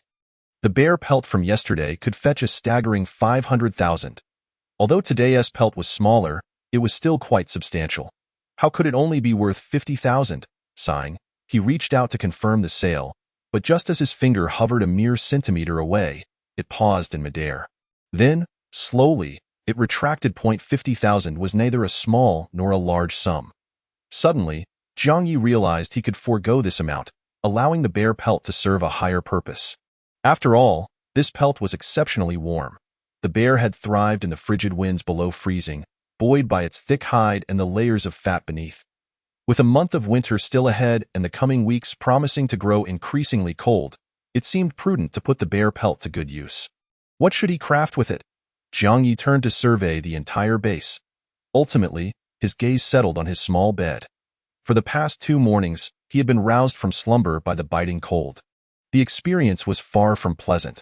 His muscles felt as though they had turned to stone, and it took him ages to recover his vigor. His mind seemed foggy, as if frozen, leaving him with an unsettling sensation akin to waking up inside a refrigerator. If this continued, he would surely catch a cold, or worse, fall seriously ill. Jiang Ye resolved to make a blanket from the bear pelt. Sleeping in a thin covering during the dead of winter was no laughing matter. He retrieved the bear pelt from the trading warehouse and laid it out on the ground. It was even larger than he had anticipated, ample enough to create a blanket, perhaps even large enough to envelop his entire bed. Lacking a ruler, he resorted to estimating with the length of his hand. Jiang Ye measured his bed, finding it to be 6 handspans wide. He measured the bear pelt next, discovering it to be 14 handspans wide. His eyes gleamed with realization. Not only could he make a blanket, but he could also fashion a bear pelt bedspread. With a clear vision of his project, he proceeded to the actual crafting. The pelt, freshly removed from the bear's carcass, was laden with dirt, greasy remnants, dull dust, and dark red congealed blood. Upon closer inspection, a foul odor wafted up. Moreover, the grime was stubbornly entrenched within the fur, not easily removed by mere scrubbing. It had to be thoroughly cleaned. Otherwise, how could he sleep in a bed reeking of decay? First, he needed an ample supply of water for washing. Hot water would be ideal, as it would swiftly dissolve the grease and coagulated blood. After much contemplation, Jiang Ye decided he would construct a hot water pool by the lake. Boiling water over a stove would take half a day for a single pot, not to mention the hassle of trudging back and forth to break the ice at the lake, potentially taking 3 or 4 days to clean the pelt. However, building a hot water pool by the lakeside would simplify the process. He could boil a large batch of water and quickly melt the ice nearby, likely completing the task in just an hour or two. After sipping some warm corn soup, he bundled up in his cotton coat and set out with a shovel and pickaxe. Upon reaching the lakeside, he found a clear patch of ground and began to dig fervently. Constructing the hot water pool was quite straightforward. He needed to excavate a reservoir and then hollow out the surrounding walls and bottom to create a fire pit for burning coal. Jiang Ye, having spent considerable time mining, had become quite adept at digging, swinging the shovel with impressive speed. He could feel the soil hardening beneath him, likely frozen solid. Thankfully, the earth here was relatively dry. Had it contained more moisture, it would have become the notorious frozen ground, as hard as stone. The Russians had suffered greatly from such conditions, where a single strike of a pickaxe would yield only a white mark and spark, necessitating explosives and heavy machinery to dig tunnels. 2 hours later, the main structure of the hot water pool was complete, a circular reservoir the size of a bathtub, 1 meter deep. The biting wind chilled Jiang Ye, prompting him to retreat to the base for a brief respite and some warm corn soup. He then returned to the hot water pool site, excavating fire pits from the east, west, and south sides.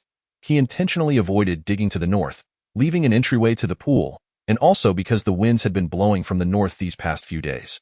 If he excavated there, the smoke would drift into the pool. Feeling quite proud of himself for his foresight, Jiang Ye continued work for another hour, finishing the fire pits. Surrounding the reservoir on 3 sides, they were 1 meter deep and approximately 20 centimeters wide, capable of accommodating ample coal and firewood for burning. While digging the pool and fire pits was relatively simple, the next step was crucial and much more challenging, directly influencing the success or failure of the hot water pool. This step involved waterproofing. The walls and bottom of the pool had to be impervious to leaks. Otherwise, it would be utterly useless. Common waterproofing methods include applying a layer of cement or using plastic bags. However, Jiang Ye had neither cement nor plastic bags at his disposal. All he had were burlap sacks for coal, which would be utterly ineffective. Once filled with water, they would be riddled with holes, leaking like a showerhead. Jiang Ye approached the lake, digging beside the solid ice to extract lake mud. His intended waterproofing material was the lake's mud. This lake was not particularly large, nor did it appear to have any visible water source. It was likely a stagnant rainwater pool. The mud at the lake's bottom must be water-resistant. Otherwise, the water would have long since drained away. Jiang Ye dug up some mud, examining it in his hands. It was frozen, with glistening ice crystals forming. However, he could clearly see that the lake mud differed slightly from the soil elsewhere. It was darker and finer, resembling clay or purple sandy soil. Jiang Ye's conviction solidified. This lake mud would surely be waterproof. With determination, he dug vigorously for half an hour, amassing a large quantity of lake mud. He then filled an empty pot with it and carried it back to the base, placing it over the fire to heat. As it heated, Jiang Ye continuously stirred the mixture. The once hard frozen mud softened under the high temperature, finally transforming into an incredibly thick black paste, reminiscent of molten dark chocolate. Jiang Ye hurriedly took the pot outside. Leaping into the pit, he used his hands to apply the lake mud to the walls, ensuring an even and tight application, leaving no gaps. Soon, the entire pit wall was coated with a layer of dark lake mud, which quickly froze solid in the biting wind. Jiang Ye tapped the walls with his fingers, marveling as they had hardened into a shell as formidable as that of a ceramic vessel. With the walls of the pool complete, all that remained was to add water and test its functionality. Chapter 49. Grass. Jiang Ye first returned to the base to fetch the water used for boiling corn. He poured it directly into the water tank and waited patiently. Minutes passed, and the corn water was on the verge of freezing, yet it showed no signs of leaking. Jiang Ye smiled. At the very least, the bottom of the tank was impermeable, proving that using lake mud for waterproofing was indeed effective. Next, he aimed to fill the entire hot water tank. After a moment's contemplation, he decided against using a pickaxe to break the ice, deeming it too cumbersome. Instead, he opted for a more vigorous approach. Returning to the base, he retrieved a blood grenade. With a swift motion, he pulled the pin and hurled it onto the lake's surface. Boom! The explosion reverberated, shattering the ice and sending a column of water soaring skyward.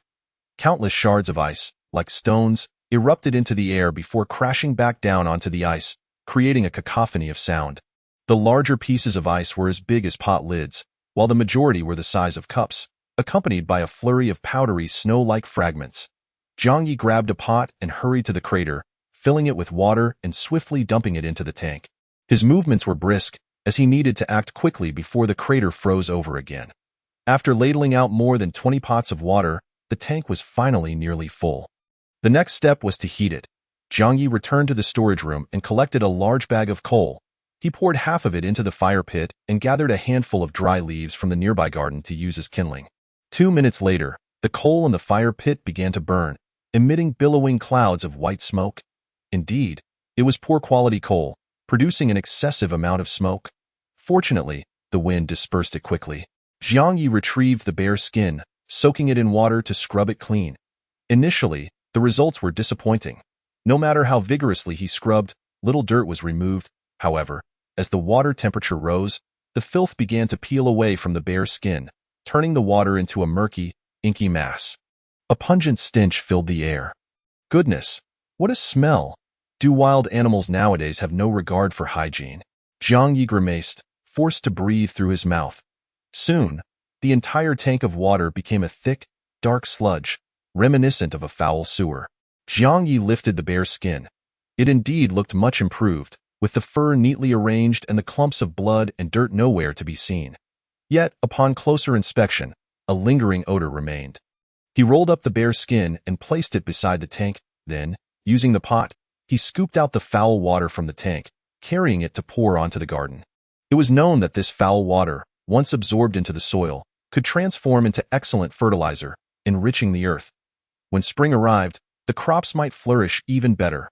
Before long, the tank was nearly emptied of the dirty water, leaving only a small amount at the bottom, which Jiang Ye scooped out with a shovel. Observing the fire pit, he noted that the coal was burning fiercely. Jiang Ye stepped onto the ice, collecting the shattered pieces and tossing them into the tank. The surface of the lake was littered with ice shards, making them easy to gather. Within 5 minutes, the hot water tank was filled to the brim with broken ice.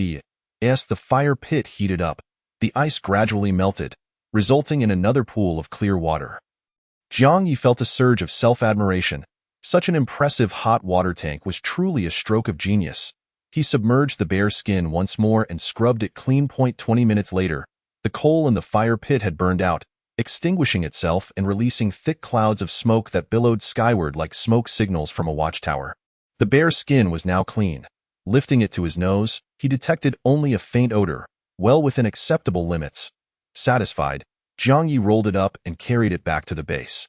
There, the furnace still had some coal smoldering, mostly reduced to white.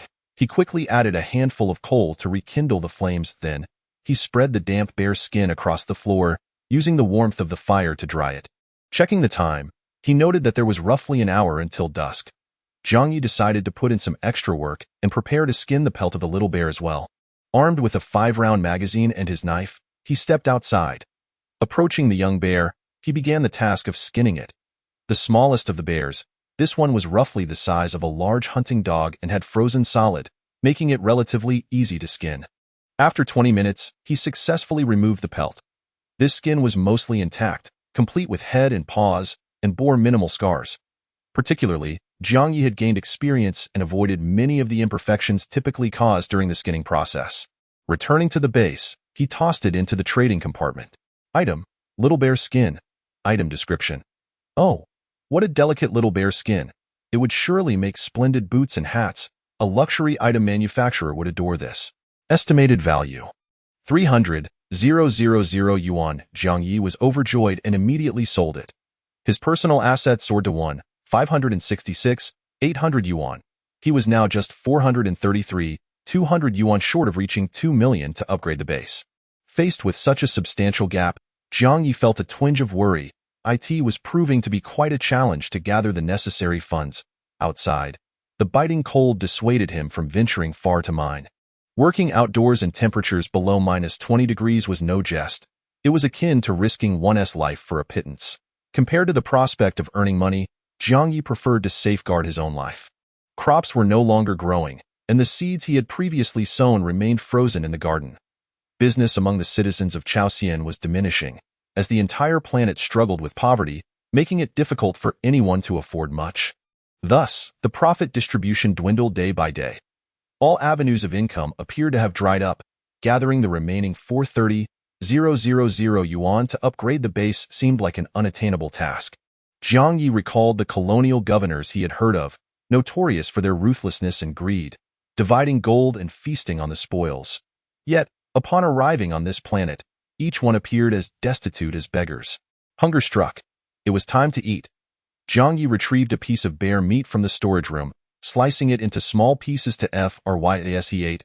He opened the chat channel to check on how others were faring, wondering if anyone had perished. He expected the channel to be quiet, but was surprised to find it bustling. Blood and wine. I have a lot of grass growing here. Just now?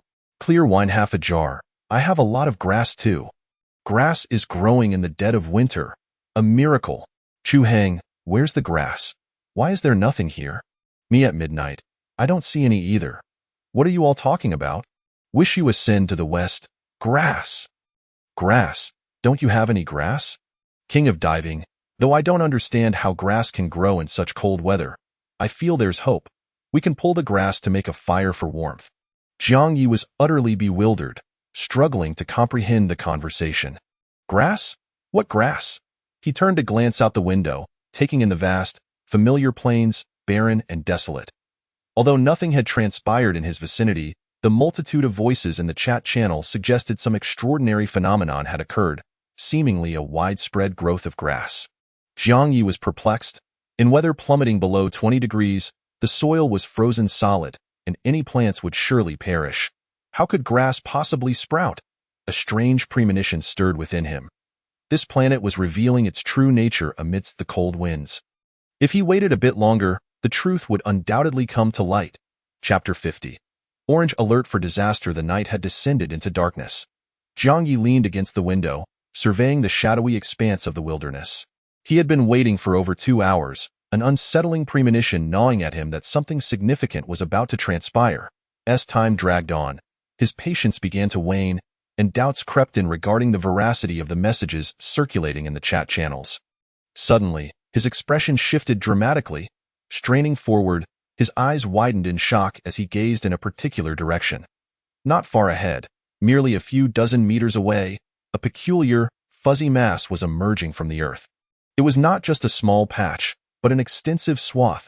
Regrettably, the darkness obscured his vision, preventing him from discerning its true nature. However, the shape of those fuzzy entities bore a striking resemblance to grass. Jiang Ye steadied his mind and waited an additional 10 minutes. The fuzzy growths multiplied, extending toward him like a silent, creeping tide. Donning his cotton coat and grasping his firearm, he ventured outside, treading cautiously. 30 meters, 20 meters, 10 meters, 1 meter. A vast expanse of pale green grass abruptly materialized before him. Jiang Ye marveled, gradually crouching down to scrutinize the grass blades. It was evident that these blades had only just pushed through the soil, still minuscule, resembling mere shoots. Yet, astonishingly, these shoots were growing at a visible pace. Looking further ahead, he noticed that the grass became increasingly lush, with the tallest blades reaching a height of 10 centimeters. Confronted with this defiance of natural order, Jiang Ye felt overwhelmed. In his understanding, grass does not grow in winter. When the moisture within the grass freezes, it ruptures the plant cells, leading to rapid death. The wild grasses on Earth had withered away before the onset of winter. Yet here, on this desolate planet, which had been barren for weeks, teeming with no vegetation during the sweltering heat, a profusion of wild grass sprang forth in the biting cold. In a fleeting moment of astonishment, the grass advanced another meter, encroaching upon his feet. What should have been innocuous wild grass instilled in Jiang Ye an unsettling sense of dread. He resolved to act swiftly to prevent this grass from encircling his base. He hurried back to the base, retrieving a shovel. In a frenzy, he excavated the ground in a 10-meter radius from the base. Before long, he had carved a broad circular trench, 10 centimeters wide and deep, surrounding the base. Next, he dashed to the storage room, emerging with 2 sacks of coal, which he scattered into the trench. He then gathered a multitude of dry corn husks and spread them atop the coal. Just at that moment, the wild grass had advanced to within 5 meters of the trench, poised to cross over. Without hesitation, Jiang Ye ignited the coal, rapidly transforming the trench into a fiery barrier. The dazzling flames surged higher, illuminating the surrounding clearing. Jiang Ye, clutching a sack of coal and anxiously watching the encroaching wild grass, hoped that the flames and heat would deter them. If they refused to retreat, he would simply stoke the fire with more coal and incinerate them all. Logically, they were merely grasses, and he shouldn't be excessively alarmed. Yet Jiang Ye felt a surge of panic at the sight of the wild grass advancing like a relentless tide in the depths of a frigid winter night. He resolved that regardless of whether the grass posed a threat, it must not approach his base. After all, he had the means to procure more coal. If necessary, he would burn throughout the night.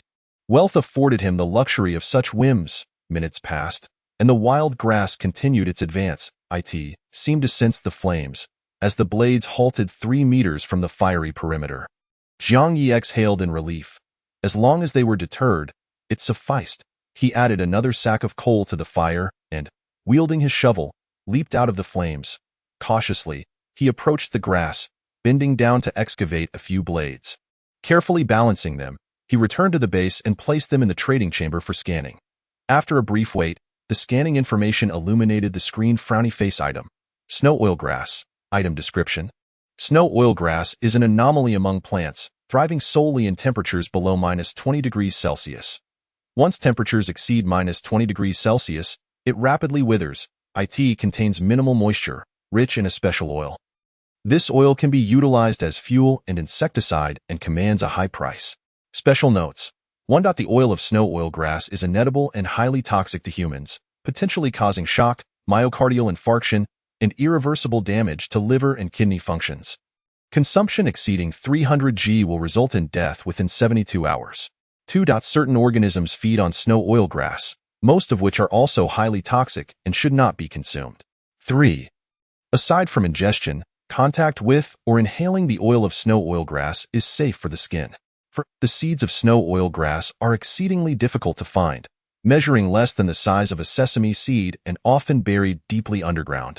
They are remarkably resilient in harsh conditions, reproducing at an astonishing rate. They grow at night and remain dormant during the day, exhibiting photophobic and thermophobic characteristics. Chapter 50. Orange alert for catastrophe. The night had descended into darkness. Jiang Ye leaned against the window, surveying the vast, shadowy wilderness. He had been waiting for over 2 hours, an unsettling premonition gnawing at him that a significant change was imminent. His patience was waning, and he began to doubt the veracity of the messages in the chat channel. Suddenly, his expression shifted. He craned his neck forward, his eyes widening in astonishment as he gazed in a specific direction. A few dozen meters ahead, something furry was emerging from the earth. Not a mere trickle, but an overwhelming expanse. Regrettably, the inky blackness of night obscured his view of what it truly was. However, judging by the shape of those fuzzy entities, they bore a striking resemblance to grass. Jiang Ye steadied his mind and waited for another 10 minutes. The fuzzy growths multiplied, extending towards him as if a silent tide was advancing. Clad in a cotton coat and armed with a gun, he ventured outside cautiously. He advanced with great care. 30 meters, 20 meters, 10 meters, 1 meter. Before him lay a sprawling expanse of pale green grass. Jiang Ye marveled, slowly crouching down to scrutinize the blades. Clearly, these were freshly sprouted grasses, still diminutive, resembling mere shoots. Yet, astonishingly, these shoots were visibly growing upward at an alarming rate. He lifted his gaze, observing that the farther he looked, the denser the grass became, with the largest blades reaching a height of 10 centimeters. Witnessing such a defiance of natural order left Jiang Ye's mind in disarray. In his understanding, grass did not grow in winter. Once the moisture within the blades froze, it would rupture the cells, leading to the quick demise of the grass. The wild grasses on Earth had all gradually withered before the harsh winter set in. Yet here, on this desolate planet that had been barren for days, devoid of flora in the sweltering heat, now sprouted vast expanses of wild grass in the frigid cold. While Jiang Ye was momentarily taken aback, the grass advanced another meter, creeping closer to his feet. What should have been innocuous wild grass instilled in him an unsettling sense of dread. He resolved to take immediate action to prevent the encroachment of this grass upon his base. He dashed back to the base, retrieving a shovel. From the 10-meter clear space outside the base, he began to dig with urgency. Soon, Jiang Ye had excavated a large circular trench around the base, 10 centimeters wide and deep, resembling a moat. He then hurried to the warehouse, emerging with 2 sacks of coal, scattering the coal into the trench. He also gathered a considerable amount of dry corn leaves and sprinkled them atop the coal. Just in time, the wild grass had advanced to within 5 meters of the trench, poised to cross. Jiang Ye ignited the coal, swiftly transforming the trench into a fiery barrier. The brilliant flames grew larger, illuminating the surrounding open ground. As he held a sack of coal, he anxiously watched the advancing wild grass. He hoped that the flames and intense heat would deter them. If they did not retreat, he would simply add more coal and incinerate them all. Logically speaking, they were merely grasses and should not provoke such anxiety. Jiang Ye realized he might be overreacting. However, encountering a surging mass of wild grass in the dead of winter was indeed a disconcerting sight. Resolute, Jiang Ye decided that regardless of whether the grass was benign or malevolent, it must not encroach upon his base. After all, he had ample funds to purchase coal. He could afford to burn through the entire night if necessary. Wealth afforded one the luxury of audacity. After a few minutes, the wild grass continued its advance. It seemed to sense the flames, halting 3 meters away from the fiery circle. Jiang Ye exhaled in relief, satisfied that it could be contained. He added another sack of coal to the fire. Then, armed with his shovel, he leapt out of the fiery circle. Cautiously approaching the grass, he bent down and carefully excavated a few blades. He gingerly transported them back to the base, placing them in the trading warehouse for scanning. After a brief wait, the scanned information appeared on the screen. Item: snow oil grass. Item description: snow oil grass is an anomaly among plants, thriving only when temperatures fall below -20 degrees Celsius. Once temperatures exceed this threshold, it withers rapidly. It contains minimal moisture and is rich in a unique oil. This oil can be utilized as fuel and insect repellent and is highly valued. Special notes: 1. The oil from snow oil grass is inedible and highly toxic to humans, potentially causing shock, myocardial infarction, and irreversible damage to liver and kidney functions. Ingesting more than 300 g will result in death within 72 hours. 2. Some organisms consume snow oil grass, most of which are also toxic and should not be eaten. 3. Aside from ingestion, contact with or inhalation of the oil is safe for the skin. For the seeds of snow oil grass are exceedingly difficult to find, measuring less than a sesame seed, often buried deep underground. In harsh conditions, it exhibits remarkable vitality and rapid reproduction, growing at night and remaining dormant during the day, displaying light and heat aversion. Valuation: 0.5 yuan. Jiang Ye gazed intently at the screen, repeatedly reviewing the information several times, and he let out a subtle sigh of relief. It was merely a plant, inedible and harmless otherwise. Fortunately, he had no inclination to consume grass. Nonetheless, this particular plant indeed exuded an extraterrestrial aura, standing in stark contrast to the customary patterns of earthly flora. On Earth, most plants wither away in the winter months, yet the snow oil grass flourishes rapidly during the depths of winter, only to wither away at the slightest hint of warmth. The vastness of the cosmos is replete with wonders. Jiang Ye opened the chat channel, which buzzed with activity akin to a festive celebration, messages flooding in like a flurry, as everyone fervently discussed the abundant snow oil grass. Invincible little black. I've got heaps of grass over here. After half an hour of harvesting, I've already made over $50. Chun Wei. I've sent it out, brothers. This sprawling sea of grass can be harvested for profit. This is a prairie. It's a veritable ocean of currency.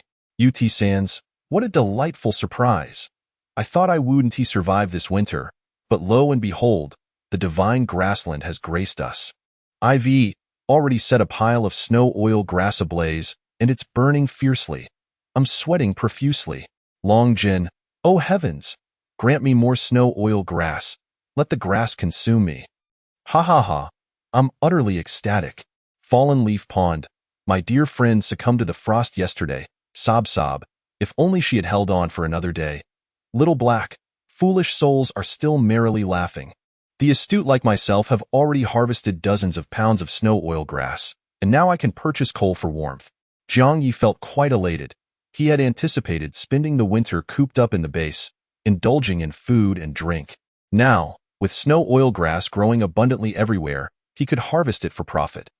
Just that one shovel of snow oil grass was worth 50 cents, yielding a substantial profit.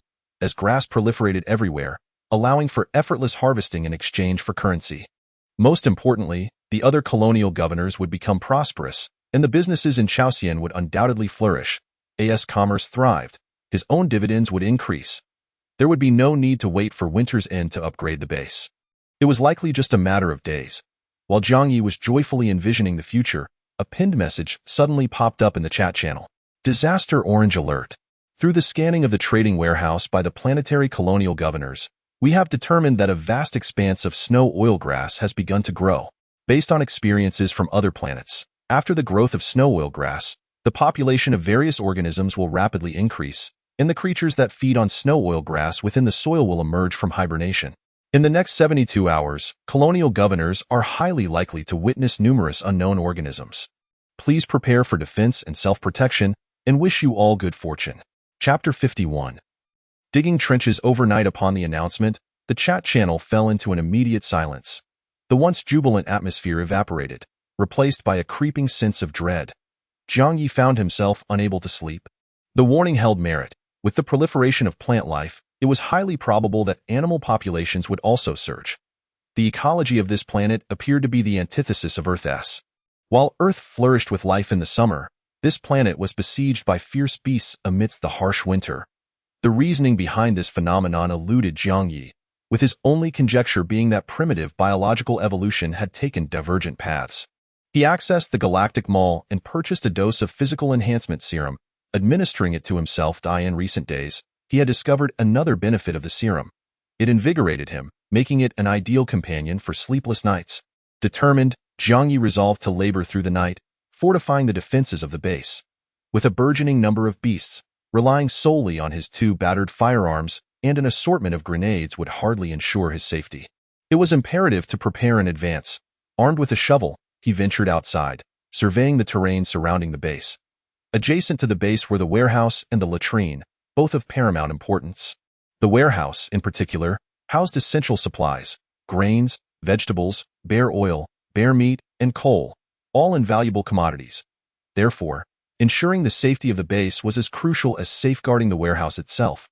The warehouse door was a mere flimsy metal barrier. Jiang Ye struck it twice with the butt of his gun, leaving no mark, indicative of its sturdiness against small creatures. However, should a creature the size of a bear emerge, such a door would offer little resistance.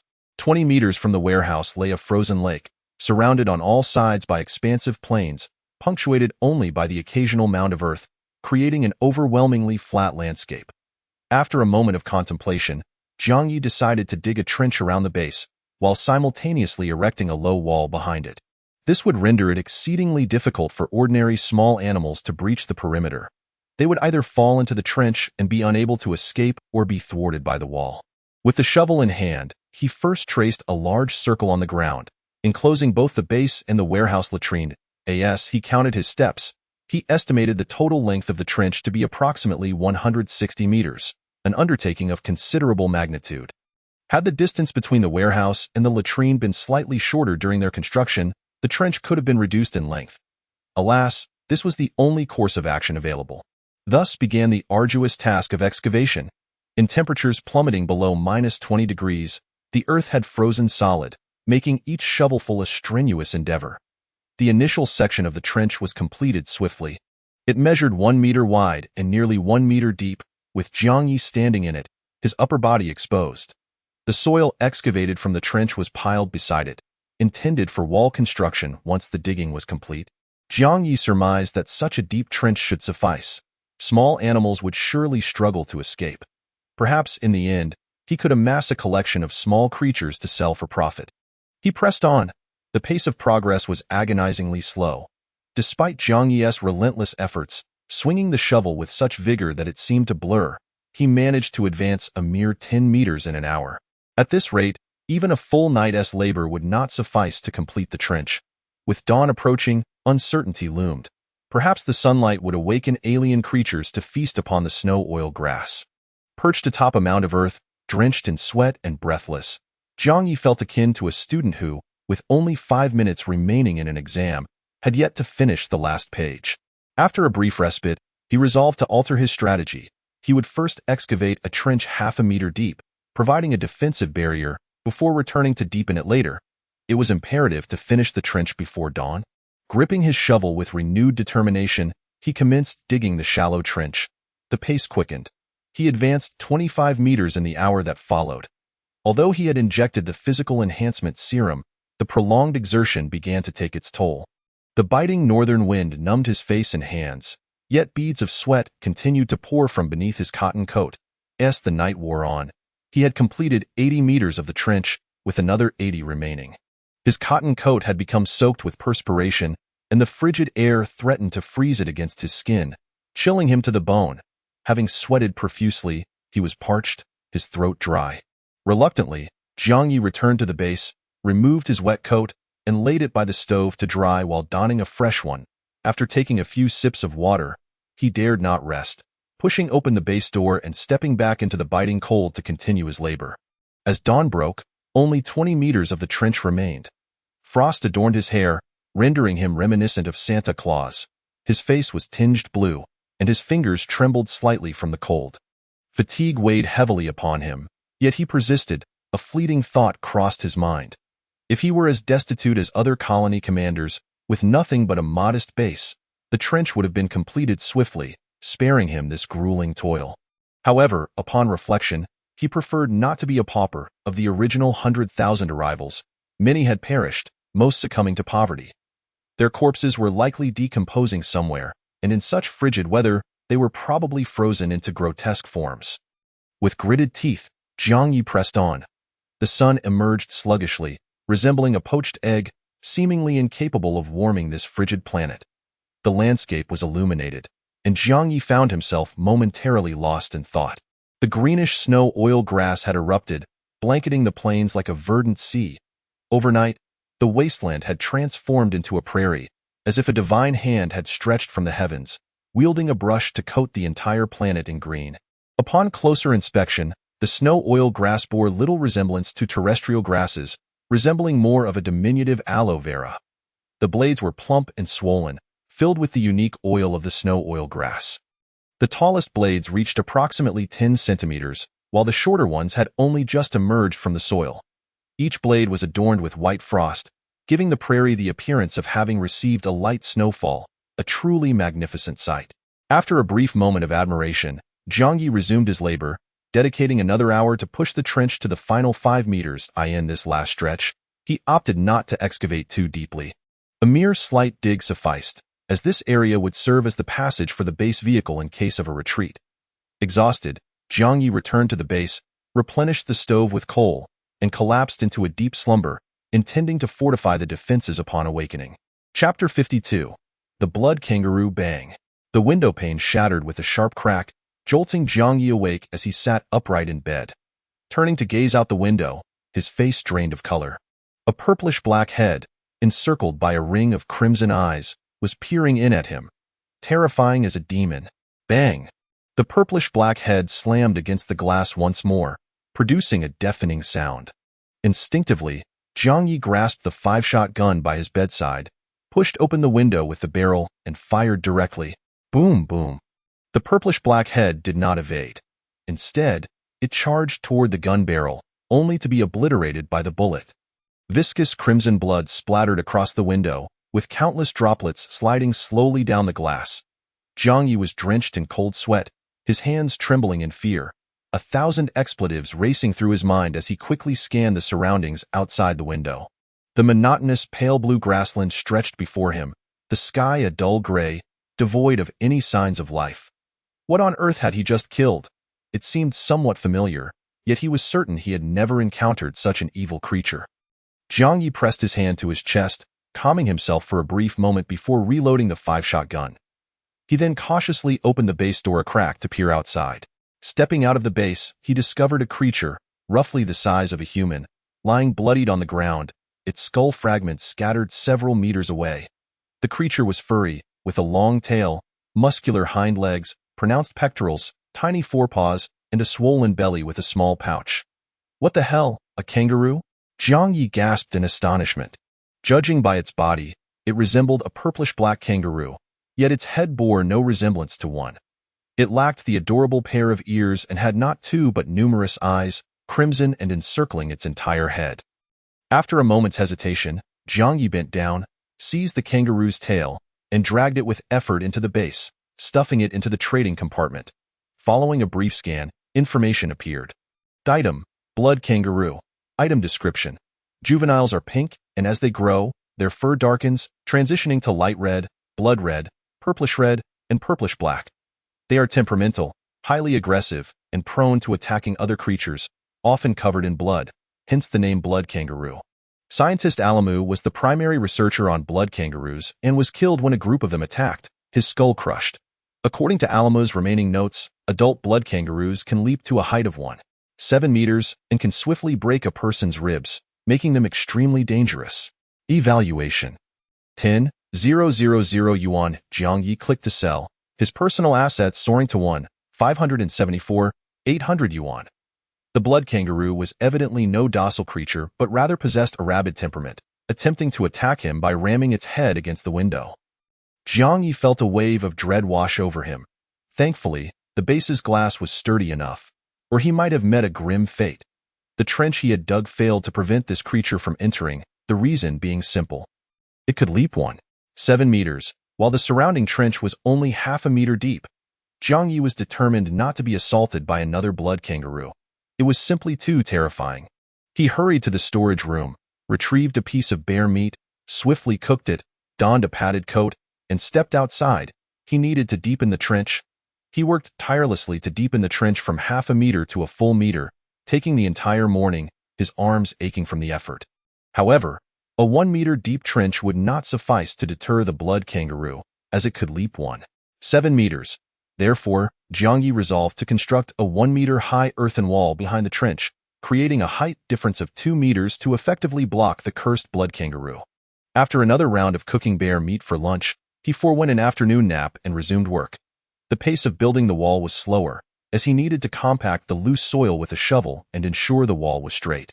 Halfway through constructing the wall, Jiang Ye noticed movement in the distance. Approximately a kilometer away, a red creature was joyfully bouncing around. It was not large, likely about human height, and from afar, it appeared diminutive. However, its exuberant leaps made it hard to ignore. Jiang Ye squinted to observe more closely. Indeed, it was another blood kangaroo. Instinctively, he retrieved the gun from his back, aiming it steadily. Just as he was about to take aim, he suddenly realized the distance was too great to hit. The blood kangaroo showed no inclination to approach, bouncing farther away in blissful abandon until it soon vanished from sight. Jiang Ye surmised that there must be quite a few of these creatures in the vicinity. In Australia on Earth, kangaroos proliferated to the point of becoming a nuisance, outnumbering the local population, prompting Australians to undertake mass culling and even inject kangaroos with vaccines for sterilization. Jiang Ye had also seen keychains resembling kangaroo testicles, selling for 100 yuan a pair online, with thousands of positive reviews, highlighting the sheer abundance of kangaroos. After dispatching one blood kangaroo that morning and now spotting another, it was evident that their numbers were significant. It was indeed a wise decision to dig the trench. Without it, he might have awakened to a window filled with the crimson eyes of blood kangaroos. Motivated, Jiang Ye threw himself into building the wall, compacting the soil with his shovel and smoothing the outer surface. The task was quite monotonous, yet the thought of the repulsive blood kangaroo invigorated him. After an entire afternoon of labor, he managed to raise the surrounding wall to half a meter, still needing to complete the final half meter. Deciding to fill the 5-meter gap left from digging the trench with a high earthen wall, he reasoned that in a critical moment, the base vehicle could crash through the wall to escape. Without the wall, the blood kangaroo could still enter.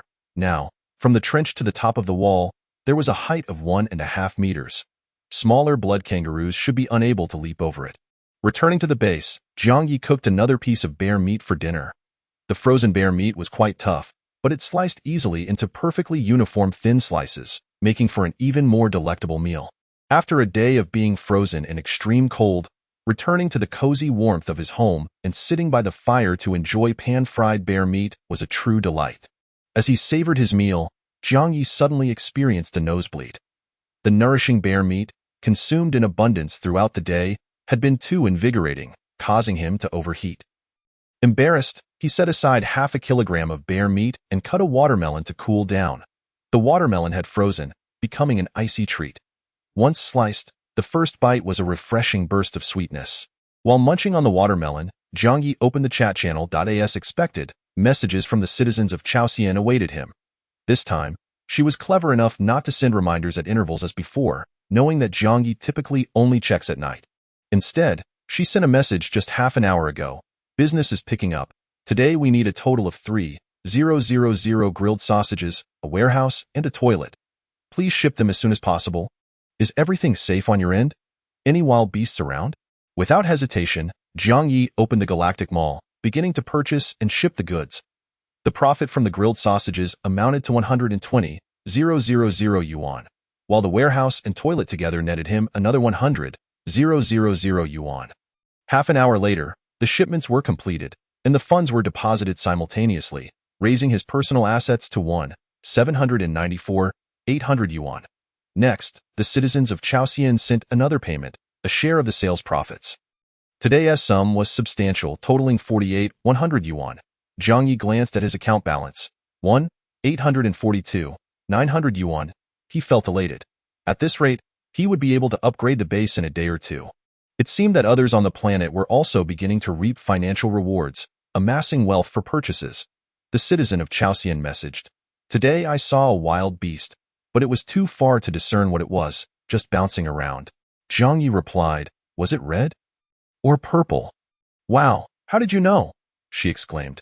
Jiang Ye responded, "Not only do I know, but I also killed one. That creature is called a blood kangaroo, quite ferocious.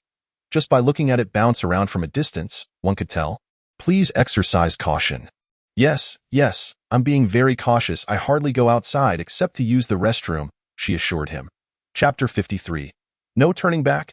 As night descended, Jiang Ye, armed with a shovel, approached the low wall at the edge of the base to continue piling up the earth. It was nearly impossible to find rest without fortifying this defensive perimeter. The night wind howled, causing the snow-oiled grass scattered across the ground to ripple like waves, high in the distance. The mountains loomed, shrouded in darkness, and not a single star adorned the sky, which was thick with gathering clouds. The temperature had dropped once more. Jiang Ye found the climate of this planet to be exceedingly harsh. Summer brought relentless heat that caused one to sweat profusely with the slightest exertion, while winter descended with an unyielding chill that intensified day by day, threatening to freeze one to death. After an hour of toil, he could no longer endure the biting cold. Despite wearing 2 layers of padded clothing, he shivered uncontrollably. Glancing beyond the trench, he noticed the snow-oiled grass gradually reviving, its slow growth inching closer to the trench. It was now less than 2 meters away, and he estimated that within the hour, it would encroach upon the trench. Although this grass posed no threat as long as it remained unconsumed, for reasons unknown, Jiang Ye harbored a desire to keep it at bay. After a moment's hesitation, he retreated to the base.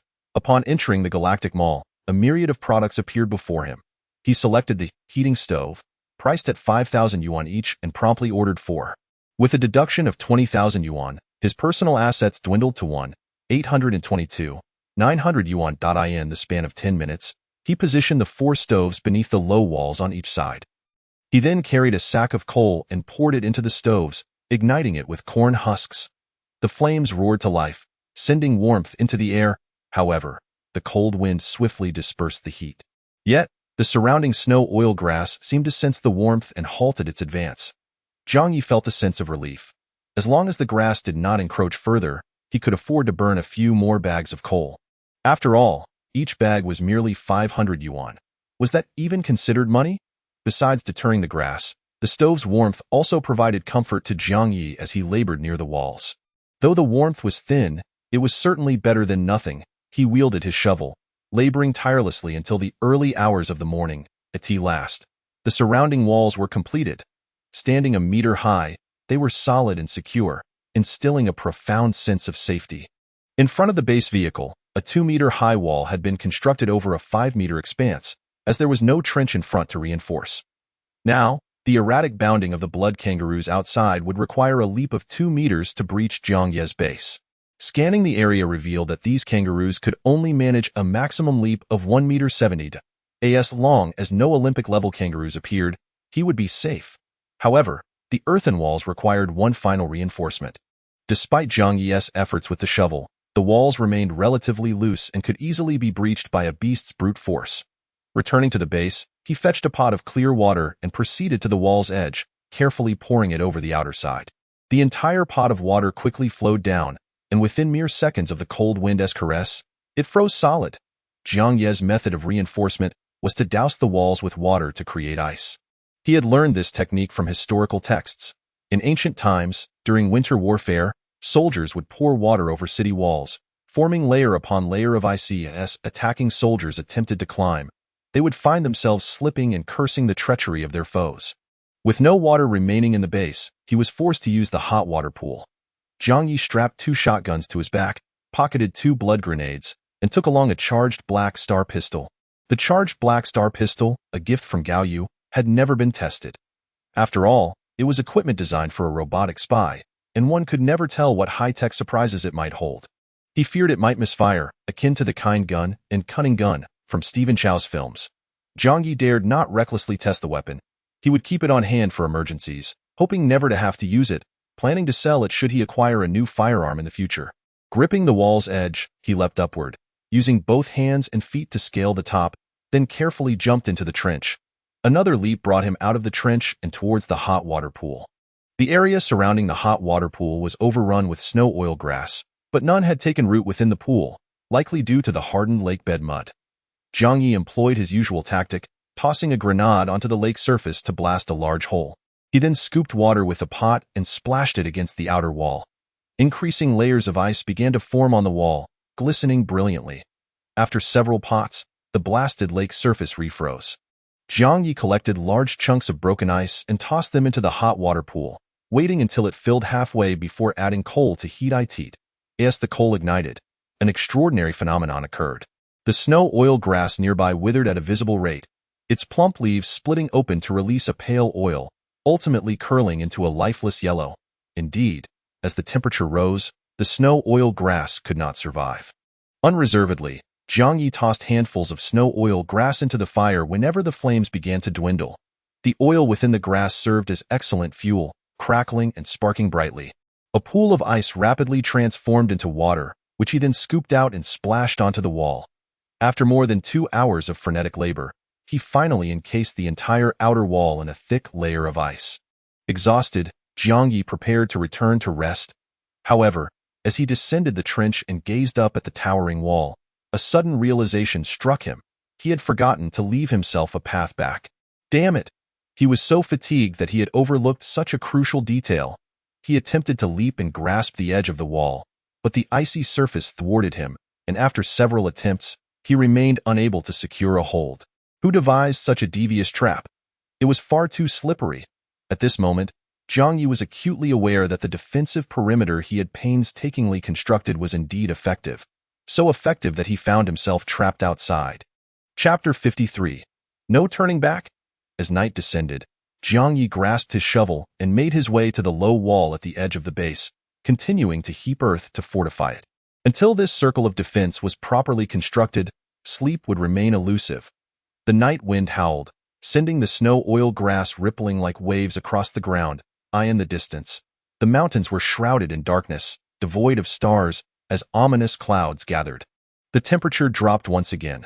Jiang Ye found the climate of this planet to be exceedingly harsh. Summer was unbearably hot, causing sweat to pour forth with the slightest exertion, while winter brought relentless cold, growing chillier by the day, a freeze that could claim lives without remorse. After an hour of toil, he began to feel the strain. The night breeze was too frigid, and even clad in 2 layers of cotton clothing, he shivered. Glancing outside the trench, he noticed the snow oil grass gradually reviving, slowly encroaching upon the trench, now less than 2 meters away. In another hour, it would likely invade the trench itself. Although this grass posed no threat as long as it remained unconsumed, for reasons unknown, Jiang Ye was still reluctant to allow it to encroach upon his territory. After a moment of hesitation, he returned to the base. He opened the Galactic Mall, where a plethora of products appeared before him. Selecting the heating stove, priced at 5,000 coins each, he increased the quantity to 4 and purchased them all at once. After deducting 20,000 coins, his personal assets dwindled to 1,822,900 coins. In 10 minutes, Jiang Ye positioned the 4 stoves beneath the 4 sides of the low wall. He then fetched a sack of coal, emptied it into the stoves, and ignited it with corn husks. The flames roared to life, dispersing warmth throughout the air. Although the cold wind quickly carried the warmth away, the nearby snow oil grass sensed the heat and ceased its advance. Jiang Ye felt a surge of relief. As long as the grass did not invade, he could afford to burn a few more bags of coal. After all, a single bag cost only 500 coins. Could that even be considered money? Beyond deterring the grass, the warmth from the stoves also provided some comfort to Jiang Ye as he worked by the wall. Though the heat was sparse, even a little was better than none. With renewed vigor, he resumed his labor, working tirelessly until 1 o'clock in the morning, at last. The surrounding walls were completed. The 1-meter-high wall stood firm and impenetrable, exuding a sense of security. In front of the base vehicle, a 2-meter-high wall was erected, as there was no trench in front to fortify further. Now, the blood kangaroos outside must leap over 2 meters to breach Jiang Ye's base, while scans indicated that these kangaroos could only manage a maximum jump of 1.7 meters. As long as no Olympic-level kangaroos appeared, he would be safe.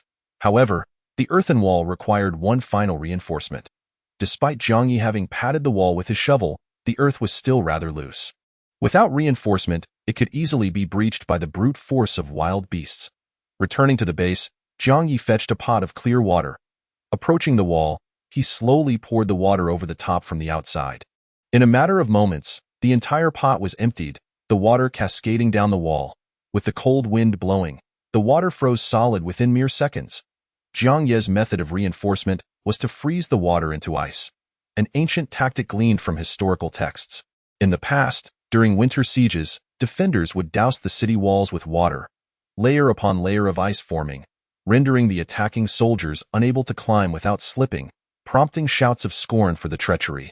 With no water available in the base, he was left with no choice but to boil water from the hot water pool.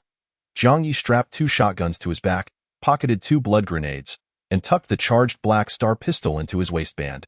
The charged Black Star pistol had been a gift from Gao Yu and had yet to be tested. Being equipment from a robotic spy, he feared it might possess some high-tech quirks, such as misfiring or behaving like the Kind Gun, or Cunning Gun, from a Stephen Chow film. Therefore, he dared not test it recklessly, opting instead to carry it for emergencies, to be drawn only when absolutely necessary. Under normal circumstances, he intended to sell it the moment he acquired a new firearm. Grasping the edge of the wall, he leaped up, using both hands and feet to scale the top, then carefully jumped into the trench. After another leap, he climbed out and made his way to the hot water pool. The area around the hot water pool was overgrown with snow oil grass, yet none thrived within the pool, likely due to the hardened lake mud that hindered their growth. Jiang Ye employed his usual method, tossing a grenade onto the lake surface to create a large hole. He then used a pot to scoop up water and douse the outer wall. More and more ice accumulated on the wall, glimmering brilliantly. After several pots, the blasted lake surface refroze. Jiang Ye directly collected large chunks of shattered ice, tossing them into the hot water pool, and once the ice filled the pool halfway, he added coal to heat it. As the smoke billowed, a remarkable phenomenon occurred. The snow oil grass near the hot water pool visibly withered, the plump grass blades splitting open and releasing a milky oil, eventually curling up into a dried yellow state. Indeed, with the rise in temperature, the snow oil grass could not survive. Jiang Ye, unyielding, seized handfuls of snow oil grass to toss into the fire whenever the flames dwindled. The oil within the grass made for excellent fuel, crackling and sparking brilliantly. The pool of ice quickly melted into water, which he ladled out and splashed onto the wall. After more than 2 hours of labor, he finally transformed the entire outer wall into an ice barrier. Exhausted, Jiang Ye prepared to return to sleep. However, as he descended the trench and gazed up at the towering wall, a sudden realization struck him. He had neglected to leave himself a way back. Cursed be it, in his fatigue, he had forgotten such a crucial detail. He attempted to jump and grab the wall's edge, but the ice rendered it treacherously slippery, and despite numerous attempts, he could not gain a hold. Who devised such a devious trap? It was far too slick. Jiang Ye now firmly believed that the defensive circle he had painstakingly constructed was indeed effective. So effective, in fact, that he found himself unable to return. Chapter 54. The luring of the blood kangaroo. Jiang Ye found himself in quite a predicament. The entire fortification had been constructed in such a way that it was virtually impossible to scale. In the future, how would he be able to enter? It was clear that simply creating an opening in the wall would not suffice, as the blood kangaroos would undoubtedly squeeze through.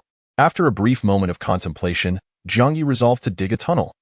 This tunnel would lead into the base, allowing him to seal the entrance when not in use, and open it again upon his return.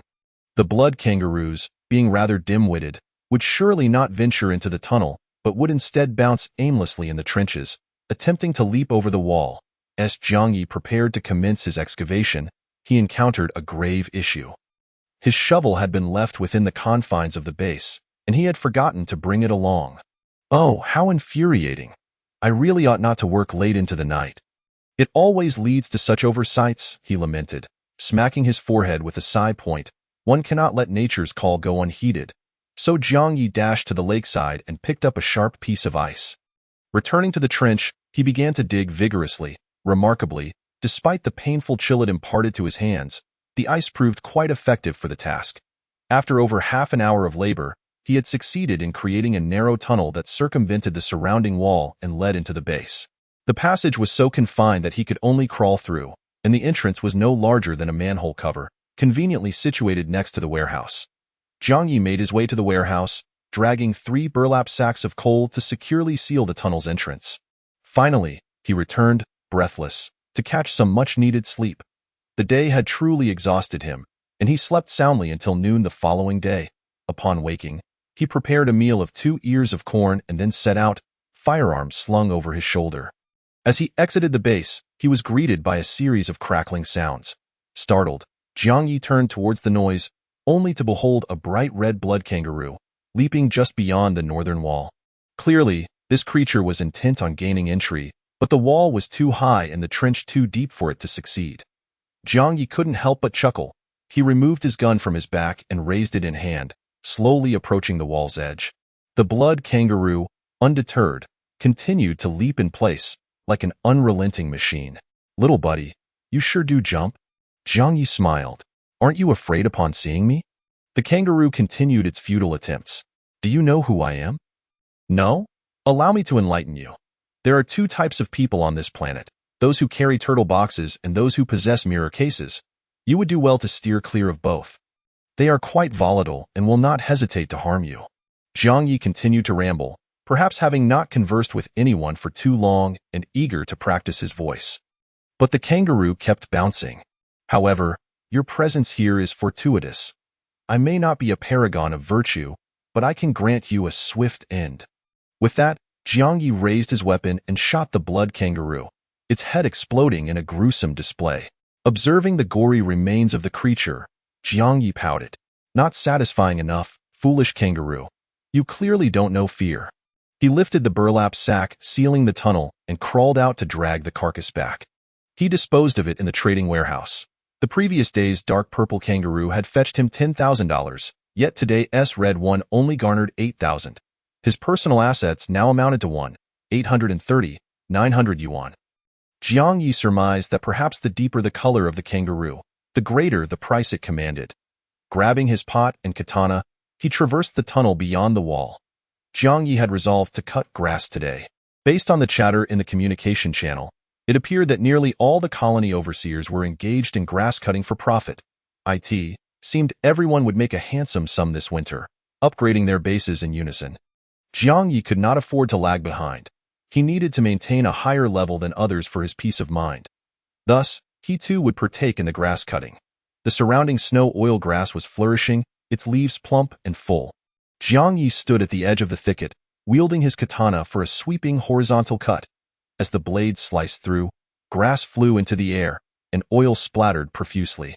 Many droplets landed on the adjacent snow oil grass, glistening like stars on the leaves. Jiang Ye collected the severed grass into his pot in just 12 strokes. He had amassed a full pot of snow oil grass. Diving back into the tunnel, he returned to the trading warehouse and poured the entire pot of fresh leaves into the transaction compartment. The item description remained unchanged. Valuation: 160 yuan sold, 160 yuan credited to his account. Jiang Ye mused that if he could enhance his efficiency in grass cutting, he could indeed earn a substantial sum in a single day. He proceeded to the warehouse, dumping sack after sack of coal onto the ground, then rolling up the burlap sacks to place them into the pot. He filled the pot with 10 rolled burlap sacks.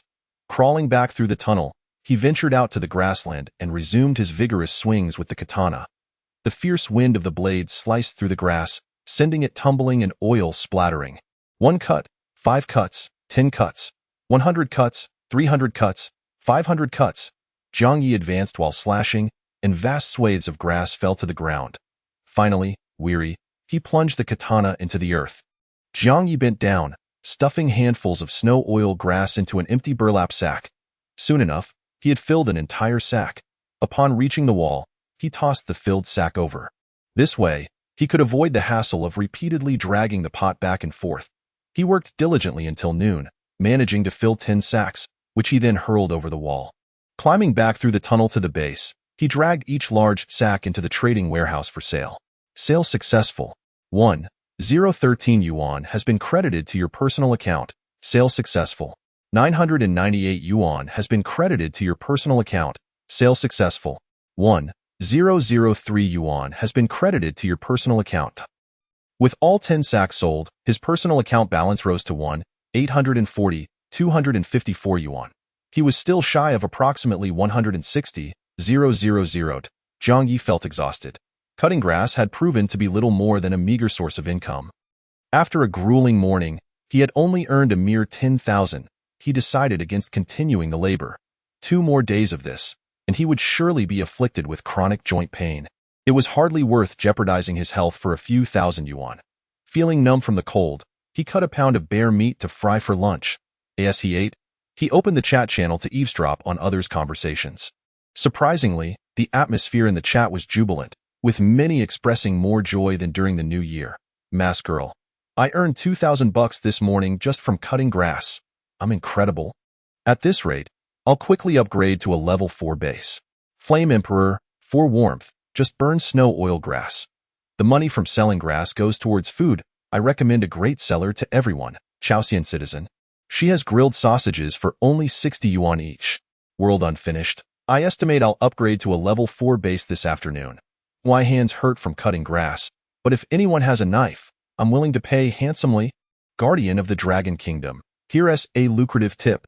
Is there an ugly red kangaroo in your area? Use blood grenades to kill it, drag it back to the base, and you can sell it for several thousand yuan, much faster than cutting grass. IVE already upgraded to a level 4 base. Autumn Europe, Guardian of the Dragon Kingdom, level 4 elite. I spotted that red kangaroo, but it was too far away. It wouldn't come closer. What should I do? Guardian of the Dragon Kingdom. Simple. That kangaroo seems very sensitive to sound. Just shout loudly, and it will be curious enough to come looking for you. But be cautious. It hits hard, and if it lands a punch, it could do serious damage. I got hit once, and it left a bloody wound on my shoulder. I'm currently recuperating at the base. Jiang Ye listened intently, and suddenly his eyes lit up. A blood kangaroo is sensitive to sound? This was crucial information. Before the walls were erected, he had dreaded encountering a kangaroo out of the blue. Its erratic bouncing a true test of one's blood pressure. However, now that the walls were complete and he observed the kangaroos bouncing about, unable to gain entry, they suddenly appeared quite endearing. Killing one could net him several thousand, not only surpassing the earnings from farming but rivaling even those from mining. However, attracting the blood kangaroo by shouting was laborious. Yelling at the top of his lungs in the frigid wind would likely leave him hoarse without attracting a single kangaroo. What could produce a sufficiently loud noise? Jiang Ye pondered this until a brilliant idea struck him. He opened the Galaxy Mall, where he found an intriguing item in the merchandise section. Subwoofer, Chapter 55. Level 7 base. The price of the subwoofer is quite exorbitant, amounting to a staggering 180,000. Naturally, the average individual cannot afford such a luxury, but fortunately, Jiang Ye is no ordinary person. He calculated in his mind that with winter still over 20 days away, if he continuously operated the subwoofer to attract kangaroos, assuming he could lure 1 or 2 a day, he would break even.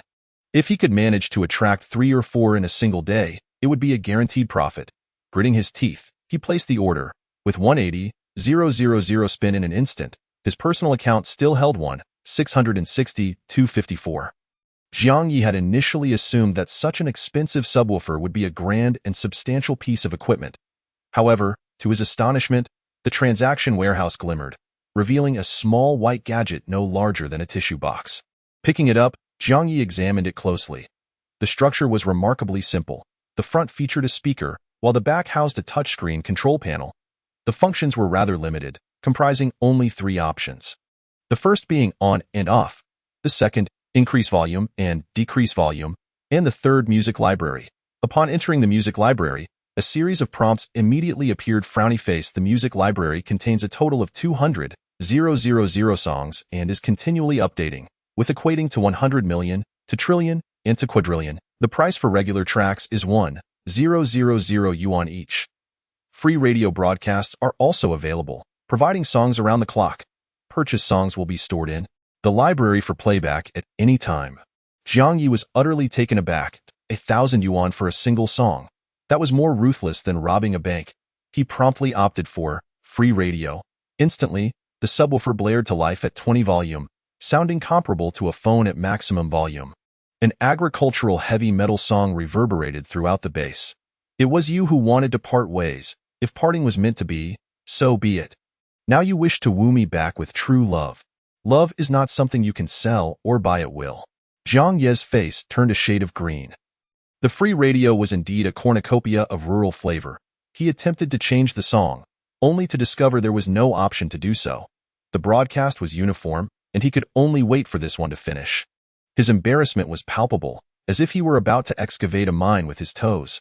Opening the base door, he placed the subwoofer on the window frame, where the height would allow the sound to travel further. Then, he frantically pressed to increase the volume. 30 volume. 40 volume. The sound surged, akin to speakers used for square dancing. 50 volume. 70 volume. The sound was now exceedingly loud, the singer roaring like a lion. 90 volume. 100 volume. Jiang Ye felt as though his ears might burst. The maximum volume truly resembled the thunderous blast of a cannon.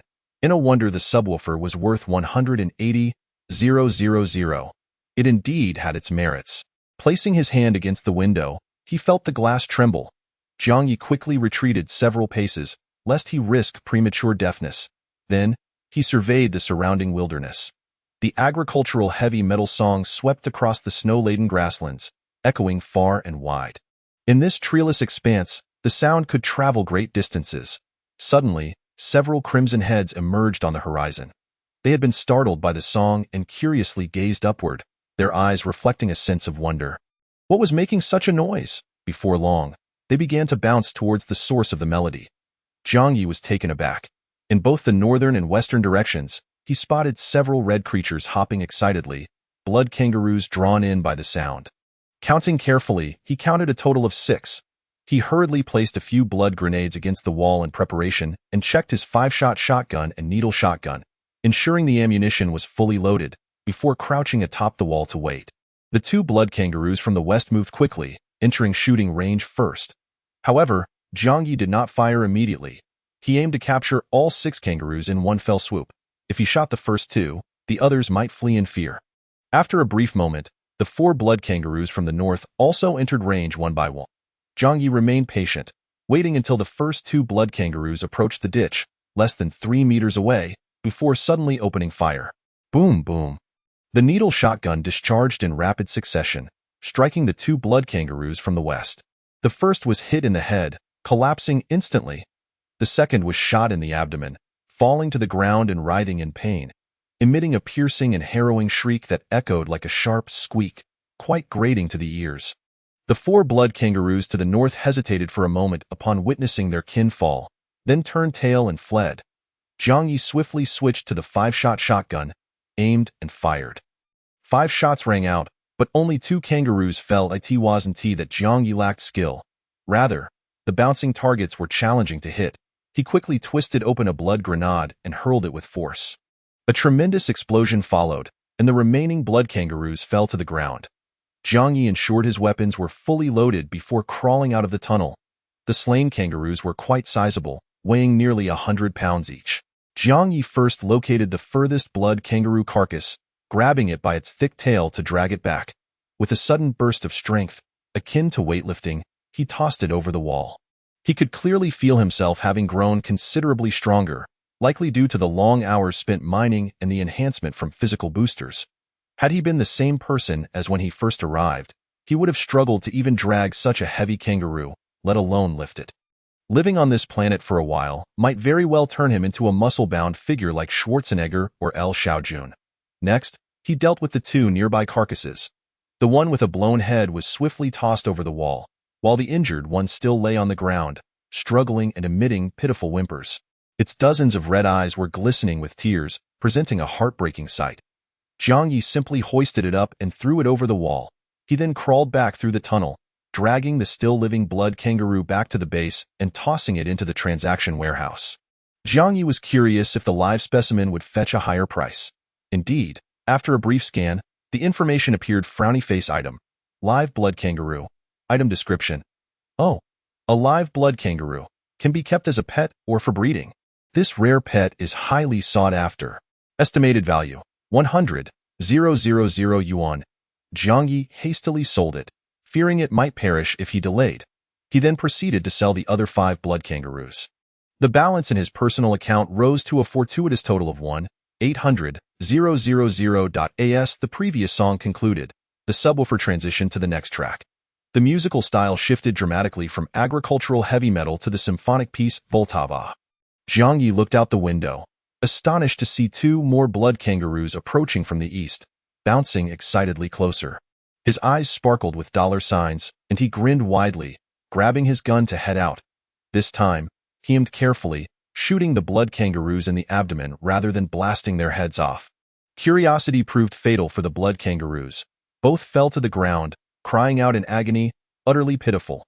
Without hesitation, Jiang Ye sold them alive. 200,000 yuan was credited to his account, finally bringing his total to 2 million. Base upgrade. Jiang Ye rubbed his hands together in exhilaration, fixated on the base S panel screen. After a brief wait, the upgrade notification appeared: frowny face, congratulations. The base level has been elevated to level 7. New features added with this upgrade include: the maximum speed of the base vehicle has increased to 70 miles per hour. The defensive strength of the base shell has increased by 10. 3 new products have been added to the Galactic Malda. Jiang Ye was quite satisfied. The increase in vehicle speed was the most beneficial aspect. The previous maximum of 40 miles per hour had been abysmally slow. 70 miles per hour was much more reasonable, allowing for escape from most predators when necessary. As the song goes, speed is 70 miles, and the mood is. The enhanced defensive strength of the base shell was also quite practical. The sturdier the base vehicle, the more secure he felt sleeping at night. Before exploring the newly added products in the mall, Jiang Ye checked the requirements for upgrading to level 8. Frowny face 2 conditions must be met in order to upgrade to level 8. 1. Cultivate 3 different types of crops. 2. Collect 3 different types of metal ores.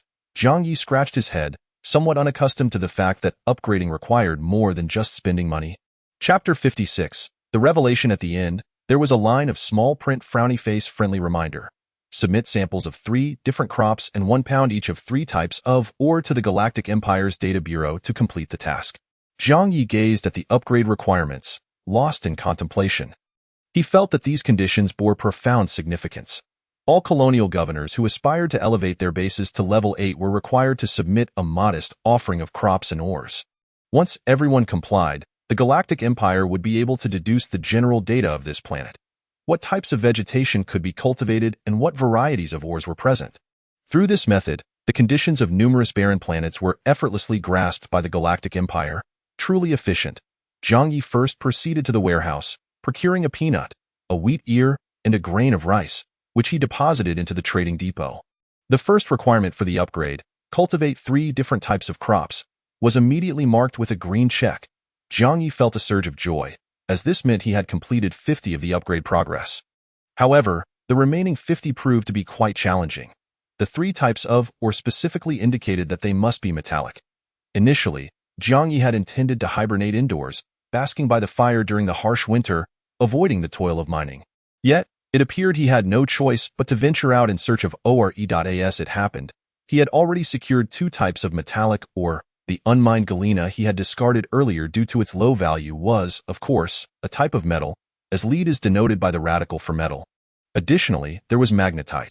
Although Jiang Ye had extracted most of the ore, some residual fragments remained in the mine, and collecting these should suffice to gather a pound, Therefore, he needed to obtain 1 pound of galena, 1 pound of magnetite, and the final type of metallic ore. Jiang Ye opened the galactic mall to peruse the newly added items. Wow!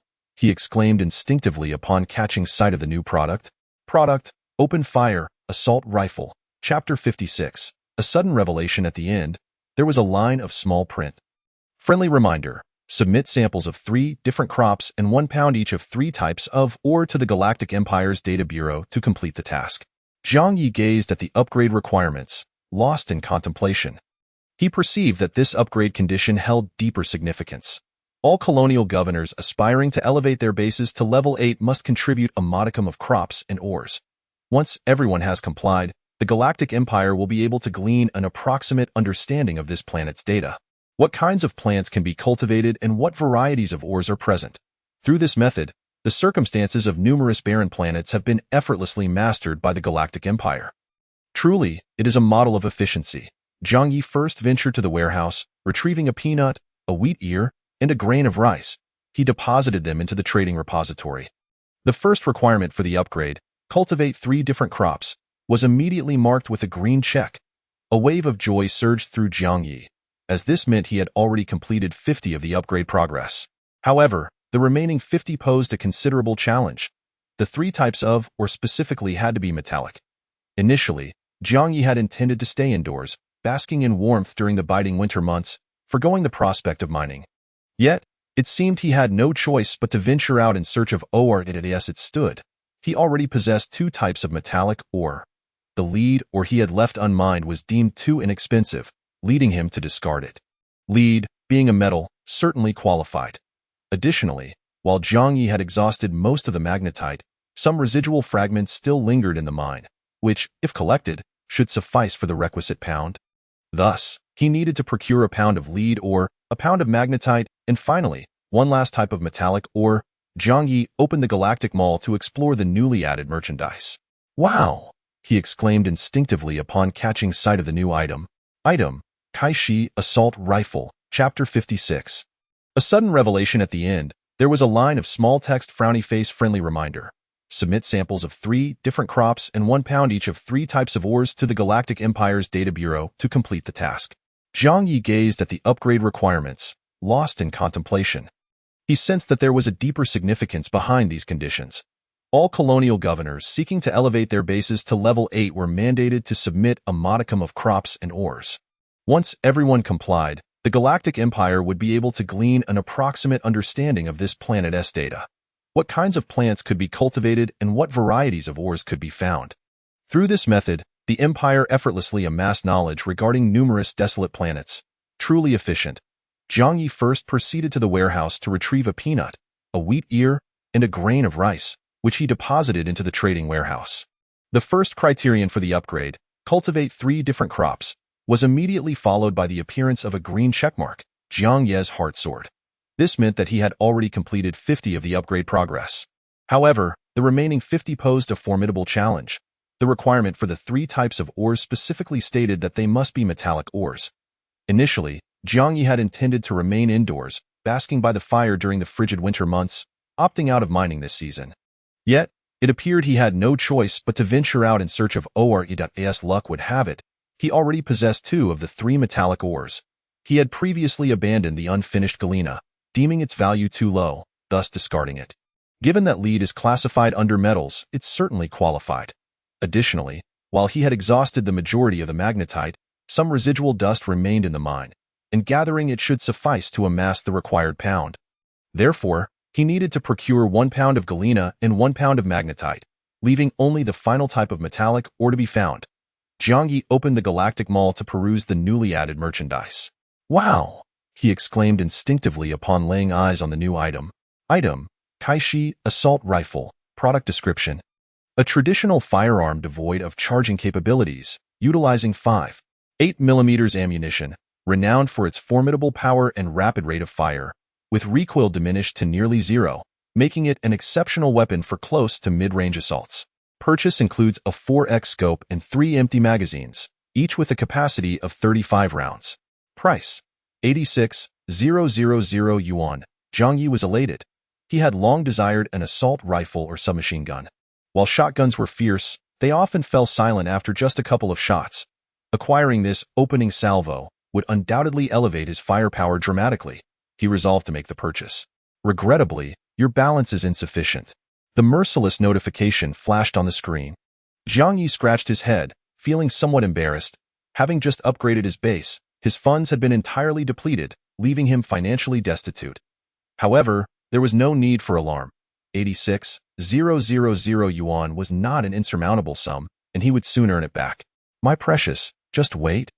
I shall possess you, Jiang Ye thought, fixated on the weapon displayed on the screen. Next came the second item, designed to complement the firearm. Product description: a traditional firearm devoid of charging capabilities, utilizing 5.8mm ammunition, renowned for its formidable power and rapid firing rate, with recoil diminished to nearly negligible levels, making it a formidable weapon for medium to close-range assaults. The purchase includes a 4x scope and 3 empty magazines, each with a capacity of 35 rounds. Price: 86,000 yuan. Jiang Ye was filled with elation. He had long desired an assault rifle or a submachine gun. While shotguns were powerful, they would fall silent after just a couple of shots. Acquiring this opening salvo would undoubtedly elevate his firepower to new heights. He decisively made the purchase. Unfortunately, your balance is insufficient. A cold, unyielding notification appeared. Jiang Ye scratched his head, feeling somewhat embarrassed. Having recently upgraded his base, he had spent every last bit of his funds and now found himself in dire straits. However, he remained unperturbed. 86,000 yuan was not an insurmountable sum, and he would soon earn it back. My dear treasure, wait for me. I shall possess you, Jiang Ye thought, his gaze fixed on the firearm displayed on the screen. Next up was the second item, complementary to the gun. Product: 5.8mm dum-dum bullets. Product: 5.8mm dum-dum bullets. Product description: suitable for firearms with a caliber of 5.8mm. The projectile of this bullet is unique. Upon impact with the target, it expands, resulting in a significant and gruesome wound while ejecting a toxic lead core. Due to the excruciating pain inflicted on a person when struck, this type of ammunition has been prohibited in many regions for humanitarian reasons. If you possess a kind heart, refrain from using such bullets against human beings. Price: 5 yuan per round. Jiang Ye displayed a devilish grin. Prohibited weapons? How delightful. It is well known that those weapons deemed forbidden are often the most formidable. While publicly denouncing them, many secretly hoard vast quantities of these banned armaments. Dum-dum bullets are merciless, and Jiang Ye finds them rather appealing. The third newly unlocked item, however, left Jiang Ye somewhat astonished. Product: instant camera. Product description: a high-definition camera that instantly prints 8-inch photos after capturing an image, with a battery life extending up to a month. Purchase includes an additional 100 sheets of waterproof photo paper. If you encounter something intriguing or a significant scene, you can capture it with this device. Price: 8,000 yuan. Jiang Ye fell into contemplation. Thus far, the items in the Galactic Mall have all been highly practical. Even seemingly useless items like subwoofers can attract the foolish blood kangaroos. An instant camera? Is it truly that useful? As usual, upon receiving new stock, he headed to Chao County Citizen. Jiang Ye, are you there? I've brought new goods. Chao County Citizen. Oh, has the big shot upgraded again? What new items do you have? Jiang Ye. One new item that doesn't seem particularly essential, an instant camera. The battery lasts a month, and it comes with 100 sheets of photo paper. My selling price is 10,000 yuan. Jiang Ye had no intention of selling the Kai-Shi assault rifle and dum-dum bullets, at least not in the near term. Thus, he only mentioned the instant camera. Chao County Citizen. Oh my, that's great. I'll buy one, but I have a request. Jiang Ye, what request? Chao County Citizen. You need to take a selfie and give me the photo, hee. Jiang Ye's face flushed with embarrassment. That's quite embarrassing. Chao County Citizen. What is so embarrassing about that? We've been collaborating for so long, and I still don't know what you look like. Come on, share a picture, I'm curious. Jiang Ye. All right, but you must also send me a photo. Chao County Citizen. That's so embarrassing. The two engaged in prolonged banter, negotiating back and forth until they finally reached an agreement. Chao County Citizen would first send her photo, and Jiang Ye would then reciprocate. Upon receiving the payment of 10,000 yuan, Jiang Ye purchased an instant camera from the Galactic Mall. The transaction warehouse flashed, and the camera emerged. It was an ordinary black camera, but it featured a slot for photo paper at the bottom, along with a box of photo paper containing 100 sheets. Jiang Ye passed the camera and photo paper to Chow County citizen, then patiently awaited her response. 5 minutes, 10 minutes, 15 minutes. Jiang Ye grew anxious and typed, "Have you finished taking the photos?" Chow County citizen, "Just a moment. I've taken over 30 shots, but none are satisfactory. This camera lacks a beautification feature. Why are my pimples so prominent? I didn't have any before, but I've been staying up late selling goods. The lighting in the base is also inadequate. Oh dear, I haven't washed my hair in ages. Please wait while I freshen up." Jiang Ye was taken aback. Was capturing a photo such a laborious task? Jiang Ye, "No rush, take your time, I'll step out to work and we can chat later tonight." Chow County citizen, all right. Jiang Ye bundled himself in warm clothing and armed himself before stepping outside. He turned off the subwoofer. He certainly did not wish for chaotic music to attract a horde of beasts while he was away. Leaving the confines of the walls, he ventured towards the direction of the lead mine that lingered in his memory. The biting cold wind pierced through his 2 layers of clothing. The snow oil grass grew densely, crunching underfoot and splattering oil onto his shoes. With a 5-round magazine in hand, Jiang Ye advanced cautiously. Just as his legs began to numb, the scent of the lead mine finally reached him. Following the aroma, he soon discovered the pile of ore. While other areas were overrun with snow oil grass, the ore pile was devoid of any vegetation. After extracting several chunks of lead ore, estimating at least a pound, he began his return to the base.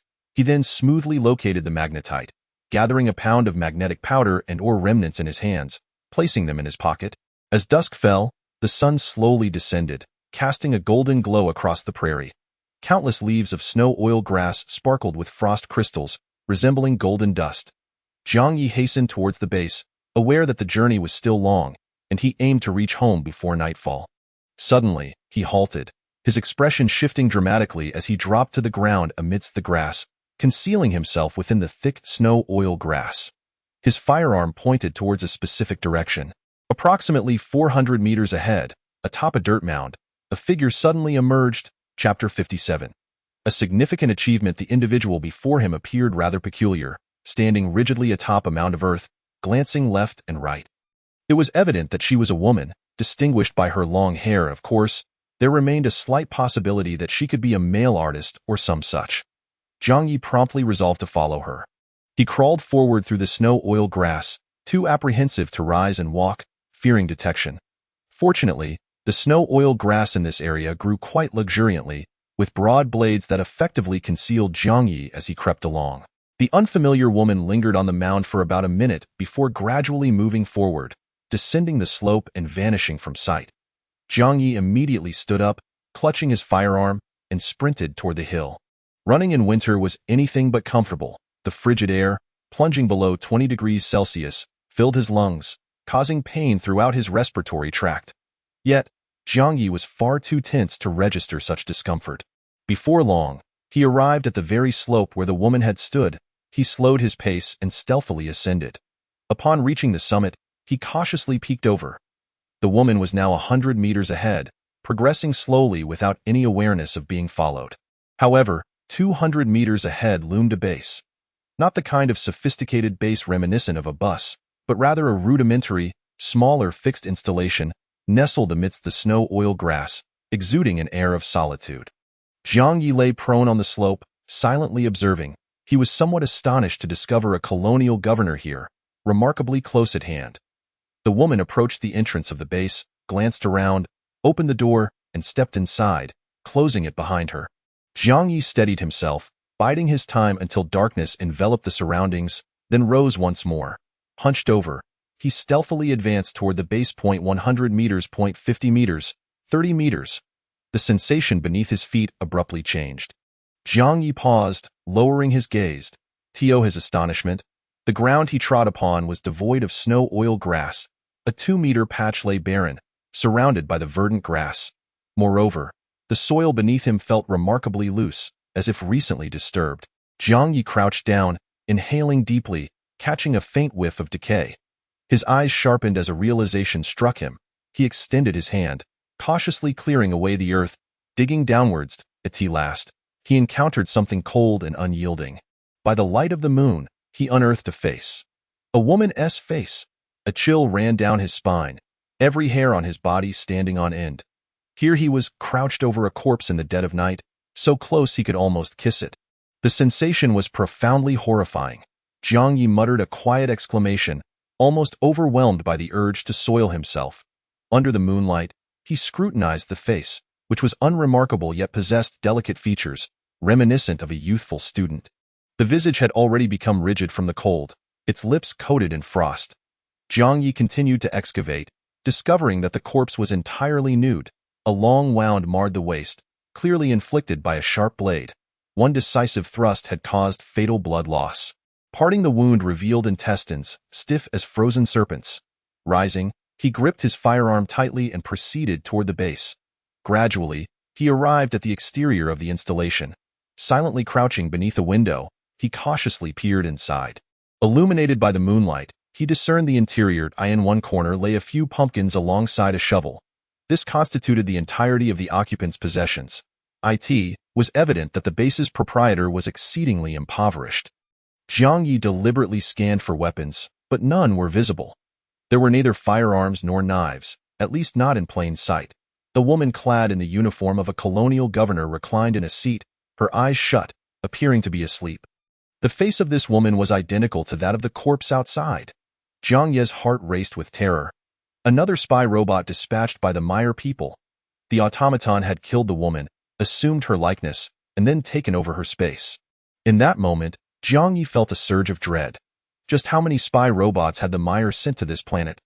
How many colonial governors had already been replaced by these automata? The more he pondered, the more frantic and horrifying the situation became. Yet, one matter stood paramount. He had to eliminate this robot.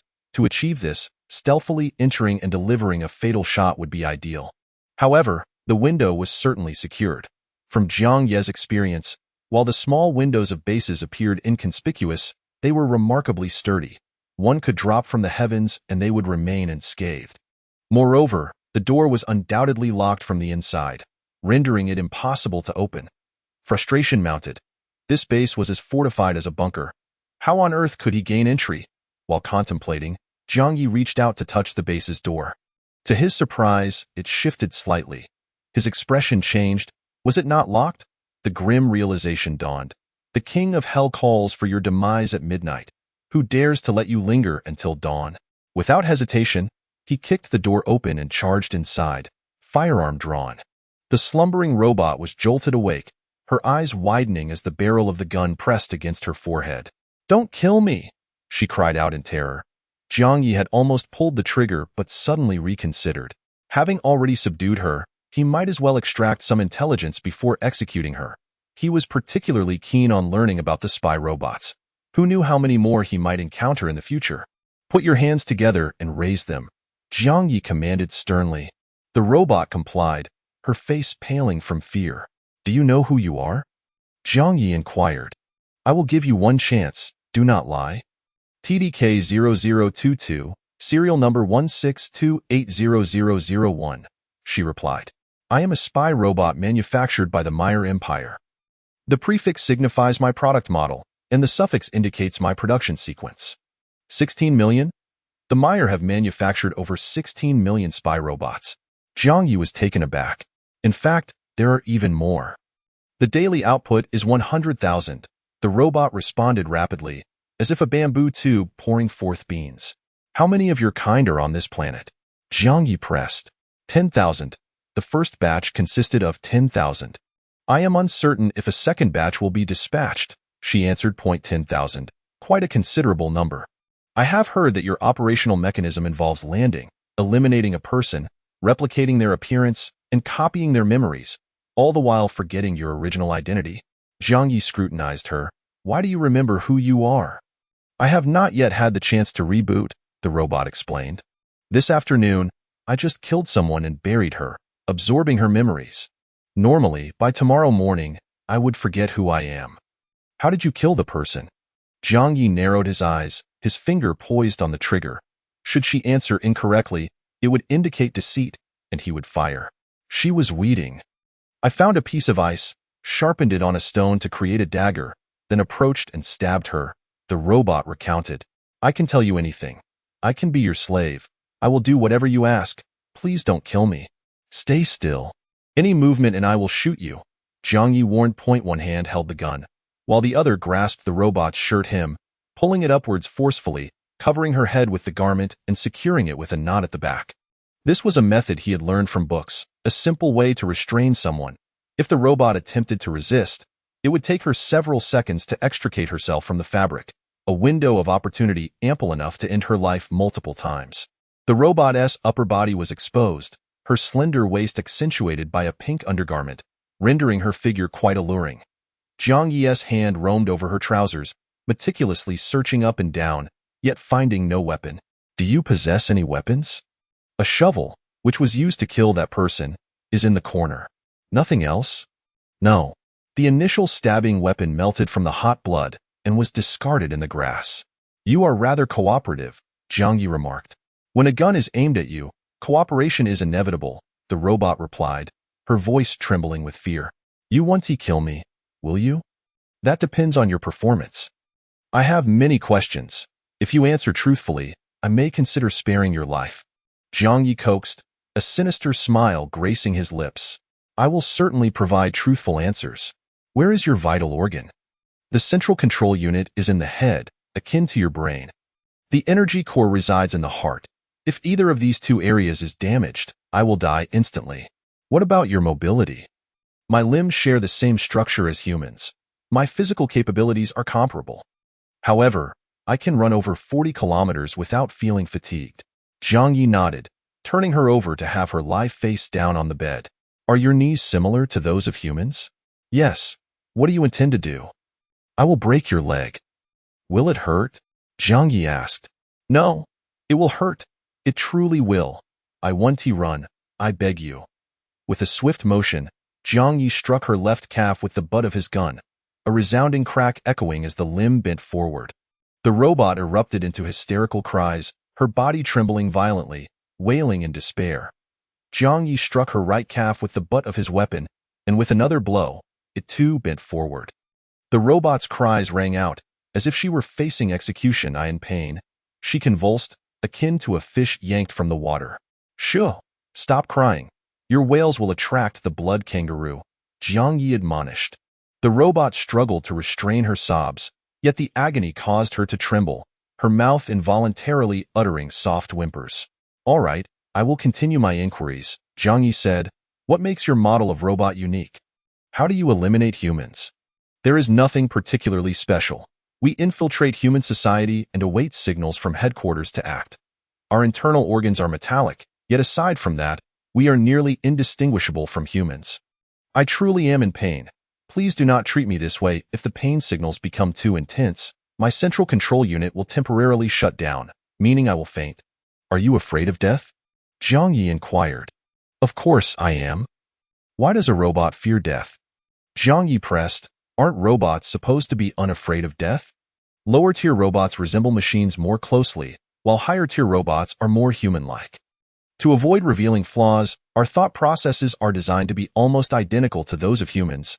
Thus, we also fear death, she explained. We possess emotions and our own thoughts, do you know? Previously, the Meyer and the Sarah were at war for several years before signing a ceasefire agreement. Consequently, the spy robots from the Sarah system were granted freedom. They lived normal lives, applied for jobs, and even married locals to form families. Jiang Ye remained silent, astonishment etched across his features. This level of operation was beyond his expectations. Indeed, times had changed. So please don't kill me. I am willing to work for you, just like a regular employee, she added. How can I guard against your kind?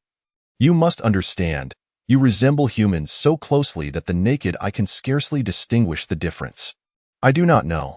I only know one method to differentiate between humans and my kind, she replied. There is a metal plate at the back of my head. Jiang Ye parted her hair, feeling at the back of her head. Indeed, there was a metal plate, the size of a pinky nail, concealed beneath her hair, easily overlooked. However, this metal plate can be removed. A knife can sever it, allowing the scalp to regrow, she added. Thus, Relying solely on this metal plate cannot definitively ascertain whether one is human. Is there a more certain method? Jiang Ye asked. I have not finished. There is also a metal plate on the inner thigh. That plate cannot be removed, as it is connected to the power unit. Removing it would paralyze the lower half of the body. With determination, Jiang Ye pulled down her trousers to inspect the inner thigh, discovering a metal plate, roughly the size of a 1 yuan coin. He grasped the circular piece and yanked it with force. It hurts. Please don't pull.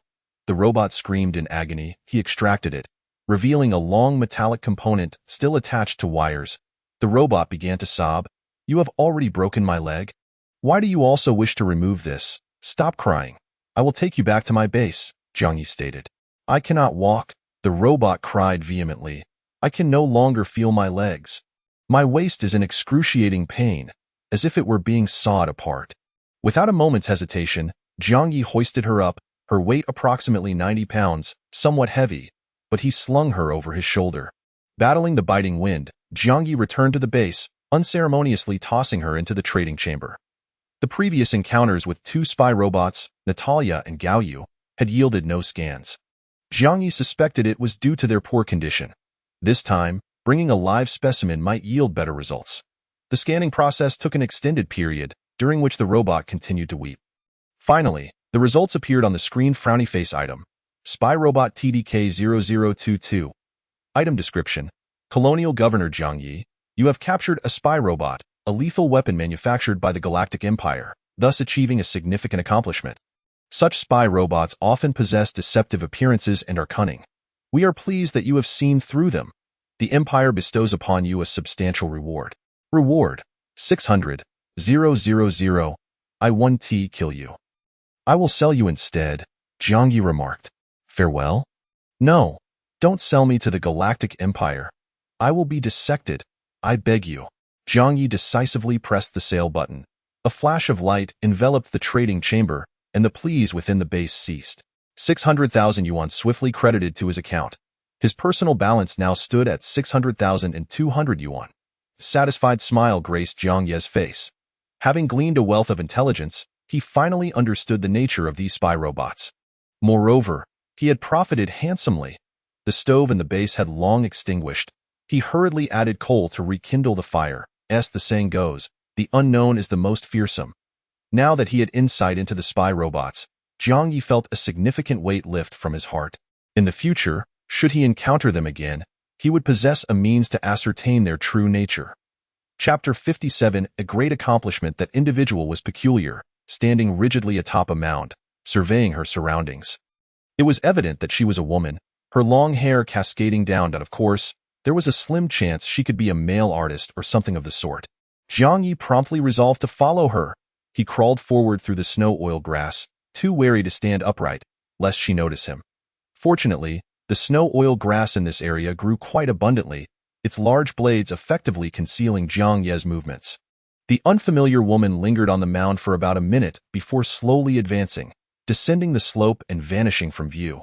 Jiang Ye immediately stood up, clutching his firearm, and sprinted towards the slope. Running in winter was anything but comfortable. The frigid air, plunging below 20 degrees Celsius, invaded his lungs, causing his entire respiratory tract to ache. However, Jiang Ye was too anxious to register the pain. Before long, he reached the very slope where the woman had stood. He slowed his pace, stealthily ascending the incline. Upon reaching the summit, he cautiously peered over the edge. The woman was now 100 meters ahead, continuing her march, blissfully unaware of the pursuit behind her. To his astonishment, a mere 200 meters away loomed a base. Not the high-end kind reminiscent of a bus station, but a rudimentary small fixed base, embedded within the expanse of snow oil grass, exuding an air of solitude. Jiang Ye crouched on the slope, quietly observing. He was taken aback to discover a colonial governor stationed here, surprisingly close at hand. The woman approached the base's entrance, glanced around, pulled open the door, and stepped inside, closing it behind her. Jiang Ye steadied himself, biding his time for nightfall, until darkness enveloped the surroundings, at which point he rose again. Bending low, he stealthily approached the base point. 100 meters, 50 meters, 30 meters. Suddenly, the ground beneath him felt different. Jiang Ye paused, lowering his gaze. The very spot he was treading upon was devoid of snow oil grass. A mere 2-meter patch lacked vegetation, surrounded entirely by the grass. Moreover, the soil beneath his feet was alarmingly loose, as if recently disturbed. Jiang Ye lay flat, inhaling deeply, a faint whiff of decay wafting through the air. His eyes widened as realization dawned upon him. He extended his hand, cautiously scraping away the earth, digging deeper. At last, he encountered something cold and unyielding. By the moonlight, he unearthed the face of a woman. In an instant, every hair on his body stood on end. Lying atop a corpse in the dead of night, so close he could almost touch it, was a profoundly chilling experience. Jiang Ye muttered a soft expletive, an impulse to soil himself surging through him. Under the moonlight, he scrutinized the face, which appeared ordinary, with delicate features, resembling that of a student. The skin had already hardened from the cold, and her lips were frozen. Jiang Ye continued to dig, discovering that the corpse was entirely stripped bare. A lengthy wound marred her waist, evidently inflicted by a sharp blade, puncturing through and causing fatal blood loss. Pulling back the flesh, he could see the intestines, rigid as frozen serpents. Jiang Ye rose, gripping his firearm tightly, and continued towards the base. Gradually, he approached the exterior. Silently crouching beneath a window, he cautiously peered inside. Utilizing the moonlight, he discerned the scene within the base, and one corner lay several pumpkins, accompanied by a shovel. This constituted the entirety of the owner's possessions. It was apparent that the proprietor of this base was exceedingly impoverished.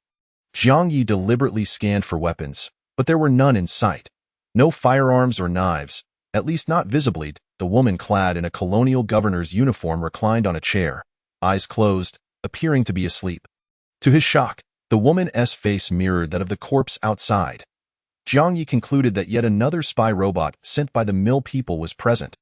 The robot had murdered the woman, assumed her likeness, and usurped her place. In that moment, Jiang Ye's heart raced with terror. How many spy robots had the mill people dispatched to this planet? How had he encountered another? How many colonial governors had already been supplanted by these robotic infiltrators? The more he pondered, the more anxious he became, the horror escalating with each thought. Yet, one imperative task loomed above all: eliminate this robot. To dispose of her, stealthily entering and delivering a shot to her head would be ideal. However, the windows were undoubtedly secured.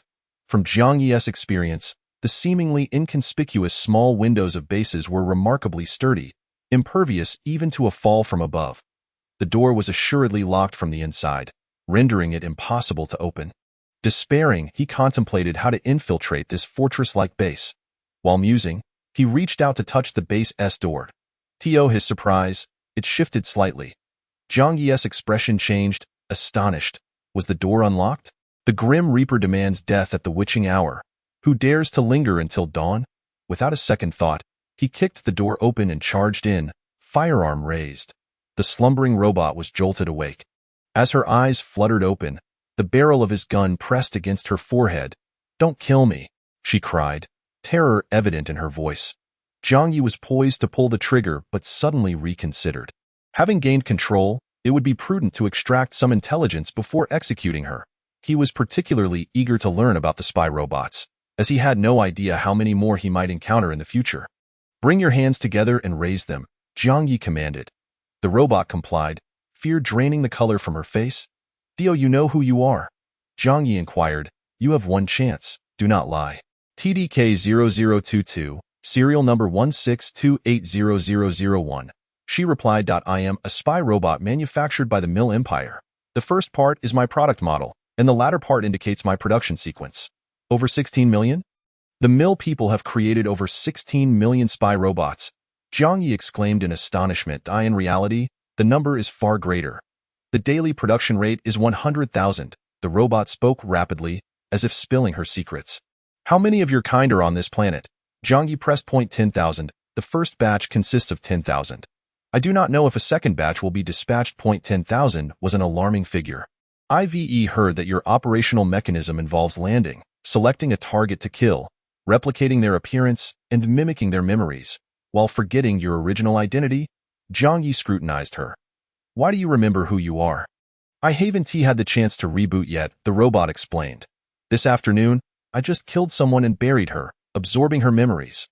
Under normal circumstances, I would awaken tomorrow morning having forgotten my identity. How did you kill the person? Jiang Ye narrowed his eyes, finger poised on the trigger. If she answered incorrectly, it would indicate deception, and he would not hesitate to shoot. She was weeding.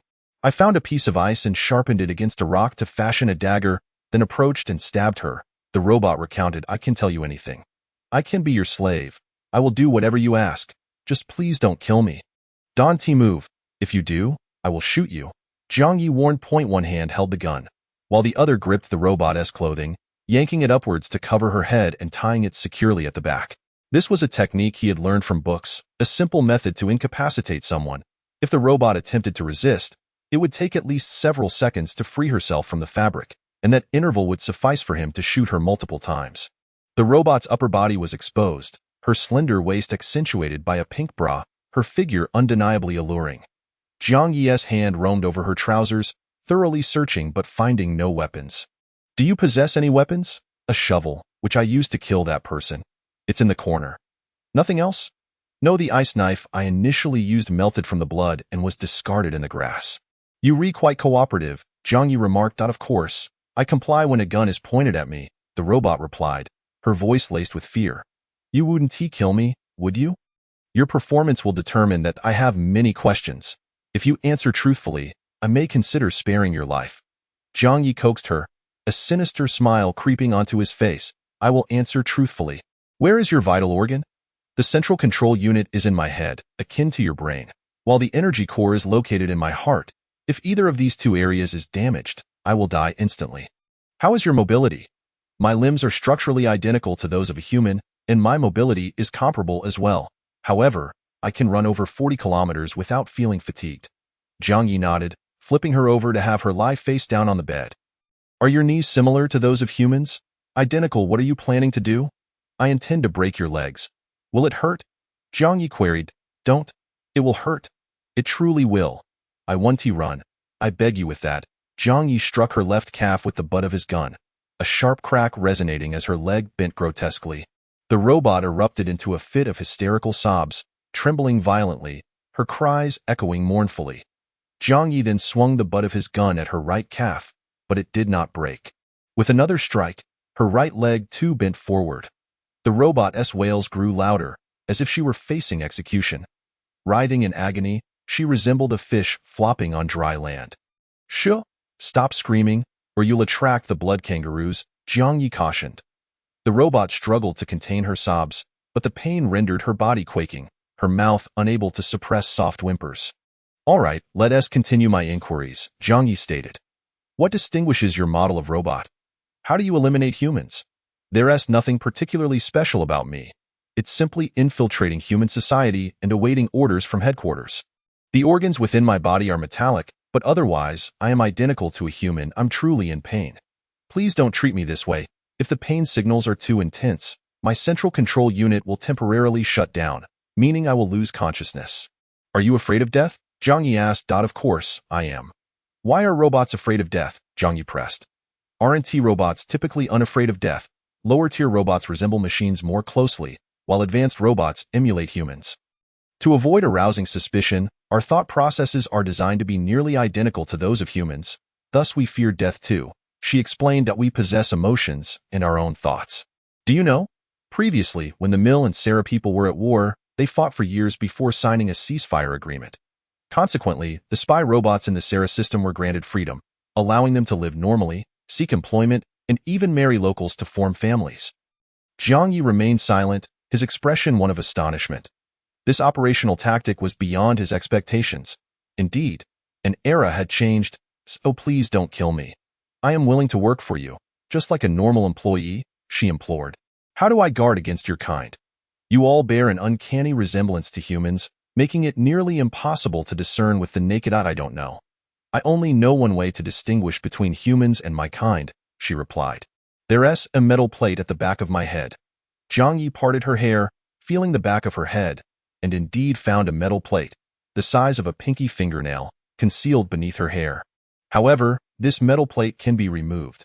It can be sliced off with a knife, and then the scalp will regrow, she added. Thus, merely checking for this metal plate cannot definitively determine whether one is human. Is there a more certain method? Jiang Ye inquired. I haven't finished. There's also a metal plate on the inner thigh, which cannot be removed because it connects to the power source. If it were removed, the lower half of my body would become paralyzed. Without hesitation, Jiang Ye pulled down her trousers to inspect the inner thigh, where indeed lay a metal plate, the size of a 1 yuan coin. Grasping the circular object, he yanked it forcefully. It hurts. It hurts. Don't pull it. The robot screamed in agony. He successfully extracted it.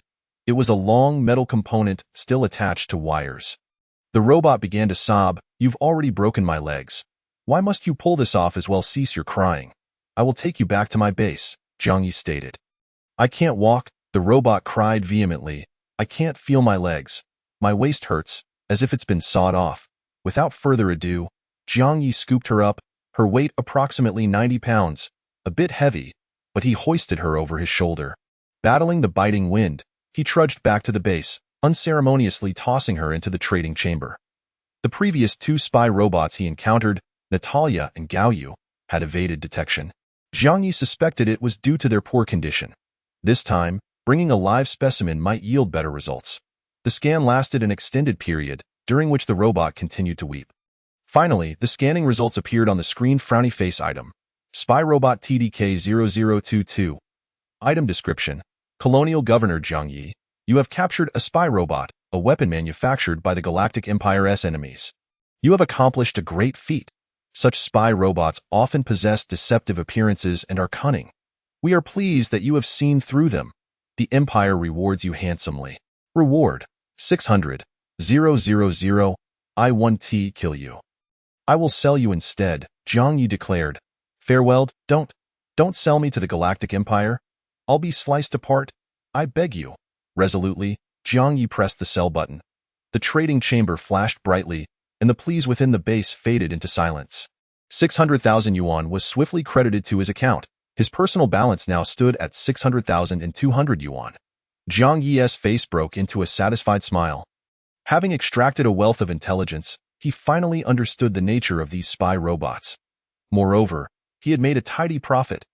The stove in the base had extinguished, prompting him to hurriedly stoke the fire with coal. As the saying goes, the unknown is the most terrifying. Now that he had gained insight into the spy robots, Jiang Ye felt a wave of relief wash over him. Should he encounter them again, he would have a means of identification. Chapter 58. Calcopyrite opening the chat channel. The citizens of Chaosian had left numerous messages. Are you there? Shall I send you a photo? Are you there? Have you fallen asleep? Is it so early to be resting? Are the youth so frail? All right then, I will send it to you tomorrow night. The profit distribution from yesterday amounted to 57,000. I will give it to you all at once tomorrow evening. Jiang Ye typed a reply. Okay. We'll chat tomorrow night. I have a rather bold request. Could you send me a photograph of the back of your head? After closing the chat, he collapsed onto the bed, weary and ready for sleep. The following morning, Jiang Ye awoke to find it was already past 10 o'clock, a rare indulgence in slumber. The fire had long since died down, yet he was not roused by the cold, thanks to the bear fur blanket and quilt enveloping him. The bear pelt was remarkably warm, almost to the point of inducing sweat. Rising, he prepared a portion of bear meat for breakfast, then stood before the base's control panel, accessing the Galactic Mall. He placed an order for a commencement assault rifle. 86,000 was swiftly spent, reducing his personal account to 516,000 yuan. The rifle appeared in the trading warehouse, and Jiang Ye cradled it in his arms. It was entirely black, heavy, and emanated a chilling aura of lethality. The complementary 4x scope was already affixed to the weapon. Jiang Ye aimed it out the window, finding the clarity astonishing. 3 additional magazines were included, each containing 35 rounds. Jiang Ye purchased 106 rounds of dum-dum ammunition, perfectly filling the magazines with 1 round to spare, intended for testing the firearm. He loaded a single bullet into the magazine, affixed it to the rifle, and opened the window to aim at a distant target. He pulled the trigger. A resounding boom echoed, yet the recoil was minimal. The bullet soared forth, shattering a cluster of snow oil grass in the distance. Jiang Ye was thoroughly pleased. The rifle felt superb in his hands, and its accuracy was commendable. After considerable time spent loading the bullets into the magazines, he secured 1 magazine onto the rifle while tucking the other 2 into his pockets. He took along a shovel and a pickaxe, as well as 4 blood grenades. Departing the base, he set out in search of metal ore. Today, the wind seemed somewhat subdued, a sign that the temperature drop was easing, which was a positive development. However, the cold was undeniably more intense, causing him to shiver the moment he stepped outside. A rough estimate suggested it was around -30 degrees Celsius. At such temperatures, without heating equipment, one would surely perish. Even the snow oil grass growing on the ground appeared to be frozen more solidly. Jiang Ye walked westward, an area he had yet to explore, hoping to discover a mine. This journey lasted for an hour. He felt the air he inhaled was frigid, and he detected no hint of mineral scent. Growing anxious, Jiang Ye pondered if there were no mines nearby. Was this place truly so impoverished? Or perhaps the pervasive snow oil grass obscured the scent of the ore? Lost in thought, he suddenly halted, extending his nose to sniff the air intently. A look of surprise gradually spread across his face. He detected a scent, a very distinct aroma, somewhat familiar. Yes, he recalled it, reminiscent of the 3-1 grape juice he had consumed as a child. Jiang Ye, akin to a hound, twitched his nose and followed the scent forward. However, after a few steps, the aroma vanished again. Confused, he retreated a few paces and caught the scent once more. After numerous attempts in various directions, to the point of nearly drawing blood from his nostrils, Jiang Ye finally confirmed it. The ore was right beneath his feet. Moreover, it was undoubtedly buried quite deep, as only a faint trace of its scent could permeate through the thick layers of earth. A slight deviation from the precise spot rendered it undetectable. He was indeed fortunate to have walked directly above the ore deposit. Uncertain if it was metal ore, he decided to dig and find out. Jiang Ye drew a circle with a diameter of 1 meter in the ground using his shovel. He then stepped back to a safe distance, retrieved a blood grenade, pulled the pin, and hurled it with force. He dropped to the ground, shielding his head.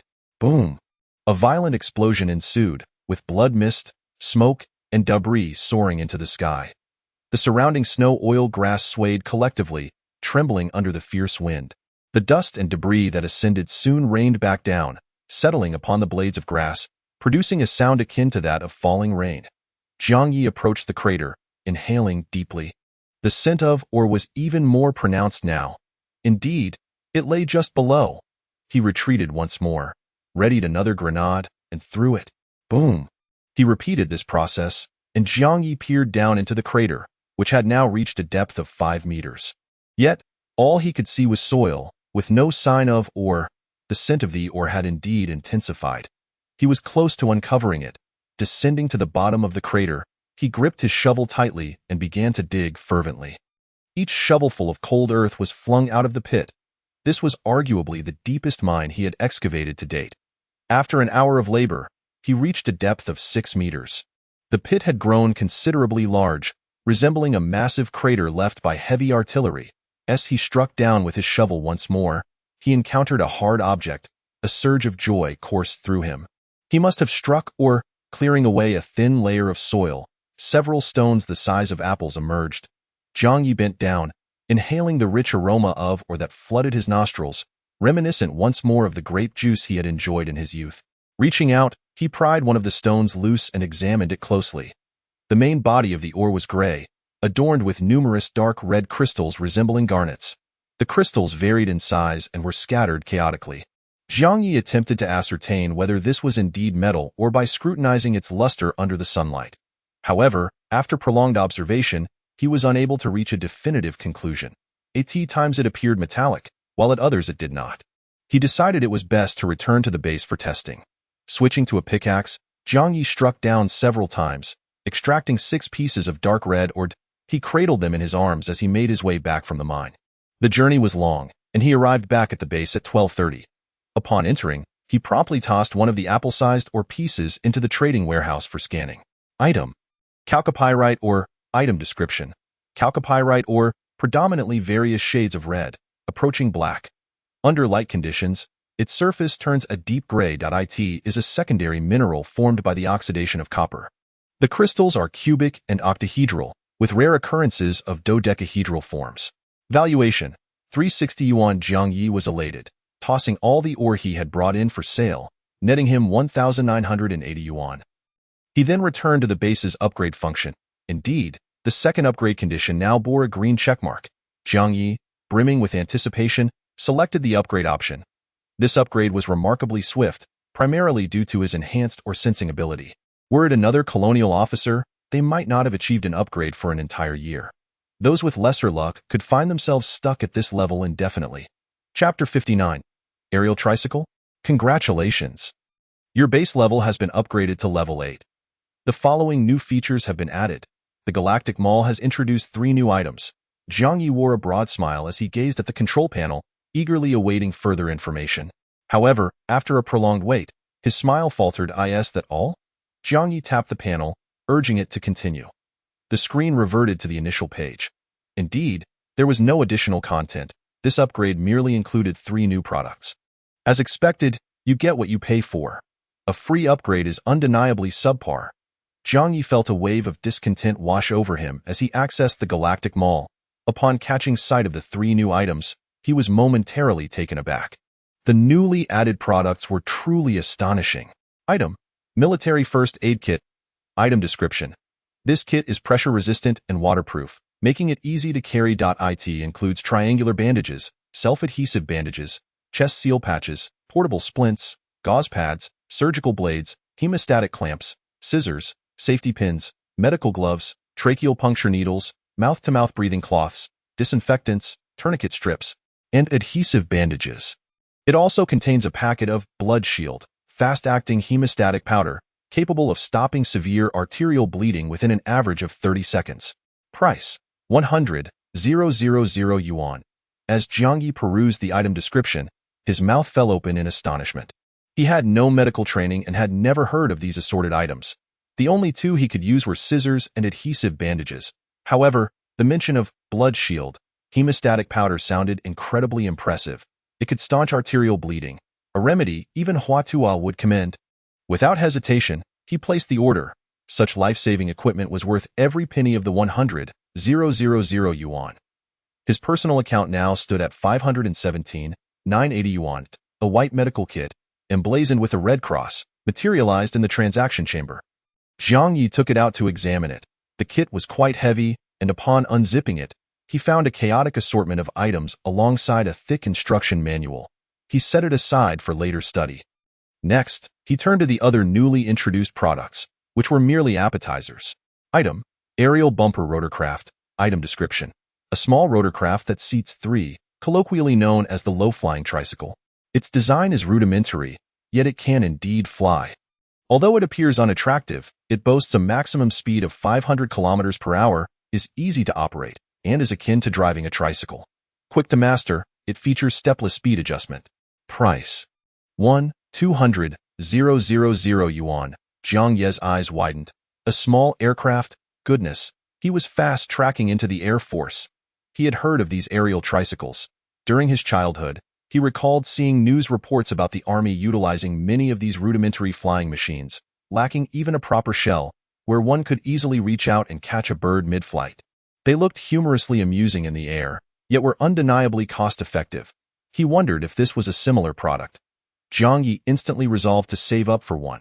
With such an aerial tricycle, he wouldn't have to rely on trudging around on foot or driving the base vehicle over mountains. He could soar into the sky directly. Who wouldn't he relish flying? Most importantly, its speed was sufficient, meaning the base could remain stationary while he could mine over a larger area. Item: Aviation Fuel. Item description: A product certified by the Air Force Logistics Department, available in 5-liter barrels, of superior quality. Reports of counterfeiting are welcome. A false claim will result in a tenfold compensation and an apology delivered in person. Price: 2,000 yuan. Jiang Ye was equally fond of this aviation fuel, as it appeared to be compatible with the aerial tricycle and had numerous other applications, such as heating or creating fuel bombs. Lastly, Jiang Ye glanced at the requirements for upgrading. Elevate the base to level 9. The conditions were rather stringent. Frowny face. The upgrade requires the simultaneous fulfillment of the following 2 conditions. First, 3.6 million yuan. Second, to place a live animal in the transaction chamber. Jiang Ye considered the second condition to be trivial. He could easily use a subwoofer to attract a hapless blood kangaroo, ensuring he didn't shoot it dead. Merely injuring it and dragging it back would suffice. However, the first condition was daunting. 3 6 million yuan was an immense sum that was quite challenging to amass. Jiang Ye noted that the higher the level, the more arduous the upgrade conditions became, resembling the progression in video games. In his youth, he had spent countless hours in internet cafes playing leveling games, where the mechanics were strikingly similar. Ascending from level 1 to 2 required merely 10 experience points, yet advancing from level 99 to 100 often demanded hundreds of thousands, or even millions of experience points, grinding monsters to the brink of exhaustion. Just contemplating it made his heart ache. Checking the time, he realized it was already 2 in the afternoon. Jiang Ye grabbed a shovel and a pickaxe, along with 2 burlap sacks. The sacks were for carrying coal, and now that the coal had been used up, they remained. He pushed open the base door and set off towards the copper mine. A leisurely walk would take about an hour to reach the copper mine pit. A round trip would consume 2 hours, far too time-consuming. Thus, Jiang Ye opted to jog. After half an hour, sweating profusely, he finally arrived at the mine pit. Scattered around were numerous fragments of copper ore, and he began to fill his sack. The price of copper ore was quite high. Even a small piece fetched over 100 yuan. Jiang Ye became engrossed in collecting, quickly filling a burlap sack. Clambering out of the deep pit, he stood back and tossed a blood grenade inside. Boom! A thunderous explosion erupted, sending clouds of dust and blood into the air. Countless shattered or fragments soared and then fell back down. Jiang Ye seized an empty sack, descended into the pit, and continued collecting. Since acquiring a substantial stock of blood grenades, mining had become remarkably simple. There was no need to swing a pickaxe and toil under the sun. One bomb would send or tumbling everywhere, and he could simply bend down to gather it before long. He had filled another sack. 2 burlap sacks were nearly the limit for carrying. Jiang Ye hoisted one sack onto his shoulder and carried the other in hand, hastening his return to the base. He also had the kicking off assault rifle and the 5-shot shotgun strapped to his back, with grenades stuffed in his pockets. The total weight he bore exceeded 100 pounds. He had to jog to keep up the pace. This was indeed a labor-intensive endeavor, yet Jiang Ye felt no particular fatigue. The ore in the sacks could quickly be converted into substantial sums of money. Would you feel weary carrying home 2 sacks of cash? The more exhausting it was, the more joyous he felt. Half an hour later, Jiang Ye returned to the base, panting heavily. He unloaded the copper ore from the sacks into the transaction chamber. The first sack sold for 58,000 yuan. The second sack fetched a bit more, totaling 62,500 yuan. In the span of a single outing, he had amassed a total of 120,500 yuan. A valuable ore indeed proved to be quite lucrative. The sole drawback was the distance. The journey consumed a significant amount of time. To save time on the road, he would need to have the base vehicle crash through the walls and drive right to the edge of the copper mine. However, upon returning at night, he would have to spend 3 hours repairing the walls to ensure nighttime security. The next morning, he would crash through the walls again to head out, only to repair them at night. Just thinking about it felt exhausting. Jiang Ye fell into contemplation, pondering whether there was a way to allow the base vehicle to come and go freely without damaging the walls. His first instinct was to take a thick piece of ice from the surface and lay it against the walls to create a ramp for the vehicle to enter and exit. He had seen news reports about Russia utilizing large ice slabs to construct ice bridges, sturdy enough for horses to run on. However, after examining the size of the base vehicle, Jiang Ye dismissed this idea. Creating an ice ramp would require a substantial and thick ice slab that he could not possibly lift alone. Moreover, the icy surface would be slippery, risking a potential overturn. What to do then? Was there truly no solution? Suddenly, Jiang Ye's eyes lit up, and his frown vanished in an instant. He slapped his forehead, realizing there was a straightforward and crude solution. He should have thought of it earlier. Busy today, couldn't write. I'll try to add more tonight, though it may not be much. Chapter 59. The Aerial Tricycle? Congratulations, your base level has been upgraded to level 8. This upgrade includes the following additions. The Galactic Mall has added 3 new items. With a broad smile, Jiang Ye gazed at the control panel, eagerly awaiting further updates. However, after a prolonged wait, his smile froze in place. Is that all? Jiang Ye tapped the panel with his hand, urging it to continue. The screen automatically reverted to the initial page. Indeed, there were no additional contents. This upgrade merely introduced 3 new items. It was evident that one gets what one pays for. Upgrades without expenditure are disappointingly subpar. Jiang Ye felt a surge of discontent as he opened the Galactic Mall. Upon glimpsing the 3 newly added items, he was momentarily taken aback. The latest additions were rather intimidating. Item: Military First Aid Kit. Item description: This kit is pressure-resistant and waterproof, designed for easy transport.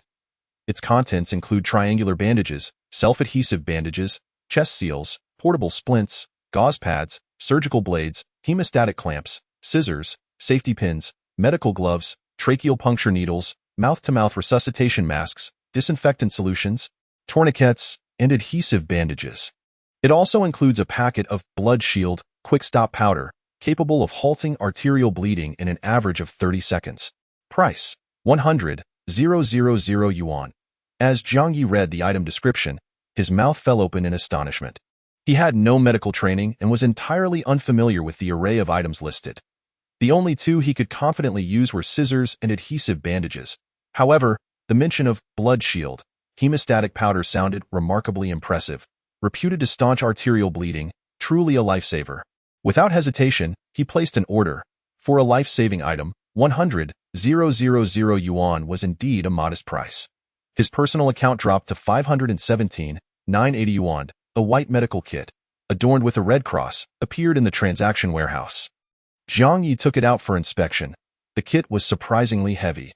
Unzipping it revealed a chaotic assortment of items, accompanied by a thick manual. He set it aside for later study. Next, he turned his attention to the other new items. This was merely an appetizer. Item: Aerial Bouncer Rotorcraft. Item description: A small rotorcraft capable of seating 3 individuals, colloquially known as low-altitude tricycle. Its structure is rudimentary, yet it indeed flies.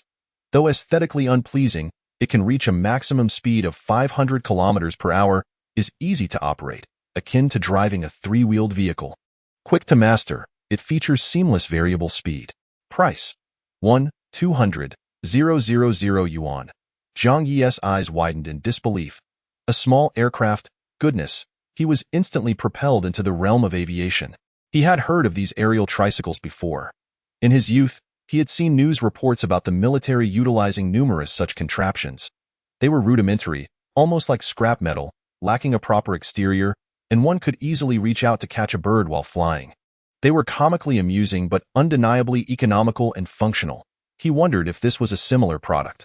Without delay, Jiang Ye resolved to save up for one. Possessing such an aerial tricycle would liberate him from trudging about on foot and even eliminate the need for the base vehicle to traverse mountains. He could simply ascend to the skies. Who wouldn't relish the opportunity to soar? Most importantly, the speed was adequate, allowing his base to remain stationary while he could mine over a broader area. Item: Aviation fuel. Item description: A product certified by the Air Force Logistics Department, available in 5L barrels, of superior quality. Reports of counterfeiting will be welcomed. Fraudulent sales will incur a 10-fold penalty, along with an apology. Price: 2,000 yuan. Jiang Ye was equally fond of this aviation fuel, which appeared to be compatible with the aerial tricycle, yet it had many other applications, such as for heating or crafting fuel bombs. Finally, Jiang Ye perused the conditions necessary for the next upgrade. Elevating the base to level 9 required rather stringent prerequisites. Frowny-faced, the following 2 conditions must be met simultaneously for the upgrade. First, 3,600,000 yuan. Second, deposit a live animal into the transaction warehouse. The second condition seemed trivial to Jiang Ye. He could easily attract a hapless blood kangaroo with a subwoofer. As long as he didn't shoot it dead, he could drag it back if injured. However, the first condition was daunting. 3,600,000 yuan was an immense sum, exceedingly challenging to amass.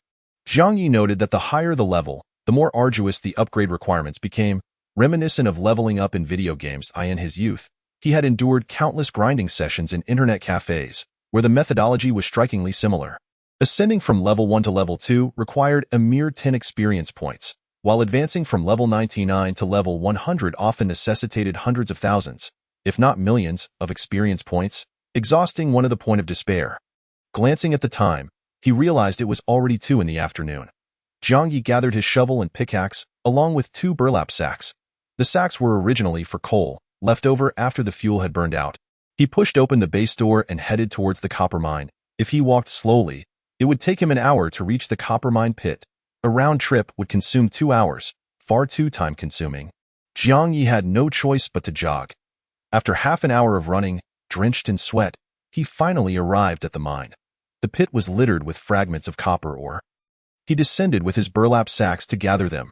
The price of copper ore was quite high, with even a small piece fetching over 100 yuan. Jiang Ye was engrossed in collecting and soon filled an entire sack.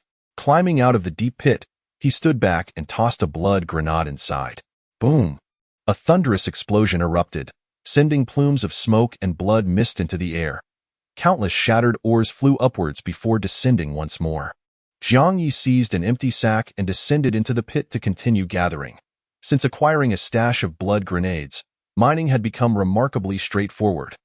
There was no longer a need to laboriously wield a pickaxe. One grenade would scatter ores everywhere, allowing him to simply bend down and collect them before long. He filled another sack. 2 burlap sacks were about the maximum he could carry comfortably. Jiang Ye hoisted one sack onto his shoulder and held the other in hand, hastily making his way back to the base. He also carried an opening fire, assault rifle and a 5-shot shotgun on his back, with grenades stuffed into his pockets. The total weight he bore exceeded 100 kilograms. He had to jog back, truly a laborious task. Yet Jiang Ye didn't feel fatigued. The ores in the sacks could quickly be exchanged for substantial sums of money. Would you feel tired carrying home 2 sacks of money? The more arduous the task, the greater his joy. Half an hour later, panting heavily, Jiang Ye returned to the base. He dumped the copper ore from the sacks into the transaction warehouse. The first sack sold for 58,000 yuan. The second, slightly heavier, fetched 62,500 yuan. In just one outing, he had amassed a total of 120,500 yuan. A valuable ore indeed, remarkably profitable. The only downside was the distance. The journey consumed a considerable amount of time. To save time on the road, he contemplated having the base vehicle smash through the wall to drive directly to the copper mine. However, upon returning at night, he would need to spend 3 hours repairing the wall to ensure nighttime security. The following morning, he would again smash through the wall, only to repair it at night. Just thinking about it felt exhausting. Jiang Ye fell into deep thought, pondering whether there was a way to allow the base vehicle to enter and exit freely without damaging the wall. His first impulse was to take a thick block of ice from the surface and place it against the wall as a ramp for the vehicle. He had previously seen news reports of ice bridges constructed in Russia, sturdy enough to support horses. However, upon considering the size of the base vehicle, Jiang Ye dismissed this idea. Constructing an ice ramp would require a substantial and thick block of ice, far too heavy for him to lift alone. Moreover, the icy surface could be treacherous, risking a potential accident. What to do then? Was there truly no solution? Suddenly, Jiang Ye's eyes lit up, and his frown vanished in an instant. He slapped his forehead, realizing he had a simple and straightforward solution. One he should have thought of long ago. Today was busy, and I didn't have time to write. I'll try to update more tonight, though it may not be much. Chapter 60. The true countenance of the citizens of Chaosian. Jiang Ye opened the Galaxy Mall and selected coal blocks, increasing the quantity to 60 bags. He proceeded to complete the transaction. The trading warehouse continuously expelled burlap sacks, each filled to the brim with coal. Jiang Ye hoisted the coal bags and carried them outside, piling them against the wall. They resembled sandbags used for flood control, albeit significantly larger. Within no time, 20 bags of coal formed a substantial slope. Jiang Ye ascended the incline, standing atop the wall to toss the coal bags over the edge. After flinging another 30 bags, a grand slope emerged outside the wall. Jiang Ye then entered the base vehicle and pressed the accelerator. The vehicle ascended the slope of coal bags, smoothly traversing over the wall and descending the incline outside, coming to a stable halt. Success! It was astonishingly simple. Jiang Ye exited the base vehicle and returned to throw the coal bags back inside the wall, quickly clearing the outside area. The entire perimeter regained its impenetrable integrity. Upon returning later in the evening, he would merely need to climb in and toss the coal bags out to reconstruct the slope. With a cheerful demeanor, Jiang Ye boarded the vehicle and set off towards the copper mine. The vehicle's top speed had reached 70 miles per hour, and he pressed the accelerator fully, hurtling forward at breakneck speed. Countless snow oil grasses were crushed beneath the wheels, swirling into the air. Jiang Ye soon eased off the throttle, the reason being the excessive speed made his posterior ache. The base vehicle's suspension was rather inadequate, likely lacking independent suspension. Before long, he arrived at the edge of the mine. To his surprise, a pink blood kangaroo was bounding about at the bottom of the pit. Jiang Ye raised his open-fire assault rifle and shot it in the belly. He then prepared to drag it back to the base for sale, aiming to fulfill the second condition for an upgrade. However, it seemed that the little kangaroo lacked vitality, as it expired the moment it was tossed into the trading warehouse, appraised at 4,005, rendering it virtually worthless. Dejected, Jiang Ye sold it off and picked up a burlap sack to collect ore. This time, the base vehicle parked nearby made selling the ore significantly more convenient. After filling a burlap sack, he would head directly to the edge of the pit to sell it. Efficiency had increased several-fold. After 3 sacks, the scattered red copper ore was nearly depleted. Without hesitation, Jiang Ye tossed 2 blood grenades into the pit, using the explosion to deepen the mine. Unexpectedly, rather than diminishing, the ore increased as he delved deeper. The scent of ore became increasingly potent. Jiang Ye was elated. This indicated a substantial deposit of red copper ore lay beneath, still deeply buried. Perhaps he could mine for an extended period, suggesting a high income for the foreseeable future. Unbeknownst to him, dusk had arrived. Jiang Ye checked his personal account. The balance stood at 732,890 yuan. Today, he had earned over 200,000, a rate of income he found quite satisfactory. He started the base vehicle and returned to the wall, arriving just as the sun had fully set.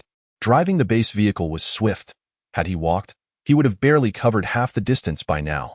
Jiang Ye entered through the tunnel, tossing the coal bags outside to form the slope. He successfully drove the base vehicle back in and parked it in its original spot. Next, he returned outside the base to throw the coal bags back inside the wall. Finally, he walked through the tunnel back to the base. After a chilly afternoon spent laboring in the mine, collecting over 1,000 pieces of red copper ore, his body felt stiff with cold. Jiang Ye decided to treat himself, cooking a pound of bear meat for dinner. While eating, he opened the chat channel. Indeed, the citizens of Chaosian had placed their orders, starting with 4,000 roasted sausages, a rather grand spectacle. As Jiang Ye deftly processed the orders, he pondered how she managed to sell such a vast quantity of sausages. Upon completing the transactions, he received the payment. Alongside the order funds, there was also a profit sharing. Jiang Ye watched in amazement as his personal account surged from 732,890 yuan to 911,600 yuan. It seemed that the colonial leaders on the planet had recently reaped significant profits from their endeavors, indulging in consumption and shopping. A message from the citizen of Chaosian arrived. This should be the last time I order sausages from you. I will upgrade the base tomorrow. Jiang Ye replied, all right. Have you taken the photo yet? The citizen responded, I'll send it right over, but don't you dare call me ugly. With a flash, a photo appeared in the trading warehouse. Jiang Ye picked it up, his eyes widening in astonishment. Wow! It was stunning, far more beautiful than he had anticipated. In the photo, the citizen of Chaosian wore a vibrant red padded coat, exuding a festive aura. She was seated by the window, smiling for a selfie. Her complexion was fair, and her long hair was soft, her slightly cherubic cheeks reminiscent of Bei Suzy, her eyes bright and lively, akin to a fawn emerging from the woods. Jiang Ye exclaimed, oh my! You look truly lovely. Have you ever been approached by a talent scout? You must have been the belle of the school. The citizen chuckled, hee hee. You certainly know how to flatter. I'll send you the camera. You should take a selfie too. With a flash from the trading warehouse, the camera and dozens of photo papers were sent over. Jiang Ye took the camera and snapped a photo of himself. The flash was blinding, nearly dazzling him. The photos printed out with a sizzling sound, and as he held them, he was taken aback by his appearance. His hair had grown long enough to tie into small braids, and it was a disheveled mess covered in dirt. His face was smudged with dust, and his beard was thick, resembling a Russian. He typed in the chat channel, hold on a moment. I need to wash my face and shave. The citizen replied, okay. Jiang Ye found an empty pot, filled it with clean water, and quickly washed his face. He retrieved a shiny little pair of scissors from the first aid kit and swiftly trimmed his hair and beard. After taking another instant photo, he felt it was passable. He looked slightly haggard but still quite handsome. After capturing a front-facing shot, Jiang Ye also took a picture of the back of his head. He sent them all to the citizen of Chaosian. Here, this is me. By the way, could you take a picture of the back of your head? He asked. The citizen replied, oh my, you are rather handsome. Among 10 men, you would surely rank in the top 3. Why do you want to take a picture of the back of your head? Is it Some peculiar quirk of yours? Jiang Ye responded, it's a long story. Just take the picture. The citizen replied, all right. Soon, a photo arrived, showing the back of her head. There was no metallic piece visible, and her hair was stunning, as silky as a shampoo advertisement. Jiang Ye sighed in relief. The two continued to chat idly for a while until the citizen of Chaoxian decided to sleep. Jiang Ye peeked at the public chat channel, where numerous night owls were still conversing. The discussions primarily revolved around trivial matters. Some boasted about upgrading their bases to level 4, others mentioned earning over 1,000 during the day, and some spoke of bizarre beasts they had encountered. Valuable information was scarce. Overall, the past few days had been relatively peaceful. However, when Jiang Ye noticed the number of online participants, he realized that matters were far from simple. Online participants, 79,877. There were now less than 80,000 colonial leaders left. Since arriving on this planet, over 20,000 had perished. Jiang Ye felt a chill run down his spine. A mortality rate of 1/5 was severe, even for warfare. Especially in recent days, it seemed that due to the cold and beasts, the numbers had dwindled rapidly. There were undoubtedly others who had fallen victim to spy robots. He wondered how many would ultimately remain. Suddenly, a private message popped up. It was an old acquaintance. Jiang, my friend, I have come to repay my debt. Chapter 61. Or within or. Jiang Ye was momentarily taken aback by the ID, can't unscrew the bottle cap, which left a lasting impression on him. In the chat history, there were still her photos clad in black stockings. Jiang Ye, good evening. What do you mean by repaying kindness? Can't unscrew the bottle cap. You have given me food several times before. Without your assistance, I might have perished from hunger. I have a bit of money now and wish to repay you. Just as Jiang Ye was about to type a response, a transfer notification arrived. Can't unscrew the bottle cap had sent over 1,000 yuan. Jiang Ye chuckled, finding this young lady rather amusing. He recalled that he had only given her a few corns, which was hardly worth mentioning, yet she had transferred him 1,000 yuan. Jiang Ye, you are too kind. It was merely a small favor. Feel free to call on me if you need assistance in the future. Can't unscrew the bottle cap. If you have any tasks, just let me know. Good night. As Jiang Ye was about to close the chat channel, a thought struck him. This can't unscrew the bottle cap seemed to have been selling photos. Perhaps he could offer her a Polaroid camera? A convenient transaction indeed. Jiang Ye, by the way, I have a Polaroid camera. Do you need one? Can't unscrew the bottle cap. A Polaroid? Is that the type of camera that prints photos right after taking them? I want one. Jiang Ye, the market price is over 10,000. I'll give you a discount, 9,000, including 100 sheets of photo paper. Can't unscrew the bottle cap. Oh dear, that's quite expensive. I only have 6,000 on hand. Can I pay with photos? Jiang Ye, pay with photos? Can't unscrew the bottle cap. Tell me what you want to see, and I'll take those photos for you, okay? Jiang Ye felt his face flush. How provocative this. Might not be appropriate. Ultimately, rationality did not triumph over desire. Jiang Ye, well, getting to know you is fine. Just take your pictures. He purchased a Polaroid through the Galaxy Mall and sent it over. Soon, several photos arrived. Jiang Ye picked them up and was immediately taken aback. Long, slender legs, perfectly proportioned, radiating brilliance. Several shots displayed her legs in various poses. Can't unscrew the bottle cap. Do you still like them, big shot? Jiang Ye, I do. Can't unscrew the bottle cap. That's great. I'll transfer the remaining balance to you. Take care of yourself. Jiang Ye's face was burning. Who could withstand such a surprise? Jiang Ye, may I ask, out of pure curiosity, do you often sell such photos? Can't unscrew the bottle cap. I've only shown them to you for now. I considered selling them when I was very hungry, but others had no money to buy. Recently, I can earn by selling snow oil grass. Once winter passes, if I run out of money, I might consider selling photos again. Can't unscrew the bottle cap. I feel there's nothing wrong with it. If you have a good figure, you should flaunt it boldly. I used to love wearing super short skirts in school. Just legs on show, nothing else, however. If you wish to see something else, just let me know. You have been kind to me. Jiang Ye found himself at a loss. This leggy beauty was truly irresistible. Can't unscrew the bottle cap. Good night. I'm feeling sleepy. Jiang Ye, good night. The following day, before the sun had risen, Jiang Ye awoke. He got out of bed, sliced half a pumpkin, and sprinkled rice into the pot to cook. Once the pumpkin porridge was ready, and as dawn broke, Jiang Ye gazed out of the base's window, spotting a group of red kangaroos hopping along the horizon. Just as he intended to step outside and blast some tunes, the kangaroos vanished, leaving him with no choice but to relent. After breakfast, he ventured out to construct a ramp with coal bags. Quickly, he built it and drove the base vehicle outside the wall. He then dismantled the ramp, tossing the coal bags back inside the enclosure, ensuring that the pesky blood kangaroos wouldn't leap in and soil his home while he was away during the day. Driving through the snow oil grasslands, Jiang Ye resolved to save diligently and buy an aerial three-wheeled vehicle. Not only would it facilitate mining, but it could also serve as an escape route in critical moments, truly a miraculous tool for wealth and survival. However, the three-wheeled vehicle was not inexpensive.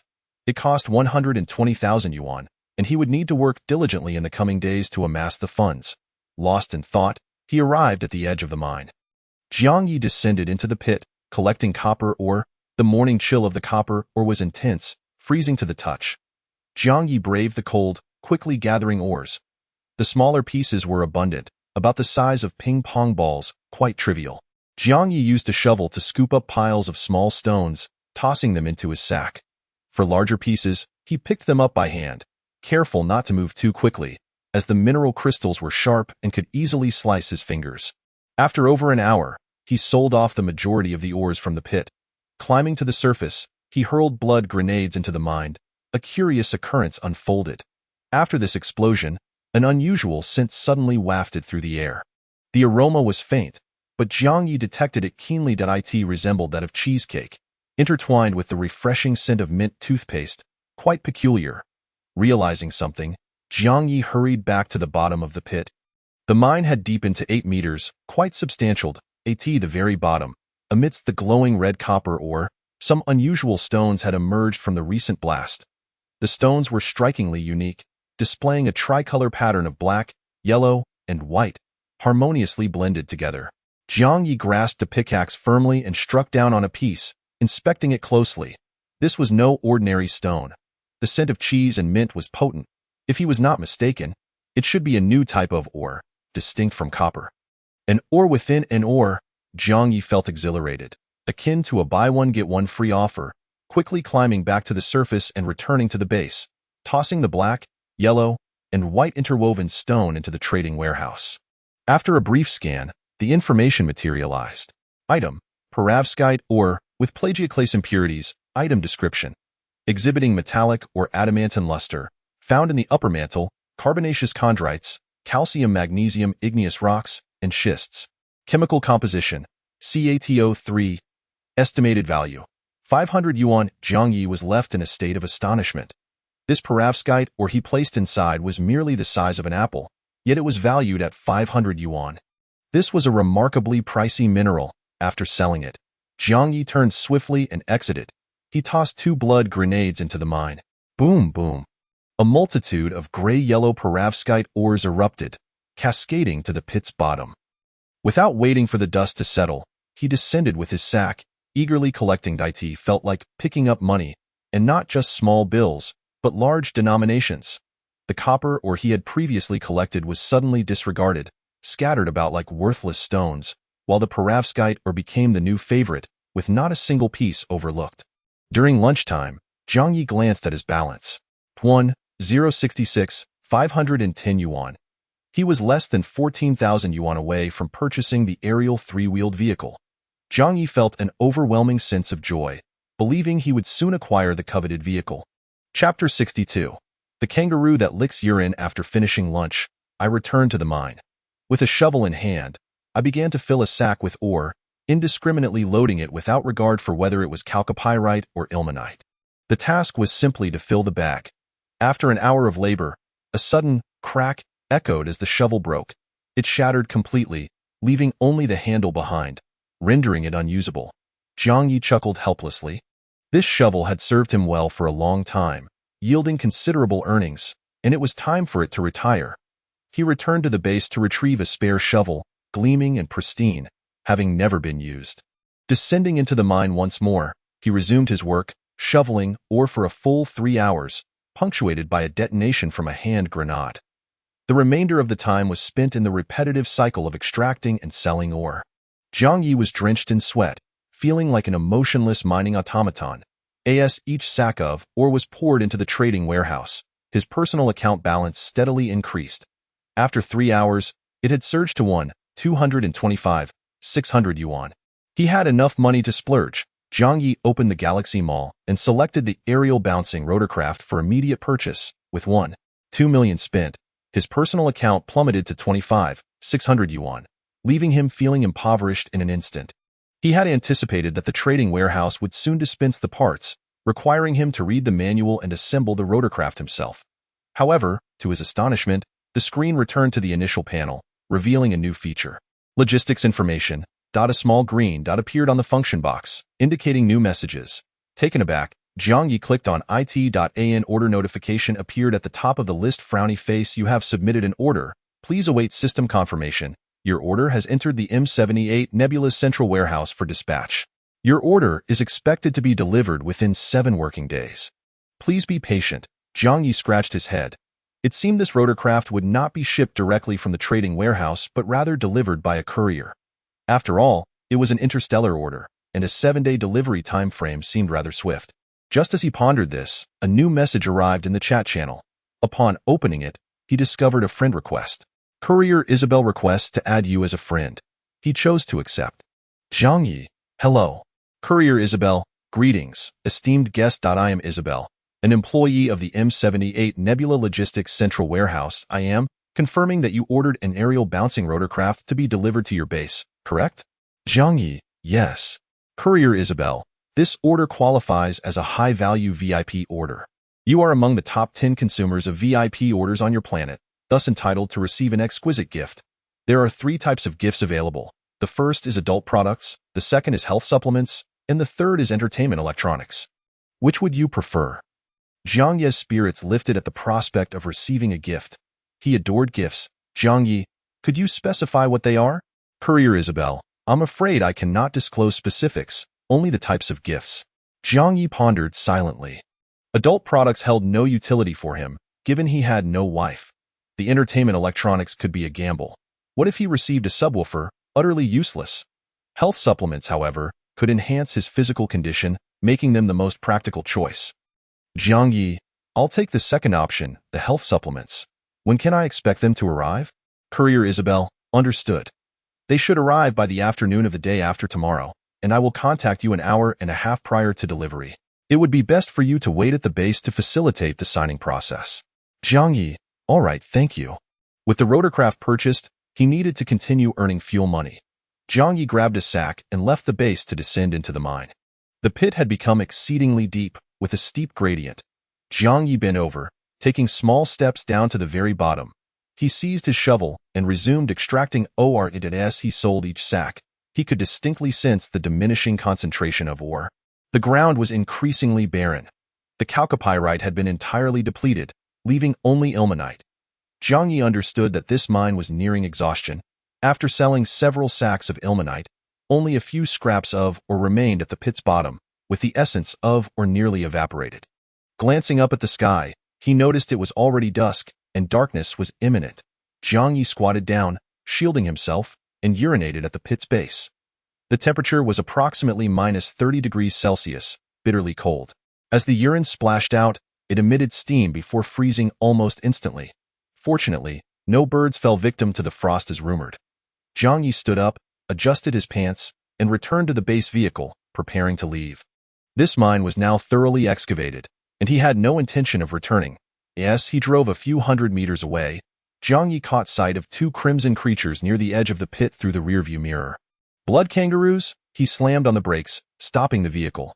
Grasping his assault rifle, he exited the vehicle. Point 1 condition for upgrading to level 9 of the base was to capture a live animal. Jiang Ye aimed to injure one to fulfill this requirement.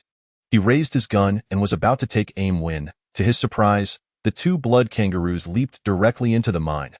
Reluctantly, he returned to the vehicle, turned it around, and approached the pit once more. Peering out the window, Jiang Ye was taken aback. The 2 fiery red kangaroos were now crouched at the bottom of the pit, earnestly licking the frozen urine off the ground. Their long tongues emitted steam as they fervently licked, as if savoring an exquisite delicacy. Jiang Ye was bewildered. Was the taste of urine so appealing to blood kangaroos? Did it imply that he had developed diabetes, rendering his urine sweet? A twinge of fear gripped him. Surely, at his young age, he should not be afflicted by such a condition. The blood kangaroos noticed the vehicle at the pit's edge, lifting their heads to gaze at him. The numerous red eyes blinked in unison. Yet, they did not appear frightened. After a few glances, they returned to licking the urine, seemingly quite content. Jiang Ye raised his gun and quickly pulled the trigger, firing 2 precise shots. Both blood kangaroos were struck, letting out mournful cries as they collapsed and twitched on the ground. How do such foolish creatures survive in the wild? Jiang Ye murmured, perplexed, as he exited the vehicle. Descending to the pit's bottom, he grasped one blood kangaroo by the tail, struggling to drag it upward. The other blood kangaroo began to screech, fixating its gaze on Jiang Ye. He glanced back at it. Don't fret. I'll deal with your brother first, then you're next. The pit walls were too steep, and the blood kangaroo was cumbersome. It took Jiang Ye several minutes to finally reach the top. The captured kangaroo seemed to sense its fate, summoning its final strength to resist desperately. Jiang Ye attempted to place it inside the vehicle, but the kangaroo stubbornly wedged itself at the entrance, unwilling to comply. It was surprisingly strong, and for a moment, he was at a loss. Irritated, Jiang Ye seized his shovel and struck the kangaroo on the head with force. The creature was rendered unconscious, ceasing its struggles. He shoved it into the trading warehouse. Indeed, it was still alive and was quickly sold. 100,000 yuan was credited to his account, bringing his total balance to 325,000 yuan. He opened the base upgrade function and noticed a green checkmark next to the second condition. Satisfied, Jiang Ye exited the vehicle to capture the second injured kangaroo. However, he abruptly halted, a look of astonishment crossing his face. The other blood kangaroo at the bottom of the pit had vanished. Looking around the mine's edge, he saw nothing but an expansive void, with no sign of the kangaroo. The second one had escaped, even wounded, and had done so with remarkable speed. Jiang Ye shook his head in resignation as he returned to the vehicle and pressed the accelerator to head home. He thought the day was concluding, unaware that it was only just beginning. Chapter 62. The kangaroo that licks urine. After finishing lunch, I resumed my descent into the mine. With a shovel in hand, I began to fill a sack with ore, indiscriminately scooping up both chalcopyrite and perovskite, mindlessly packing it all away, as it would ultimately be sold. Just an hour into my labor, a sudden crack echoed, and my shovel broke. It shattered completely, leaving only the handle behind. Rendering it useless, I couldn't help but chuckle. This shovel had served me well for quite some time, allowing me to earn a considerable sum. It was undoubtedly time for it to retire. I returned to the base and retrieved a spare shovel, gleaming and pristine, having never been used before. Back to the mine I went, continuing to excavate ore. I toiled for a solid 3 hours, interspersed with a detonation from a grenade. The remainder of the time was spent digging and selling ore. Relentless cycle. Sweat poured down my back, and I felt like a soulless mining machine. As sack after sack of ore was poured into the trading depot, my personal account balance steadily climbed. 3 hours later, it had surged to 225,600 yuan. With enough money in hand, I decided to indulge. I accessed the Galactic Mall and selected the Sky Bouncer rotorcraft for immediate purchase. With 2 million yuan spent, my account plummeted to a mere 25,600 yuan, leaving me feeling impoverished in an instant. I had anticipated that the trading depot would soon dispense the parts, requiring me to peruse the manual and assemble the rotorcraft myself. However, to my astonishment, the screen reverted to the initial interface, revealing a new feature. Logistics information. A small green indicated a new message. Surprised, I clicked in. A notification appeared at the top. Frowny face. You have submitted an order. Please await system confirmation. Your order has entered the M78 Nebula Central Warehouse and is being prepared for dispatch. Your order is expected to arrive within 7 working days. Please be patient. I scratched my head. It seemed that the rotorcraft would not be shipped directly from the trading depot but rather delivered by a courier. After all, it was an interstellar order, and a 7-day delivery time frame seemed rather swift. Just as I pondered this, a new message popped up in the chat channel. Upon opening it, I found a friend request. Courier Isabel requests to add you as a friend. I chose to accept. I replied, hello. Courier Isabel responded, greetings, esteemed guest. I am Isabel. an employee of the M78 Nebula Logistics Central Warehouse. I would like to confirm that you have ordered a Sky Bouncer rotorcraft to be delivered to your base, correct? I replied, yes. Courier Isabel continued, as this is a high-value guest order, you are among the top 10 consumers of VIP orders on your planet, which entitles you to receive a fine gift. There are 3 types of gifts available. The first is intimate products, the second is health supplements, and the third is entertainment electronics. Which would you prefer? I felt a surge of joy. Gifts? I adored gifts. I asked, could you specify what they are? Courier Isabel replied, I'm afraid I cannot disclose specifics. I can only inform you of the gift categories. I contemplated silently. Intimate products would serve little purpose, as I had no spouse. As for entertainment electronics, one could never be certain. What if I received a subwoofer, utterly useless? Health supplements, on the other hand, could bolster my constitution. Being physically robust was invaluable, I decided. I will take the second option, the health supplements. When can I expect them to arrive? Courier Isabel responded, very well. They should be delivered around the afternoon of the day after tomorrow. I will contact you 1.5 hours prior to delivery. It would be best for you to wait at your base for the signing. I replied, thank you. Having purchased the rotorcraft, I needed to continue earning money for fuel. I took my sack, exited the base, and returned to the mine. The pit had become extraordinarily deep. With a steep slope, I bent over and took small steps to reach the bottom. Grasping my shovel, I resumed mining. As I sold sack after sack, it became increasingly evident that the ore was growing scarce, with fewer fragments scattered on the ground. The chalcopyrite had been completely exhausted, leaving only perovskite. I recognized that this mine was nearing depletion. After selling several more sacks of perovskite, only a few scraps remained at the bottom of the pit. The scent of ore was nearly non-existent. Looking up at the sky, I noticed dusk was approaching, and darkness would soon envelop the land. I crouched down, shielding myself with my hand, and urinated at the base of the mine. The temperature was approximately minus 30 degrees Celsius, bitterly cold. My urine emitted steam as it hit the ground, quickly freezing. Fortunately, the birds did not freeze as legend suggested. I stood, adjusted my trousers, and returned to the base vehicle to drive away. This mine was finished. I would not return. Just a few hundred meters down the road, I spotted 2 crimson creatures at the edge of the pit in my rearview mirror, blood kangaroos. I slammed on the brakes and parked, clutching my open-fire assault rifle as I exited the vehicle. One of the conditions for upgrading to level 9 was to capture a living creature. I aimed to injure one. To fulfill this requirement, I raised my rifle, preparing to take aim, but to my surprise, the 2 blood kangaroos leapt directly into the pit. I had no choice but to get back in the vehicle, turn around, and return to the edge of the mine. Peering out the window, I was stunned. The 2 vibrant red kangaroos were lying at the bottom of the pit, intently licking the frozen urine on the ground. Their large tongues released steam as they licked vigorously, as if it were an exquisite delicacy. I was perplexed. Could the blood kangaroos possess such peculiar tastes? Did they enjoy drinking human urine? Was it possible that I had developed diabetes and my urine was sweet? A twinge of fear gripped me. Surely, at my age, I shouldn't be afflicted by such an ailment. The blood kangaroos noticed the vehicle at the edge of the pit, lifting their heads in unison. Their numerous red eyes blinked several times. However, they did not appear afraid of me. After a few glances, they returned to their joyful licking of urine. I raised my rifle and quickly pulled the trigger, firing 2 precise shots.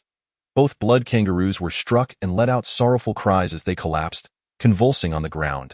How do such foolish creatures survive? I muttered to myself, perplexed as I exited the vehicle. Descending into the pit, I grasped one blood kangaroo by the tail, struggling to drag it upward. The other blood kangaroo began to wail, fixating its gaze on me. I glanced back at it. Don't worry. I'll deal with your brother first, then I'll take care of you. The pit walls were too steep, and the blood kangaroo was heavy. It took me several minutes to finally pull it up. The captured kangaroo, sensing its impending fate, resisted with all its might. I attempted to shove it into the base vehicle, but it stubbornly wedged itself at the threshold, refusing to enter. Its strength was unexpectedly formidable, and for a moment, I was at a loss. Frustrated, I grabbed my shovel and struck it firmly on the head. The blood kangaroo was knocked unconscious, ceasing its struggles. I shoved it into the trading depot, and indeed, it remained alive as I quickly sold it. 800,000 yuan landed in my account, raising my balance to 325. yuan. I opened the base upgrade feature. A green checkmark now appeared next to the second condition. I was quite satisfied as I departed from the vehicle, intending to capture the second injured kangaroo. However, I suddenly halted in astonishment at the edge of the pit. The other blood kangaroo was nowhere to be seen. Looking around the mine's perimeter, I saw nothing but desolation.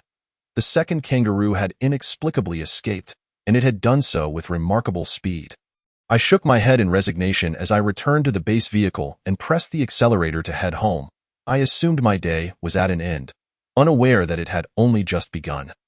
Chapter 63. The fire. As dusk fell, Jiang Ye maneuvered the base vehicle through the perimeter walls. He then exited through the tunnel, tossing the coal bags back inside. Upon returning to the base, he ignited the stove to prepare his evening meal. The sumptuous spread included chilled watermelon slices, pumpkin porridge, grilled sausages, pan-fried bear meat, and diced tomatoes. Just as he settled down to indulge, he found himself inexplicably pausing. Something felt amiss. After a moment of contemplation, Jiang Ye rose to draw open the window, retrieving the subwoofer perched on the frame. Adjusting the volume to a mere 10, he initiated a free broadcast. The theme song of Pleasant Goat and Big Big Wolf resonated through the air. Satisfied, Jiang Ye commenced his meal amidst the music. With the standard of living steadily rising, his happiness index soared. Having finished his meal, he opened the chat channel. Messages regarding the supply deliveries from the citizens of Chaosian awaited him, 2 warehouses and a restroom. After 10 minutes, the delivery was completed, and he received payment along with his profit share. His account balance settled at 401,000 yuan. After perusing the chat channel for a while, finding no substantial information, fatigue overcame him, and Jiang Ye resolved to retire for the night. Just before sleep, he turned to glance outside. His drowsy eyes widened in shock. Outside the walls, a multitude of crimson and violet heads were bouncing about, their eyes bloodshot. Grabbing his Kaisher assault rifle, he flung the window open. A cold breeze rushed in as Jiang Ye took aim at those heads and pulled the trigger. The muzzle erupted in a dazzling flame, golden shells cascading to the ground, steaming and bouncing chaotically. A volley of bullets swept across the wall, striking those eyes and splattering blood. Reloading his magazine, Jiang Ye kicked open the base door and dashed into the biting night wind. The sight before him stunned him. On the grassland beyond the walls, dozens, if not hundreds, of blood-red kangaroos were bounding towards the base with astonishing speed. In the obscured darkness, vague forms surged forth like a tidal wave. What the hell? Are they rallying? Jiang Ye recalled the one that had escaped earlier in the afternoon. It was likely the cause of this chaos. He raised his weapon, firing at the approaching blood kangaroos. The firearm proved remarkably effective, with negligible recoil. An entire magazine was expended in a flash, taking down at least 10 of the beasts. Yet, the remaining kangaroos showed no signs of fear. Rather, they became enraged, leaping forward with even greater ferocity. Jiang Ye fished a blood grenade from his pocket and hurled it with all his might. Boom! The explosion illuminated the grassland, revealing even more red figures. Jiang Ye's body bristled with dread. Just how many of them were there? Was this a tactical onslaught? He sprinted back to the base, stuffing a sack full of blood grenades and bringing it to the wall. He hurled them frantically. Explosions erupted in rapid succession, flames flickering continuously, and thick clouds of blood mist enveloped the field. The bounding blood kangaroos were mercilessly obliterated, their mangled bodies littering the grass. Meanwhile, the snow oil grass was wilting in droves. Jiang Ye occasionally aimed his weapon, picking off solitary blood kangaroos. The ammunition for the Kaisher quickly ran dry. 3 magazines hardly lasted long. The grenades were being depleted at an alarming rate. 20, 40, 80 craters dotted the ground. Nearly all the snow oil grass withered, and the air was saturated with the stench of blood. The blood kangaroos continued to fall, yet new ones emerged from the shadows, trampling over their fallen comrades as they advanced. Jiang Ye's fear escalated. The sheer number of blood kangaroos seemed endless. What had provoked these fiends tonight? How long could his grenades hold out? Although there were walls, a sheer volume could easily breach the base. In the worst-case scenario, he might have to flee in the base vehicle. At last, a dozen blood kangaroos breached the explosive defenses, bounding to the wall and howling fiercely at Jiang Ye. He dashed back to the base, opting for aviation fuel, increasing the quantity to 20, and made the purchase, 40,000 yuan spent, leaving his account balance at 361,000 yuan. Buckets of fuel emerged from the trading warehouse. Jiang Ye carried the fuel barrels outside, unscrewing the lids and tossing them out. Within a minute, all 20 barrels were hurled into the trench. The fuel gushed forth, pooling into a small stream. This aviation fuel, intended for small aircraft, evaporated swiftly upon exposure, saturating the air with a pungent odor. Nearly 100 blood kangaroos had drawn near, bouncing in the trench, their legs coated in fuel. Jiang Ye returned to the base, scooping out several glowing coals from the stove with a shovel. He hurled them into the trench. The flames ignited almost instantaneously, racing along the trench to create a towering wall of fire. The blood kangaroos thrashed in agony, retreating with desperate cries. Their fur caught fire, transforming them into fiery, leaping torches.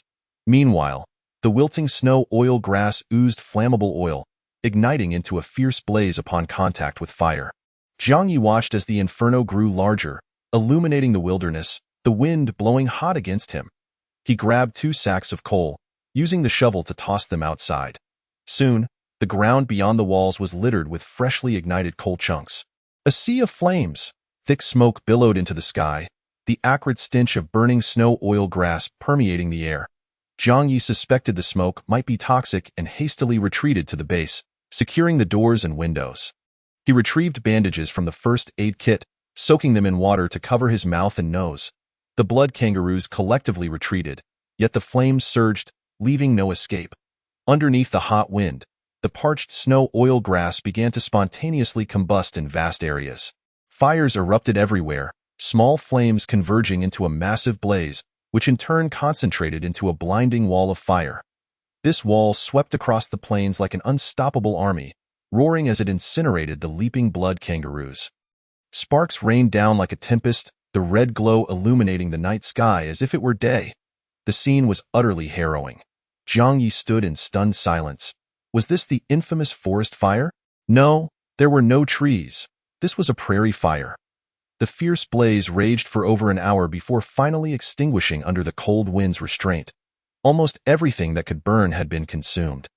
In the now darkened wilderness, only scattered smoldering embers remained, flickering weakly. The thick, black smoke obscured the view outside, resembling a dense fog. Jiang Ye remained vigilant, purchasing ammunition from the marketplace to reload his empty magazines. Should the blood kangaroos return, he would need to be prepared. After waiting for over 2 hours, the smoke finally began to dissipate. Jiang Ye left the base, standing by the wall to survey the area. The ground was strewn with carcasses. Hundreds of charred kangaroo remains lay piled upon one another, their bodies blackened and lifeless. The ground was littered with singed grass blades, the ash resembling dirty snow. Jiang Ye's heart raced as he waited for over an hour, yet no blood kangaroos appeared. Perhaps they had all perished in the flames. Chapter 64. The Underground Cavern. In the early hours of the following day, snow began to fall. Grayish-white clouds amassed from all directions, and as the cold wind howled, snowflakes descended like grains of salt. With the onset of snow, the world was enveloped in a profound silence. Jiang Ye stepped outside, clutching his firearm, and surveyed the desolate landscape. The scene remained unchanged from the previous night, save for the charred remains and blood-soaked corpses of the kangaroos, devoid of any signs of life. The snowflakes gradually blanketed the blackened ground. He crawled out of the tunnel and stood within the trench, gathering the charred corpses of the kangaroos and casting them over the wall. After disposing of 3 bodies, he returned through the tunnel to the base and stuffed the remains into the trading compartment. A brief scan ensued, revealing the information frowny face item. Charred kangaroo corpse, item description. What happened here? Was the grilling temperature not controlled properly? Even its own mother wouldn't recognize it. Valuation, 800 yuan, once worth thousands. The kangaroo had been reduced to a mere 800 yuan after being incinerated. Nevertheless, 800 yuan was still a sum worth pursuing, and Jiang Ye resolved to sell all the carcasses in the vicinity. This not only presented an opportunity for profit, but also ensured safety. With so many dead kangaroos, the scent wafting through the air could potentially attract carnivorous predators, placing him in jeopardy. Leaving the base, he ventured into the scorched wilderness, dragging the charred remains. The heavy snowfall soon transformed Jiang Ye's hair into a snowy white, reminiscent of Santa Claus. The degree of incineration among the kangaroo corpses varied. The most unfortunate had lost their heads, their bodies reduced to mere bones, encased in a layer of blackened residue. Others were so severely burnt that they oozed oil, their flesh hardened, and while they smelled oddly appetizing, Jiang Ye dared not partake. The presence of benzo-A pyrene was alarmingly high, posing a cancer risk to anyone who might consume them. Occasionally, he encountered a few relatively intact specimens, their fur singed but likely suffocated to death. Jiang Ye noted that these creatures possessed lungs and nostrils, indicating a need for respiration. After an entire morning's toil, he finally cleared the area of the corpses. In total, there were 356 charred bodies. The highest sale fetched 1,000 yuan, while the least brought in 100. Ultimately, he earned a commendable 200 yuan. Jiang Ye felt quite satisfied as his personal account swelled to 200 yuan. While this sum might sound substantial, it was merely a fraction of what was needed to upgrade the base. To achieve a level 9 base, nearly 3 million yuan was required. The task ahead was daunting. After a simple midday meal, he soon found himself in need of the restroom. He entered, lowered his trousers, and settled onto the warm toilet seat. After a series of sounds, he pressed the flush button. A powerful jet of water surged towards him, eliciting an involuntary gasp of pleasure as he shivered from the sensation. The toilet's water supply was drawn from the lakebed, equipped with a heating coil that melted the ice, maintaining the water in the tank at a comfortable temperature. The luxurious toilet, valued at 400,000 yuan, had indeed been designed with every conceivable scenario in mind, allowing for use even in frigid temperatures. Once he finished, Jiang Ye stood and instinctively glanced down. Each time he used the restroom, an inexplicable urge compelled him to take a look. Not doing so left a lingering discomfort, while a quick glance offered reassurance. The toilet automatically flushed, quickly clearing the remnants. Just as he was about to leave, he heard a ding sound. He paused for a couple of seconds, then suddenly had a realization. Lifting the lid of the adjacent small storage box, he discovered a jar and a bag of fertilizer had indeed appeared inside. The canister is a white metallic vessel, comparable in size to a 1.5L bottle of cola, featuring a nozzle at the top that, upon a gentle press, releases biogas. The fertilizer bag is a transparent plastic sack, containing a powdery substance reminiscent of cocoa powder. The bottom of the bag is inscribed with the words 5 kg. After enduring prolonged use, this toilet has finally produced its yield. However, it is of no immediate use, so Jiang Ye places them back into the storage compartment of the lavatory. With the arrival of spring and the warm weather suitable for cultivation, he plans to retrieve the fertilizer to spread it across the fields. Yet, Jiang Ye estimates that, given his own rate of excretion, he may not produce more than a few bags of fertilizer by that time, rendering it rather inconsequential. Exiting the restroom, he strides towards the perimeter wall, tugging at the coal sack to create a slope. The snow continues to fall, and lifting the sack shakes off a considerable amount of accumulated snow. With the slope now established, he climbs into the cockpit and drives the base vehicle out from behind the wall. After parking, he tosses the coal bags back inside the enclosure. The ice on the wall has completely melted, and Jiang Ye intends to return in the evening to reinforce it. He gets back in the vehicle, presses the accelerator, and drives straight ahead. The snow on the ground has accumulated to a thickness of 5 centimeters, with the tires leaving distinct tracks behind. With the window open, he inhales the scents wafting through the air. The pursuit of profit must not cease. He continues his quest for mining. His intended direction leads him to the previously excavated copper mine. The base vehicle swiftly surpasses the copper mine, racing forward with great speed. The landscape is blanketed in white, evoking a sense of an icy planet. The snowfall intensifies, with flakes resembling grains of salt, yet in substantial quantity. After departing the depleted copper mine, he presses onward for another half hour. At last, amidst the biting wind, he catches a whiff of something. Jiang Ye slams on the brakes. He disembarks and stands amidst the swirling snow, inhaling deeply. A scent akin to lard, tinged with a creamy fragrance, fills the air. Overall, it is quite pleasant. Jiang Ye takes a few steps in every direction to ascertain the source. It lies ahead. He returns to the vehicle and accelerates. After traveling over 500 meters, the aroma begins to dissipate. Jiang Ye brakes again, brandishing a blood grenade as he steps out of the vehicle. He circles around the vicinity twice, relying on his sense of smell to pinpoint the concentrated area of ore. He swiftly pulls the pin on the grenade and hurls it forth. Boom! The snow and dirt explode into the air, producing a dull thud. As the snow settles, a void emerges at the site of the explosion. Indeed, it is a cavernous hollow, pitch black and unfathomable. Jiang Ye cautiously approaches, peering over the edge. Before him unfolds a vast underground cavern. The cavern is nearly the size of a subway station, exuding a rich scent of ore. With the sun obscured by clouds on this snowy day, Jiang Ye can only vaguely discern numerous pale yellow formations within, presumably the color of the ore. This underground cavern is something Jiang Ye had never anticipated. He retreats hastily and throws another blood grenade. Following the explosion, a resounding rumble echoes, akin to a landslide. A surface area the size of half a basketball court collapses entirely.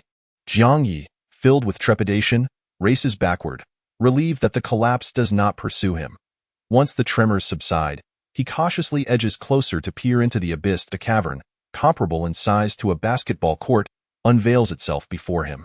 Inside, the cavern is adorned with pale yellow columns, towering 1 to 2 meters high. These are stalagmites. Stretching as far as the eye can see, hundreds of these stalagmites densely populate the cavern floor, rising straight toward the heavens.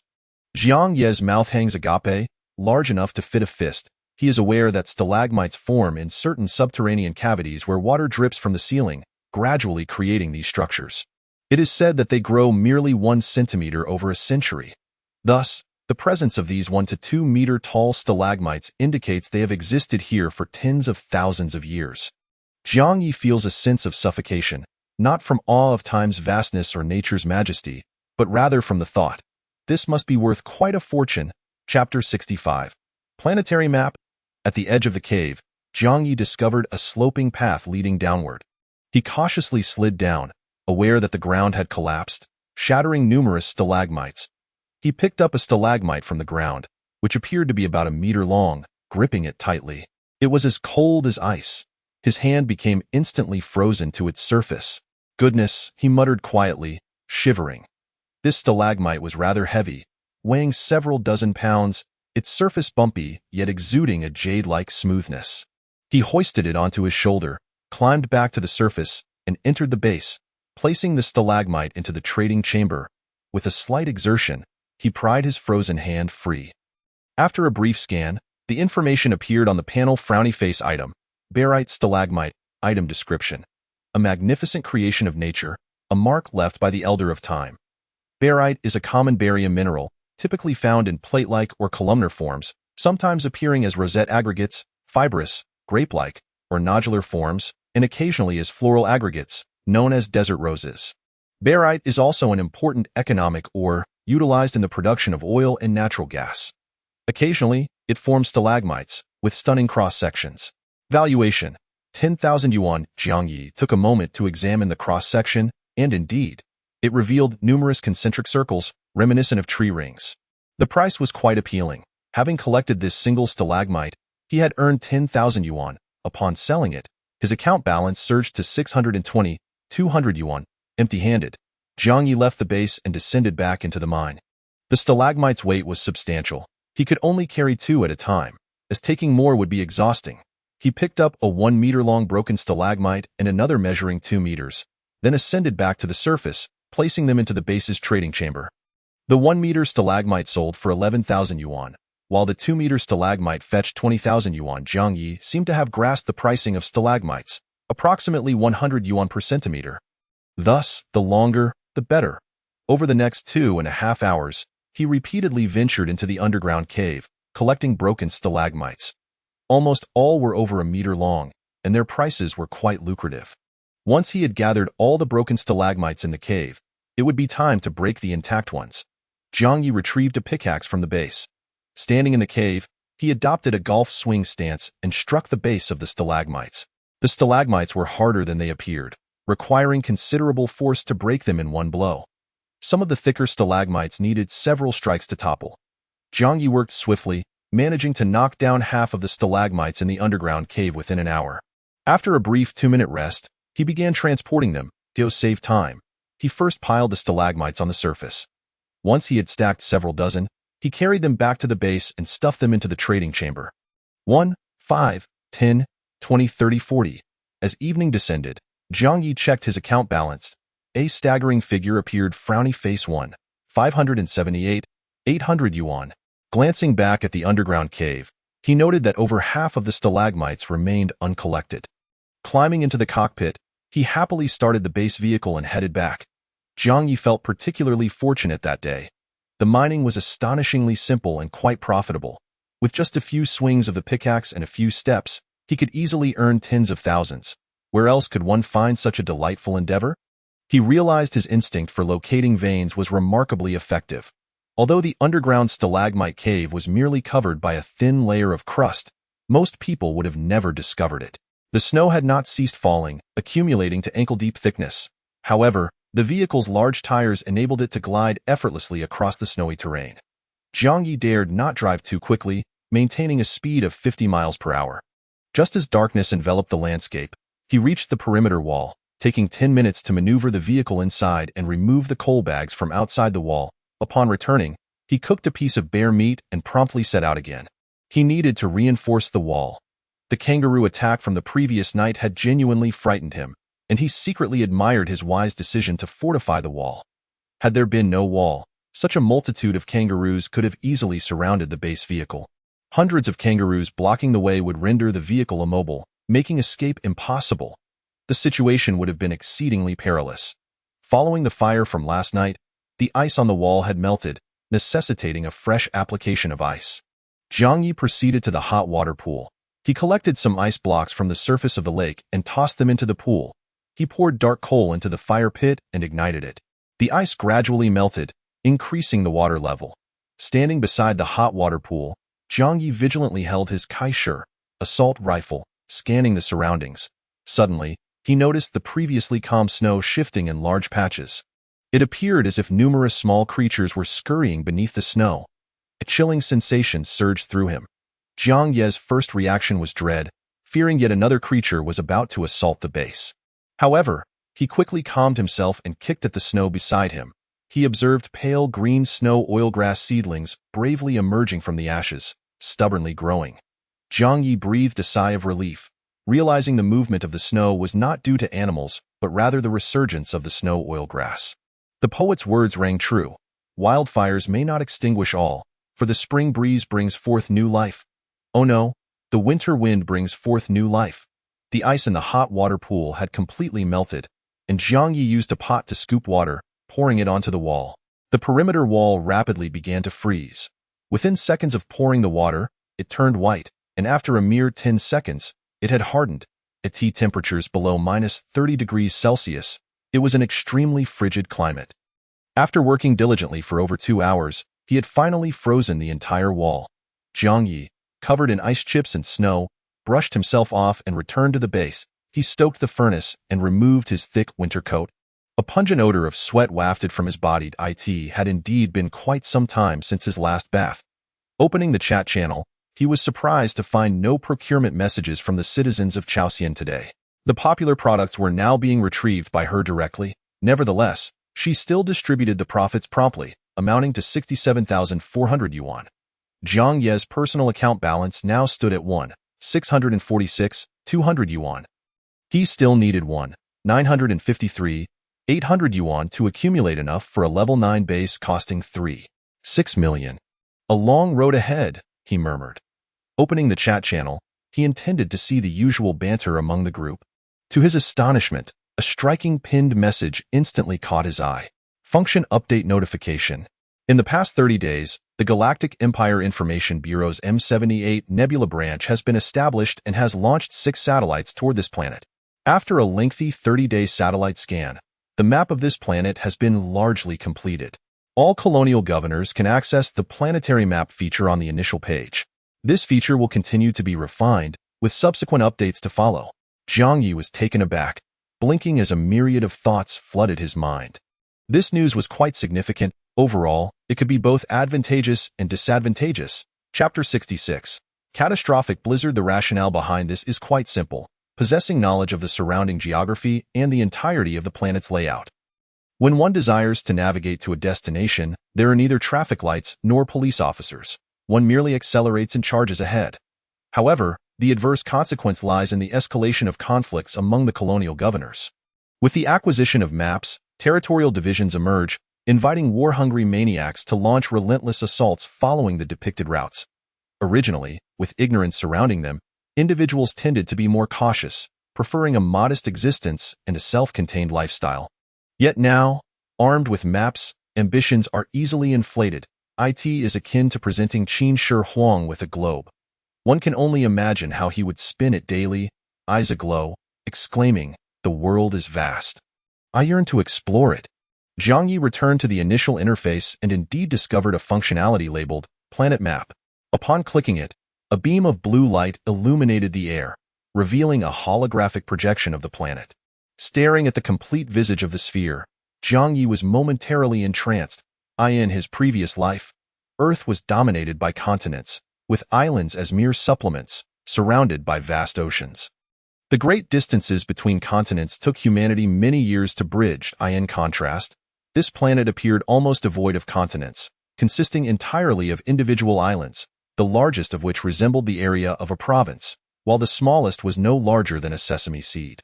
Moreover, these landmasses were distributed remarkably evenly, resembling particles suspended in a stirred liquid. In the upper right corner of the entire sphere, a small red dot flickered gently.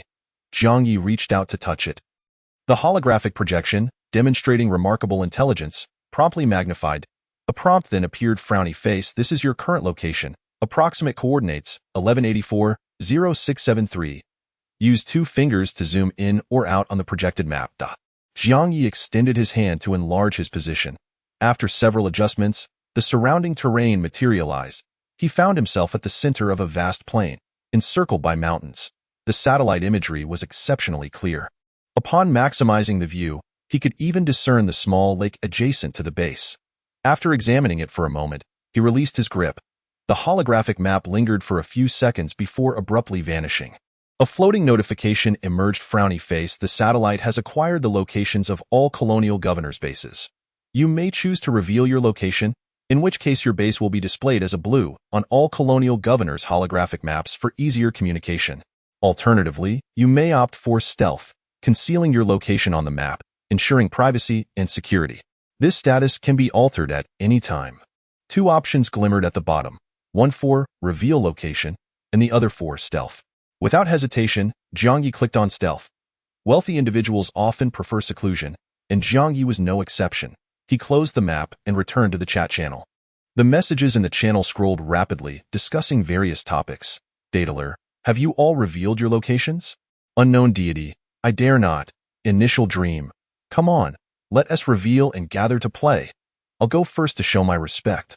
Yushin Yao, I observe the heavenly signs. Ominous clouds gather. After careful consideration, I foresee dire calamities ahead. Fellow friends, exercise caution. Little Phoenix, I have a proposal.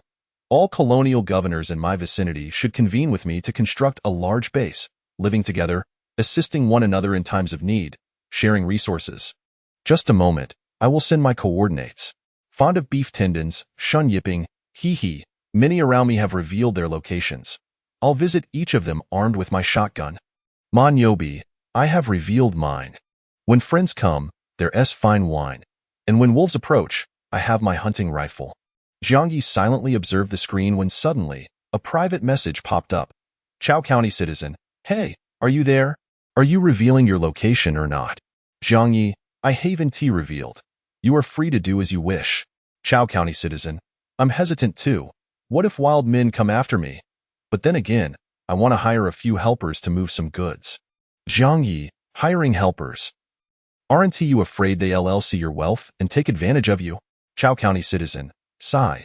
By the way, where are you located?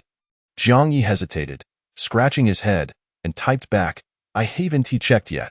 Chao County citizen, what's going on? What's our relationship if you can't trust me? Let me tell you mine first. I'm currently at 1201, 1375. Are you close to me? Jiang Ye, close enough, but not in the sense that you're in Antarctica and I'm in the Arctic. It's more like you're in Chengdu and I'm in Chongqing. But on the other hand, we're not on the same island. There's a sea between us. Chao County citizen, I look forward to the day we can meet. Jiang Ye, so do I. There will surely be an opportunity in the future. In truth, once the rotary wing aircraft arrived, crossing the sea might not pose much of an obstacle.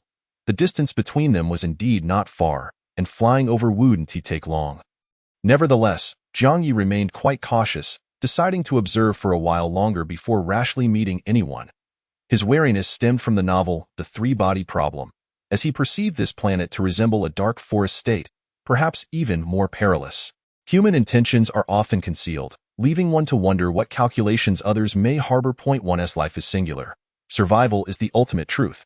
Having just finished chatting with Chow County citizen, another private message arrived.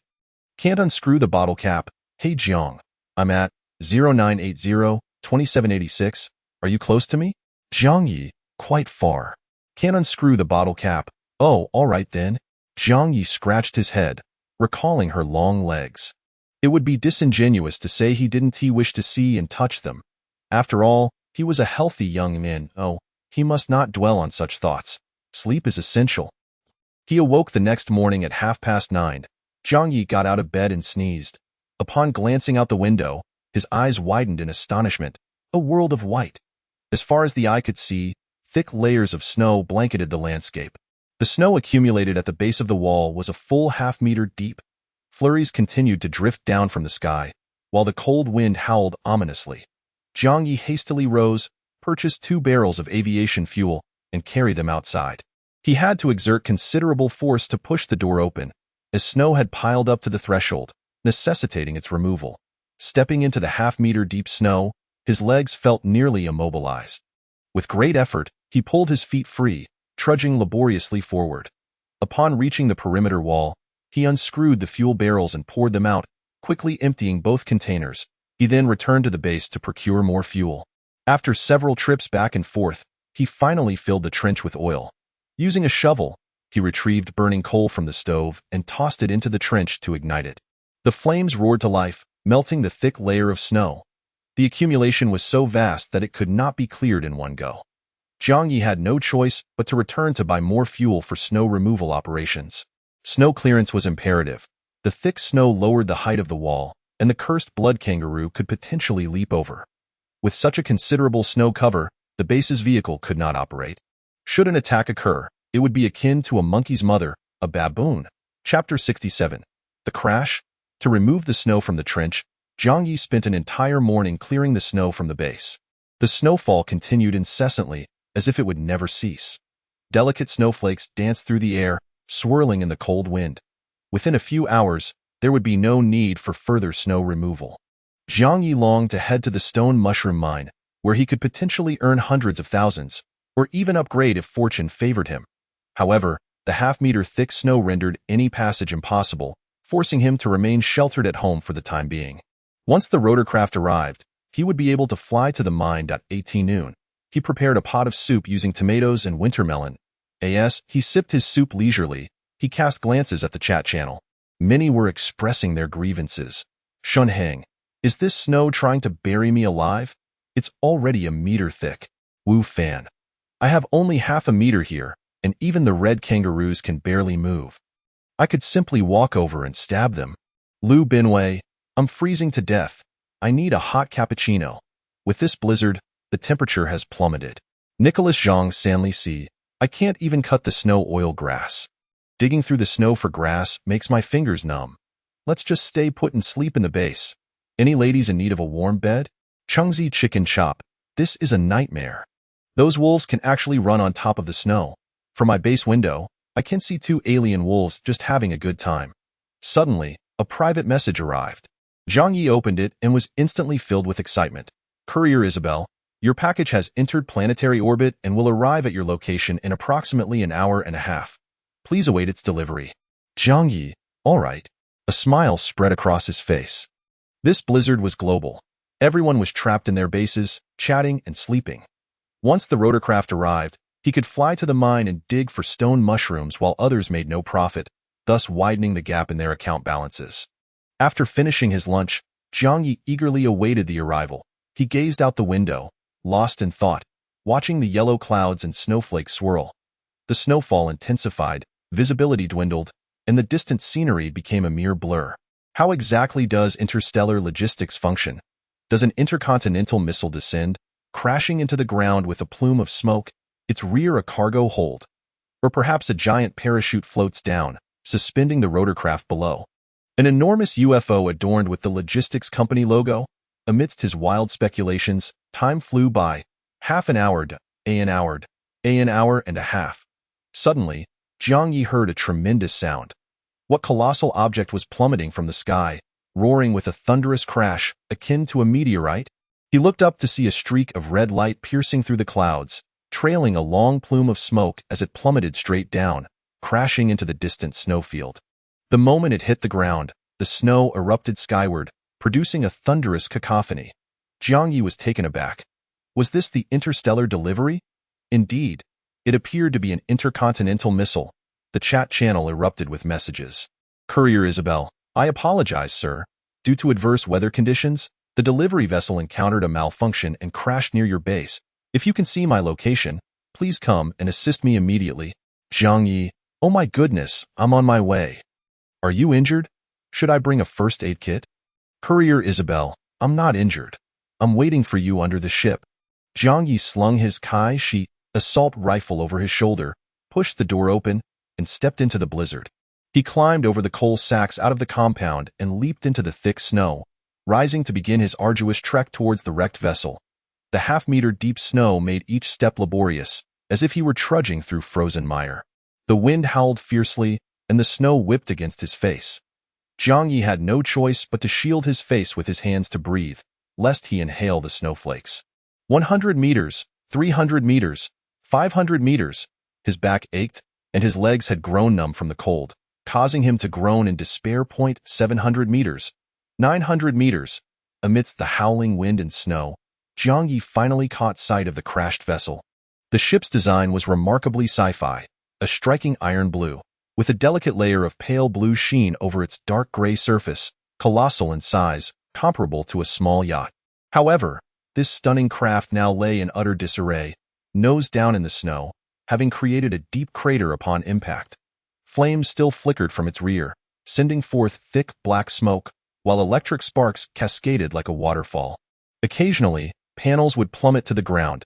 As Jiang Ye drew closer, he finally spotted the courier. She was a tall girl, standing with her back to him in a sheltered corner beneath the ship. Clad in a thick, red down jacket and work pants, her nearly pure white hair flowed smoothly, lifted by the wind. One hand rested in her pocket while the other held a cigarette, her gaze fixed on the ship, lost in thought, exuding an aura of coolness. Isabel, Jiang Ye called out. Isabel turned to face him, discarding her cigarette onto the ground and stamping it out. Her face was as pale as the surrounding snow, almost translucent. She wore exquisite makeup and smiled at Jiang Ye, her red lips and white teeth rendering her stunningly beautiful. It was hard to believe she was merely a courier. She seemed more like a glamorous model stepping off a high-fashion runway. I'm sorry. I messed up, Isabel said, her appearance distinctly Western. Yet her Mandarin was flawless. The ship is completely wrecked, and I nearly perished inside. I just managed to crawl out. Glad to hear you're safe, Jiang Ye replied, glancing up at the burning tail of the ship. What caused the crash? Vertical strong airflow at high altitudes, like a gas waterfall.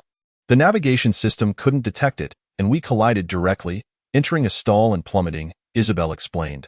Once this type of vessel catches fire, it's nearly impossible to extinguish. It will likely burn all night until reduced to ashes. Your cargo is ruined. Jiang Ye was left speechless. What should we do? The headquarters must have already received word of the crash. They will send someone to retrieve me in a few days and hopefully deliver new goods for you, Isabel said earnestly. So, may I stay at your base for a few days? There's nowhere to stay on this barren planet. Of course, Jiang Ye nodded immediately, but I need to see your identification first. Isabel smiled and reached into her pocket, producing a wallet to present to him. Upon opening it, Jiang Ye found her work ID, the photo as striking as her real-life appearance. Let's go, Jiang Ye extended his hand. You can hold on to me. The snow makes it easy to slip. Thank you. Isabel naturally grasped his hand, her touch icy. By the way, Jiang Ye turned to take a step before suddenly stopping. May I see the back of your head? Isabel paused, turning her head, her thick hair falling gracefully, revealing no metallic pieces. Chapter 68. Are there minerals beneath the base? At long last, they returned to the base, securing the door with a lock. The fire had long since extinguished, and the air felt frigid. Make yourself comfortable. I shall rekindle the stove to warm the place, Jiang Ye said, feeling somewhat awkward at the unexpected presence of such a beautiful woman for the night. Isabel surveyed her surroundings, seized a small bearskin stool, and positioned it by the stove, assisting by holding the lid. Jiang Ye skillfully ignited the fire using a lighter and corn husks, adding a couple of shovels of coal. Outside, the chimney belched forth thick white smoke, while the warm air from the stove began to permeate the base, quickly elevating the temperature within. Isabel extended her hands toward the flames, a smile gracing her lips. Thank you. It's warming up. There's another stove outside.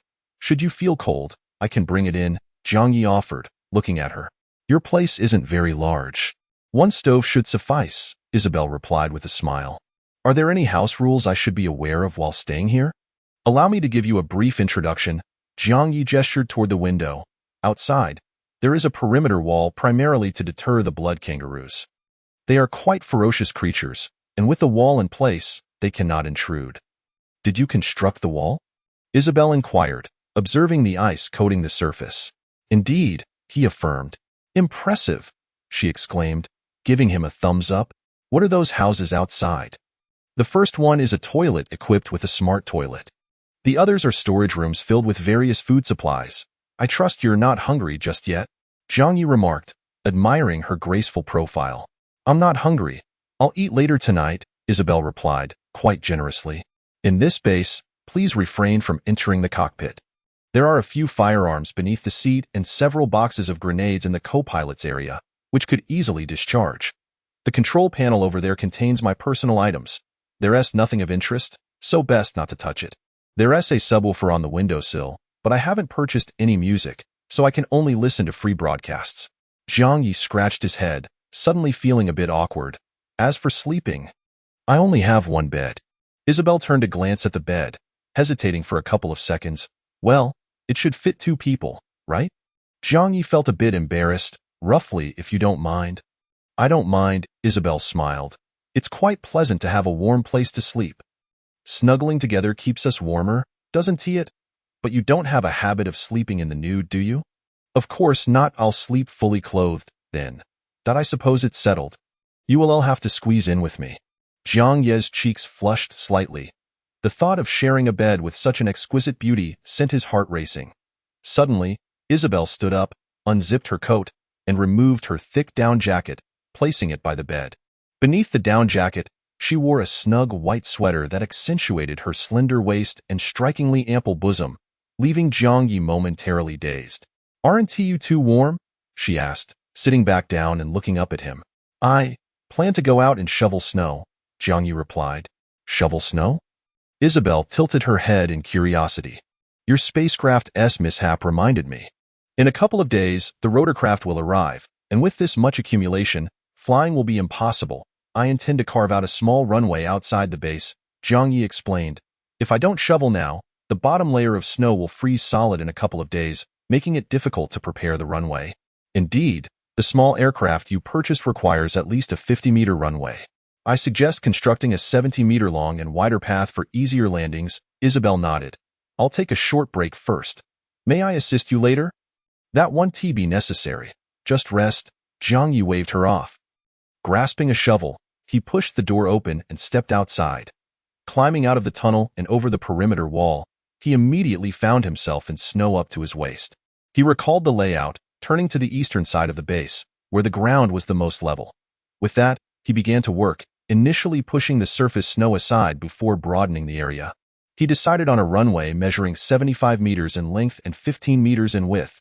After all, having never piloted an aircraft, a larger runway felt safer. After laboring for half an hour, Isabel emerged, a pickaxe in hand, joining him beside the work area. For a makeshift dirt runway, it's best to craft a slope at the end to aid in deceleration, she suggested, striking down with the pick. I'll set a rough outline. You can smooth it out with the shovel. Jiang Ye sensed her expertise and figured it wise to heed her advice. All right, I appreciate your help. I can't just stay here and eat your food. I ought to contribute something. Consider it rent, Isabel replied casually, her pickaxe in constant motion. What for dinner tonight, landlord? What would you like to eat? Jiang Ye inquired. Is there any meat? Isabel asked. I'm a carnivore. I can't enjoy a meal without it. We have bear meat and sausages, Jiang Ye informed her. That sounds splendid. Isabel worked swiftly, clearly experienced in such tasks, quickly carving a sloped end to the runway. The depth of the slope reached about a meter. Meanwhile, Jiang Ye followed closely behind, diligently smoothing the incline with his shovel. Suddenly, he halted, a look of suspicion crossing his face. Crouching down, he pressed his nose close to the ground to sniff. A faint scent wafted up from below, barely discernible. The aroma was too subtle to identify definitively. Standing up, the scent vanished, but crouching down again allowed him to catch a whiff.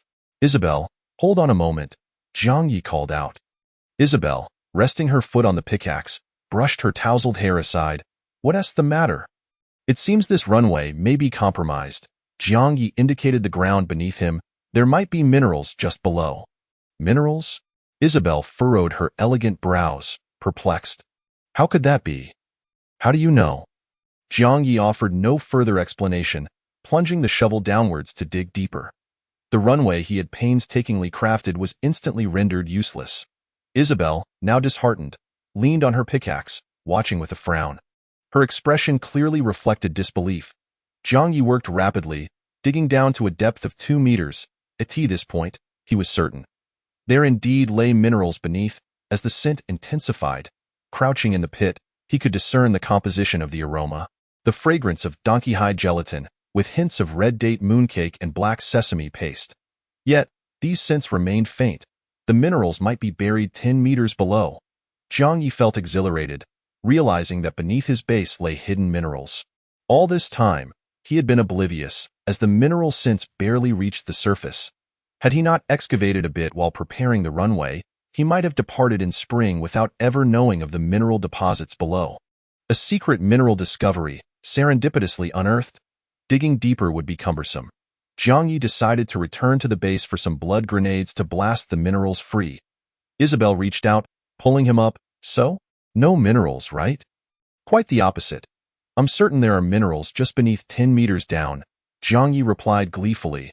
I'm going back to fetch explosives. Isabel looked perplexed at his words as she gazed into the deep pit, which appeared to be nothing more than ordinary soil. How could there be minerals? Her eyes were filled with confusion as she pondered Jiang Ye's enthusiasm.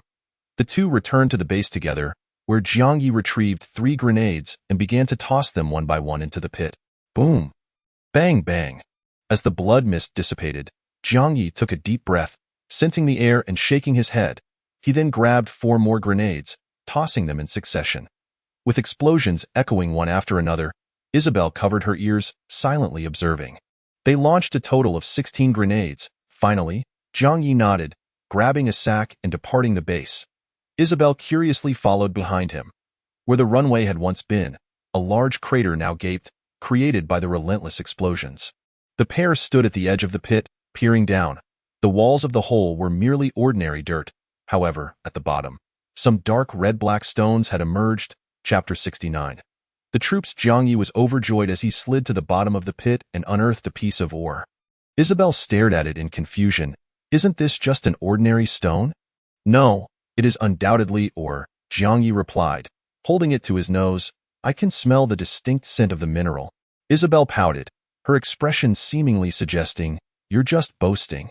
Upon returning to the base, Jiang Ye tossed the ore into the trading compartment, eager to ascertain its nature and value. After a brief scan, the information appeared frowny face item, antimony silver, or description, nicknamed dark ruby silver. The name derives from the Greek words pyros and argent, meaning bright, and silver. It often coexists with other silver ores, such as light red silver or galena, sphalerite, chalcopyrite, and calcite. It holds considerable value. Estimated value: 488 yuan. Jiang Ye couldn't help but exclaim, wow. Silver ore. It was indeed valuable. A mere small chunk could fetch nearly 500 units, quite enticing. This truly is ore. Isabel gazed in astonishment, having assumed it was merely a uniquely colored stone. How did you know there was or underground? By the scent, Jiang Ye replied. Like a seasoned fox, each type of or possesses its unique aroma. This antimony silver ore smells like donkey hide gelatin, date paste, and black sesame. Is that true? Isabel was taken aback, regarding Jiang Ye with the eyes of an artist observing an alien. Common sense told her this was impossible, yet Jiang Ye appeared sincere, and he had indeed discovered the deeply buried mineral. What does gold ore smell like? She inquired. I don't know. I've never encountered gold ore. It should smell quite pleasant, Jiang Ye remarked, picking up a sack. I'm off to gather more ore. Let me know when you're hungry, and I shall prepare dinner. Go ahead and gather. I'll handle dinner, Isabel replied, glancing at the sky. Is it fine to eat when it gets dark? Sure, Jiang Ye hesitated but ultimately agreed. He chose to trust Isabel. After all, she was an employee dispatched by a reputable courier company. In this era, identity verification was stringent, particularly for personnel registered with the Galactic Empire, which had a robust procedure to ensure identity security. Thus, there should be no issues. They could dine together without fear of her poisoning him. Jiang Ye knew well that the title of colonial governor sounded illustrious, yet it merely referred to a marginalized group resembling exiles, more aptly termed frontier dwellers, akin to laborers, slaves, captives, or mules. In fact, they might rank lower than mules. When a mule is killed, the owner seeks recompense. Yet, when colonial governors perish, there is seldom any uproar. Isabel, however, was different. An exemplary employee of a legitimate corporation, she was a distinguished citizen of the Galactic Empire. The price of the massive courier ship she operated likely exceeded the combined wealth of all colonial governors on the planet. Had it not been for the ship's mishap, Jiang Ye might never have had the opportunity to dine with her. The vast disparity in their social standings was palpable. As he pushed open the base door, the wind still howled, but the snow had finally ceased in the distance.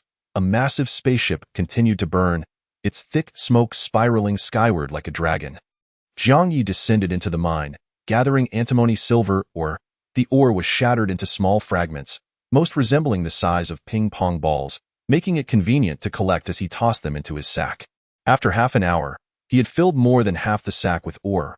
With great effort, Jiang Ye climbed out of the pit and returned to the base, pouring the antimony silver ore into the trading compartment. He sold it for 182,500 yuan. His personal account surged to 1,827,700 yuan. Jiang Ye felt invigorated. Silver ore was indeed valuable. A single sack could yield the profit he previously made in an entire day of mining. At this